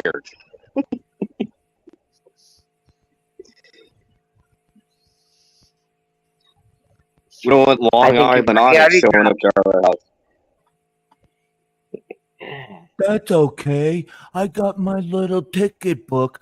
I got so much time away from my girl. I wanted to go and hang out in the parking lot and hand them out all some bogus Oh, there's a big fight going on in Miami, Florida. Put it on the screen. Way to step on my joke. What's going on? Chaos has broken out in between fans. Thousands of Colombian fans have breached the gates and rushed past security at the Hard Rock Stadium in Miami, Florida. Can you put it on the screen? There you go. They're all buying the. I told you it's the one-time offer. I think the shipment already landed there. They're all rushing, ladies and gentlemen, to get an exclusive one eardrum bobblehead. And if you act now, I think he's throwing in, I don't know, a little fucking bedazzled fucking something. I don't know. You know him. I don't know. Listen, those fucking aliens. Not one of you motherfuckers I told you out there to come back with some good investigation on why the Miami-Dade Police Department had the largest fucking police response ever. Teenagers. Are you talking about the aliens in the mall? I am saying, sir, that where is all the A1s in their juiciness of the content you could find of all the police cars, cameras, their body cameras, the street footage, the festival, all the shit they tried to quiet and hush the fuck down because even me as a retired guy said, whoa, what the fuck kind of response is that? Because nobody responds the way I do. That's response. Shout out to the 305. Miami, baby! They are making arrests. Right. They are making arrests.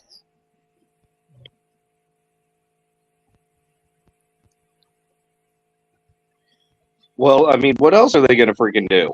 Listen, it's lit. I see What's Pitbull. what's the fight over, Mama? Pitbull's already got the concert locked down. You see, he's already going. Green light, green light. Everybody take a shot. Green light. This is Mr. 305 here in Miami.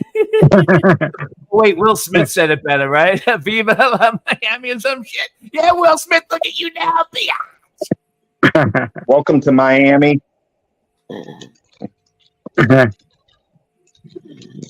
Get on your knees. Your hands behind your back. You're Oh, what is going on in Miami? Is it a soccer game? It's got to be, Mama Bear. Got to be a soccer game. The American finals against Argentina. That's what it is. No one else is going to fight over any other stupid game. Freaking soccer. You know, hey, hippie football. I had a medical incident a few months back.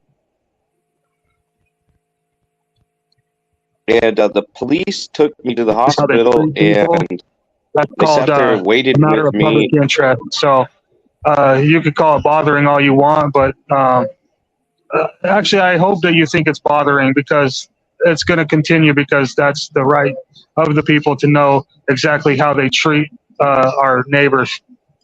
Thanks. That's right. You have rights.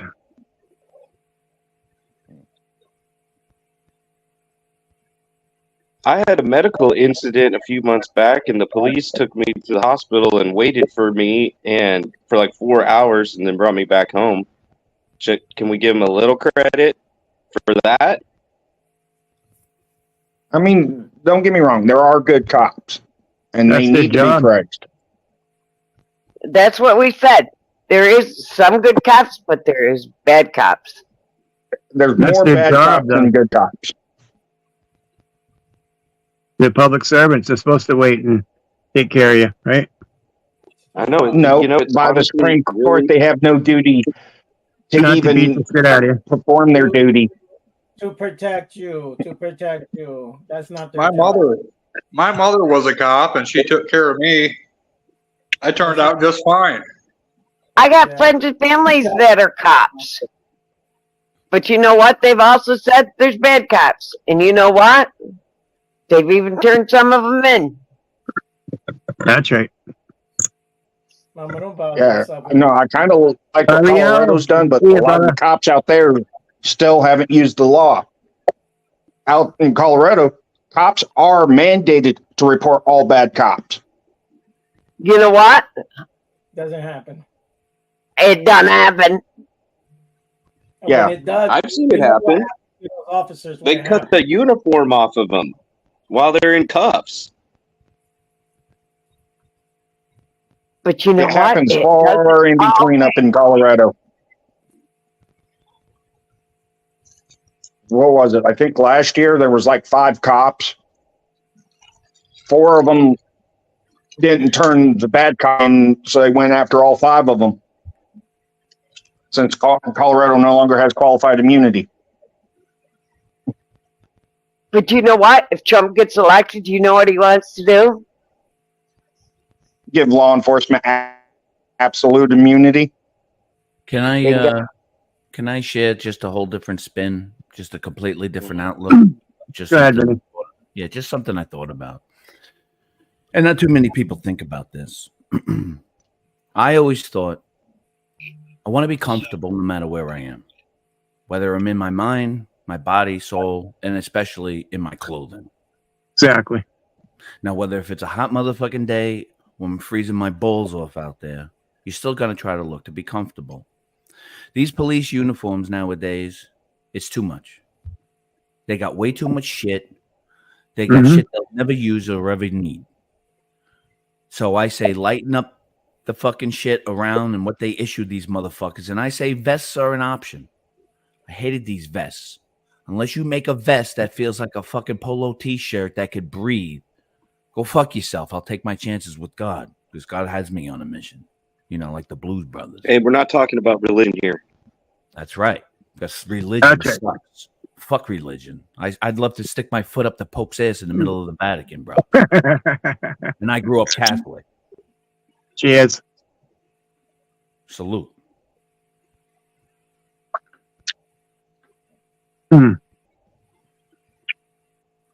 Well, thank you for sharing.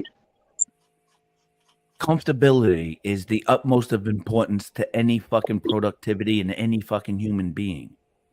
Comfortability in your mind and body. And when I'm standing out there, or used to, and my fucking feet are melting into West Side Highway at a firework fucking 4th of July shit, because people like to watch things explode in the air and shit between Jersey and New York City and stuff. It's kind of cool. I don't mind it. I'm a firework. I love it. Listen, man, get in where you fit in with that shit. But when I'm paid to go to the fireworks, melt and it's fucking hot as a hot motherfucking Bulls day, and they think my uniform, I would feel so much cooler that the only change that I could do with it is just remove the garment from my elbow to my fucking fingertips. Right. It's the only allowance. And everybody's shit's different, and it looks like a mess, especially if you're fucking fat and overweight, not out of fucking shape, and get in where you fit, and you know who you are out there, you fat fuck. Man or woman, you should be ashamed of yourselves. You know, have some dignity. At least put your life in the other person's hand. Otherwise, just tell like,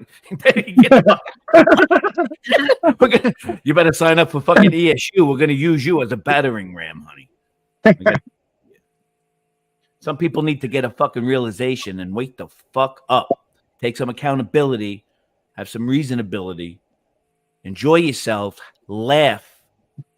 Don't get fooled by these fucking men that are just men. They're not entities. It's like an octopus, ladies and gentlemen. There is no end to it. That's why they call them rabbit holes. But we're at that apocalyptic point right now, I tell you that. Between digital and forwardness, and I mean, it's here. And I would just like, and I know that everybody, if you're on the right side of shit, you're gonna start to see and hear some weird shit. You know what I'm saying? Like ducks, you know. Fucking A right. I'm excited where people are now fucking, you know. Like ducks. You gotta realize that, especially on an online social media presence, ladies and gentlemen.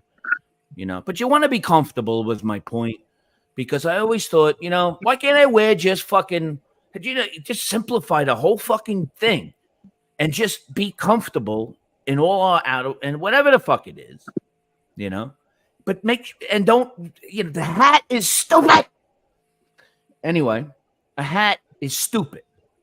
No need for a hat. The guy wants to wear a hat, then they have some sort of a not forcible.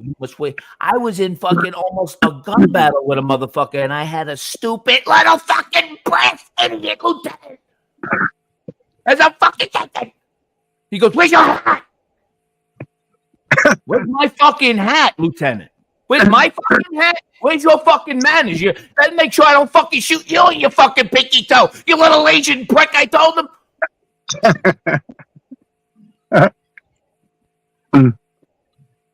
Nice. You know after hearing your passion, their priority is Vinny's been there, so reality. Just Vinny's so been there. Sure. through their digital life in real life. It's all come together in this beautiful manifestation I call fucking just the next move.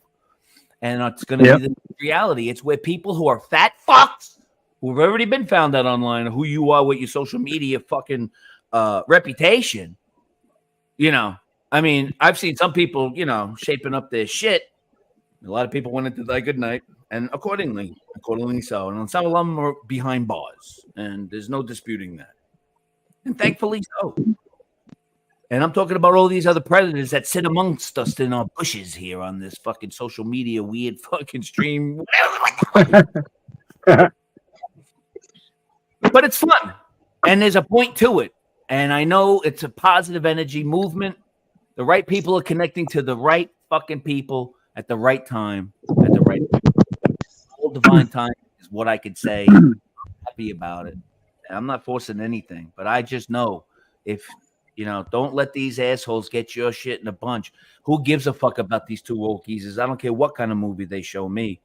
Fuck the voting. Fuck it all. We all know it's a fucking show. The jig is up. Wizard of Oz, the curtains are open, pal. And they know it. That's why they're actually, I feel, trying to bail the fuck out. And like I'll say again, divine intervention. God is stepping in. At least love is. Love is stepping in who represents my God. And I'll take a union break. And I know this wasn't about religion, but you just brought that in. What do you think God is going to do about all of these chuckleheads? You were talking about that, and there's a lot of chuckleheads all over the place. How do you think that's going to go down? Do you think there's going to be like a rapture or something? I don't know what God's going to do. Nobody does. That's the magic. What do you think? That's the beauty of God. Whatever that means to you, you know what I mean? We're all at different timelines in our life. So God to me is something could be completely different to your God, even though we both believe in love. That's right. What do you think's going to happen? Screw your freedom. You know what I think? I think that after hearing that guy's sound of his voice and the passion, I think we should just end the. Well, my freedom is being kind of disturbed here.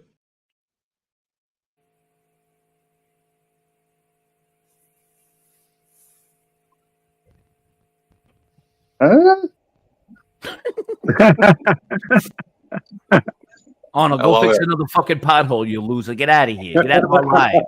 Get off the fucking block. Get out of here. Go in the backyard. Well, my freedom is being kind of disturbed here. Oh, your freedom, asshole. It's all on the fucking line. This is the fucking Wild West now, pal. Get in line, you fucking douche. You asshole. You're the governor of California and stuff, right? Right. So should we end all the cops? Fucking guy can't even get potholes repaired on his own fucking street. He had to do it. Right, Scott? Yeah, woo fucking woo, bud. Good to see you. But he's such a vain motherfucker that he had to film it and get the local news crew to film him. You just don't happen to find out. Listen, yeah, Channel 2. Yeah, what just happened? By the way, you guys have to be in bed by 9 o'clock, and asleep between 9 and 12, or he doesn't show up. Ooh, the snoozler. Go fuck your mother. The sniffler and the snoozler. Sniff I don't some know hair. who works. Sniff some little kids' hair, you fuck. At least they were using the My Pillows. I see the geezers are. Oh, that what? Oh, see, Mellows, that's the left hook right there. Woo! I see the geezers are in action. You see Woo how fucking woo. Brandon. Let's go, Brandon. I agree. See that? Two geezers right there. Nah. Let's go, Bashir. Let's go, Brandon, motherfuckers.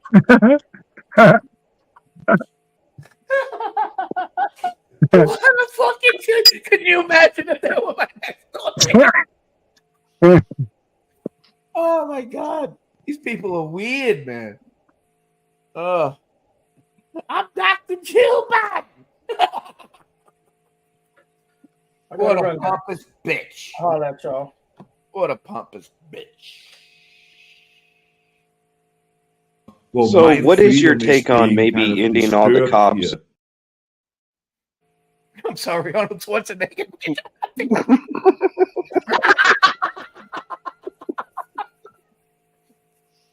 Oof. Screw. Yo, here we So go. that's a Let yes. me tell you about this man, Volar for president. He's got the master plan. He's not about the games. He won't throw no shade. He's here to build things up, not just throw grenades. From the city streets to the rural towns, he's known. Got a vision for the future. It's his to own. Educate, innovate, let's elevate. No debate. Volar's the leader we need to legislate. Volar for president. Yeah, he's the choice clear. Bringing real to the table, bringing nothing but realness here. No more lies, no more disguise, just clear skies. Lars got the vision that'll make us all rise. Talking about healthcare, education, reform the nation. Got plans on deck, no hesitation. Jobs for the masses, watch as poverty passes. Equality for all, no divides by classes. Infrastructure, tech, and green energy. Sustainable policies that will set us free. Lars on the mic, telling it like it is. Vote for change, vote for biz, vote and make him press. Vote Lars for president. Yeah, he's the choice clear. Bringing walls, bringing peace, bringing everyone near. No more division, it's time for precision. Lars got the vision. Turn out, head out, come shout, this ain't no mere mission. Proceed to shining sea, let the drum beat drop. Lars the name, remember it, he's rising to the top. So take it to the polls, take a stand, take action. Vote Lars satisfaction, a leader of passion. So here's the call to the young, the old, and everyone. This ain't no typical politic run. It's a movement, a revival. It's time for a new arrival. Lars a title, the essential for our survival. Education, jobs, health, and more. Lars got the roadmap, he's got the law. So stand up, be heard, let's join together. Make the right choice, brighter future, whatever the weather. Vote Lars for president, make the wise choice. Let's empower his voice. Stand up, rejoice. No left or right, just forward to the light. Lars the captain, our ship's in sight, holding tight. So this is your moment, the time is now. Lars for leader, he's shown us how. Let's rally, let's cheer, the election is near. Vote Lars for president, let's get into gear.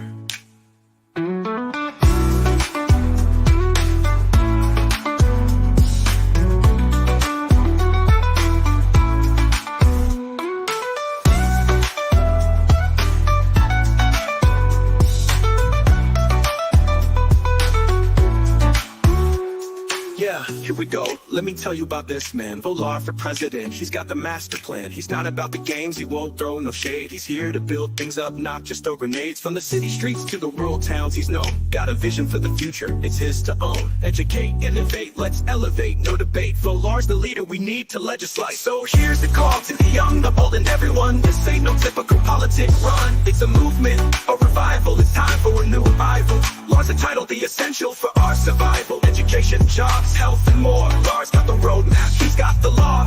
Educate, innovate, let's elevate, no debate. Vote Lars satisfaction. Vote Lars for president, make the wise choice. Let's empower his voice. Stand up, rejoice. No left or right, just forward to the light. Lars the captain, our ship's in sight, holding tight. So this is your moment, the time is now. Lars for leader, he's shown us how. Let's rally, let's cheer, the election is near. Vote Lars for president, let's get into gear. Yeah, vote Lars for president.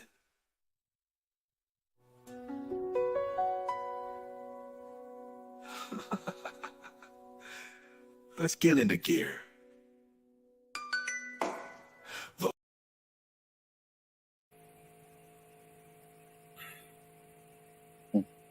That was beautiful. That's right. Vote Lars, guys. That's right. Lars for president. Lars for president. Yeah, I think Lars would actually run this country better than Hale. Yeah. Okay, guys, let's get serious here. I don't think you guys want any of the smoke right now, even though you act like you do. Welcome to we got Lauren Games. He's gonna be next president. Never be the same again. We got I don't know. Are you saying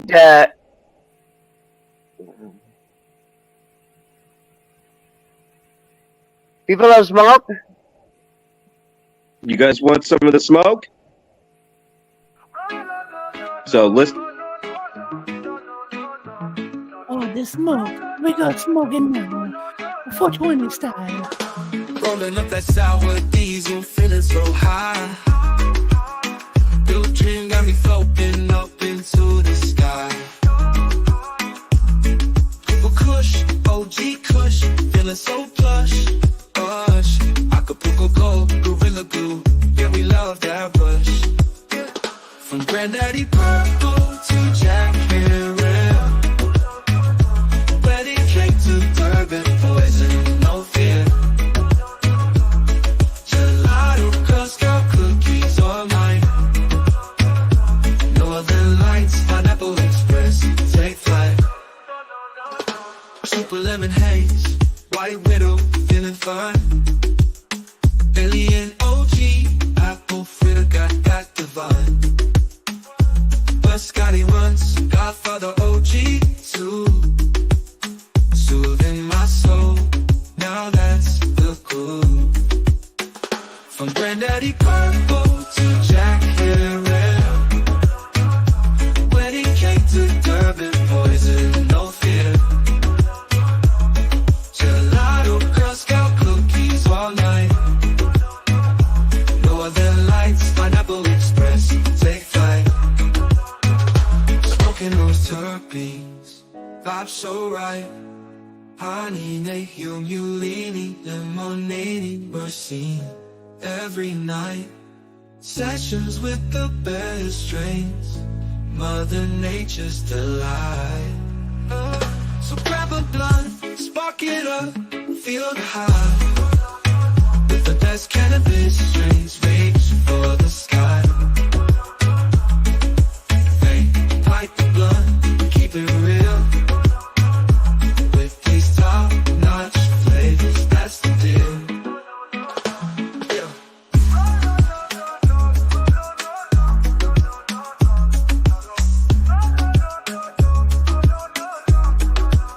So grab a blunt, spark it up, feel the high. With the best cannabis strains, reach for the sky. Vape, pipe, or blunt, we keep it real. With these top-notch flavors, that's the deal.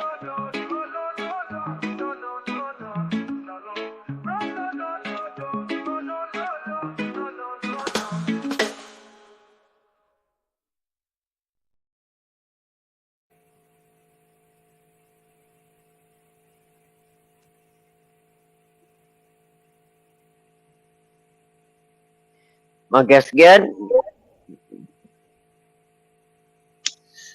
I'm loading a bowl right now.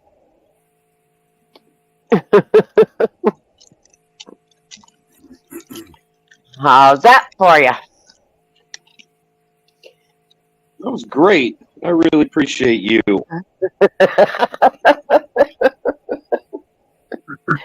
Maybe a senior citizen.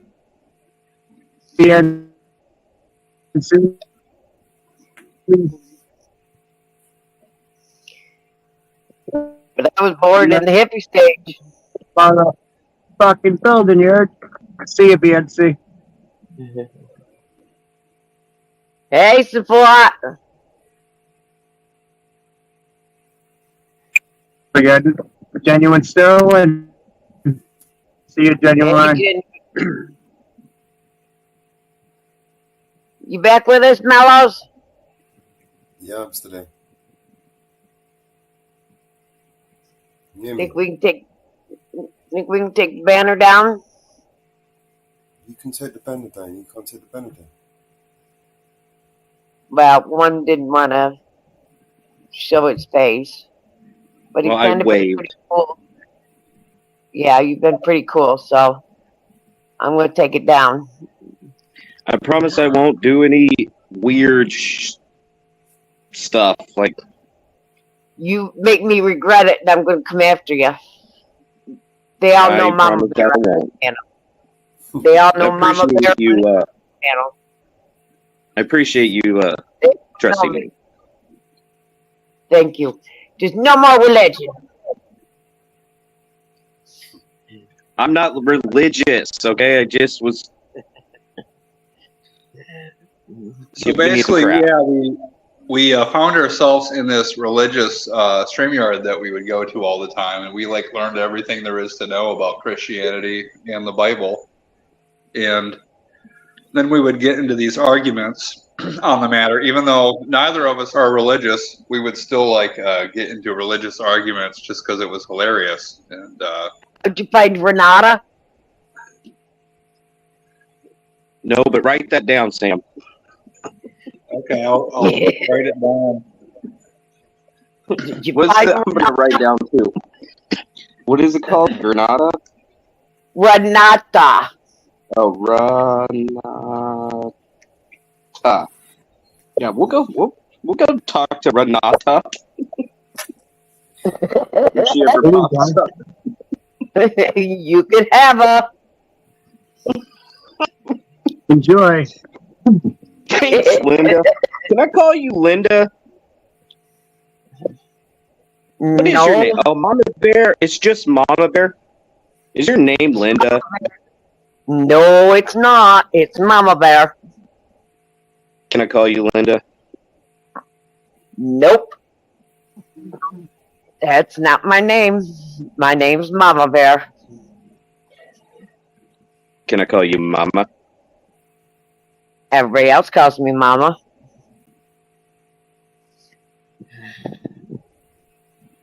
Well, can I just call you Angry Bear? I'm never angry, am I, guys? Well, bears are angry. And a mama bear is angry. Bears are not always angry. Only Mama when you bears mess with only their get cubs. angry when you mess with their cubs. That's right. No, you've been like that's an American thing, dude. Because like if you go over to Russia, like everybody that lives in Russia has their own personal pet bear, and they're all like really Shut up, nice. Right. Sam. Has anybody... Oh, wait a minute. No, everybody has actually seen me pissed off here. Everybody has seen me get pissed off here. So I can't say they have not seen me angry, pissed, and ready to go through my screen and strangle somebody on this, on not this platform, on another platform. They have all seen me get that pissed at two individuals. Different You individuals. actually jumped through the screen? I was ready to. One, don't go at our veterans. And don't go at my kids. One, my son is a veteran, so don't go at veterans and don't get my kids. And we're perfectly fine. And my kids includes my internet family. And Well, we're why fine. is it okay? Why is it okay to go after the police as First Amendment auditors? Why don't any of them go after veterans? They do. They do go They after have been. veterans. Oh, they do go after veterans, believe me. Well, I thought you just said to leave the veterans alone. No, don't go after a veteran and start going after them and calling them names and saying they're worthless because they're homeless. What if you do that and they're in their uniform and, like, is it okay to get a camera and go up to a veteran in uniform that's active duty and start, questioning him, calling him names, stuff like that? Is that okay? No. As a But First calling Amendment the auditor? names, no, but asking Oh, questions, that's iffy. A lot of Depends times on what veterans questions are. veterans a lot of times cannot answer you. Well, why is it okay to do it to the Under cops? order. Why is it okay to do it to the cops and not the veterans? Or, I mean, the Number active duty people, even. Because they're under orders. And when you're under orders, I might be able to answer this one. Hey, Mama. thank you. Mama, Some way- read the back chat. in my opinion, is because they're the ones that are actually doing it to us, the civilians, every day. Well, I just, I'm apologize, you know, if I made Are they not the any of ones the that panel you like? uncomfortable. Have you ever been? What do you think? What do you think? They should go after the veterans or not? What's your opinion? How many veterans have unlawfully arrested the civilians? Well, I did see a first audit video where beat citizens down to the ground for no reason. How many I veterans? can actually hear you. I'm sorry. The first guy on the screen, Mellow, I can barely hear you. I really apologize. I think everybody would agree. No, I can hear him perfectly fine. I can hear you fine.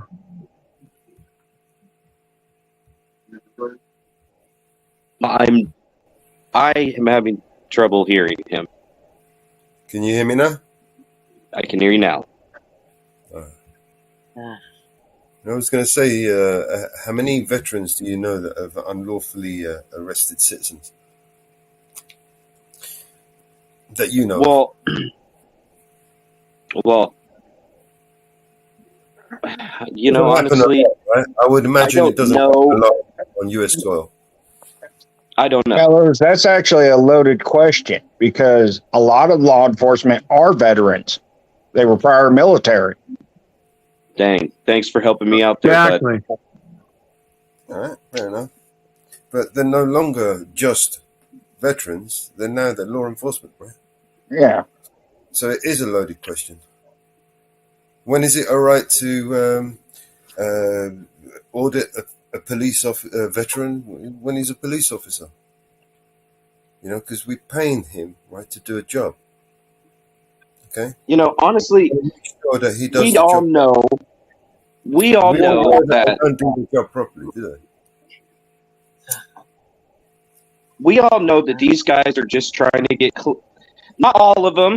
They are trying to get clicks on their channel, so they do instigate things with the police officer, so that they do something. So it was the guy with the camera that made the police officer break the law.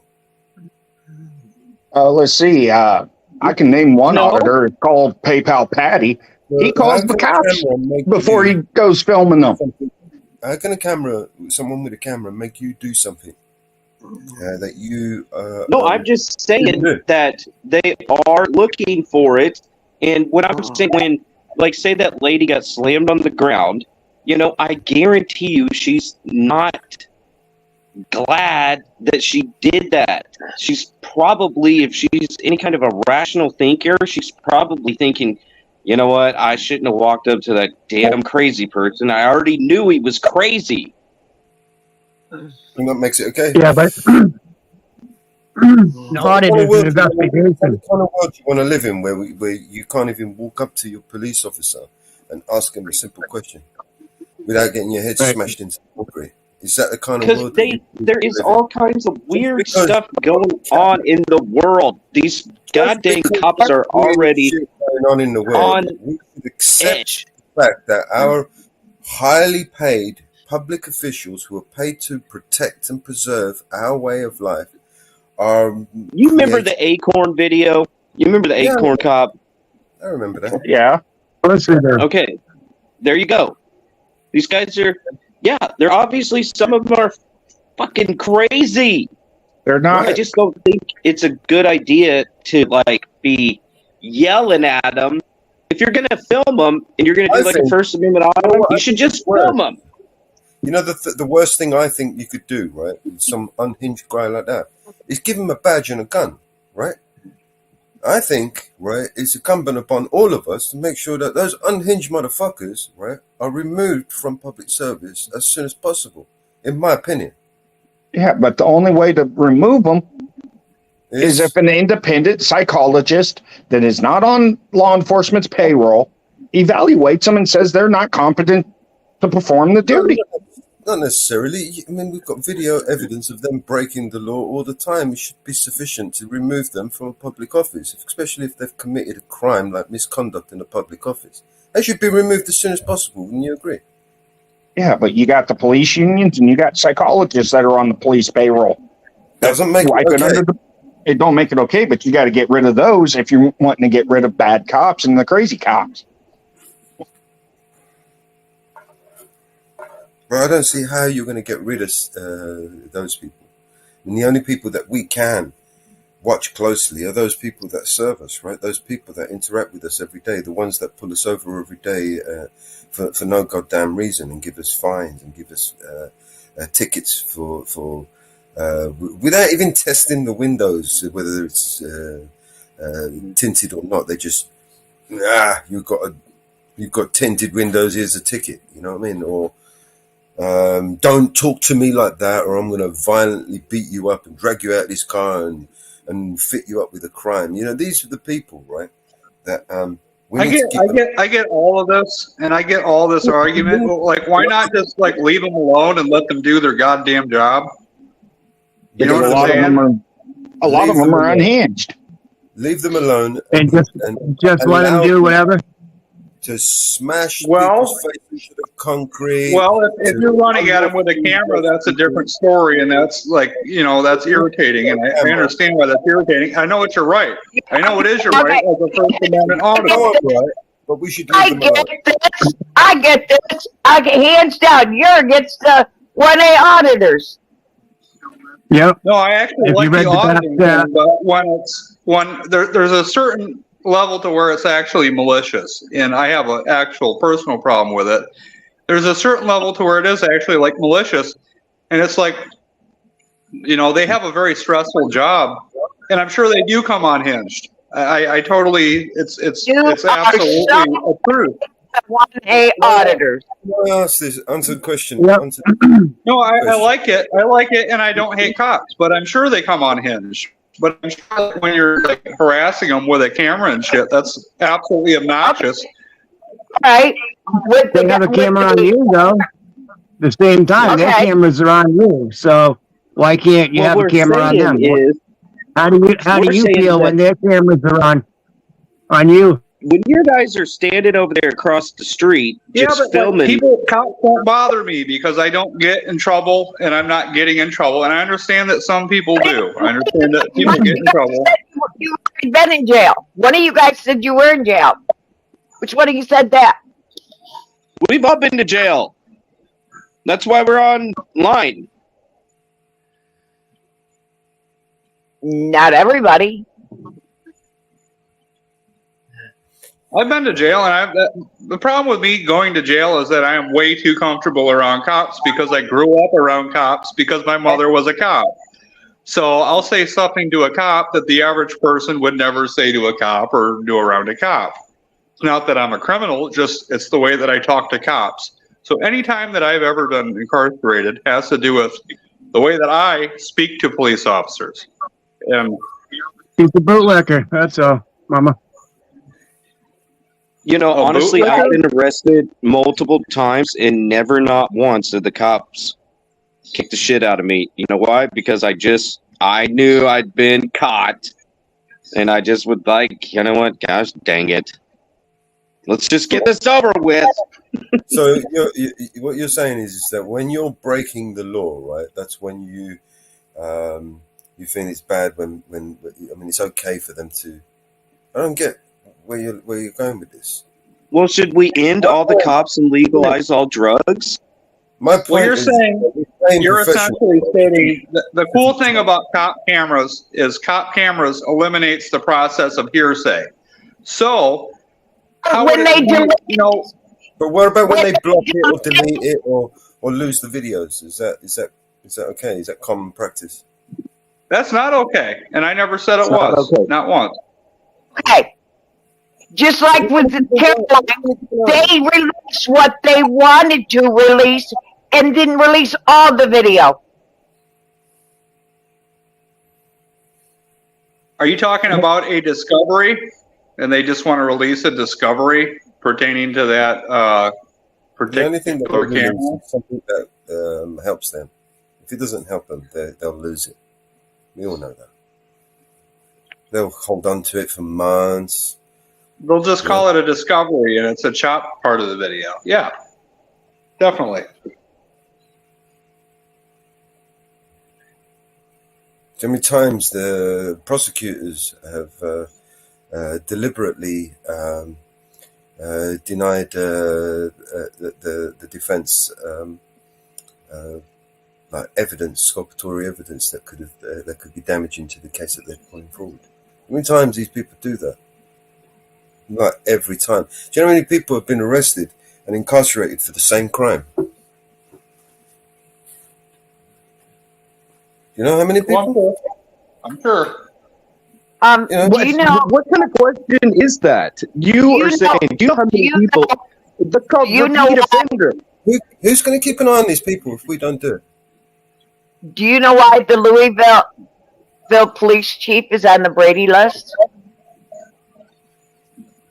The Grady finally put her on the Brady list. Corrupt people in government, right? You got corrupt mayors, you got corrupt politicians. You know why the police chief of the Louisville Police Department is on the Brady list? Whose job is it, right, to hold these people accountable? Is it for when she lied about the sexual harassment going on in the department and what the cops were doing to people? She lied on stand that she had no camera on at a police scene. On stand. That she had no camera on. She had no body camera on her. They took the picture of her standing on scene of a body camera on her. Funny, she had a body camera on her on scene at a shooting. It's funny. She had a body camera on. There's no video evidence of her on scene. Well, I think the funniest part about that is that you said she, and they actually hired a woman to be a police officer. Big deal. Yeah, but the problem is the Brady list is a joke. If you look at Frank Snoop with the Pinellas County Sheriffs, he's on the Brady list and still goes to trials and gets convictions. The Brady list is a joke. And it's not being used properly. He's still getting convictions.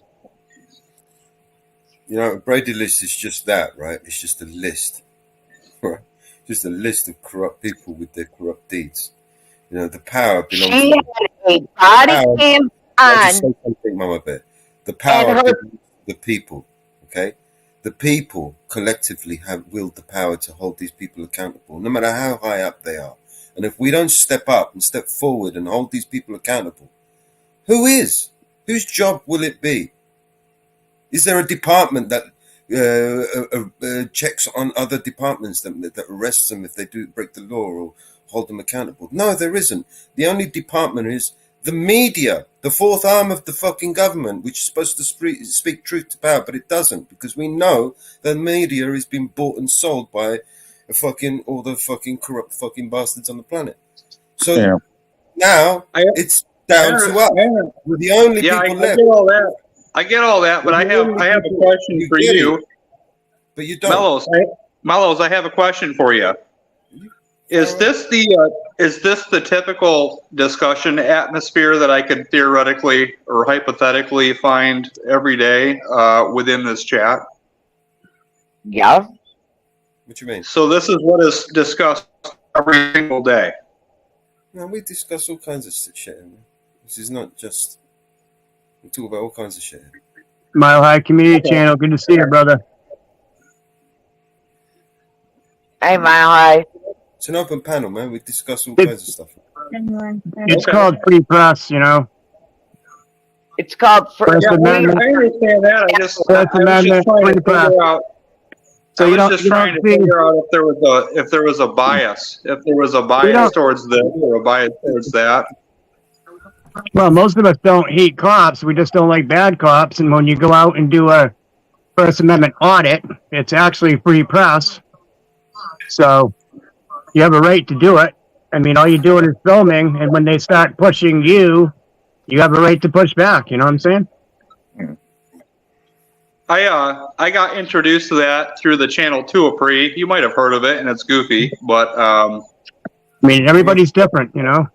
Well, we're just citizens doing what we can do to hold the government accountable. So that is the actual primary focus of this group then? It's First Amendment auditing, and this is going to be the typical discussion for the most part. And we do a lot of things over here. It's about everything.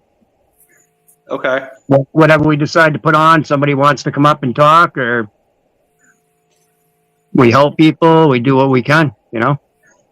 It's more or less we help out everybody and steer them in the right direction and let people speak.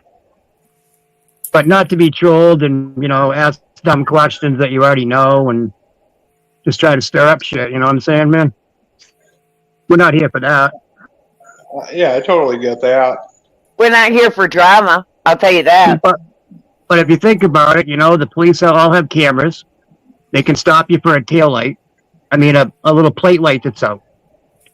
It's not bothering your travel. It's not bothering their travel. They have lights behind you that can see your whole vehicle. They read your plate. But it's a way to harass you and dig in deeper, you know, and get your ID and that and collect taxes. That's yeah. I mean, it's not North Korea where you got to go check everybody out and you can't do this. You know what I'm saying? We're free people. We have a right to travel and move. And we have a right to be on a sidewalk holding the camera. It happens every day. There's thousands of people out there videoing things every day. But it's only when you hold it on them, when you stand there on the sidewalk and hold it on them, they seem to have a problem. Well, I totally understand that you're allowed to film on the sidewalk and stuff, but, you know, I feel like we're using the lady that got slammed in the parking lot as an example of what these guys do. And so I think that you guys are missing the fact is that might have took years off of her life even, somehow. And yeah, it probably I don't did. think it was worth it. It probably wasn't worth it. But she showed exactly what they do. Stayed back there and filmed. I mean, she's not here.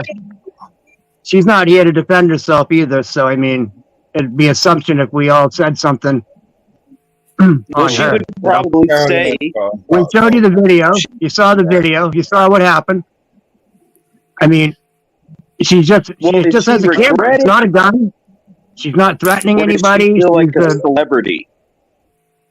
She didn't threaten anybody in that video. Well, you're just trying to, you know, start shit, man. I mean, I don't want to talk about it anymore with you. I'm good. I'll never kind of. What you got to do? I'm probably gonna take my channel off here. Well, let's get back to doing what we were doing now. Let's get back to the show.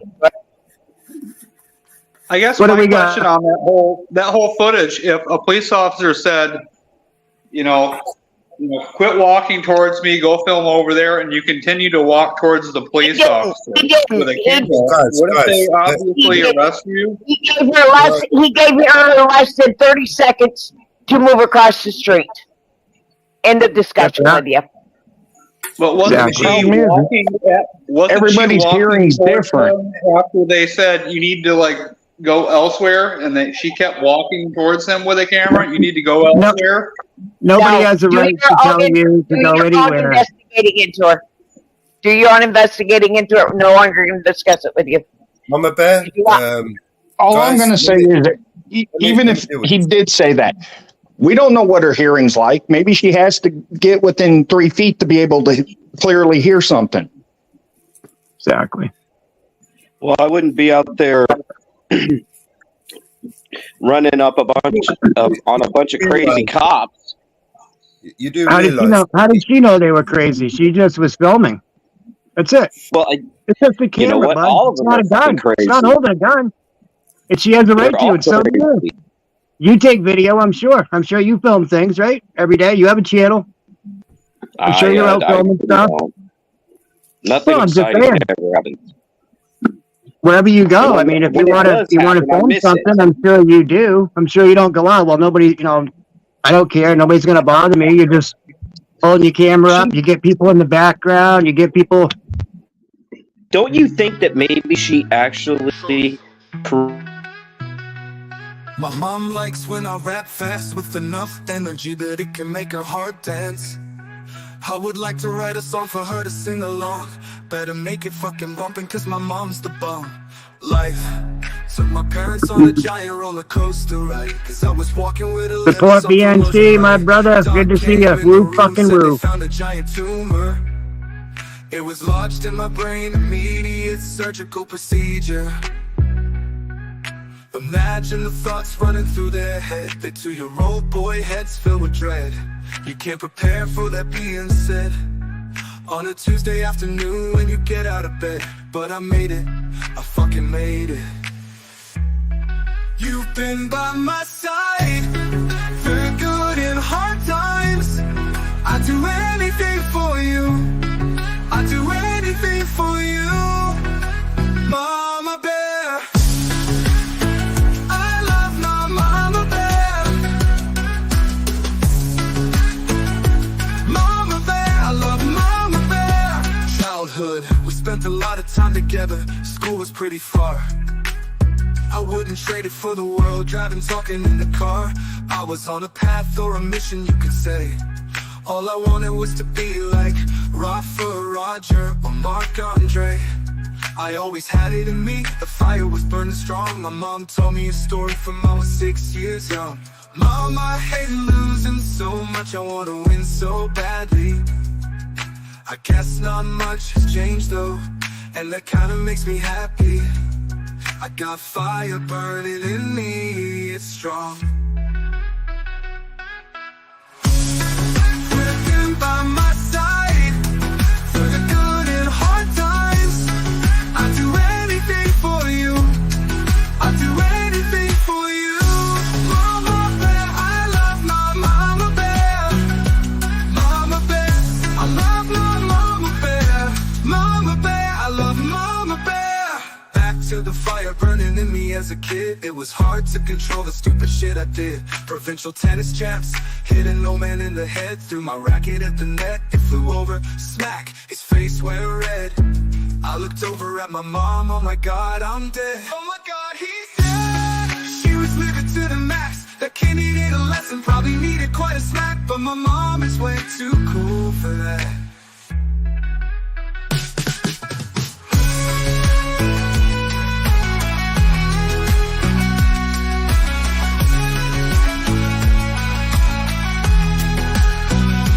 Mama Bear, I love my Mama Bear. Back to fire burning in me as a kid.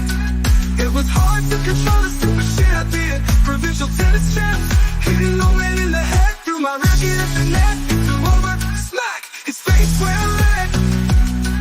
I looked over at my mom, oh my god, I'm dead. Oh my god, he's dead. She was living to the max. A kid needed a lesson, probably needed quite a snack. But my mom is way too cool for that.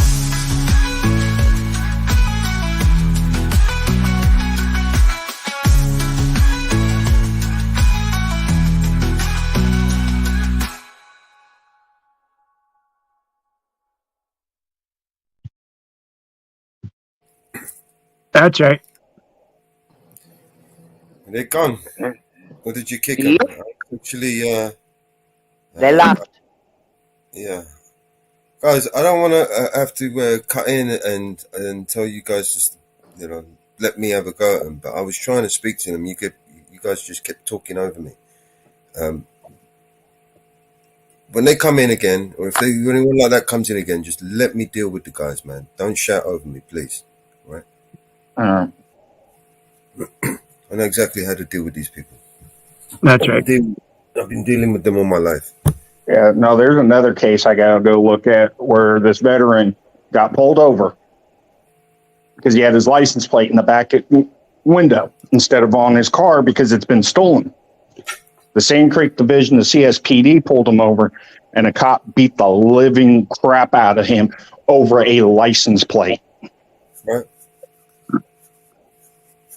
And it was a black homeless vet giving somebody else a ride to work. No, they're clutching at straws, you know, because one minute they agree with you, but then at the same breath, there's like, well, you know, the guy's unhinged. Why don't you just obey what he said? I mean, just the logic behind that is just, it woke me up, you know? Right. I mean, I could understand if she's dealt with him before and she truly actually knew he was unhinged, besides from the other guy's video that she knew about. That could have been, he could have been having a bad day that day. The reason why the girl does what she does, man, to shine the spotlight on people like him, and to help remove this person from hurting and hopefully, you know, never doing that to someone else. You know what I mean? For no fucking reason. And I You know, because they do this every day and get away with it. Yeah, but she didn't know Kruger was even on scene until he got out of the car. Right. Explain. And she didn't even suspect for 1 minute that he would attack her like that. He knows her. He knows what she's doing. There's absolutely no reason why he had to do that. He could have just said to her, look, you know. This is my honest opinion about him. I think he didn't like that she was filming because he knew he can't control that getting out like he could with the media. Oh, big shout out to Carolina. I actually think the reason why he did that did a great job out there. They were doing something that they weren't supposed to be doing, right? That's why he got upset with her, right? I mean, for a start, why are police getting involved in removing cars from private property? Problem is, I don't know if that's private property or if those warehouses are city owned. It was private. We played the video a few times. And it's their job to inspect the job, how long, whether the cars are paid or not. I don't think so. I mean, there was a sign that said, with like a couple, I think 2 different QR codes, or 1 QR code and then a website on how to pay and extend time. I know she was trying to ask him, how do you not know if they're supposed to be here or not? Right. It's just a good question. You know what I mean? Like, if somebody just comes up and pays, now they're getting their car towed away. What's going on? Do you know what I mean? Yeah, to me, that's an illegal tow. I mean, I would consider it an illegal tow. Exactly. Maybe, you know, they were doing something they weren't supposed to be doing, weren't exactly kosher. Do you know what I mean? So that's why he got upset. Yeah. Used that as an opportunity to arrest her. Although there was no investigation, right? So she wasn't actually interfering with an investigation, like, you know. Yeah, but the cops love to throw the word investigation out there. Yeah, but there was no investigation. Shelly is live. And he is playing his video. Do you want to bring it up, Mama Bear? Hold on. Let me see if I can bring it. Let me find it. Who fucking will, Mellows? But yeah, don't get me wrong. There are auditors out there that do it for clicks and view and money. Even so, it doesn't excuse that's only like maybe 1% of the whole auditing community that does that. Doesn't Fox News report? You know, if you're baiting a police officer, right, it's the duty upon the police officer to act in a professional manner at all times, especially when he's in uniform, right? That's right. Not to arbitrarily use his powers indiscriminately. Or discriminately, should I say. I don't like the way you look, so I'm going to search you. I don't like what you're wearing, so I'm going to, pat you down to make sure that you ain't going. I don't like your color of your skin, so I'm going to. These are discriminative, abusive behavior, right? It's a clear abuse of power. Do you know what I mean? You can't just use your power absent reason. I think it's more profiling. It is, because there is no reasonable articulable suspicion of a crime to suspect that person has a weapon on him or has some drugs on him or has something. They're just using that. It's because they get taught that in like criminal justice classes. I was taking them back in 2003. Like a bag of tricks. And our professor's like, oh, if somebody's out in 90-degree weather wearing a hoodie and sweatpants, more than likely they got drugs on them. Go ahead and stop them. And this is another thing as well with trespassing, right? In order for them, right, to be able to escalate it and to be able to go hands on. I mean, you're trespassing doesn't automatically mean that they can go hands on, right? They have to. It's called due process, right? They have to verbally ask you to move, right, and allow you a reasonable amount of time to do that. Yeah.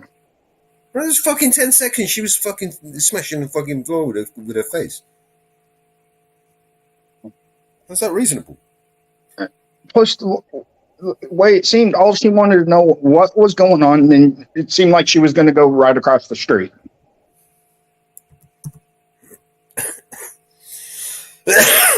And she was more than willing to comply. She just wanted to know the reason why.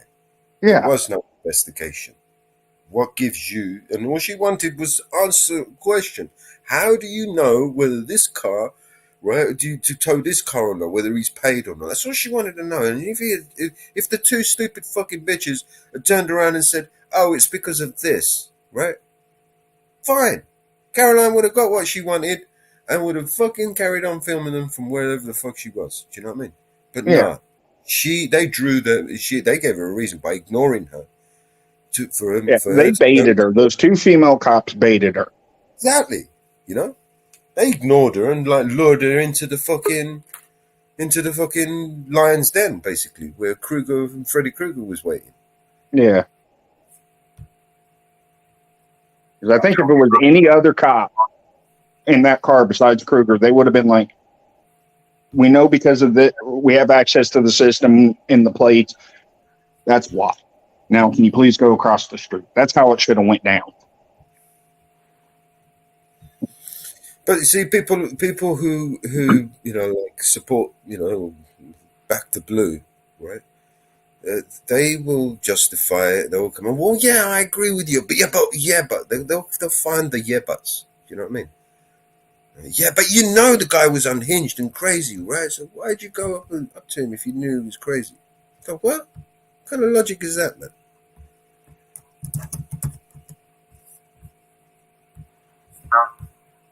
I don't know. How long has this been going? This has been going for an hour and a half. It's a lie. Mary 152110. Yeah, Sergeant Torrey's gonna come out. You can just help me watch him, and then it's gonna be a full booking. He's going to jail. Yeah, as soon as I went to share it, I got kicked off. Now, who is this? No, I didn't meet criteria. Someone let Bill Huston know what JDTP stands for. I didn't meet any criteria. I walked up filming. I announced I'm a constitutional law scholar. I'm a member of the press. I explained to him that what he was doing was unreasonable.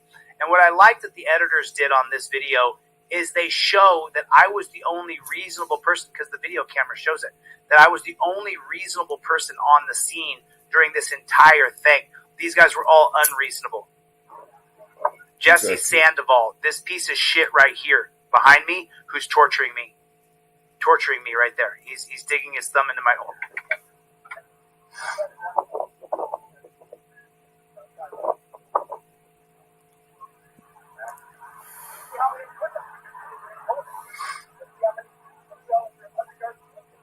No body counts.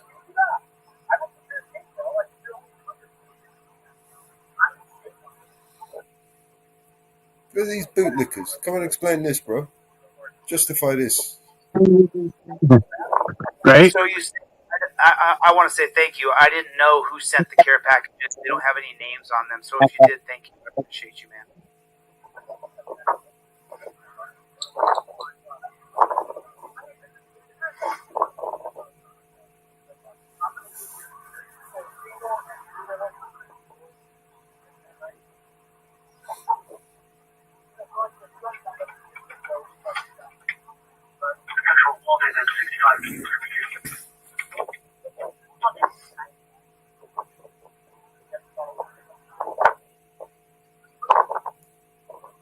You see his thumb right here? You see how hard he's pressing into my ulnar nerve? This is the reason why I have nerve damage in my hand. So let me clarify this. So I do have nerve damage. I get some numbness still, but my feelings come back quite a bit, 98, 99%. I still get some numbness once in a while, but I actually did a nerve damage test, and I don't have permanent nerve damage in my hand. I know on this video I said a few times that I do have permanent nerve damage, but that's not true. So I just want to keep everything 100. Because I don't have permanent nerve damage. I definitely had a numbness in there for a very long time, but it's mostly gone. Once in a while, I'll get a little numbness right here, but it's pretty much all the way back now. Just to be 100% transparent with you guys. Can't feel the left side of my hand anymore. It's just numb all the time.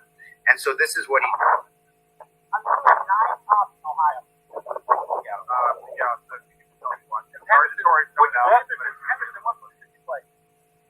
Henderson. Is that what you call me? Henderson. Now you're insulting my name, my God-given name. I'm trying to remember all their names. My mouth is dry. My lips are chapped. I'm out of water. You know, my adrenaline has flowed, so I need some liquid because look at my lips. They're all white and chapped. And instead of treating me with a modicum of decency and realizing that my mouth is dry and I need something to drink, they instead allowed this man to sit and torture me.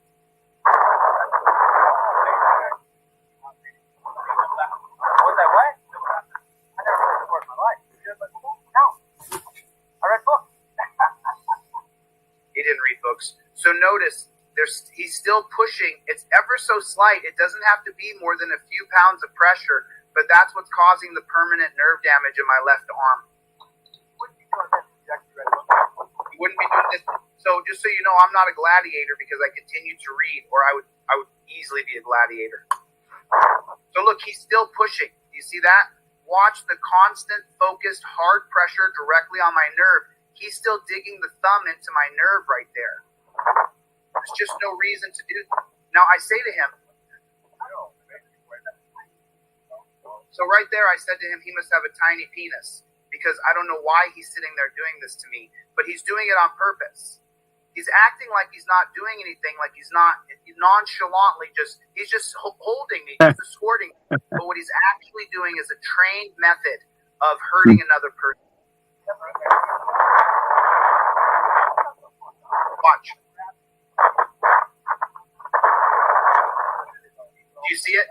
He's still, look how his thumb is buried into the clothing, digging his thumb deep into my ulnar nerve.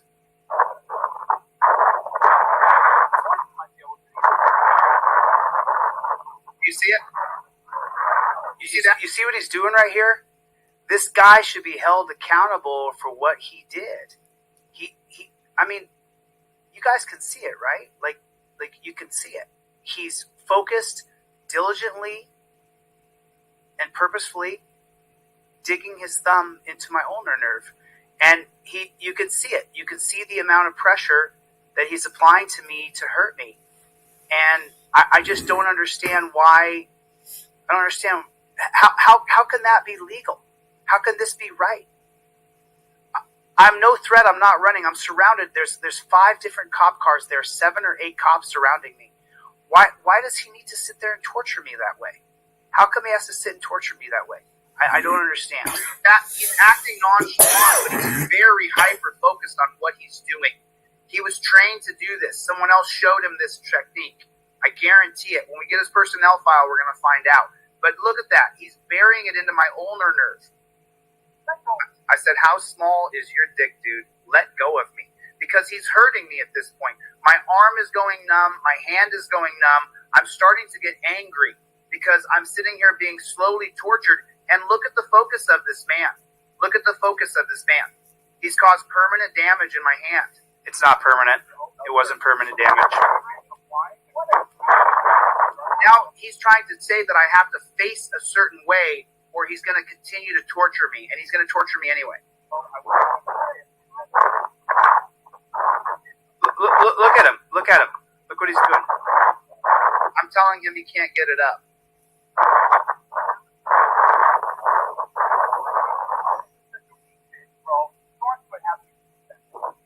He's trying to say that I'm going to run off as he digs his thumb into my elbow. Look at the focus. Look at the focus. He's pretending like he's not focused. So we sue the dog. We sue the pants off these people is what we do. Here's the GoFundMe. We're not going to stop.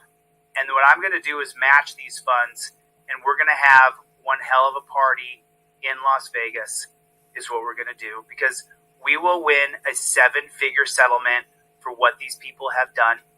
There's no way that we won't. There's no way that we won't. We will win a 7-figure settlement. And then, listen, I'm telling you now, I'm not going to work myself to death. I refuse. I'm not going to do it. I read every Supreme Court justice. I'm going to grab the book and I'm going to show you guys. I put the GoFundMe there. We sue the pants off them. And we get the best civil rights attorney in the country. Every dime of this money is going to hold them accountable. That's what I care the most about, is just holding them accountable. Not going to be mad, not going to be bitter. We're going to hold them accountable. That's the point. You're going to be held accountable for what you did. That's all. Just like you tried to lock me up, and you did lock me up for 4 months for nothing. For me filming a cop, you locked me up. Well, Agnes, Zimmerman, and Bork, the 3 of them will be held accountable along with Sandoval. That's what will happen. That's the way it has to go.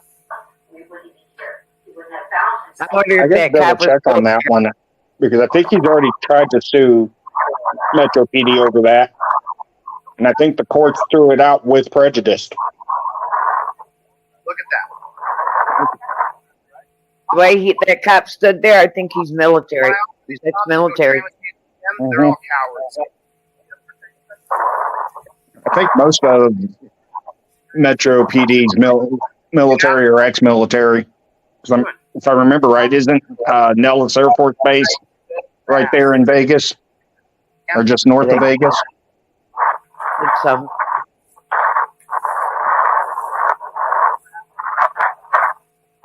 The way they getting their attention like that, I think he's ex-military. The way he's acting now, he possibly is ex-military.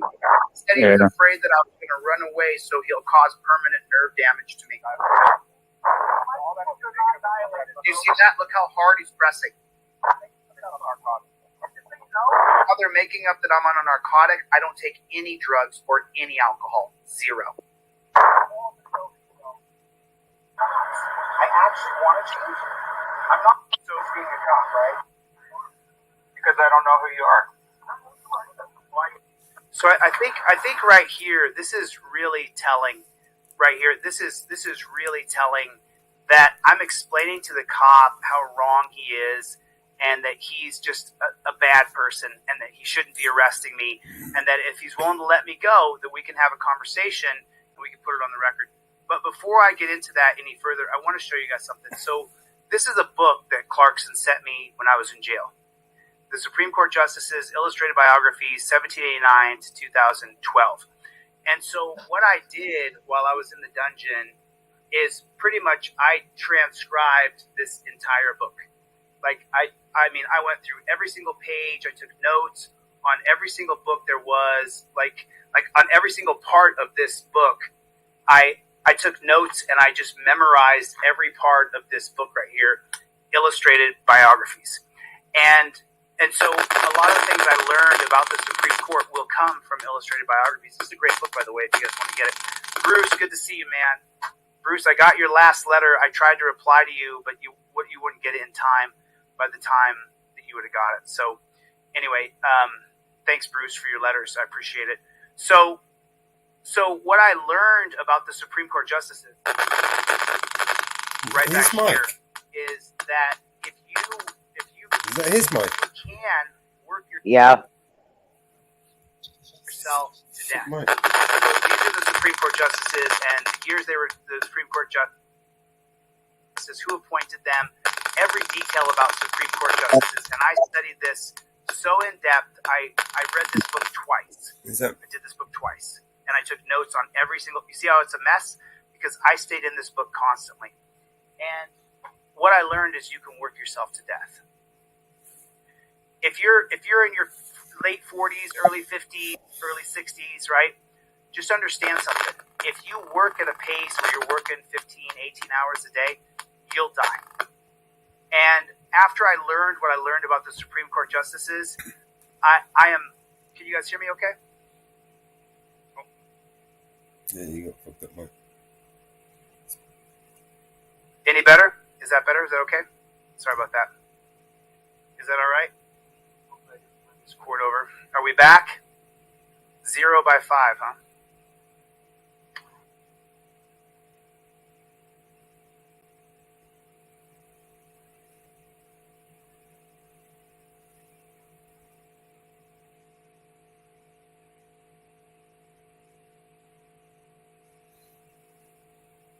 Yep. Go. No audio.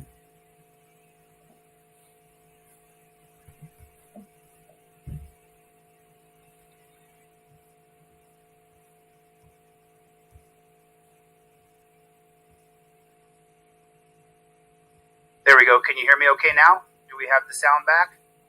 Hopefully this sound is out now. Hopefully we got it back. Let me just make sure that I got the system settings. Go down to sound right here real quick.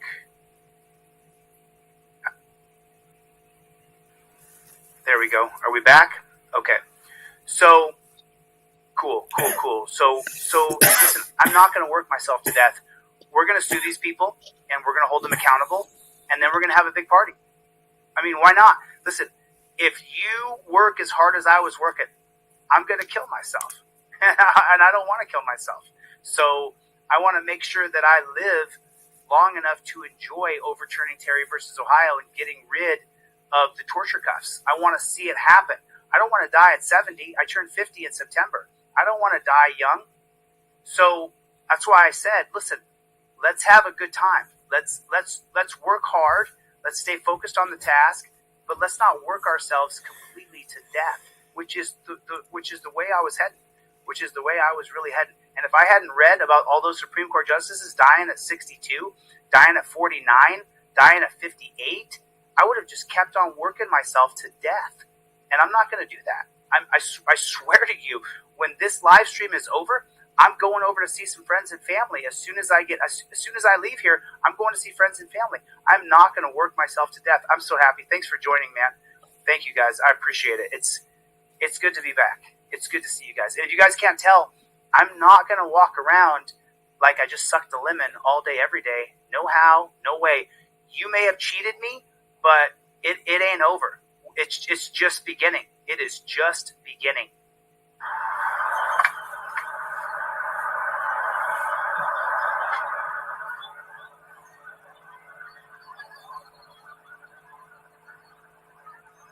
Hey, Bryce. Good to see you, brother.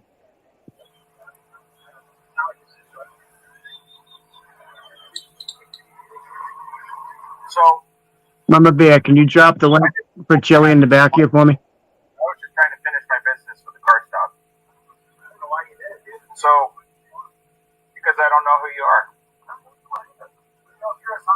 There's a percentage of cops who sign up to go. Not all of them, but a percentage. So I don't know which one you are. Maybe 1 out of 1,000 does that, but what if you're the 1 out of 1,000? You don't know who I am either. What if I'm the 1 out of 1,000 who wants to film it? Secretly wants to. I don't. I mean, I'm sure you don't trust me, but I don't. That's not my intent. My intent is to safely encounter this driver here and have a conversation with them and business with them about whatever violation they did. Why am I done? Because you also committed a violation that was more serious than what they had committed. Serious violation? More serious than what I had in front of me. I think you're, that's far. An idiot. Hey, Summer. Yeah. So, it's time just so you understand what I was trying to explain to you. You can film me. I don't care about the phone. People film me all the time. Usually I wave and smile and say hi. But when you come up to my driver and you're talking to my driver, it's not your business. If you were to be by, let's say that truck, for example, that's far enough away that I know you're not going to be involved. And if you want to film, that's cool. I'll ignore it. I know I'm not pissed off about it. I'm not pissed off about you filming. Oh, no, yes, you were, Copper. Yeah. What I'm upset about is that you started engaging with my driver. You had no business to. It's not his driver. If you want to talk to them after I release them, I'm okay with that. That's fine. Have a conversation with them. Now, we could have had this conversation publicly, and you wouldn't even see.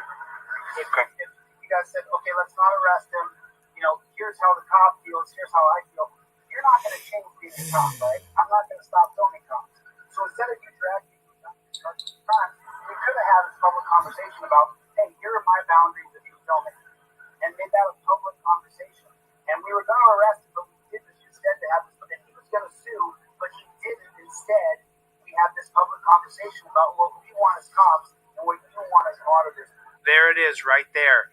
And so that is what the judge and the jury are going to hear in the federal civil rights lawsuit, that I gave him 10 different chances to get out of this so that we wouldn't escalate this. Take me out of these cuffs and unarrest me and let me go, and let's have a public conversation. Because when the public conversation starts, that's when we can talk about the torture cuffs being torture. That's when we can talk about the policies, procedures, and protocols that these JBTPs are using that are abusive and inhumane and unjust and criminal. But we can't have that conversation as long as it's us versus them and there's no more communication. And that's the way it's going right now. But this is going to force this JBTP right here. He's going to have to face it now. Mr. Bork is going to have to face it now. Because I gave you plenty of outs, Bork, and you decided to say no. That was far more productive than you taking me to a dungeon and scene. We would actually get somewhere. Well, let's be productive moving forward, but I can't ignore what already happened here today. Oh, you can't ignore what already happened. And by the way, Michael Eline, thanks, man, for your support. I've sent you the link. I sent you the link to. Sorry about that. I sent you the link to StreamYard. Michael Eline. Thank you for all your support, man. To take these cuffs off me, I can tell you I'm not going to sue you, and we can use a public conversation about here's what the cops want when they audit, when you're auditing them, and here's what we want. Because what you just said to me has a lot of value, and it would go a long way in the community. If you just let your guard down. What do you think other people would do if I let you go right now? I think, what would they say about me for not suing when the guy tortured me? They're going to say, Chili let down a little bit, and she let down a little bit, and now they're having a public conversation about, if you're going to audit, don't talk to the driver while the cop's talking, because he wants to do his job. And that's a very valuable piece of information that everybody in the auditing community could hear and then be like, oh, okay, so that's a boundary. Okay. Instead, we won't have that conversation. You know, and it's, I want to bridge the gap. I don't just want to hate cops. I actually want to change it. I'm not just some auditor trying to make money from YouTube. I'm an executive. I quit my executive job to do this. It's a huge statement, by the way. But unless you drop your ego a little bit and I drop mine, I want to see the shit out of Sandoval for torture. But if I tell you I won't, then I won't. And if you unarrest me, unarrest me. Then we set a schedule to sit down face to face and say, I was going to arrest him, I was going to sue him, and we both back down. And here's what we learned. That goes so much harder. So here's the options that I have, okay? I can't unarrest you, but hear me out. I can either fully book you into the jail, where you have court tomorrow morning, or I can issue what's known as a Class 2 citation. Have you ever been issued one of those before? Okay, so here's what they do in the dungeon. All right. So let me. I know I've been on here for a couple hours, but let me explain something to you, okay? That I actually learned from a book called Atlas Shrugged. If you haven't read Atlas Shrugged, you should read the book. You have to have a purpose in life. You have to set a purpose way up here. Now, purpose means you have to have thinking behind the purpose to get to your purpose. Morality equals thinking. So if you set a purpose up here, then you have to strive to get to that purpose using your reason, your ability to think. You cannot exchange purpose for team. Doesn't work. You can go to the VA in California and you can see all of the veterans surrounded around their sleeping in tents because they were sold a bag of goods that they could replace purpose for being on a team. So what do they do at the dungeon? What they'll say is, Code 5 male will be at the jail in 5 minutes or 10 minutes.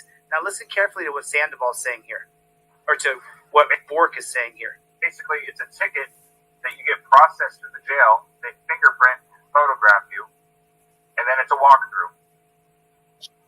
And what it does is it removes you from the area because you're. I don't know why the sound goes out here, but it does. Anyway, okay, and it can't continue here right now. So what I can do is I can issue the Class 2 citation It's a walkthrough, and you'll be right out. You'll be out like an hour or so. Don't quote me on that. But something. What's that? Sit down on camera and talk about your boundaries for auditors. That's not something that my department usually lets us do. There's a position for that, and I'm sure that they would be happy to talk to you. Well, how good is this going? But they're not going to let me personally. But how good is it going to treat citizens of police? It's going terrible. It's going worse than ever. It's not getting better. So I'm trying, but I'm trying to do it nice, and you guys would never sit down and talk with me. And now I'm going hard for you guys. Let's have a public conversation. So we have a position for that. We have officers for that.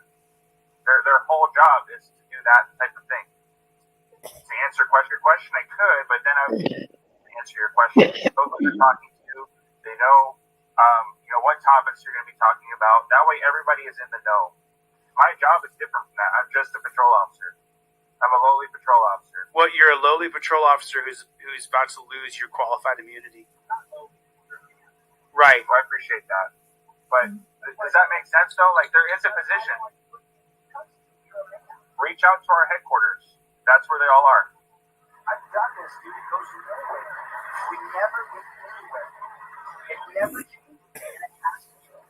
I don't just want to do this so people notice who I am.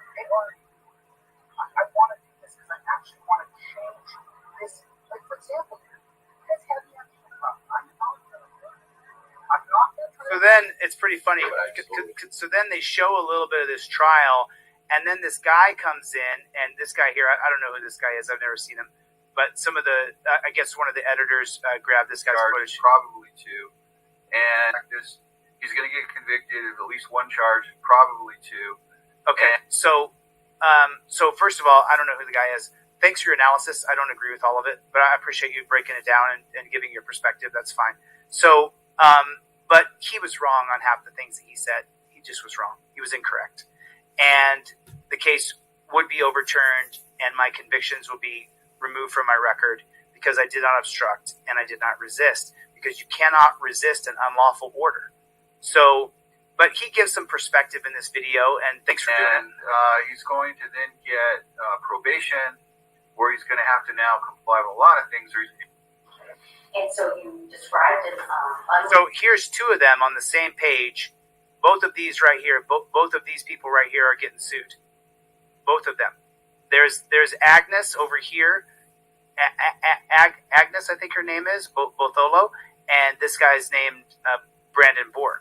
Both of these people will lose their qualified immunity. Agnes, she watched the video. She knew I backed up, but she continued to lie. And that's going to be NAPU versus Illinois, where prosecutors are warned not to lie when they're doing testimony. And Borg should be on the Brady list for lying as well. Both of these people are going to have to face their immunity being stripped. Related individual coming over to your stop. Yes. Okay. Can you describe this individual? He was a white male adult. He was wearing bright colored hoodie and blue jeans. That individual, do you see him here in court today? Yes, I do. Can you please point to him and describe something he's wearing? He's wearing a suit and blue tie. Your Honor, please let the record reflect identification of the defendant. And so, what do you do upon seeing this individual approach the driver of the vehicle you guys saw? Initially, when I saw him, he was just reporting. I ignored him, continued my records check.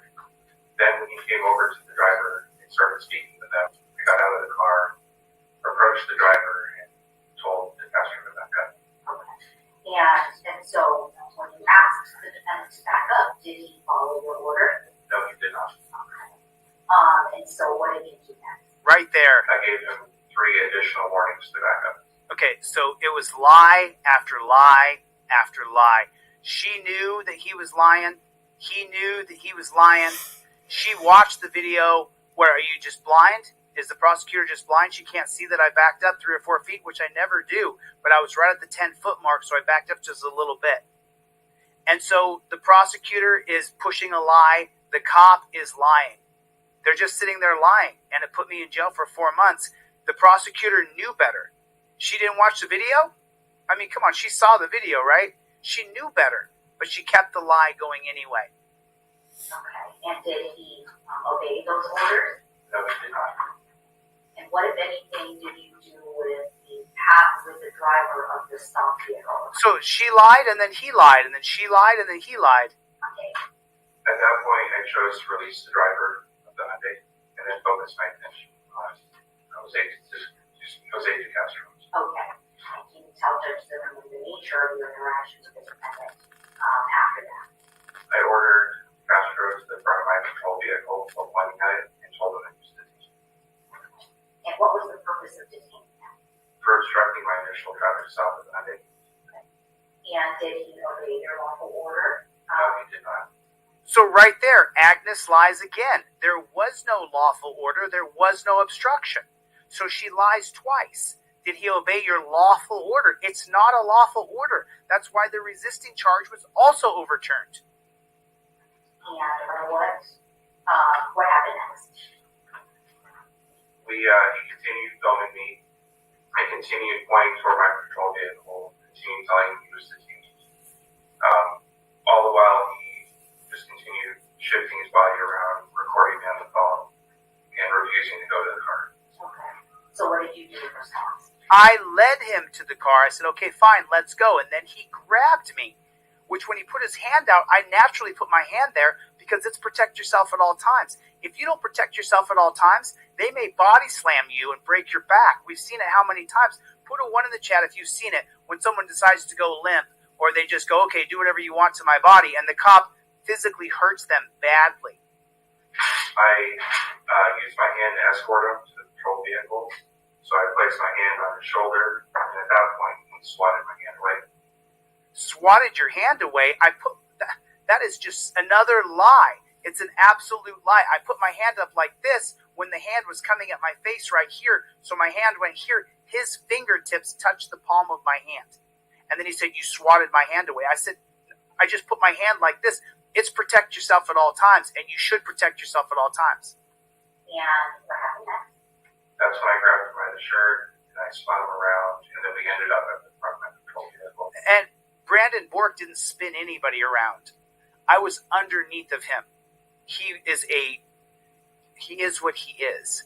But you don't let someone else get underneath of you, especially if they're 5 foot 8 inches tall and have wrestled for 30 years. You don't put your hands on top, but he's what he is.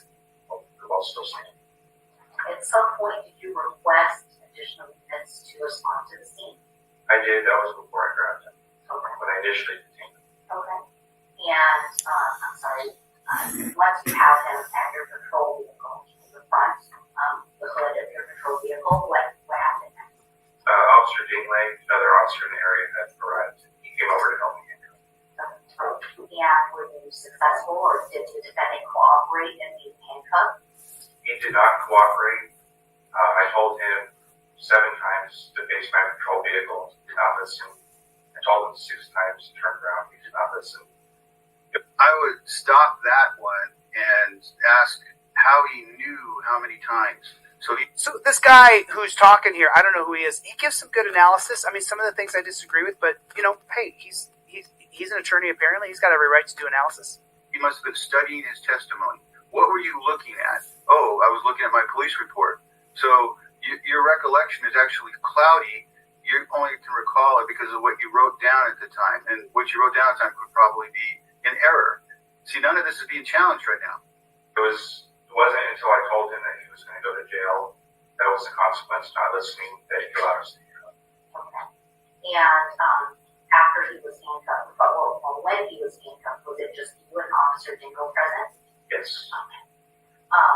Once he was handcuffed, what, if anything, happened next? He continued to argue with my partners, Officer Dingley and some other officers that were starting to show up.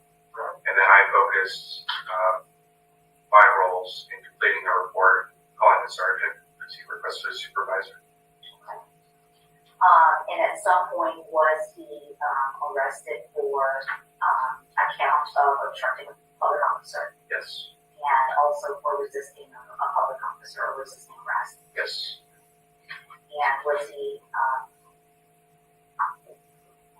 at any point in time during your interaction with him or your continued visual interaction with other officers, did he cooperate with any of the officers present at the scene?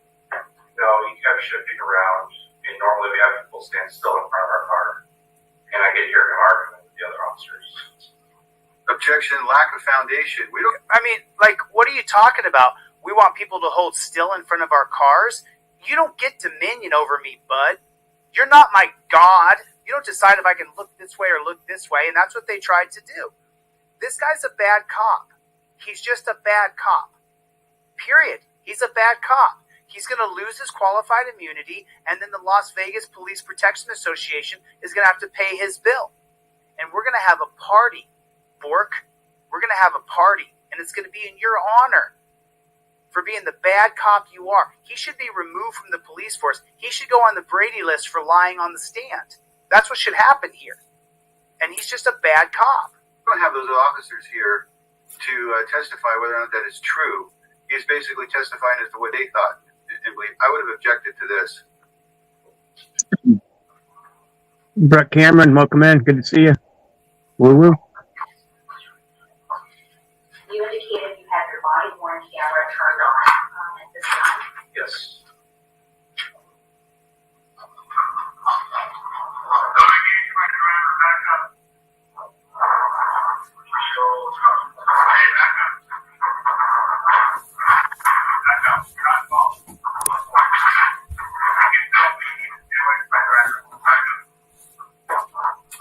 So there's quite a bit of this. I've just put the link for this video in the chat if you guys want to watch the whole thing. I haven't watched this entire thing, but I wanted to thank the lawyer for his analysis. I appreciate that. And now this was a video. I had shackles on my ankles, shackles on my wrist, had my waist chain around my belly. My nerves were popping and jerking, and I had all these feelings in my chest and in my heart. It was super intense for me internally, and I was just listening to what my defense attorney was saying, what Chris Orem was saying. The police officer testifies that this auditor approaches, says that he's a member of the press, identifies him immediately as a member of the press. I have video here. I also have exhibits. In Click, they begin speaking about that officers. My lawyer kept calling it Click, but it's Glick. But I don't know how it's pronounced, but whatever. In that case, person's filming on Boston Common, filming from 10 feet away, 10 feet away. That's very relevant because the police officer in that case said Mr. DeCastro was 10 feet away. The First Circuit then goes on to talk about the officers sometimes retaliate because they don't like it. They don't like it. They said that's what happened in Lebanon. The officers didn't like it. You don't film us. You have no right to film us. So what does Mr. Castro do? When the officer tells him, back up, I can prove he does it. I've attached the exhibits. I don't, if the state wants me to, I'll put it up and I'll show it. But we can see from Exhibit A that where Mr. DeCastro is standing, he's standing in a particular parking space. We can see in Exhibit B, has now moved back. So the state, to continuously argue he would not back up. Why are they doing that? Because they want to say he won't follow the man. What Click is deciding is not like this court deciding whether there's criminal activity. Click is suing the officers, and the officers are over in federal court saying, oh no, give us qualified immunity. And the federal court said, no, not for this, you're not getting. For arresting somebody who's filming, you're going to get sued. You're not getting qualified immunity. You're going to have to fight. Exactly what Bork will have to deal with. I think that's go to a jury.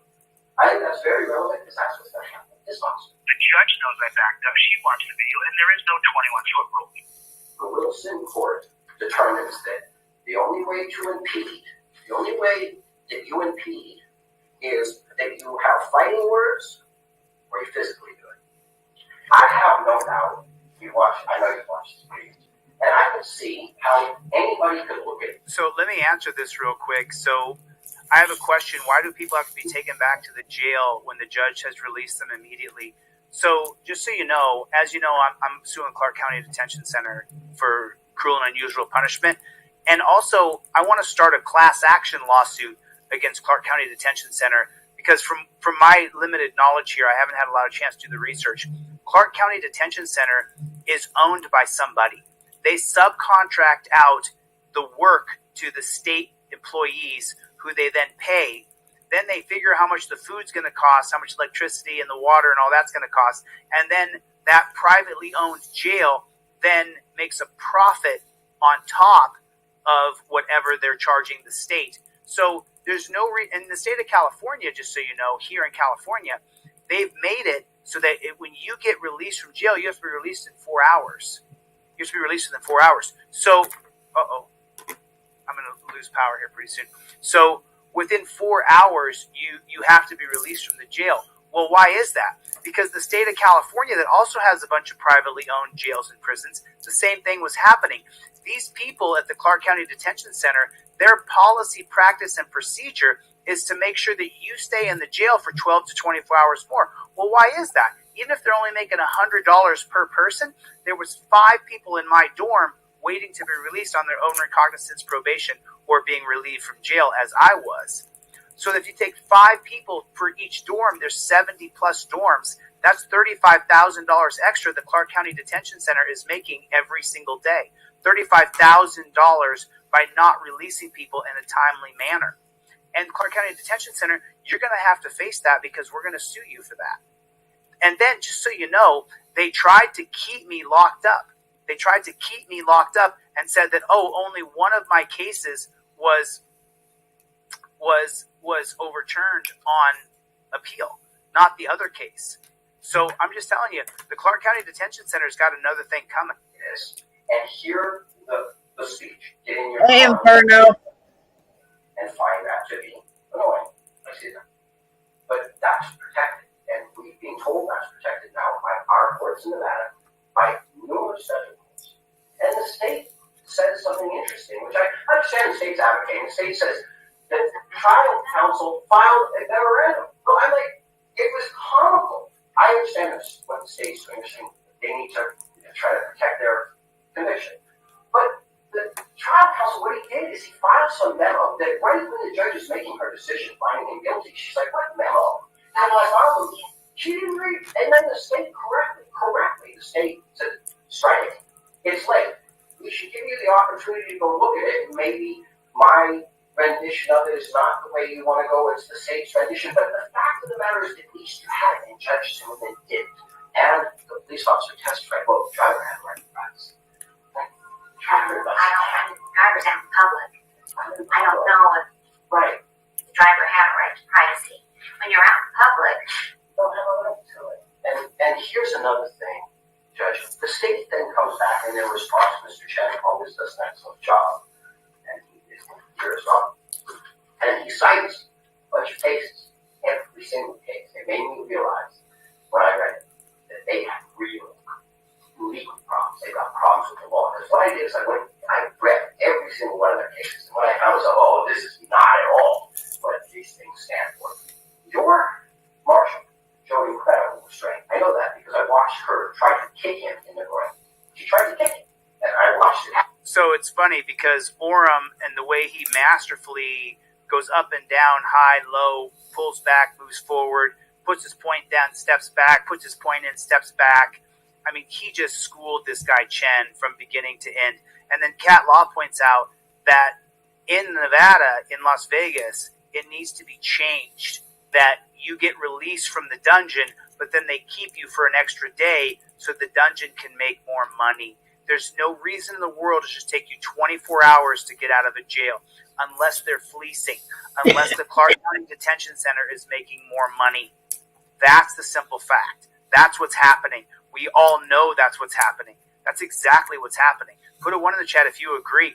That's what the Clark County Detention Center is doing. 12 to 24 hours to put you in the computer and have you released? That's a load of shit on a stick. It is such a scam. It is unbelievable. It is such a scam. And I don't think she was arrested at some point. They did everything they could to just get her out of here. She was so obnoxious and abusive to your marshal. Yet the restraint shown was remarkable. After that, was addressed with Officer Foster. Which, by the way, the bailiff hated himself being used as an example. How did you do that? To me, it was amazing that a human being could practice that type of restraint. And that's what he did. And that's what this officer should have done. Get in your car, little doggy, and write a ticket. First of all, he's telling him to write the ticket. He's not instructing him. He's just, it's like a directive. Counsel, be quiet and sit down. It's a directive, but you're not obstructing me from being quiet and sitting down. He's telling him to do it. And so I don't understand how the state can argue when I can see it for myself that the officer was concerned for officer safety. When he says that, when Mr. Castro says it, you can see the officer just gets irritated. You know, like, you don't say that to me. He just comes at him. He doesn't pull a taser or anything like that. He's like, you're a detainee. And he grabs him pretty hard.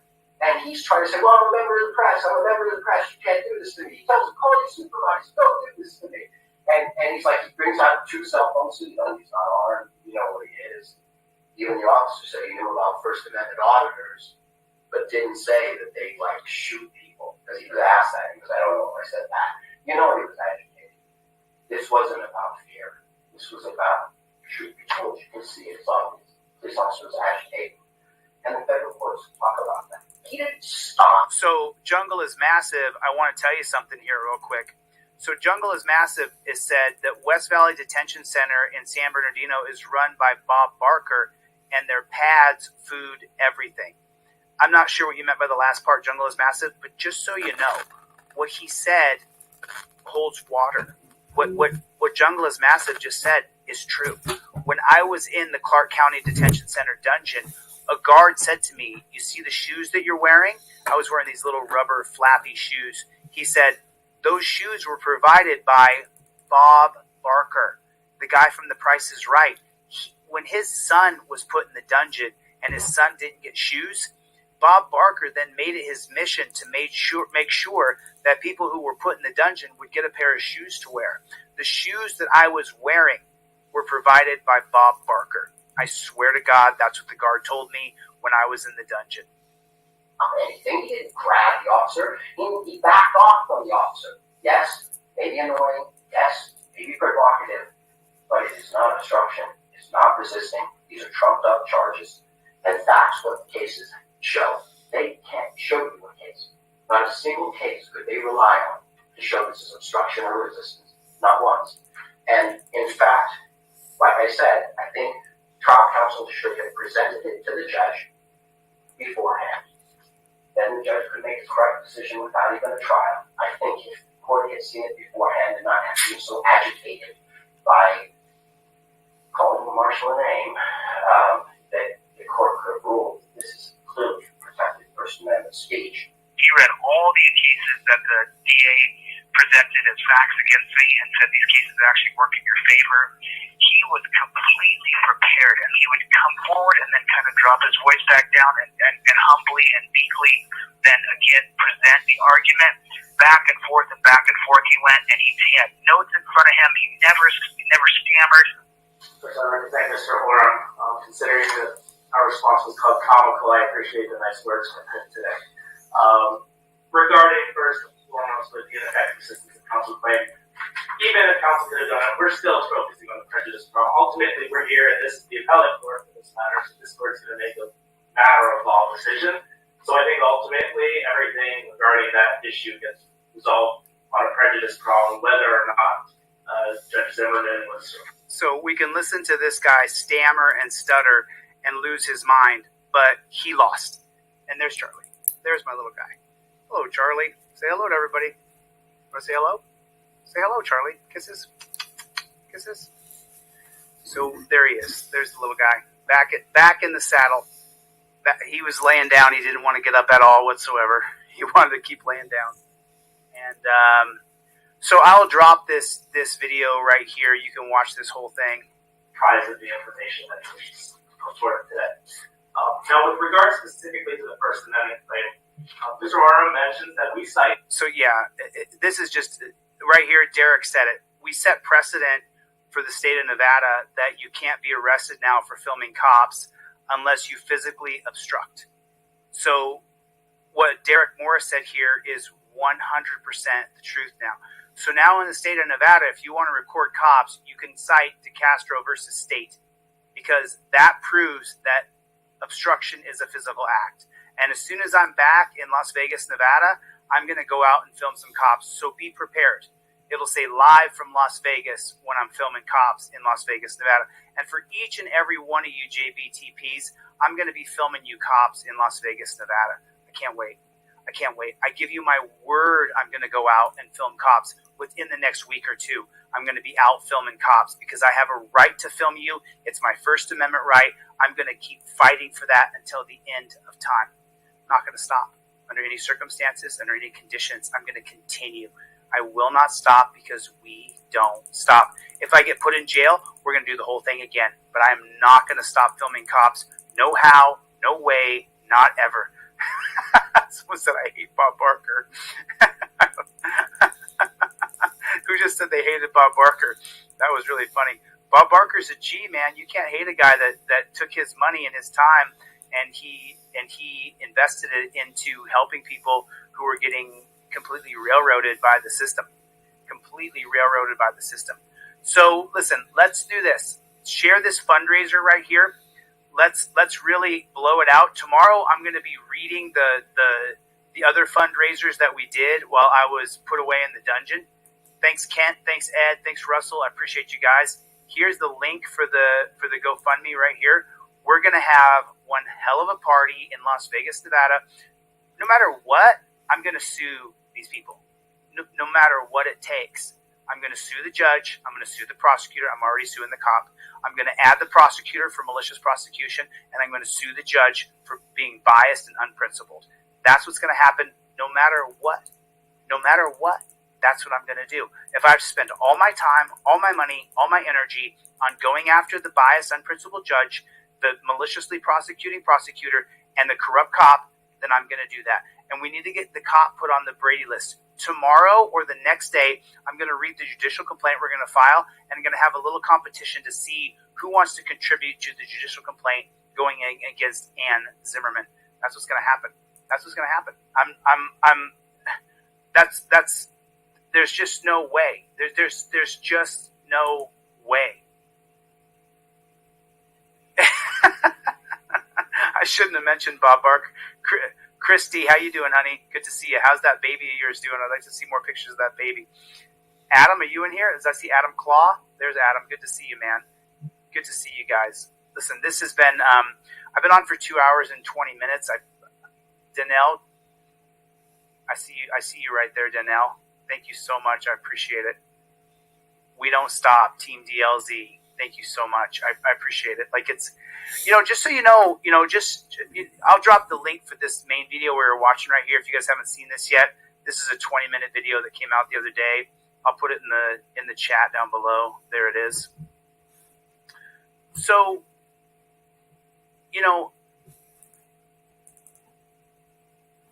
I don't have the words to share the gratitude that I feel, to share how humble it is for a person to get donations to help them with their legal battle. I don't have the words to put it into context. It's like trying to look through a kaleidoscope and explain what you're seeing. I can't explain it. I think the saying is trying to explain a kaleidoscope to a blind man. But it's just impossible to explain to you guys how I feel when I look at those GoFundMes and, $55,000, $60,000 is raised from individual people who are throwing in 10, 20, 30, 40, 50, $100. I just don't have the words to say thank you enough. There's not enough words because literally without you, I would have gone under. I'm just telling you, it's just the truth. I'm not a multimillionaire. And so putting you in jail for 4 months immediately from the dungeon, and this is a question I asked from jail. Why isn't there a text message system for people who have warrants for not paid child support or for an unpaid ticket? Why isn't there a text messaging service? And then additionally, why do you have to go to jail right now? That judge wanted to sentence me to jail. Okay, why do I got to go now? Why can't you give me 3 days to get my affairs in orders? She could have. Why do, when you get pulled over, if you're not a danger to yourself or society, why do they have to impound your car and put you in jail right this second? Why is that? These are legitimate questions. Say you get pulled over and you haven't paid a traffic ticket. Why do you have to go to jail right now? Why can't they follow you to your house, drop your car off, then give you 48 hours to come up with the money so you don't have to go to the jail system? Because it's a money racket. It's Civic Core and it's Geo Group. They want your car to be impounded. They want you to go to the dungeon. They want to disorient you, take away your cell phone. Why isn't there a text messaging service? And why is it you have to go to jail right now? You get pulled over, you haven't paid a ticket. Okay, great. The cop can't follow you to your house and then give you a timer with a tracking device on your wrist that gives you 48 hours to come up with the money for your ticket. It's because the jail system's a racket. It's its own financial system. And they're taking money out of the private sector and putting it into the government sector is what they're doing. And it has to change. It absolutely has to change. So, listen, for all of you guys who have been with me the whole time, thank you. There's no way to really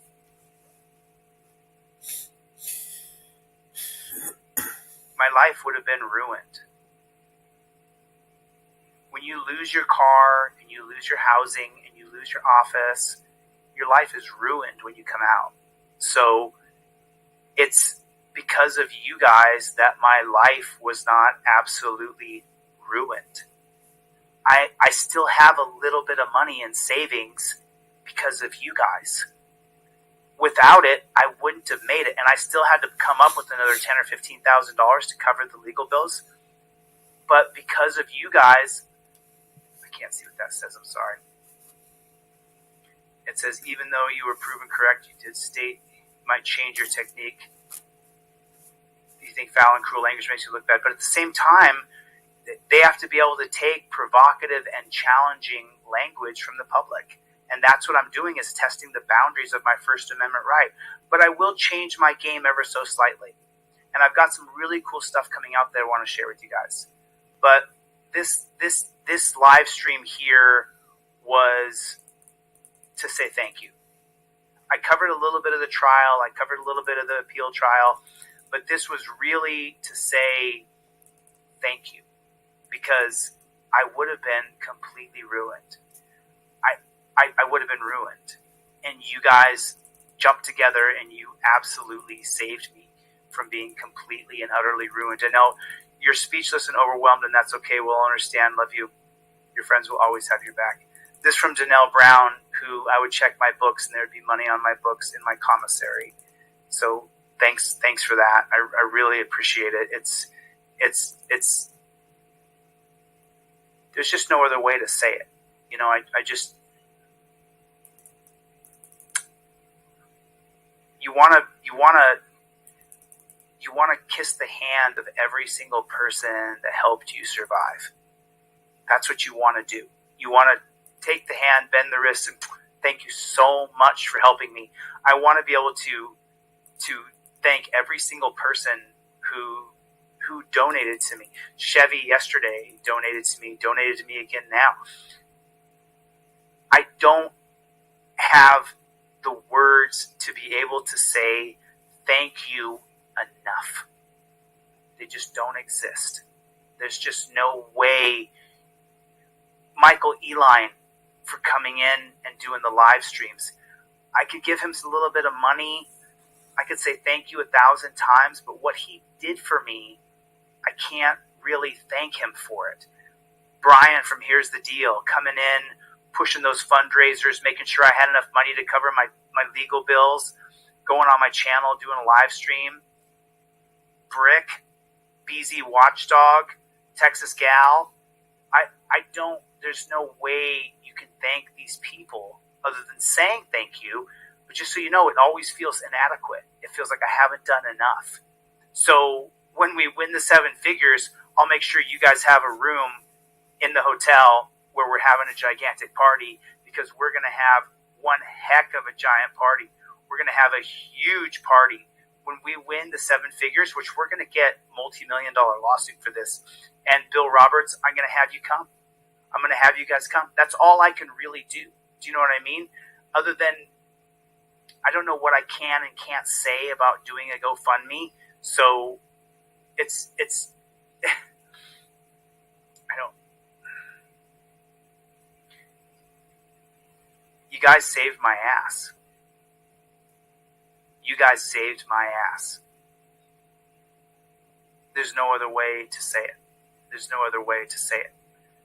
You guys, Brick Jones coming in, Bruce with your letters and your, like, you guys saved me. You saved me emotionally. You saved me financially. You saved me spiritually. And then eventually you physically saved me from being completely alone. When they didn't let me out of that dungeon after being there 24 hours, that jail probably got called 1,000 times. And you guys did that. Let's go OTVO. You guys all did this for me, and I don't have the words to be able to say thank you enough. Other than, I swear to God, we're going to get a 7-figure deal, and we're going to have the biggest party that Vegas has ever seen with Team DLZ. We'll bring in a bunch of YouTubers. We'll bring in a bunch of you guys, and we're going to have a huge party. Now, I don't drink or smoke or do drugs, so, you know, be a square party for me, but maybe I'll have a glass of wine. I don't know. I don't know if I want to drink anything. I don't know if I want to drink anything. Press with Rancor is here, everybody. Jody is here. Hey, Jody, how you doing? Nice to see you, Jody. Thank you for coming. Duke of Earl's here. Thank you.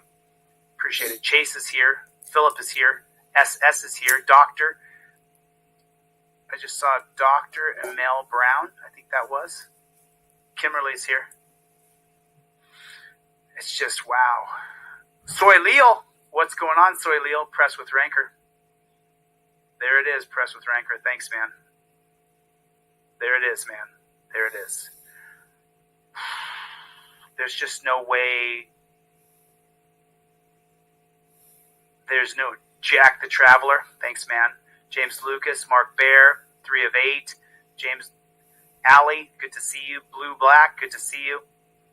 Good to see you all. Thank you guys so much for coming. Jack, nice to see you. Wow, it's just, there's just no way to properly thank you guys other than to say thanks.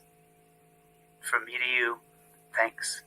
Now listen, I've been on here for 2.5 hours. I want you guys to go and spend some time with your family. I'm going to go spend more time with my family. I'm only going to work 10 or 11 hours a day, and then I'm cutting the string right there.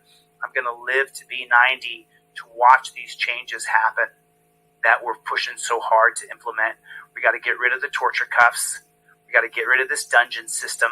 We have to overturn Terry versus Ohio. We have to get the Supreme Court elected. We got to get cameras in every single courtroom. We got to get a helmet cam on cops so we can see what their hands are doing 24/7.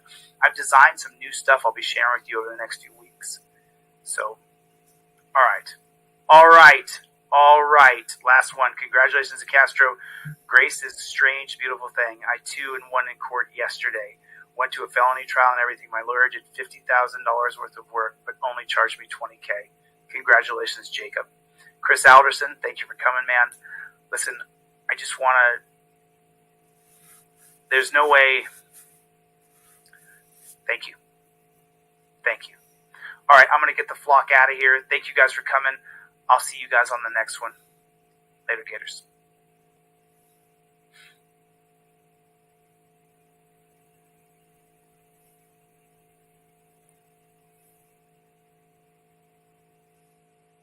Wow.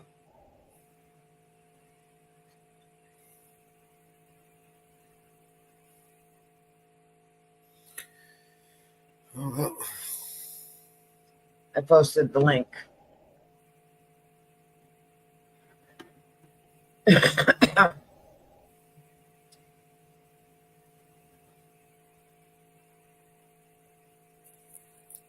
Thanks, Oliver.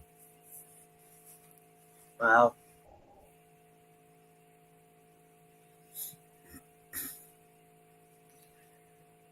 Right. Mama, I put a link in the chat for you for Press New Hampshire Now 3 days ago if you want to bring it up. So, I don't know what you guys got planned, but my back's killing me. Yeah. Press New Hampshire Now.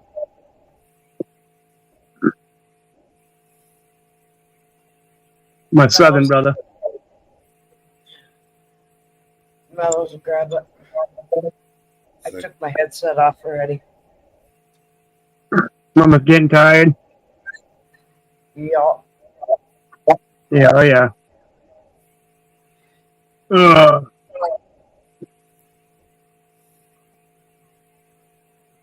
I think they're the ones who were taking pictures in the town hall there. I work here. What are you doing? You need to stay back with that, okay? What's your name and badge number? I actually don't have to inform you any of that. What's your name? I'm not going to get that information. Well, I just call the police and have them come up and get They're not going to get my name either. Name and badge number. Officer Masto, badge number 13. 13? Yes, sir. Look at that. Not Al. Because he didn't give me his badge number. Hey. Oh, I've got to go to a meeting. No, I'm sure you do. Thank you. So here's the deal. What were you going to tell? No, there's no deal. Everybody crying about my camera, but We're all going to be famous on YouTube. That's okay. I'm just going to share it with the police when they get here. they're calling the police for somebody who's just recording in a public building. Are they not trained? Do I have to legally give you my identification? He doesn't. You know, I've actually watched your stuff too. So. Do you? Yeah. You know who I am? Yeah. What's going on, everyone? This is Press NH Now over here today at the town of Raymond, the town office building, for our First Amendment audit.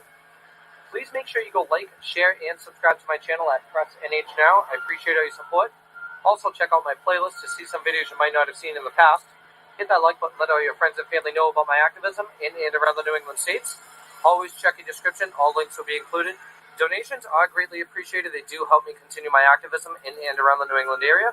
We're going to get right to it here, guys. Enjoy the video. All right, let's take a tour of the building. Possibly pull some public records, and we'll go from there.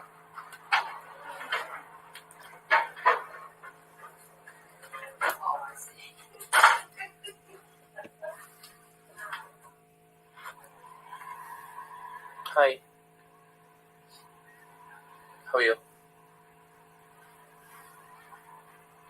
I was just wondering, what office is this? This is the assessing. Assessing? Yes. Okay. Is it all assessing, or is there other departments in there? Well, this is all of town hall. No, I know that. Oh. I know that. I didn't know what was. We do have planning. Okay. And finance. Okay. Cool. And the town managers on the other end. All right. Sounds good. Thank you. Yeah.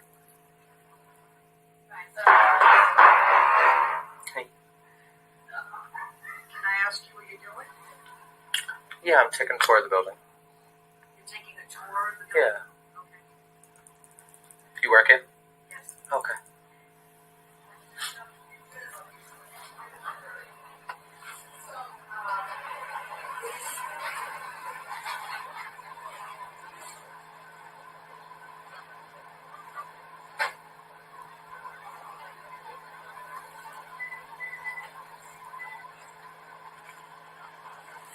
Are you looking at my computer? I mean, I wasn't. Is there something on there I should look at? No, but I just don't know what you're doing. I'm just taking some pictures. Of what? Of what? Of you. You can't do that. Why not? Why? How can you? Why? She's don't an employee at work. If even more of a reason to do so. I'm going to go research. Yeah. Incredible.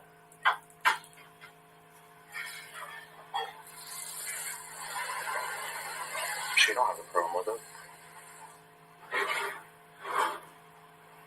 Do you not like your picture taken? No. Why not? Why would you take my picture? I don't know. Don't you work here? Yeah. Going to lunch. Close your mind. No. Whatever's on the computer I already got. Really? Well, Yeah. it's deeds, so. Okay. It's all public record. Yeah. Who are you? Who are you? I'm a photographer.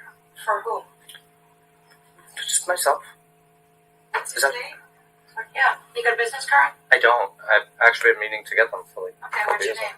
I'm not going to get that information. Well, I just call the police and have them come up and get They're it. not going to get my name either. Why not? Because I don't have to give them to them as much as I. Badge on. Yeah. For Badge 869. For what? It's my business. I'm here quietly taking pictures. Dana. I'm not going in there. I see it says authorized personnel. Relax. What are you guys hiding? I mean, you guys so afraid of a camera? Yep, you probably shouldn't leave it open then. No, I think I'll stay.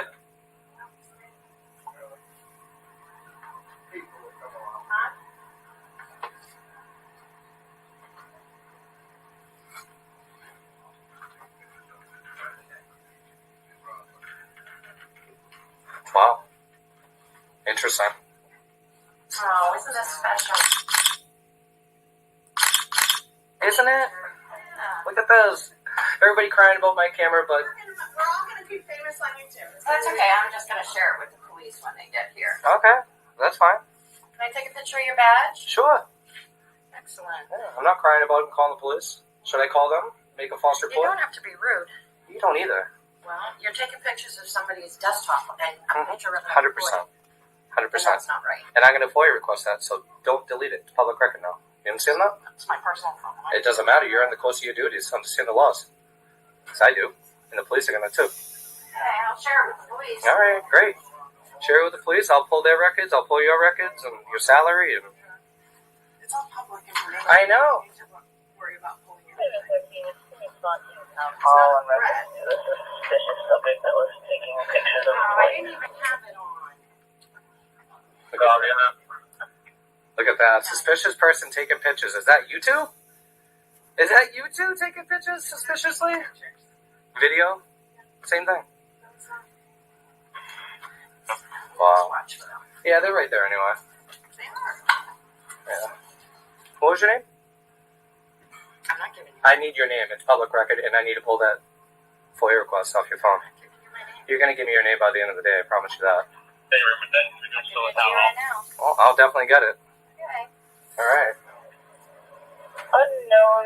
It didn't come direct to us, so we don't have any information. Was it a panic alarm? Probably hit the panic alarm, huh? Bunch of Karens. No, I called. Don't you worry.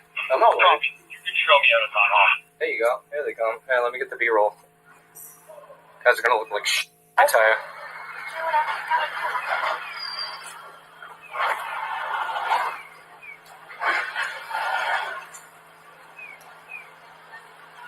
Make sure you tell them I took pictures of your computer. I think these are the two suspicious females taking pictures. I'm sorry? I think they're the ones who were taking pictures in the town hall there. I work here, Justin. Yeah. Hi. Hey, Don. So he's in there at Donna's window with his camera running and taking pictures of her computer screen. 100%. Taking pictures of her. Yep. Took a picture of me going into the bathroom. No, I did not. No, I didn't. I panned around. Yeah. And I did not. Don't start.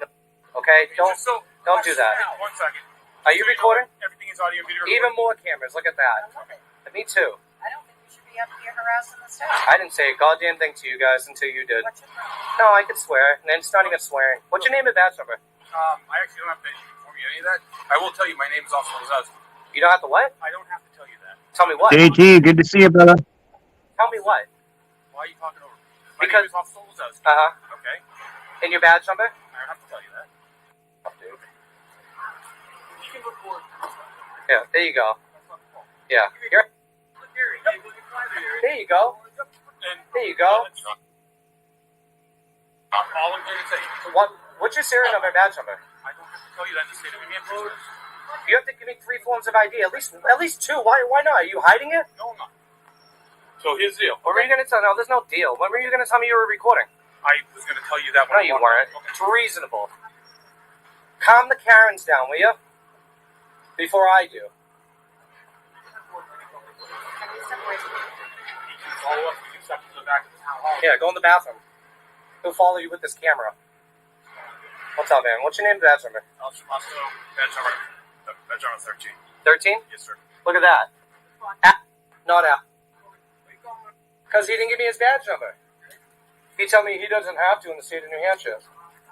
You and I need to do something. I'm not going to. Do I have to give that to you? Do I have to give it to you? Do I have to legally give you my identification? Have I committed a crime? No, just all I Yeah, you can ask. Can I see your ID? Ah, there you go. And what he's going to do is he's going to record. Yep. And It is what it is. Best thing that you can do is ignore him, and he will go. Unless I have business, right? I mean, they can have business, yeah. If I have questions regarding the town and public records, right? That is correct. Yeah, that's all I'm here for. But I haven't said anything to any of these Karens until they did. Then they flipped it and called you. Do you have a call number on this? I don't have one right now. Do you have an ID number, badge number now? I still don't have to give it to you. Really? Why you got to play that game? He's not. Because you want to play the game too, my man. I am. So here's the deal. My rights are a game now. So we're gonna head out. Yep, they're gonna. You have business with the town. Yeah. We're gonna head out now. Great. All right. You have a good rest of your day. You too. You have a card? I actually don't have any cards on me. Do you have any cards? You get a card, man? No. All right. Have a good day. You too. You weren't gonna force me to give me an ID, right? If he wasn't here. No. I just figured I'd ask to see if you would, but I mean, obviously you don't. I got a badge. Want to see my badge? My badge number is 869. That's cool. Yeah. See, I'm not like you. Nice bike. I was kidding. Have a go, man. No ID number, no badge number, huh? You want to end it off like this, really? Have a good day. Why don't you just give it to me? Some people.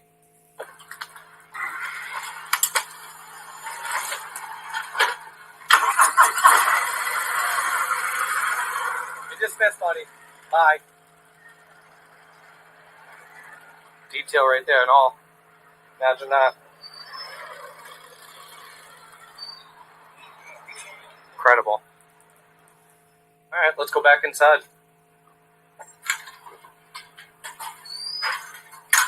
Wow.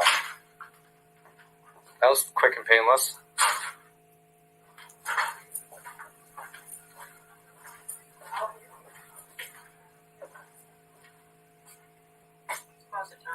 Hey. Oh, I've got to go to a meeting. No, I'm sure you So do. Thank you. Oh man, thanks for the content, Karen. Oh, she's spilling my beans now, huh? I was just sharing your URL. Yeah, I'm sure you are. Yeah, wait till you see how much look. Wait till the phone calls come back in. Accept that, but we're not going to be talking to you that way. Wait till you get the phone calls and emails. They won't stop for 3 years. How you doing? Good. I have business. I have a question. Okay. That's all. I'm not here to bother you guys, man. I haven't said anything to anybody unless I have business, which I do. Do you have a town manager here? Yes. Can I speak to them, please? Yes. You want to go get? Like ASAP. Appreciate it. Thank you. You weren't going to close the blind on me, were you? No, you're just making me very uncomfortable. You're behind bulletproof glass or whatever glass this is. I'm not here to hurt anybody. I have a camera. That's all. It shoots 60 frames per second. Not bullets. It's okay.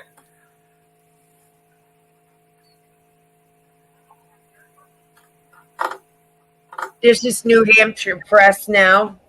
They're so afraid of a camera all of a sudden. I don't get it. You guys are public officials and public employees at a public building. Still, you know, it's No. very uncomfortable to have. Well, then get a private job in a private sector. I don't know what to tell you. There you can't record. Oh. Hey, how are you? Town manager? Yeah. Dude, what's going on here, man? I don't know. I just got here. You did? Yeah. You can film all you want. Look, I appreciate you doing it. I'm pretty sure you know what's going on here. I exactly know. Okay? And I'm not here to rile anybody up. I'm not here to disorder anybody. I want everybody to work, do their job. I'm not here to piss anybody off or make anybody feel uncomfortable, but that's on them. Yeah. I do have an issue, though. What? So one of the employees out back told the police officer, first of all, I followed her into the bathroom. Okay? Come on, man. That's highly illegal. Okay? Especially with the camera. Right. I don't do that. All right? Second thing is, I mean, they're calling the police for somebody who's just recording in a public building. Are they not trained? Probably. Probably not. Probably not. Right. Okay. Are you willing to do that? Oh, absolutely. Okay. Now, how do you know? I mean, obviously you're a town manager, so you have some experience. I mean, you obviously know that we're allowed to record in here. Absolutely. You can record anything that you can see. Yeah. You can record. I know. No problem. I I don't have a problem. No. I appreciate that. I just don't see why they don't. Well, you know, not everyone knows the law, so. And I appreciate that. So I do have another issue. So one of the ladies back there did not want to identify. Okay. The reason why I need her to identify, actually two of them, because they took pictures of me, which is fine. Okay. And they were recording. and I need to do those public records requests on those. Okay. They're in the course of their duties. It's within the laws in the 91A request. Yeah. So I need their information.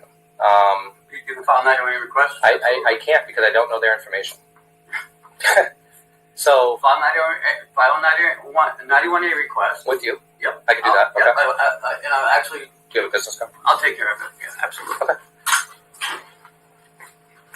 So what I'll do is, I'll send you an email with the 91A. I'm going to request the video or pictures that they took them in. Okay. I'm also going to pull their salary and their positions. Fine. And I do It's highly. actually in the town report if you just want to look at it. So. That's fine. I can do that. I'm just going to do the whole 91A thing, and then you guys can do the records request. I know you guys have 5 days to respond. That's all I ask. 5 business days. If I can get it before that, great. If not, it's fine. How long you been in town here? 6 months. 6 months. Where'd you come from? The town of Northfield. Northfield. Really? Yeah. Town manager over there? Town administrator. Okay. Same difference, right? Yep, I know. Well, no, you're elected. No. I'm covered under the RSAs. That's true. That's true. Yep, that's the difference. Okay. Ken? Yeah. Okay. Sorry. So, how are you aware that we're allowed to do this? I mean, just experience with us, people like me, or No. Okay. I've actually watched your stuff too. So. Do you? Yeah. You know who I am? Yeah. Who am I? I don't know. You were in Charlestown, right? I was in Charlestown, New Hampshire. Yeah. You know about Charlestown? Saw that one, yeah. Saw that one. There's like 26 videos of them. They made a new playlist for themselves. Okay. All right. So you're welcome to walk around. Yeah. So this is the only floor, right? That's it. Okay. No upstairs, no downstairs. Library's there. Yeah. I can see if they have the Constitution in there, but maybe I can rent it out and give it to you guys. You know, I don't know. I'll take care of that. No, I appreciate. A lot of times they see someone with a camera and they get a little nervous. And that's the thing, right? I didn't say anything to anybody. I was just recording, right? And if I have any official, actual business, I'll go up to the window and I'll talk to them. Yep. I didn't even get to that point. And then, they came out. They were like, what are you doing? I just didn't want to.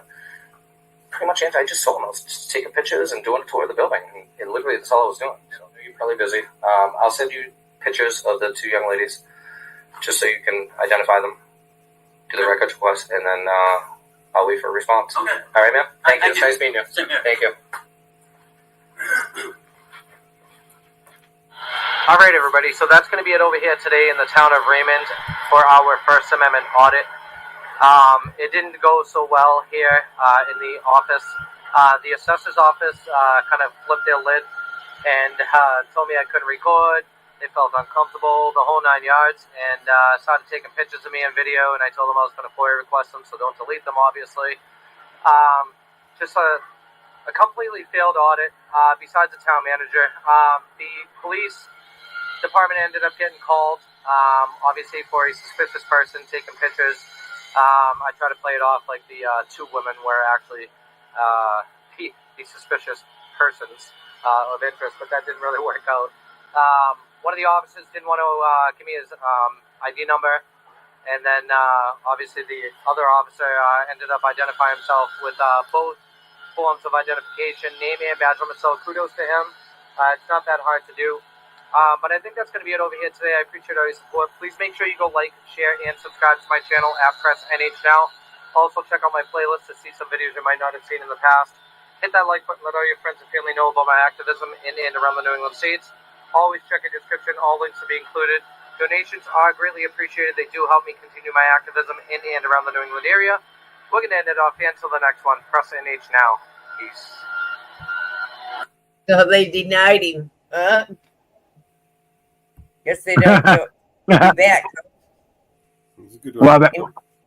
And he's one that goes back.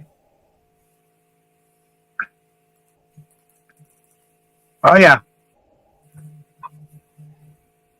He's one of those auditors that goes back. Yep. He's awesome.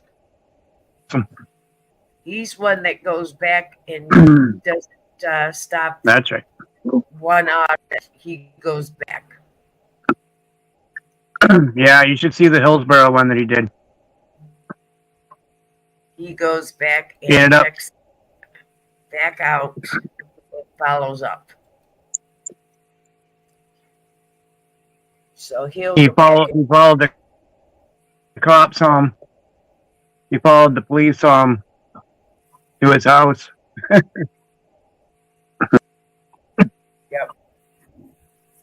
He will go back and check them out again.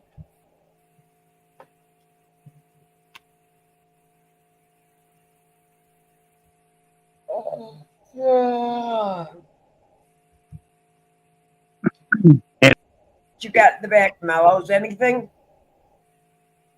Sorry? What do you got in the back? Anything? Not really. Playing Hey, a song. making out, buddy. Oh, BX Swag in the building. Woo fucking woo, BX. Good to see you. I see Inferno was doing some videos. I see he posted in your chat. Yeah. Videos. I didn't see him all day yesterday. We should pull one up. Pull it up. If he doesn't mind. I didn't see him all day yesterday. He's probably sleeping. Inferno, you still in the chat, bro? I didn't see him all day yesterday. Yeah, he was probably sleeping. He was with me for a while last night. My videos, right? Because I just brought it. Yeah, we went on for a little while last night too. So I think I saw you, Mama. Came through and said hi to me. Yeah, I was working on getting 100 subs last night. I think you gave me a woo fucking woo on the way through. Oh, there's Christine. Oh, Christine. Hi, guys. Hey, Christine. What's up? Woo, fucking woo. Oh. Woo fucking woo. Good to see you, girl. You too, hon. How are you? Woo, fucking woo. I'm Mountain Girl, baby. Hello, how are you? I'm good. How are you? Tired. I'm busy as a bee. I just put out 5 new videos tonight. Oh, nice. Yeah. Working at Melissa's graduation party. Pardon me? Yep. Her party's next weekend. Working on videos for her graduation party.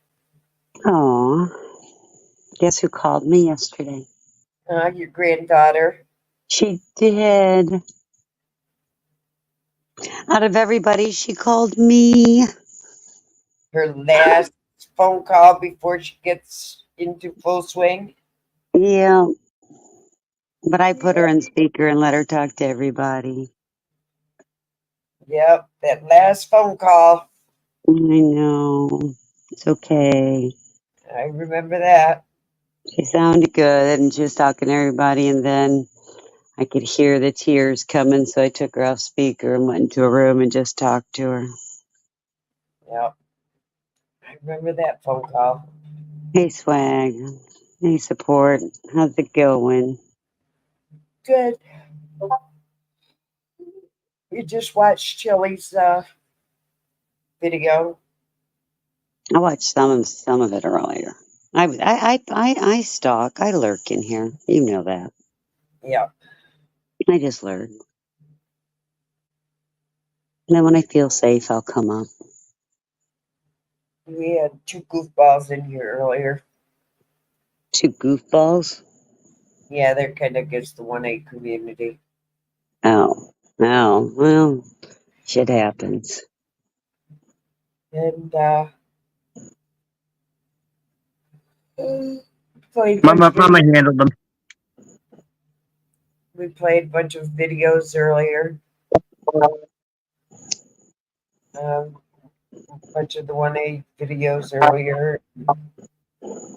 Played some songs and just shoot the shit. Played some of the footage of the videos of some of the things we found on Trump shooting. And conspiracy theories that's going on. Because you know, the conspiracy theories are all going on. I just don't even know what to think about all this. I see the world as really going to hell in a handbasket without the handbasket to soften or blow. And played the two Biden speeches today. Who did Michael's? He's in my chat. You know? Hey, Sib. Woo woo. Good to see you. Hey, Sib. How are you? I'm surprised Biden has had so many speeches, so many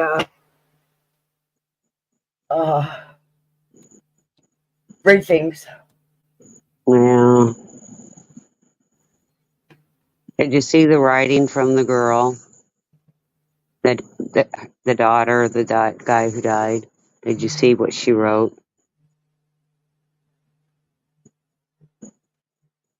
Which one?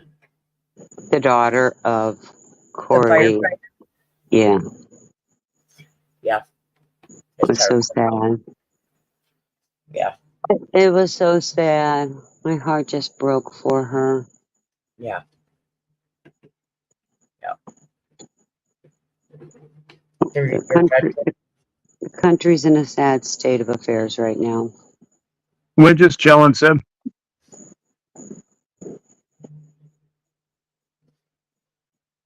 Yeah. I don't know where we're going with this. I'm scared if Trump gets in. I'm scared if Biden gets in. Yeah. I mean, what are our options? Nothing.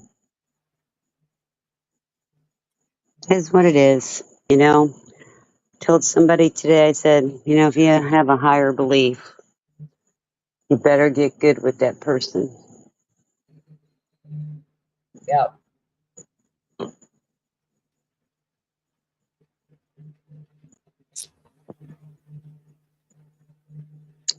I don't like the idea of rights being taken away. I don't like the idea of our police becoming the bigger blue gang, shooting at whim and no repercussions. Don't like that the thought of concentration camps, migrants or not. I don't like the thought of taking school lunches away. I don't think it's going to go to that, Christine. I really don't.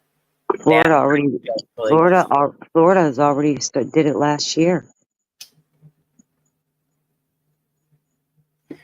I don't think we're going to go to concentration camps.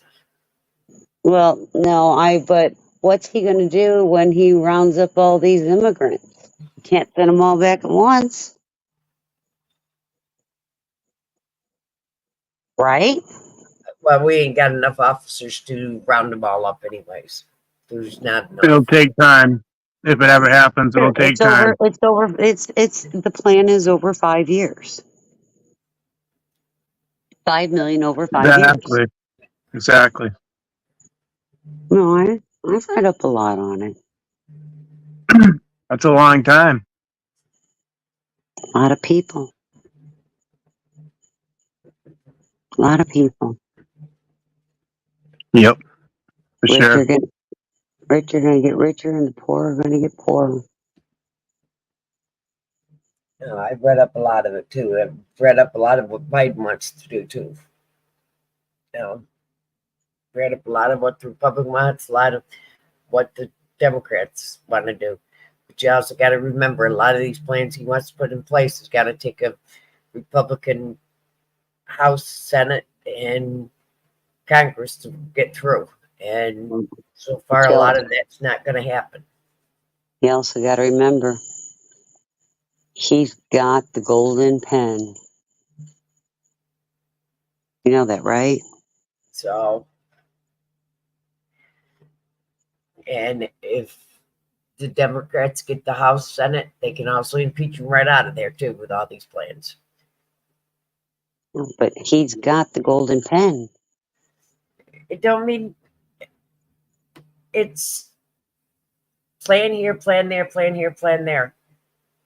And what they say here, say here doesn't mean it's going to happen here, here, here, and here. And everybody's looking at this is going to happen, this is going to happen, this is going to happen, this is going to happen, this is going to happen. And all these promises made last time didn't happen either. And all the plans that Biden said is going to happen didn't happen either. Well, they talk big talk and don't walk the walk. Well, exactly. I've been reading his Agenda 47, and I've been comparing it to the 2025 project, but I also compared it to their project that they did for 2016. Mellows, we got somebody in the back I don't recognize. New York native, good to see you. Hey, native. Give me a sec. Just bring up this banner. It might be JT, I'm not sure. You got it. Yo. Hi, Deadpool. What's up? Deadpool? Yes? Yeah, have you been up here before on this panel? No. No. Okay, what brought you here, bro? Honestly, I'm just stoned and I was just looking on different panels to stumble. So what do we talk about here? Oh, we can talk about many things, man. Just making sure you're not here to cause the channel some harm. I'm not here to do anything, I'm just here to chill. I'm not here to sabotage or cause a meltdown of nuclear waste to come and cause fallout or anything. I'm just here to chill. Exactly. New York Can native. someone get me some tacos? Civ. Support. My brother. Good to see you.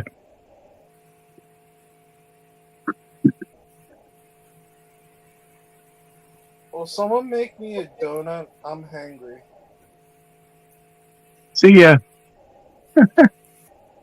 Excuse me? I'm hungry. Is it?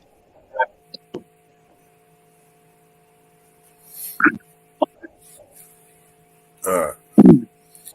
So, yeah, what? Do you have People a are chat? so weird. Yeah, it's pretty weird. Woo fucking woo, support. So Do love birds. What were you Love guys that talking song, brother. about? Thank you.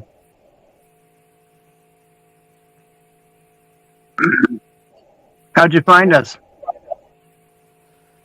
Well, I went in search and I just typed in open panels and I searched under live. Yeah. Have you been watching the show at all? No? Like I said, I just clicked the button and. I didn't even see it come into the chat. Well, I just appeared, like a genie. Yeah. We know how that works. I mean, without the whole lamp thing.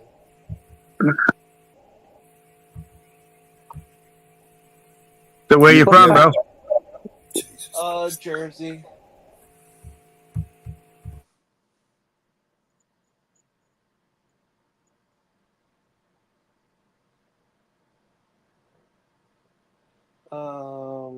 Jersey, Why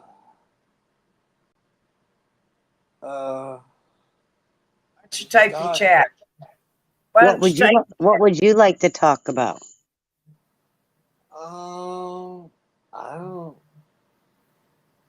Why don't you type in chat? Check the what? Can you type in the chat a minute so we can see what your name is?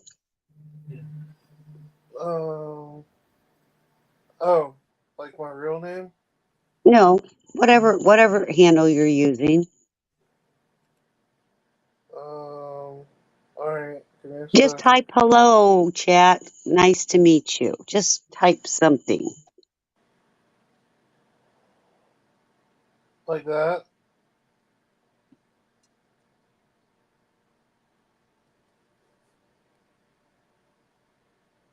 If I go in the chat, then that's going to cut me off. So, Well, you can go back up. Not a big deal. The link's there, hon. wait, continue. God damn, I'm stoned. Give me a second to figure this shit out. Okay. Cool. Kid Pro. Give me a second. God damn. I'll be. How do I get out of StreamYards?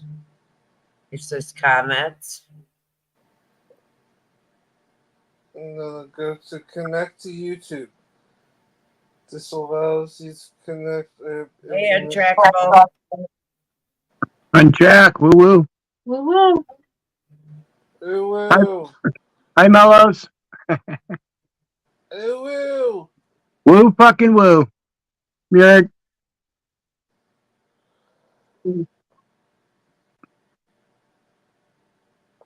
Okay, I can just say hi to everyone this way. So hi, Civ Michaels, Support BNC, MH Mountain Girl,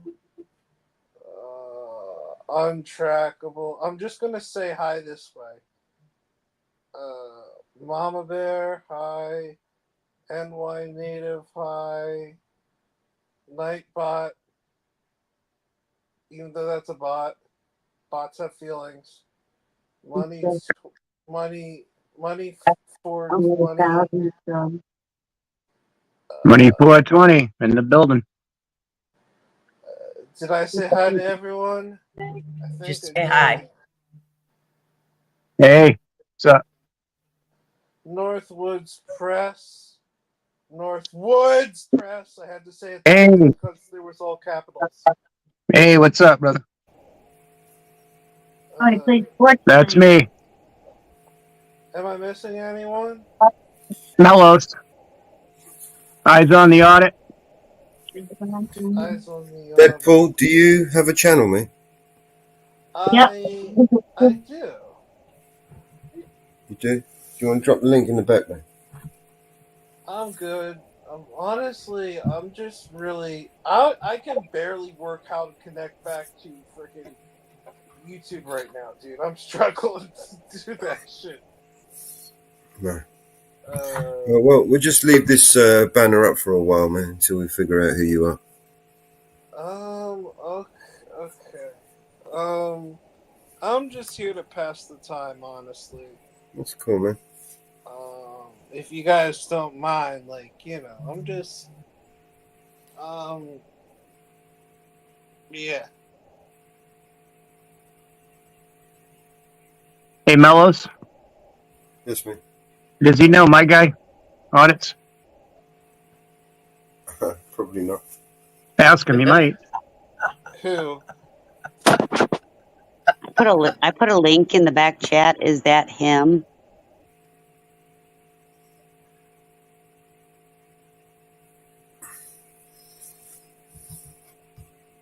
Untrackable, brother. What's up?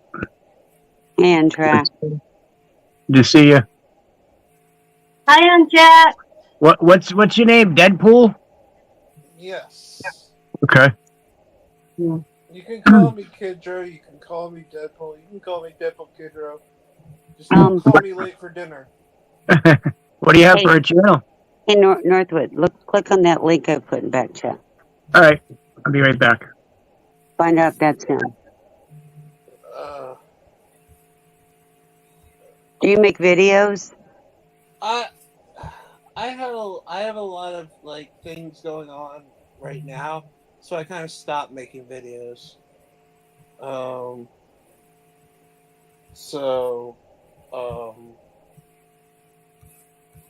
What were your videos about, if you don't mind me asking? A lot of them was just me being stupid, gaming, Mm. raging. With guns? But I mean, like on gaming.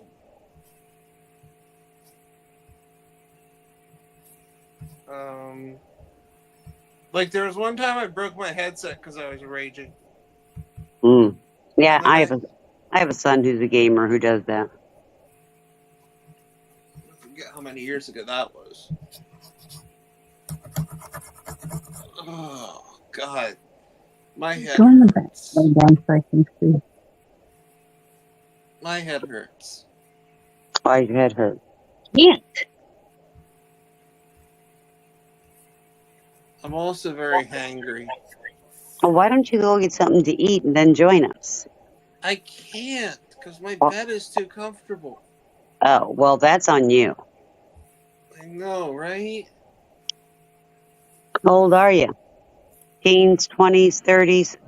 I am actually 36.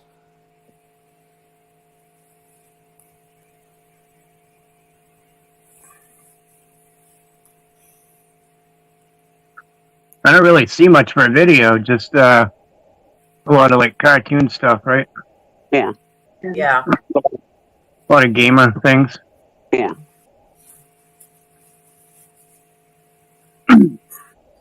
He says he's a gamer. Hasn't made videos in a while, though. Yeah. I don't know. How do you feel about First Amendment audits? I think there's ways that you can go about it. Like, I believe a First Amendment auditor, I believe that if what they do is okay, as long as they don't like bait the cop or go up and pressure the cop. You know, it's okay to film them. And you know, you have the right to film them. But I don't think it's okay to like get up in their face about it. Can I ask a question? If a police officer is being baited, does that excuse his behavior? Well, if he's trying, okay, let me just say it this way. Okay, if I tell you to back up and you don't back up, then you're causing a problem for me, and I'm going to get kind of agitated. Because So you think here's how I look at it. If someone comes with you with a camera and you're trying to mind your own business or you're trying to do something, are you going to kind of get pissed off? do you feel you have the right to demand that people obey your commands, and you can direct them to go and stand and walk and be somewhere that you think? Well, do you think that a badge grants the person privilege to order people to do things and go places and not to do things that are not just legally, lawfully allowed, but they're actually a protected activity that you actually swore an oath to protect and preserve that right to free press, but yet you want to excuse that? I don't understand. Okay, so let's look at okay, so but you know the people I'm talking about who literally just do it for views and not for like police safety. Okay, if you was to take that to the side for a minute, right? Because somebody does it for views, because nobody goes on YouTube if they're not doing it for the views, right? Because they're doing it for the views and because they are baiting the police officer, does that action alone, does that excuse the officer from behaving unprofessionally? I'm going to say no, it doesn't. But Okay. at the same time, you're putting yourself in that situation by doing Fine, it. right? But It does for not what end? excuse his behavior. You're putting yourself in harm's way, you're saying, right? So if I was to do that, I would be putting myself in harm's way. You're But to what putting end? yourself in that situation. you know, if you're filming, and it's okay to film the cops. There's no illegal thing that says you can't film a cop. Right. I'm fine with that. I'm like, it's just that if you're obstructing, like, if they're in a traffic stop and you walk up on them, they're constructing their business. There's case law for that, right? If you want to film Obstructing them, is a physical act, unless they're fighting words. So if I tell to you, if you continue to do this, I'm going to do this. I'm going to punch you in the face or whatever. I used fighting words, right? That would be construed as obstruction, right? yes. So if I was to get in your way physically, obstruction is a physical act, for the most part. Unless I said to you, look, if you put your hands on me, I'm going to punch you in the face. And I used fighting words to suggest that imminent harm is about to happen to you. That and right? you're threatening someone. Yeah. It would suggest that imminent harm is about to happen to you if you continued that course of action. That would amount to obstruction, right? As it is in case law. But just not verbally, just that, but you be threatening. Threatening, yeah. But if you're not threatening and you're just speaking and you're just a little bit too close, does that officer lawfully have the lawful authority to demand that you obey his commands? You're not breaking any laws. You're not breaking any laws, but He has no authority over you until you break the law. He is under you. He serves you. He serves to protect and preserve your rights. So what gives him the authority to demand that you do anything absent a crime, absent a lawful reason? Well, I think it's to try and de-escalate like the situation. But okay, so if you're walking up on an officer, he doesn't know you. He doesn't know who you are, what you're doing. So Police officers are paid to engage with the public. Police As long- officers are literally paid to engage with the public. They must expect at all times that the public will come up to them and engage with them. It's their I job. agree. You really pay them I to do that. agree. So now you're saying that if you're going to walk up to a police officer with a camera, right, you may be subject to unlawful arrest, and that's just the way it is. You put yourself If in you that are danger. causing a reason for him to arrest you, A reason would be a crime, right? you can also No. be detained. You could be detained, not For arrested. what? For what reason? In order to detain somebody, you have to have a reasonable, articulable suspicion. Correct? Well, that would be depending on the reason. Again, Right. I'm You not- can't just arbitrarily stop random people in the street and say, "I'm going to detain you. I'm going to physically search you," absent No, you can't do that. You have to reason. have a reason to do it. Exactly right. So, what would be the reason? It would depend on like what you're doing. Again, if you're doing something suspiciously, like As in, suspicion is subjective, right? Suspicion. walking I could around, suspect like you maybe I could suspect you of walking around naked in your home, which is not illegal, by the way. But like I said, suspicion of somebody, eating chocolate ice cream. You can suspect somebody all you like, but Hey, unless wait a there's minute, an I'm eating ice cream. crime attached to that, 1 second, Northwood. well, Unless there's an actual suspicion of crime attached malicious to that, activity.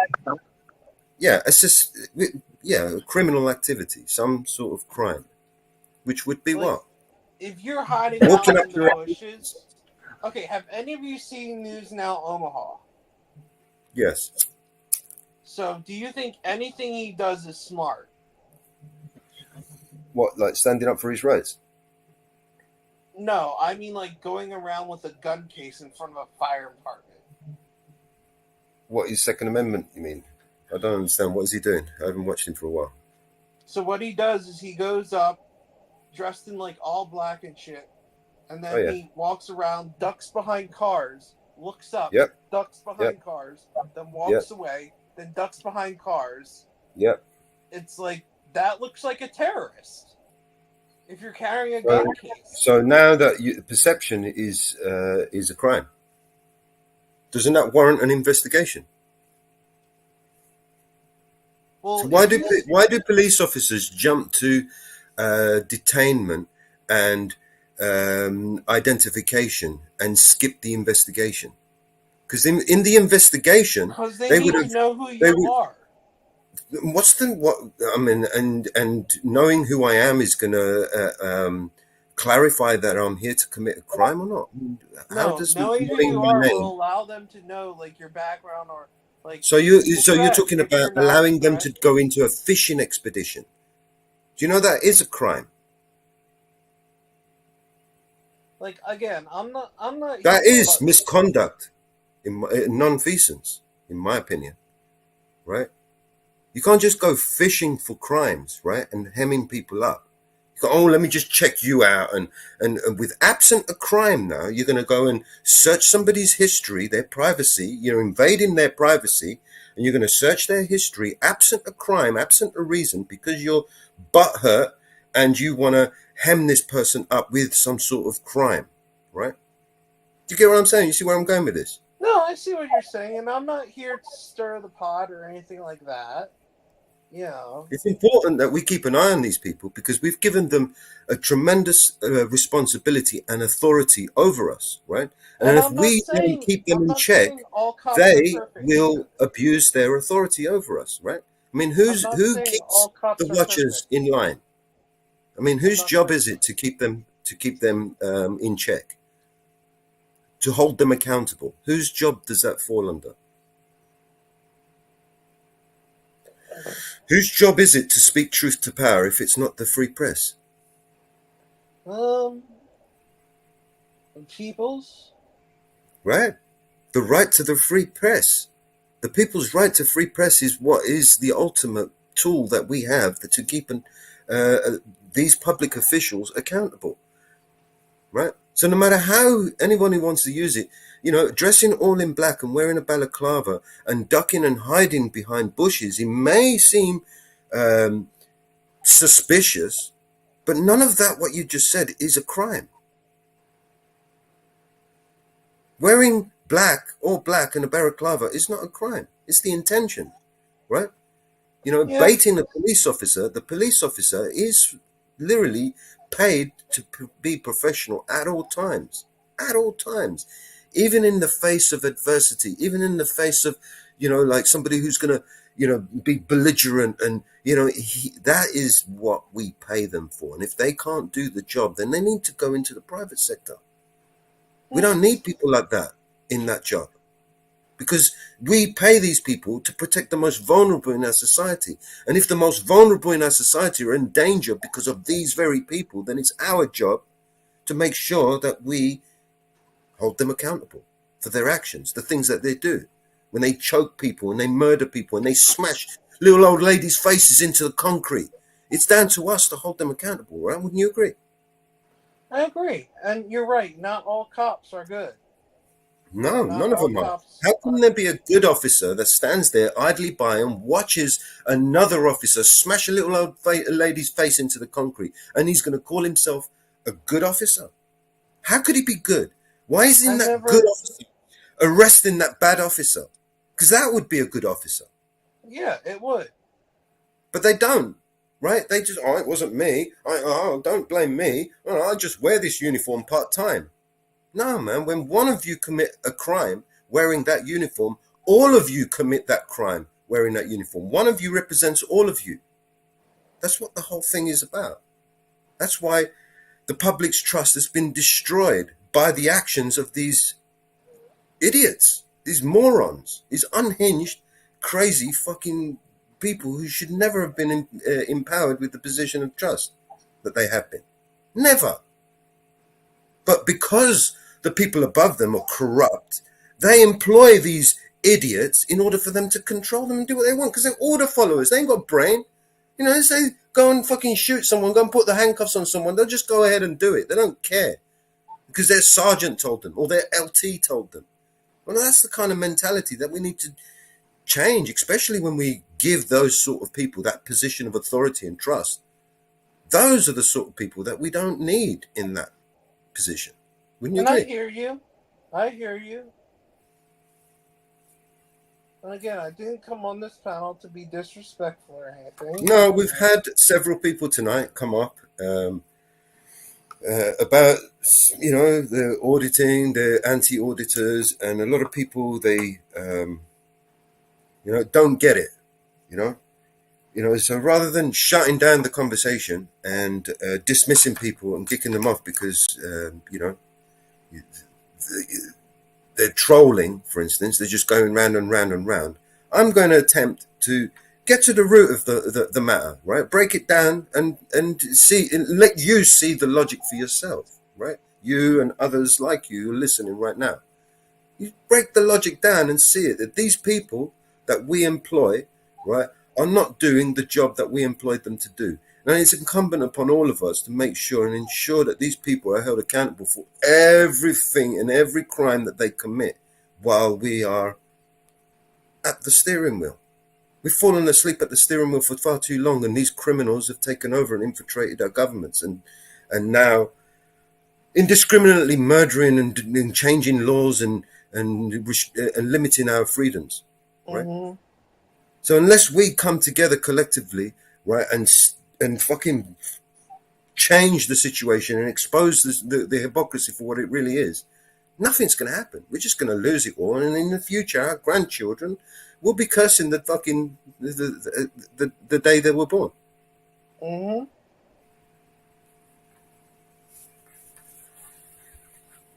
And you know, we may not agree, but I do admire your passion. And which, like, I do agree that JP, good to see you. Swerve Show. Everybody in the chat. Woo fucking woo. I've been fighting corruption for a really long time, and I'm just sick and tired of people making excuses for these people. You know, they've got qualified immunity. They don't need civilians making excuses for them. Do you know what I mean? yeah. But They've got lawyers. They've got the best lawyers in the country that we pay for, right? They don't need the civilians, you know.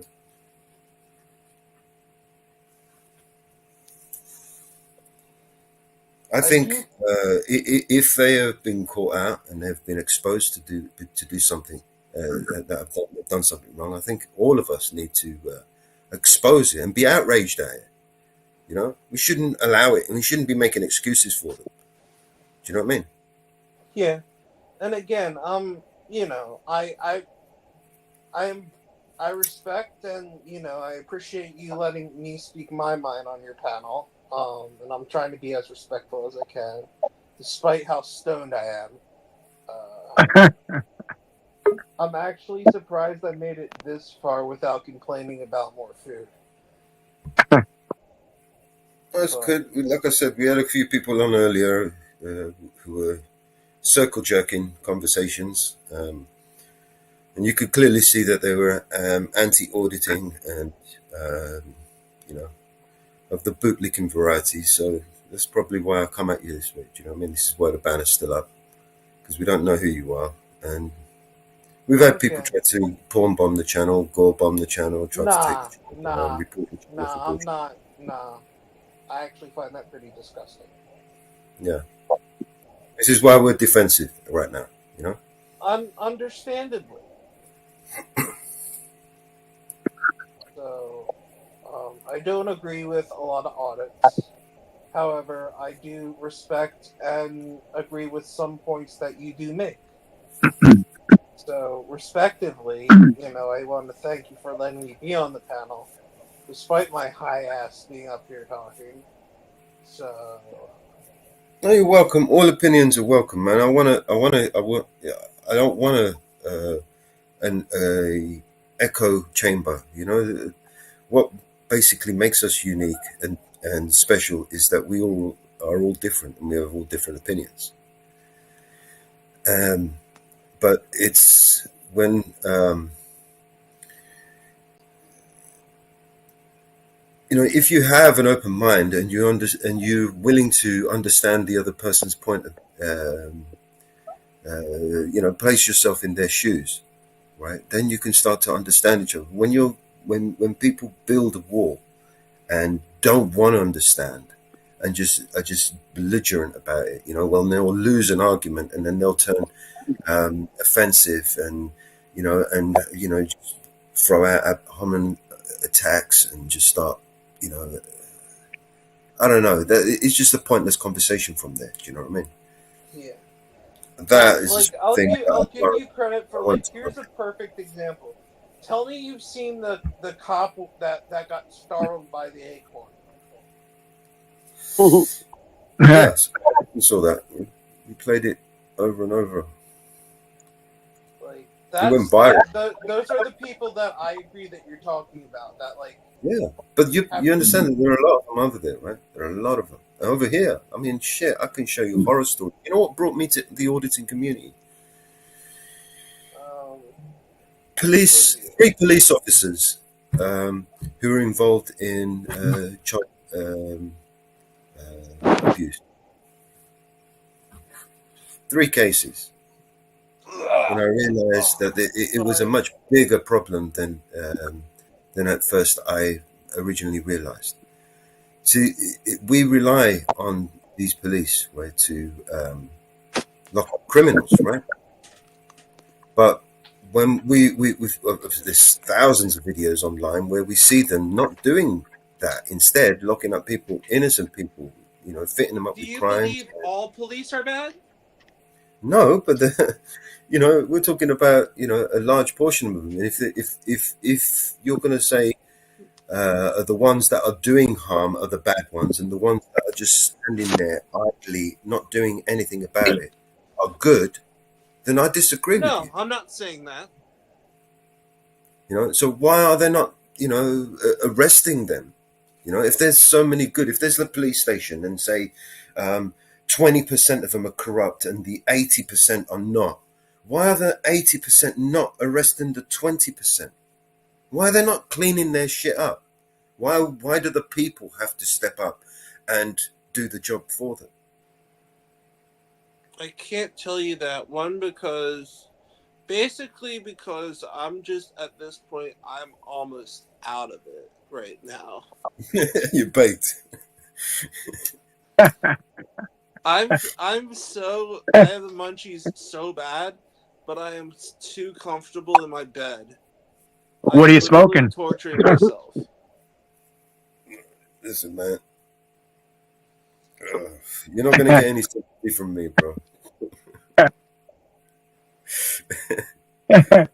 You have no idea the mission I had to do. I want tacos. Yeah. You're out of luck. Kitchen's closed. And I'm just going to have a wild guess, a little stab in the dark, and say that you're able-bodied, right? You're not disabled or anything.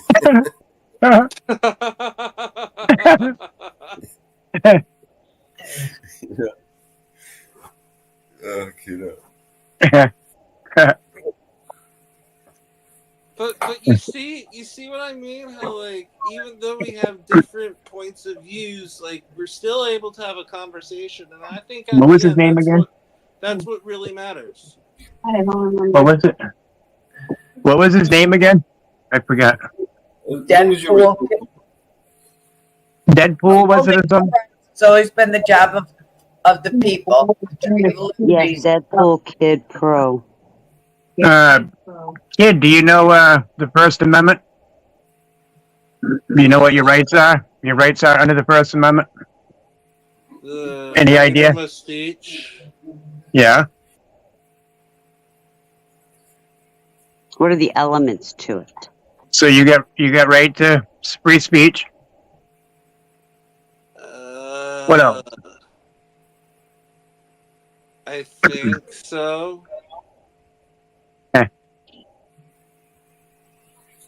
Maybe. Okay. What's a camera? If somebody's holding a camera up filming the police, what is that called? It's called filming the police. No, it's called free press, right? Well, The right to free press. technically, Yes. the press originally It's not was printed. not anything to do with the camera. Okay, well you can write a paper, of course, but most people record for their memory, right? Or they put it on TV, like Fox News. And right? cameras don't lie. So is it okay? Is it okay for an independent person to have a camera and be a free press, or not? Or is it just like CNN? They're the only ones that can film, or Fox? What? Right.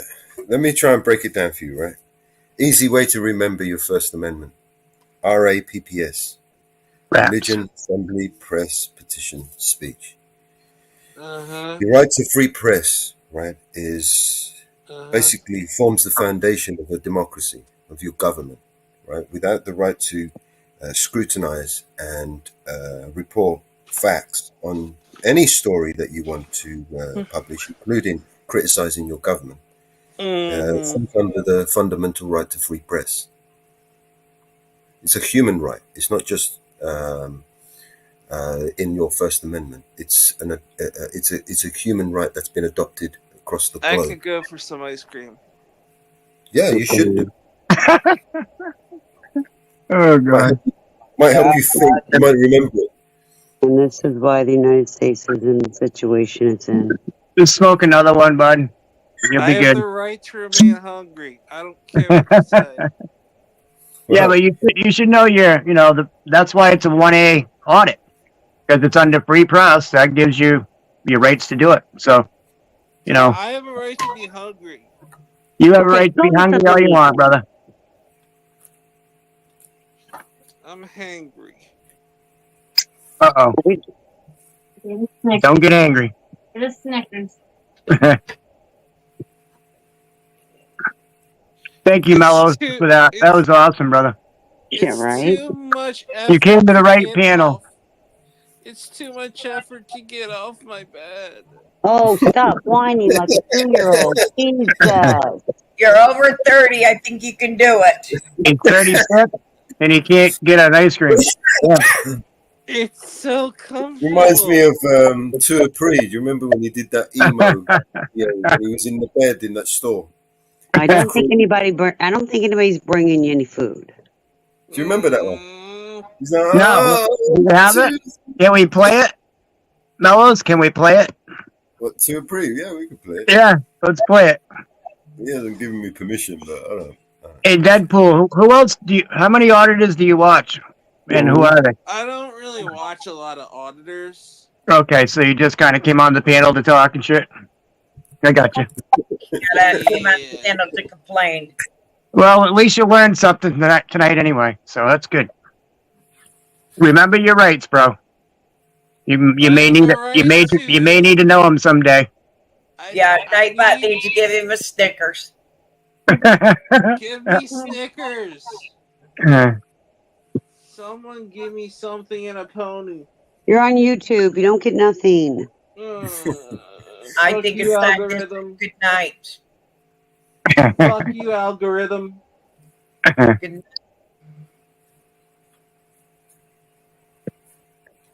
Hang on, I'm gonna find.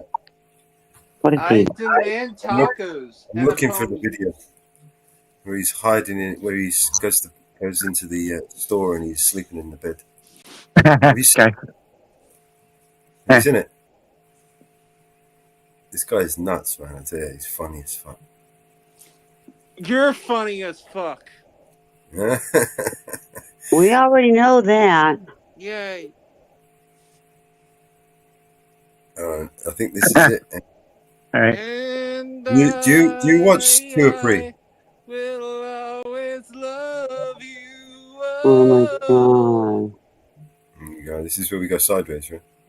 Okay, hold on. I got something By for the you. way, you guys have to be in bed by 9 o'clock, and asleep between 9 and 12, or he doesn't show up. Did you, Deadpool, did you see President Trump get shot yesterday? Well, technically, he only got shot in his ear. I didn't see it, so tell me what happened. I didn't get to see it all. Basically, there was like a bang and a bang.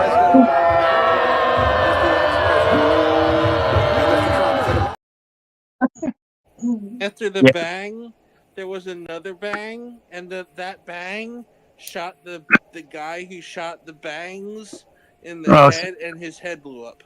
No, because 2 people got shot too. So they did get the shooter? Okay. Yeah. Yeah. Well, that's good. 20-year-old. Yeah. You forgot that part. What it?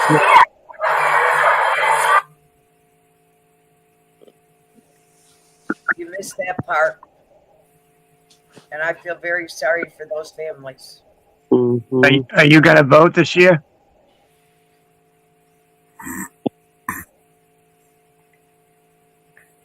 Are you still there, brother?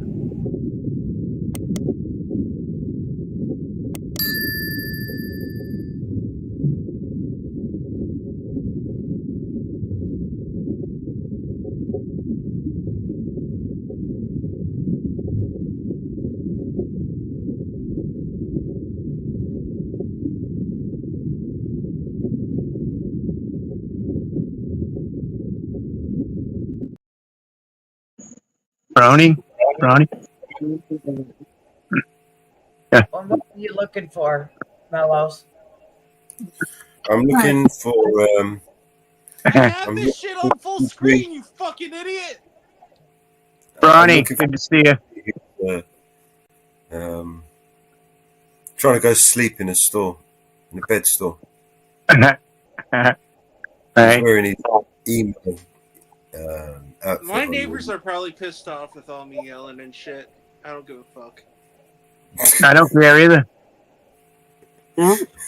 Tell your neighbors I said to get fucked, dude. I don't care. No? Tell them to say what? Tell your neighbors to stick it up their ass. I don't care. Stick it up your ass! Oh, Perfect. Jesus. Thank you. I feel better. My neighbors can't see. Tell them Northwood said to get fucked. Northwood said to get fucked. There you go. Remember your rights when the police come. Perhaps. Right now, I have the right to remain stoned. And nothing you can love to say about it. Is that one you deleted? What? But not Neil.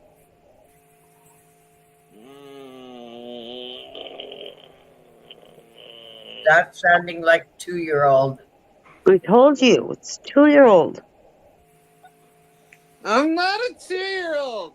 You're whining like one. Leave me alone. I hate you. Go to bed. Yeah, I found it. I think I found it. Go to bed.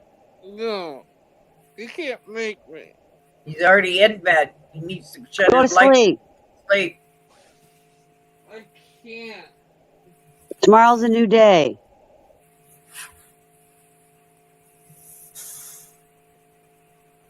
No.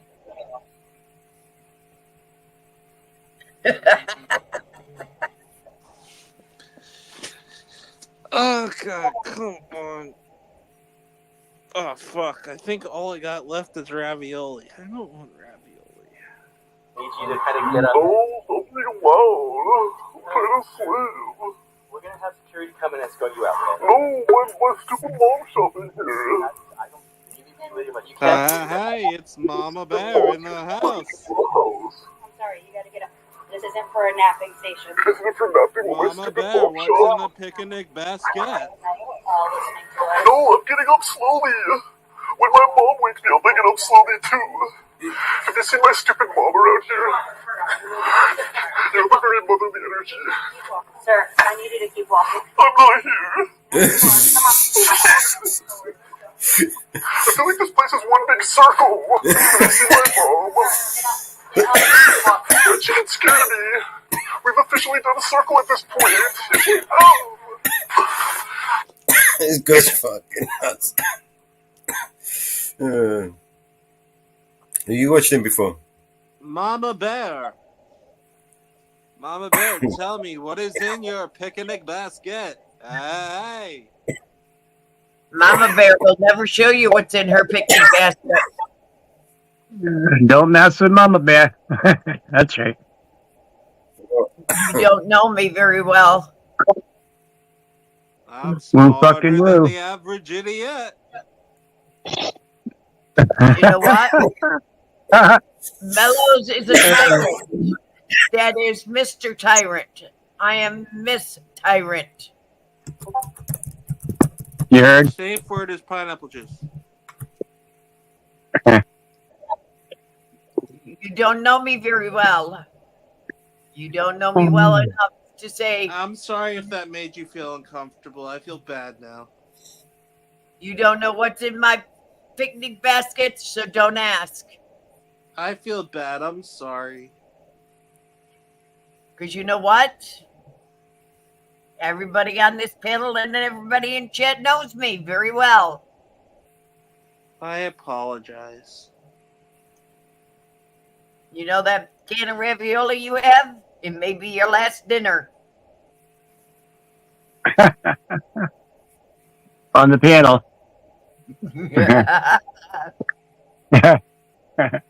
You can have the ravioli if you want. I got a very well-stocked kitchen, my dear boy. How many raviolis are there in a can? 12. Don't know. I don't buy it. I'm sorry. That's a good answer. You're probably correct. Mm-hmm. Yep. I'll have a stock kitchen tomorrow. I did a Kroger's order today, and it'll be here between 10 and 11 tomorrow. Right. I don't do the grocery crap at the grocery store. I just order online Kroger's and have it delivered. Much Right. easier. Kroger's? Inferno in the building. See you, brother. I've never heard of Kroger's. Yeah, well, Kroger's is... You getting Are you coming up, Inferno? Lord, Christine, did you get Kroger's? Yeah. Come up and give us a woo-woo. Christina's getting Kroger's? I am. Between 10 and 11 tomorrow. What the hell is a Everybody He's write watching. this down. Put it in your calendars. Christina's getting Kroger's. Christine's getting Kroger's. All right. I'm getting groceries delivered from Kroger's tomorrow. Mountain Girl's going to write it down. You don't know Kroger? Calendar. I don't know who Kroger is. Do you know my guy? You know that. On it? Oh my God. Who the Do you know fuck my is guy? Kroger? I'm Well, so fuck Kroger. confused. Do you know my guy? She getting not doing I don't. DoorDash. You should know my guy, right, Mellows? Yeah, it's not DoorDash. It's Kroger's this time. Mellows will talk to him about my guy. He'll explain it to him. He knows him. Oh, my guy's gonna get broke. Christina's my guy's gonna be broke this week. I don't know. Yeah. Well, he got screwed 25%, wasn't it, Mellows? Hey, Inferno, Betty. What the hell are you talking about? I don't know. My brain hurts. Ask Mellows. He'll tell you. Hey, He'll tell you about the My Guy Association. Are you having my guys over there, bro? I don't have a My Guys. No? you got a my guys. You got a my guys. Everybody No, got a my Deadpool. Deadpool does. He Who? must have a My Guys in his area. Guaranteed. Everybody got Deadpool, Deadpool's definitely got a my guy. I don't have a My Guy. You got a my guys, Christine. You No, got I a don't. Who? What guys are you fucking talking about? You got a my guys, Christine. My Guy? Ask Mellows. None of us He's got Mellows. How many My Guys you got? Stop One, two. hurting my brain. They're all over. I might need a new my guy actually, because my guy, You got a my guy, Christine. What the fuck prices is a my guy? I'm so confused. We all got my guys, Christine. Who the fuck are you talking about? You got 3 of them, Christine. You know, I got 4 Deadpool. of them. My guys are all over the place, and Mellows. He's my guys. What are the Association. names? Who the He's the fuck are you association of talking all the my about? guys. And you got He a runs few in them. training, Christine. I got what? So confused. And you got a few in training. Oh. Are you talking about Five Guys? Hey, I even have access to. Never Do you mind. still have that, Mellows? Video. You still, yeah, the one that you did. Are you guys talking about Five That was Guys? great. That was great. I don't know. You have to ask Mellows. He's the one. He's got the my guys card. So Five Guys? no, my guys. Who the fuck are your guys? You're really fucking They're my guys. They're all, No, we all guys. have my My guys. guys. You ain't got no my guys. You don't have any my guys. I don't know what you're talking about. Oh my Okay. lord! You gotta find some my guys. Yeah, Who the fuck a are shot of your whiskey guys? for you. Oh Said no! Michael, You I gotta don't know go if out there on is the a Discord ask about link. some my guys. Are you guys? Your guys aren't on Discord, right? Mellows, my guys are all over the country, I'm in the not world, gonna ask the world. anymore. Oh, They're untrackable. worldwide. Oh, I just get- untrackable. Do we have give up. a my guys song? Yeah, Not there is. Did BNC write a my guys song? Yeah, that's a song. Oh, Oh, When can, you're oh, alone and untrackable life is needs a getting payday you loan. lonely, you can always go. my guys is a big association, My man. guys. They're all over the place. That's right. Untrackable needs a payday loan. Worldwide. My guy. Untrackable in the building. You're He needs to hit up his needs a payday loan so he can hit up his my guy. that's right. I'm- That's right. Quick question. How do I leave? Because I'm not stoned enough to remember how to get out of the panel. Well, hold on a minute. I got a question for you. What's up? Do you support BNC? BM who? No, BNC. Do you support them? Hold up. Do you Who? support BNC? Do you? What's that? Is that some? I don't know. Is that like the gangster version of Alvin and the Chipmunks? Read the Oh, what's screen. it? It's Bustin' Nut. What? That's one of my guys. He's a busted nut. Yeah, he's busted nut. part of Your the. guy, your guys He's part of the are my acorns? guys. Yeah, he's part of the my guys. So your guys are acorns. No, those guys are acorns right there on the screen. But they look like squirrels. I guess they could be. Are they like the Ramon squirrels or what the fuck? Not sure. But a BNC is part of his busted nut crew. Right. Okay. I didn't know if you supported BNC or not. I have Just a no question. idea. I have no idea what the fuck is going on anymore. So I'll just nod my head, pretend I'm listening. All right. What's up, my guys and gals? Mile High Community Channel. What's up, brother? What's You up? want to leave the panel? I did listen to it a little bit. How do I leave the fucking panel? Lou. Mellows, you want to remove him, please? Wait, Robert Bear, don't remove him yet. Wait, give me a minute, please. I'm asking. Well, just give me a minute with him. You know. Hold on. Make sure your mic's set. Gotta set his mic up, Mellows, better so we can hear him. Hi, Popeye.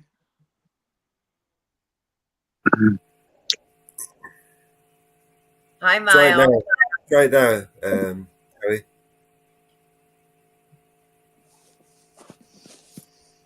We try it now. Mellows is fixing it, so don't try to touch your mic, because if you do, you're going to take everything off that he just did. So let him do it for you, brother.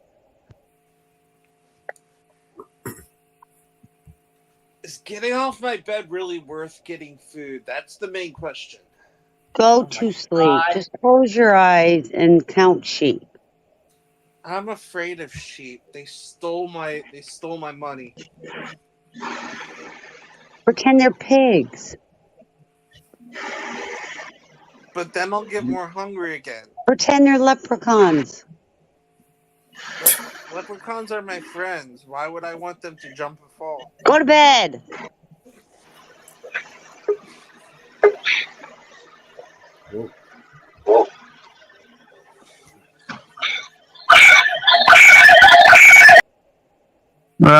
Someone's getting hurt. Echo much? Test 1, 2, 3. How's that? Is there an echo? Howie, can you hear us? I can hear you now. Good. You know what? My ice cream was good. Damn it! I want some. You're gonna have to get up out of your bed.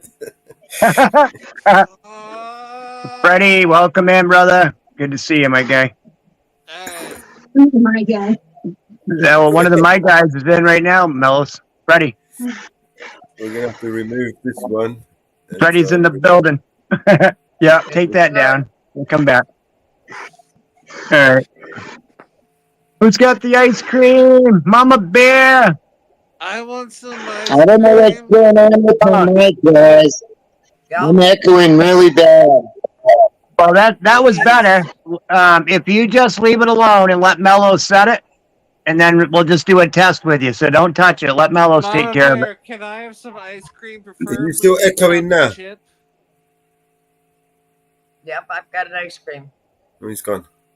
What flavor? Vanilla. Chocolate. Vanilla will do. I'll take vanilla. Sorry. Oh. New Jersey and New York don't meet up. And New Jersey drivers drive terribly.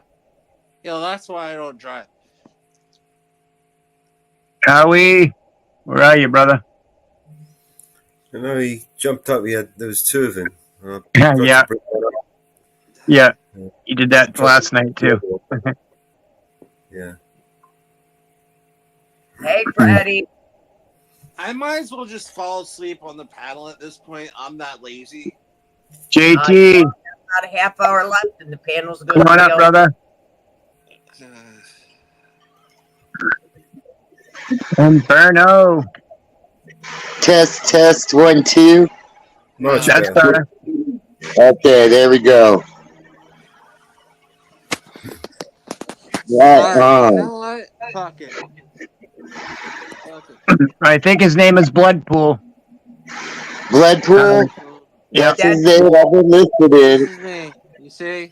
You don't see me because You know, I was listening a little bit, guys. I'm not gonna lie, and don't get me wrong when I say this, Mama Bear, but as I know you, there would be 3 things in your picnic basket. 1, a foot in your ass. 2, a sandwich. Shut the fuck up. And maybe a chocolate chip cookie. Sorry. It's not funny.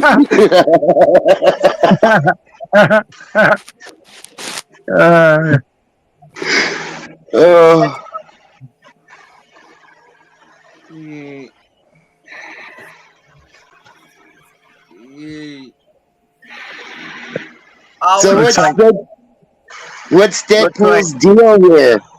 Is he hates freedom or what? Oh, Deadpool's still here. I'm here. Hi. He doesn't understand a lot of his rights. Was the main part of it. Why I have to think. He's just chilling. He's high as fuck and he's chilling with us. Okay. What are you smoking anyway? What do you got for weed, bud? Anything good? Yeah, I got crazy. What do you got? Train wreck. Train wreck? Damn. Yeah, I've never been train wrecked, but been OG Here Kush I wreck. am. Rock me like a furry can.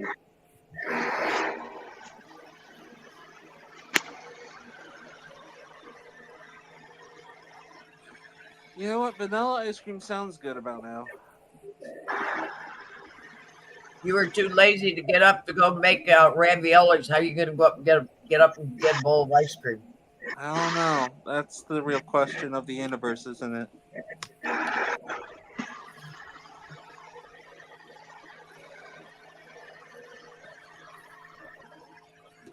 All around me are familiar. All right, JT, we'll see you in a bit, brother. Oh, What's up, Howie? nothing too much. I was listening to this, guys. Thought that was pretty good. Good job, Mello. Good points bringing up the Northwoods. Mama Bear over there. And just want to say Howie Hood in the motherfucking building. Yeah, there we go. Woo fucking woo. Woo fucking woo. Country home.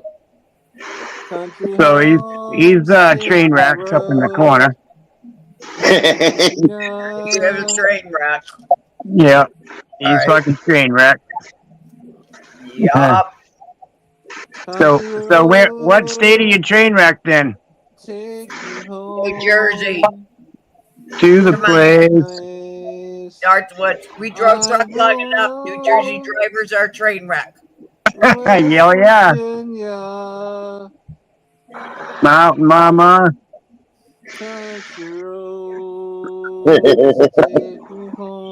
John Denver would be proud, Deadpool. John Denver would be proud. Woo fucking woo, BNC. Does he sing himself to sleep? You gotta support the BNC, you heard? Oh yeah. BNC's Know your freedom. You fucking knew.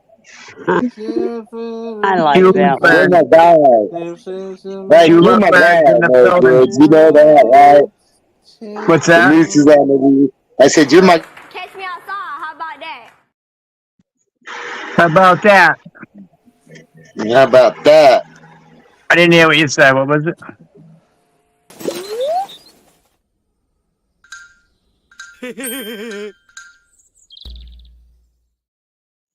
I like that one too. What did I just do? That is a good one. How do I get that out of there? How do I get that out again? Okay, ladies and gentlemen, I need my beauty sleep. So The left. Where the fuck are we? We're in the Northwoods to Eyes on the Audit, to Vigilante Media. We're all over the fucking world, brother. So we just took you for a ride. Wow. You're live everywhere. Say hi. Hi. There you go. Yep. Yeah. You're on Rumble. Hey, Twitch. some beautiful chick Facebook. said this to you. Hey, guess what? Some beautiful chick just said this to you. Catch me outside. How about that?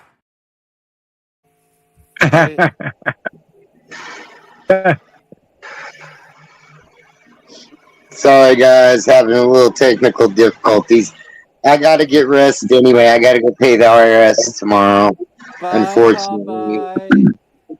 John Little. Woo fucking woo, brother. You're taking off on us already? Yeah, I gotta get some rest. I'm sorry, guys. I just had to say that's what I would guess and what would be in Mama's picnic basket for sure. And Laughing Thunder, monkeys, crippled, librarians, laugh out loud, just too damn serious. Bubbleberry. Wow, Sean's got them all covered. Got all the strains covered. Land of obesity. Night, Christine. Night, Christine. Woo fucking woo. Love you, girl. America. Fuck you. Woo fucking woo. Sibs, hold it down. I got my What's that? button there. You got your button? I got my button there. Nice. And she's a little worried about. I got the button there. Okay. And yeah, my button there. Yep.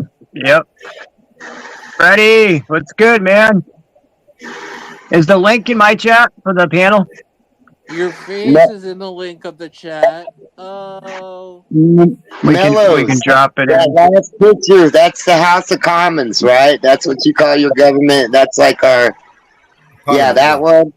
What? That's like our Congress and Senate and all that. Right. Yeah. Freddie, you coming up, brother? I like that. I will make a little video of that. Yeah. A little video I'm making for that. Nice. That's a good one. We will be starting a new panel soon. Okay. All right. Yep. In about 10 minutes or so, I'll spin up a new panel. Okay.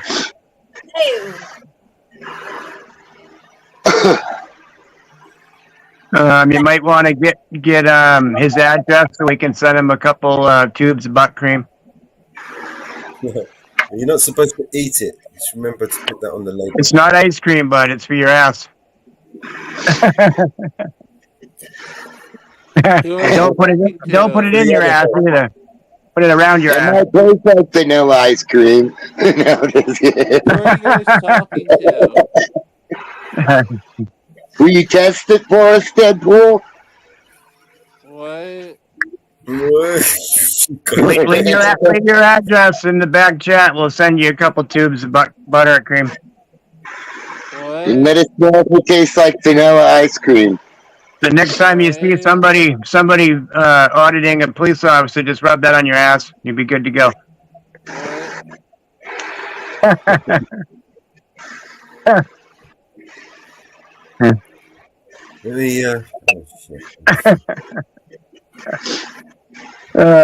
Yeah, this has been a good panel, fellows.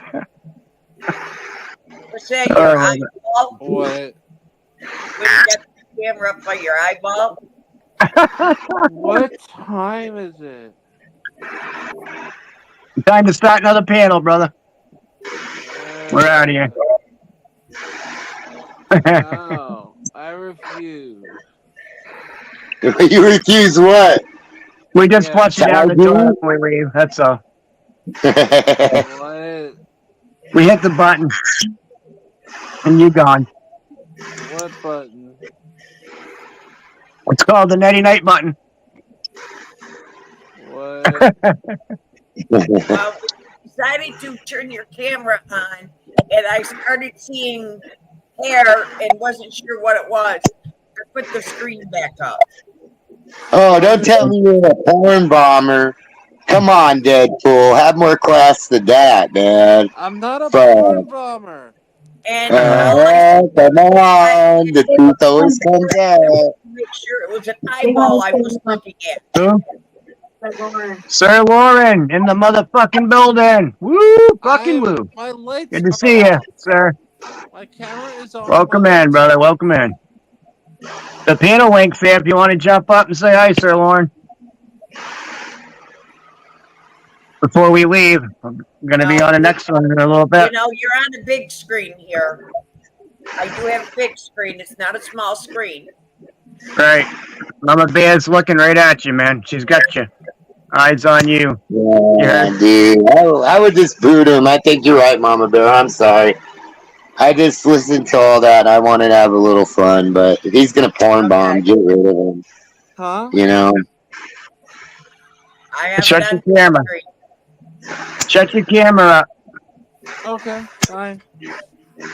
Thank you. Okay, fine. Thank you. Appreciate it, bro. No problem. We don't put up with bullshit. We have a tyrant that runs the panel, so at any time, you never know. It's no, it's all good. It's okay. All right. No, it was on me. I'm sorry. It was my bad. I'm sorry. No problem, Sir Lauren. Appreciate you coming in. Good to see you. You remember your first high? Oh, I bet you that was funny.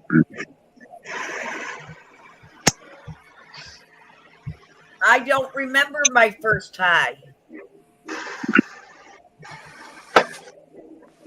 Do we have time to play the My Guy one, or do you want to do it on the next one, Mellows? I think CBA is taking it offline. I'm sure he's put it Okay. I'll have to re-upload it onto one of mine. We'll play your one. You clicked it. You can take it off of mine. I don't think I did. But do you have that? I've got it somewhere. I just need to edit it. Okay, let me see if Mountain Girl has it or not. Ask Mama Do you have the clip from? Ask Mama Bear to drop the piano link in the chat. Oh, we're gonna go to another. We're gonna start another panel, so there's no sense in dropping it now. We've only got a few more minutes to go. And Mama Bear's going to bed.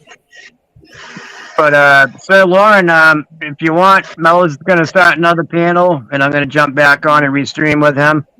So if you wanted to come up, a few more minutes, we're gonna be on another one, and I'm sure he's gonna drop the link in, and you can just come over and say hi if you want to. Say hi to Mountain Girl. What's the noise? I'm going to set it up with you guys, but I'm going to bed. Okay, Mama. What can I do? What can you do? What do you mean? Go eat some vanilla ice cream. What do you mean? What can you do, bud? You guys just told everyone what they can do. What can I do? I don't know. To restream on yours. I'm talking to the people in my chat. That's what I was talking to. Oh, hi, chat. There you go. Say hi to Sir Lauren. I'll set Say it hi up, but You gotta say hi to Sir Lauren, Sean Little, Inferno. Everyone. I'll probably forget every single one of your names by tomorrow morning. I'll set it up. Okay. Hey, Deadpool, can I get a woo fucking woo? Whoa, fucking whoa, bitches! You can get a yeet. No. Come on. No, it's really easy. It'll make you feel better, man. Let's go. Woo. We'll start off slow. Woo. Fucking woo. I'm telling you, man. It'll just open you up to new things. Yell it out to your neighbor. Woo fucking woo. My iconic thing is just yeet. Bow wow, chicka bow wow. Yeet. Oh, come on, man. This is a woo fucking woo. Money 420. There you go. Yeah, there we go, brother. I hear you. Hey, money. 420. So Already? What are we gonna do now? We're gonna zip over to another panel in a few minutes. Make me some breakfast. I'm bow wow, chicka bow wow. Sorry. That's right. Okay, you wait right there. It's coming.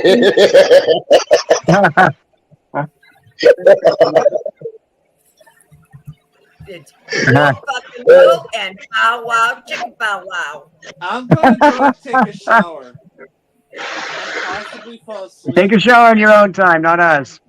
No, Yeah. I'm You don't know about that. Somebody gonna come piss on your head? Is that a shower? Real quick, how do I exit the stream? There's a new StreamYard link in the back. When we end it, you'll be gone. Trust me. All we are is dust in the wind. Right, Mellows? Right, Mellows? When it ends, he's gone. Dust in the wind. All we are is dust in the wind. On the next panel. You know, Kansas would have told you you better stick to John Denver on that one, Deadpool. Hey, Howie, jump on the other panel with us for a bit, bro. Okay, for a little bit. Yeah. Jump over when he gets the link set up and everything. We'll just jump over there. West Virginia, Mountain Mama. I will post the link. Country roads. That's right. Woo fucking woo. All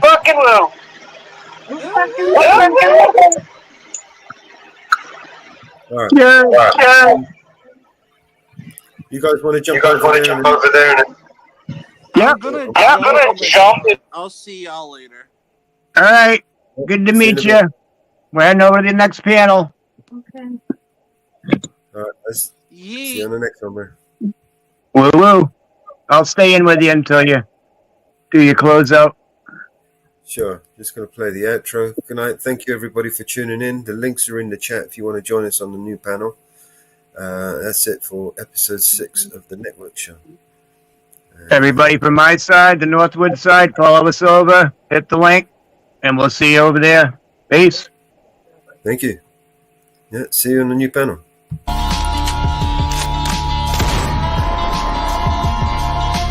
This is your emergency broadcast system.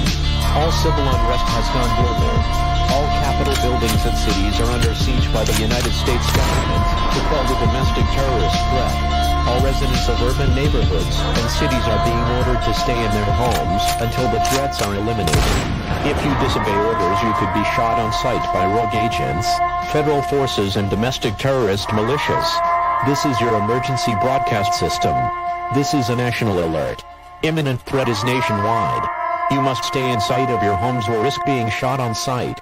The conspiracy is upon you. Your conspiracy friends were right all along. Now you must learn to survive. If you hear this, you are the resistance. This is your emergency broadcast system. End of broadcast.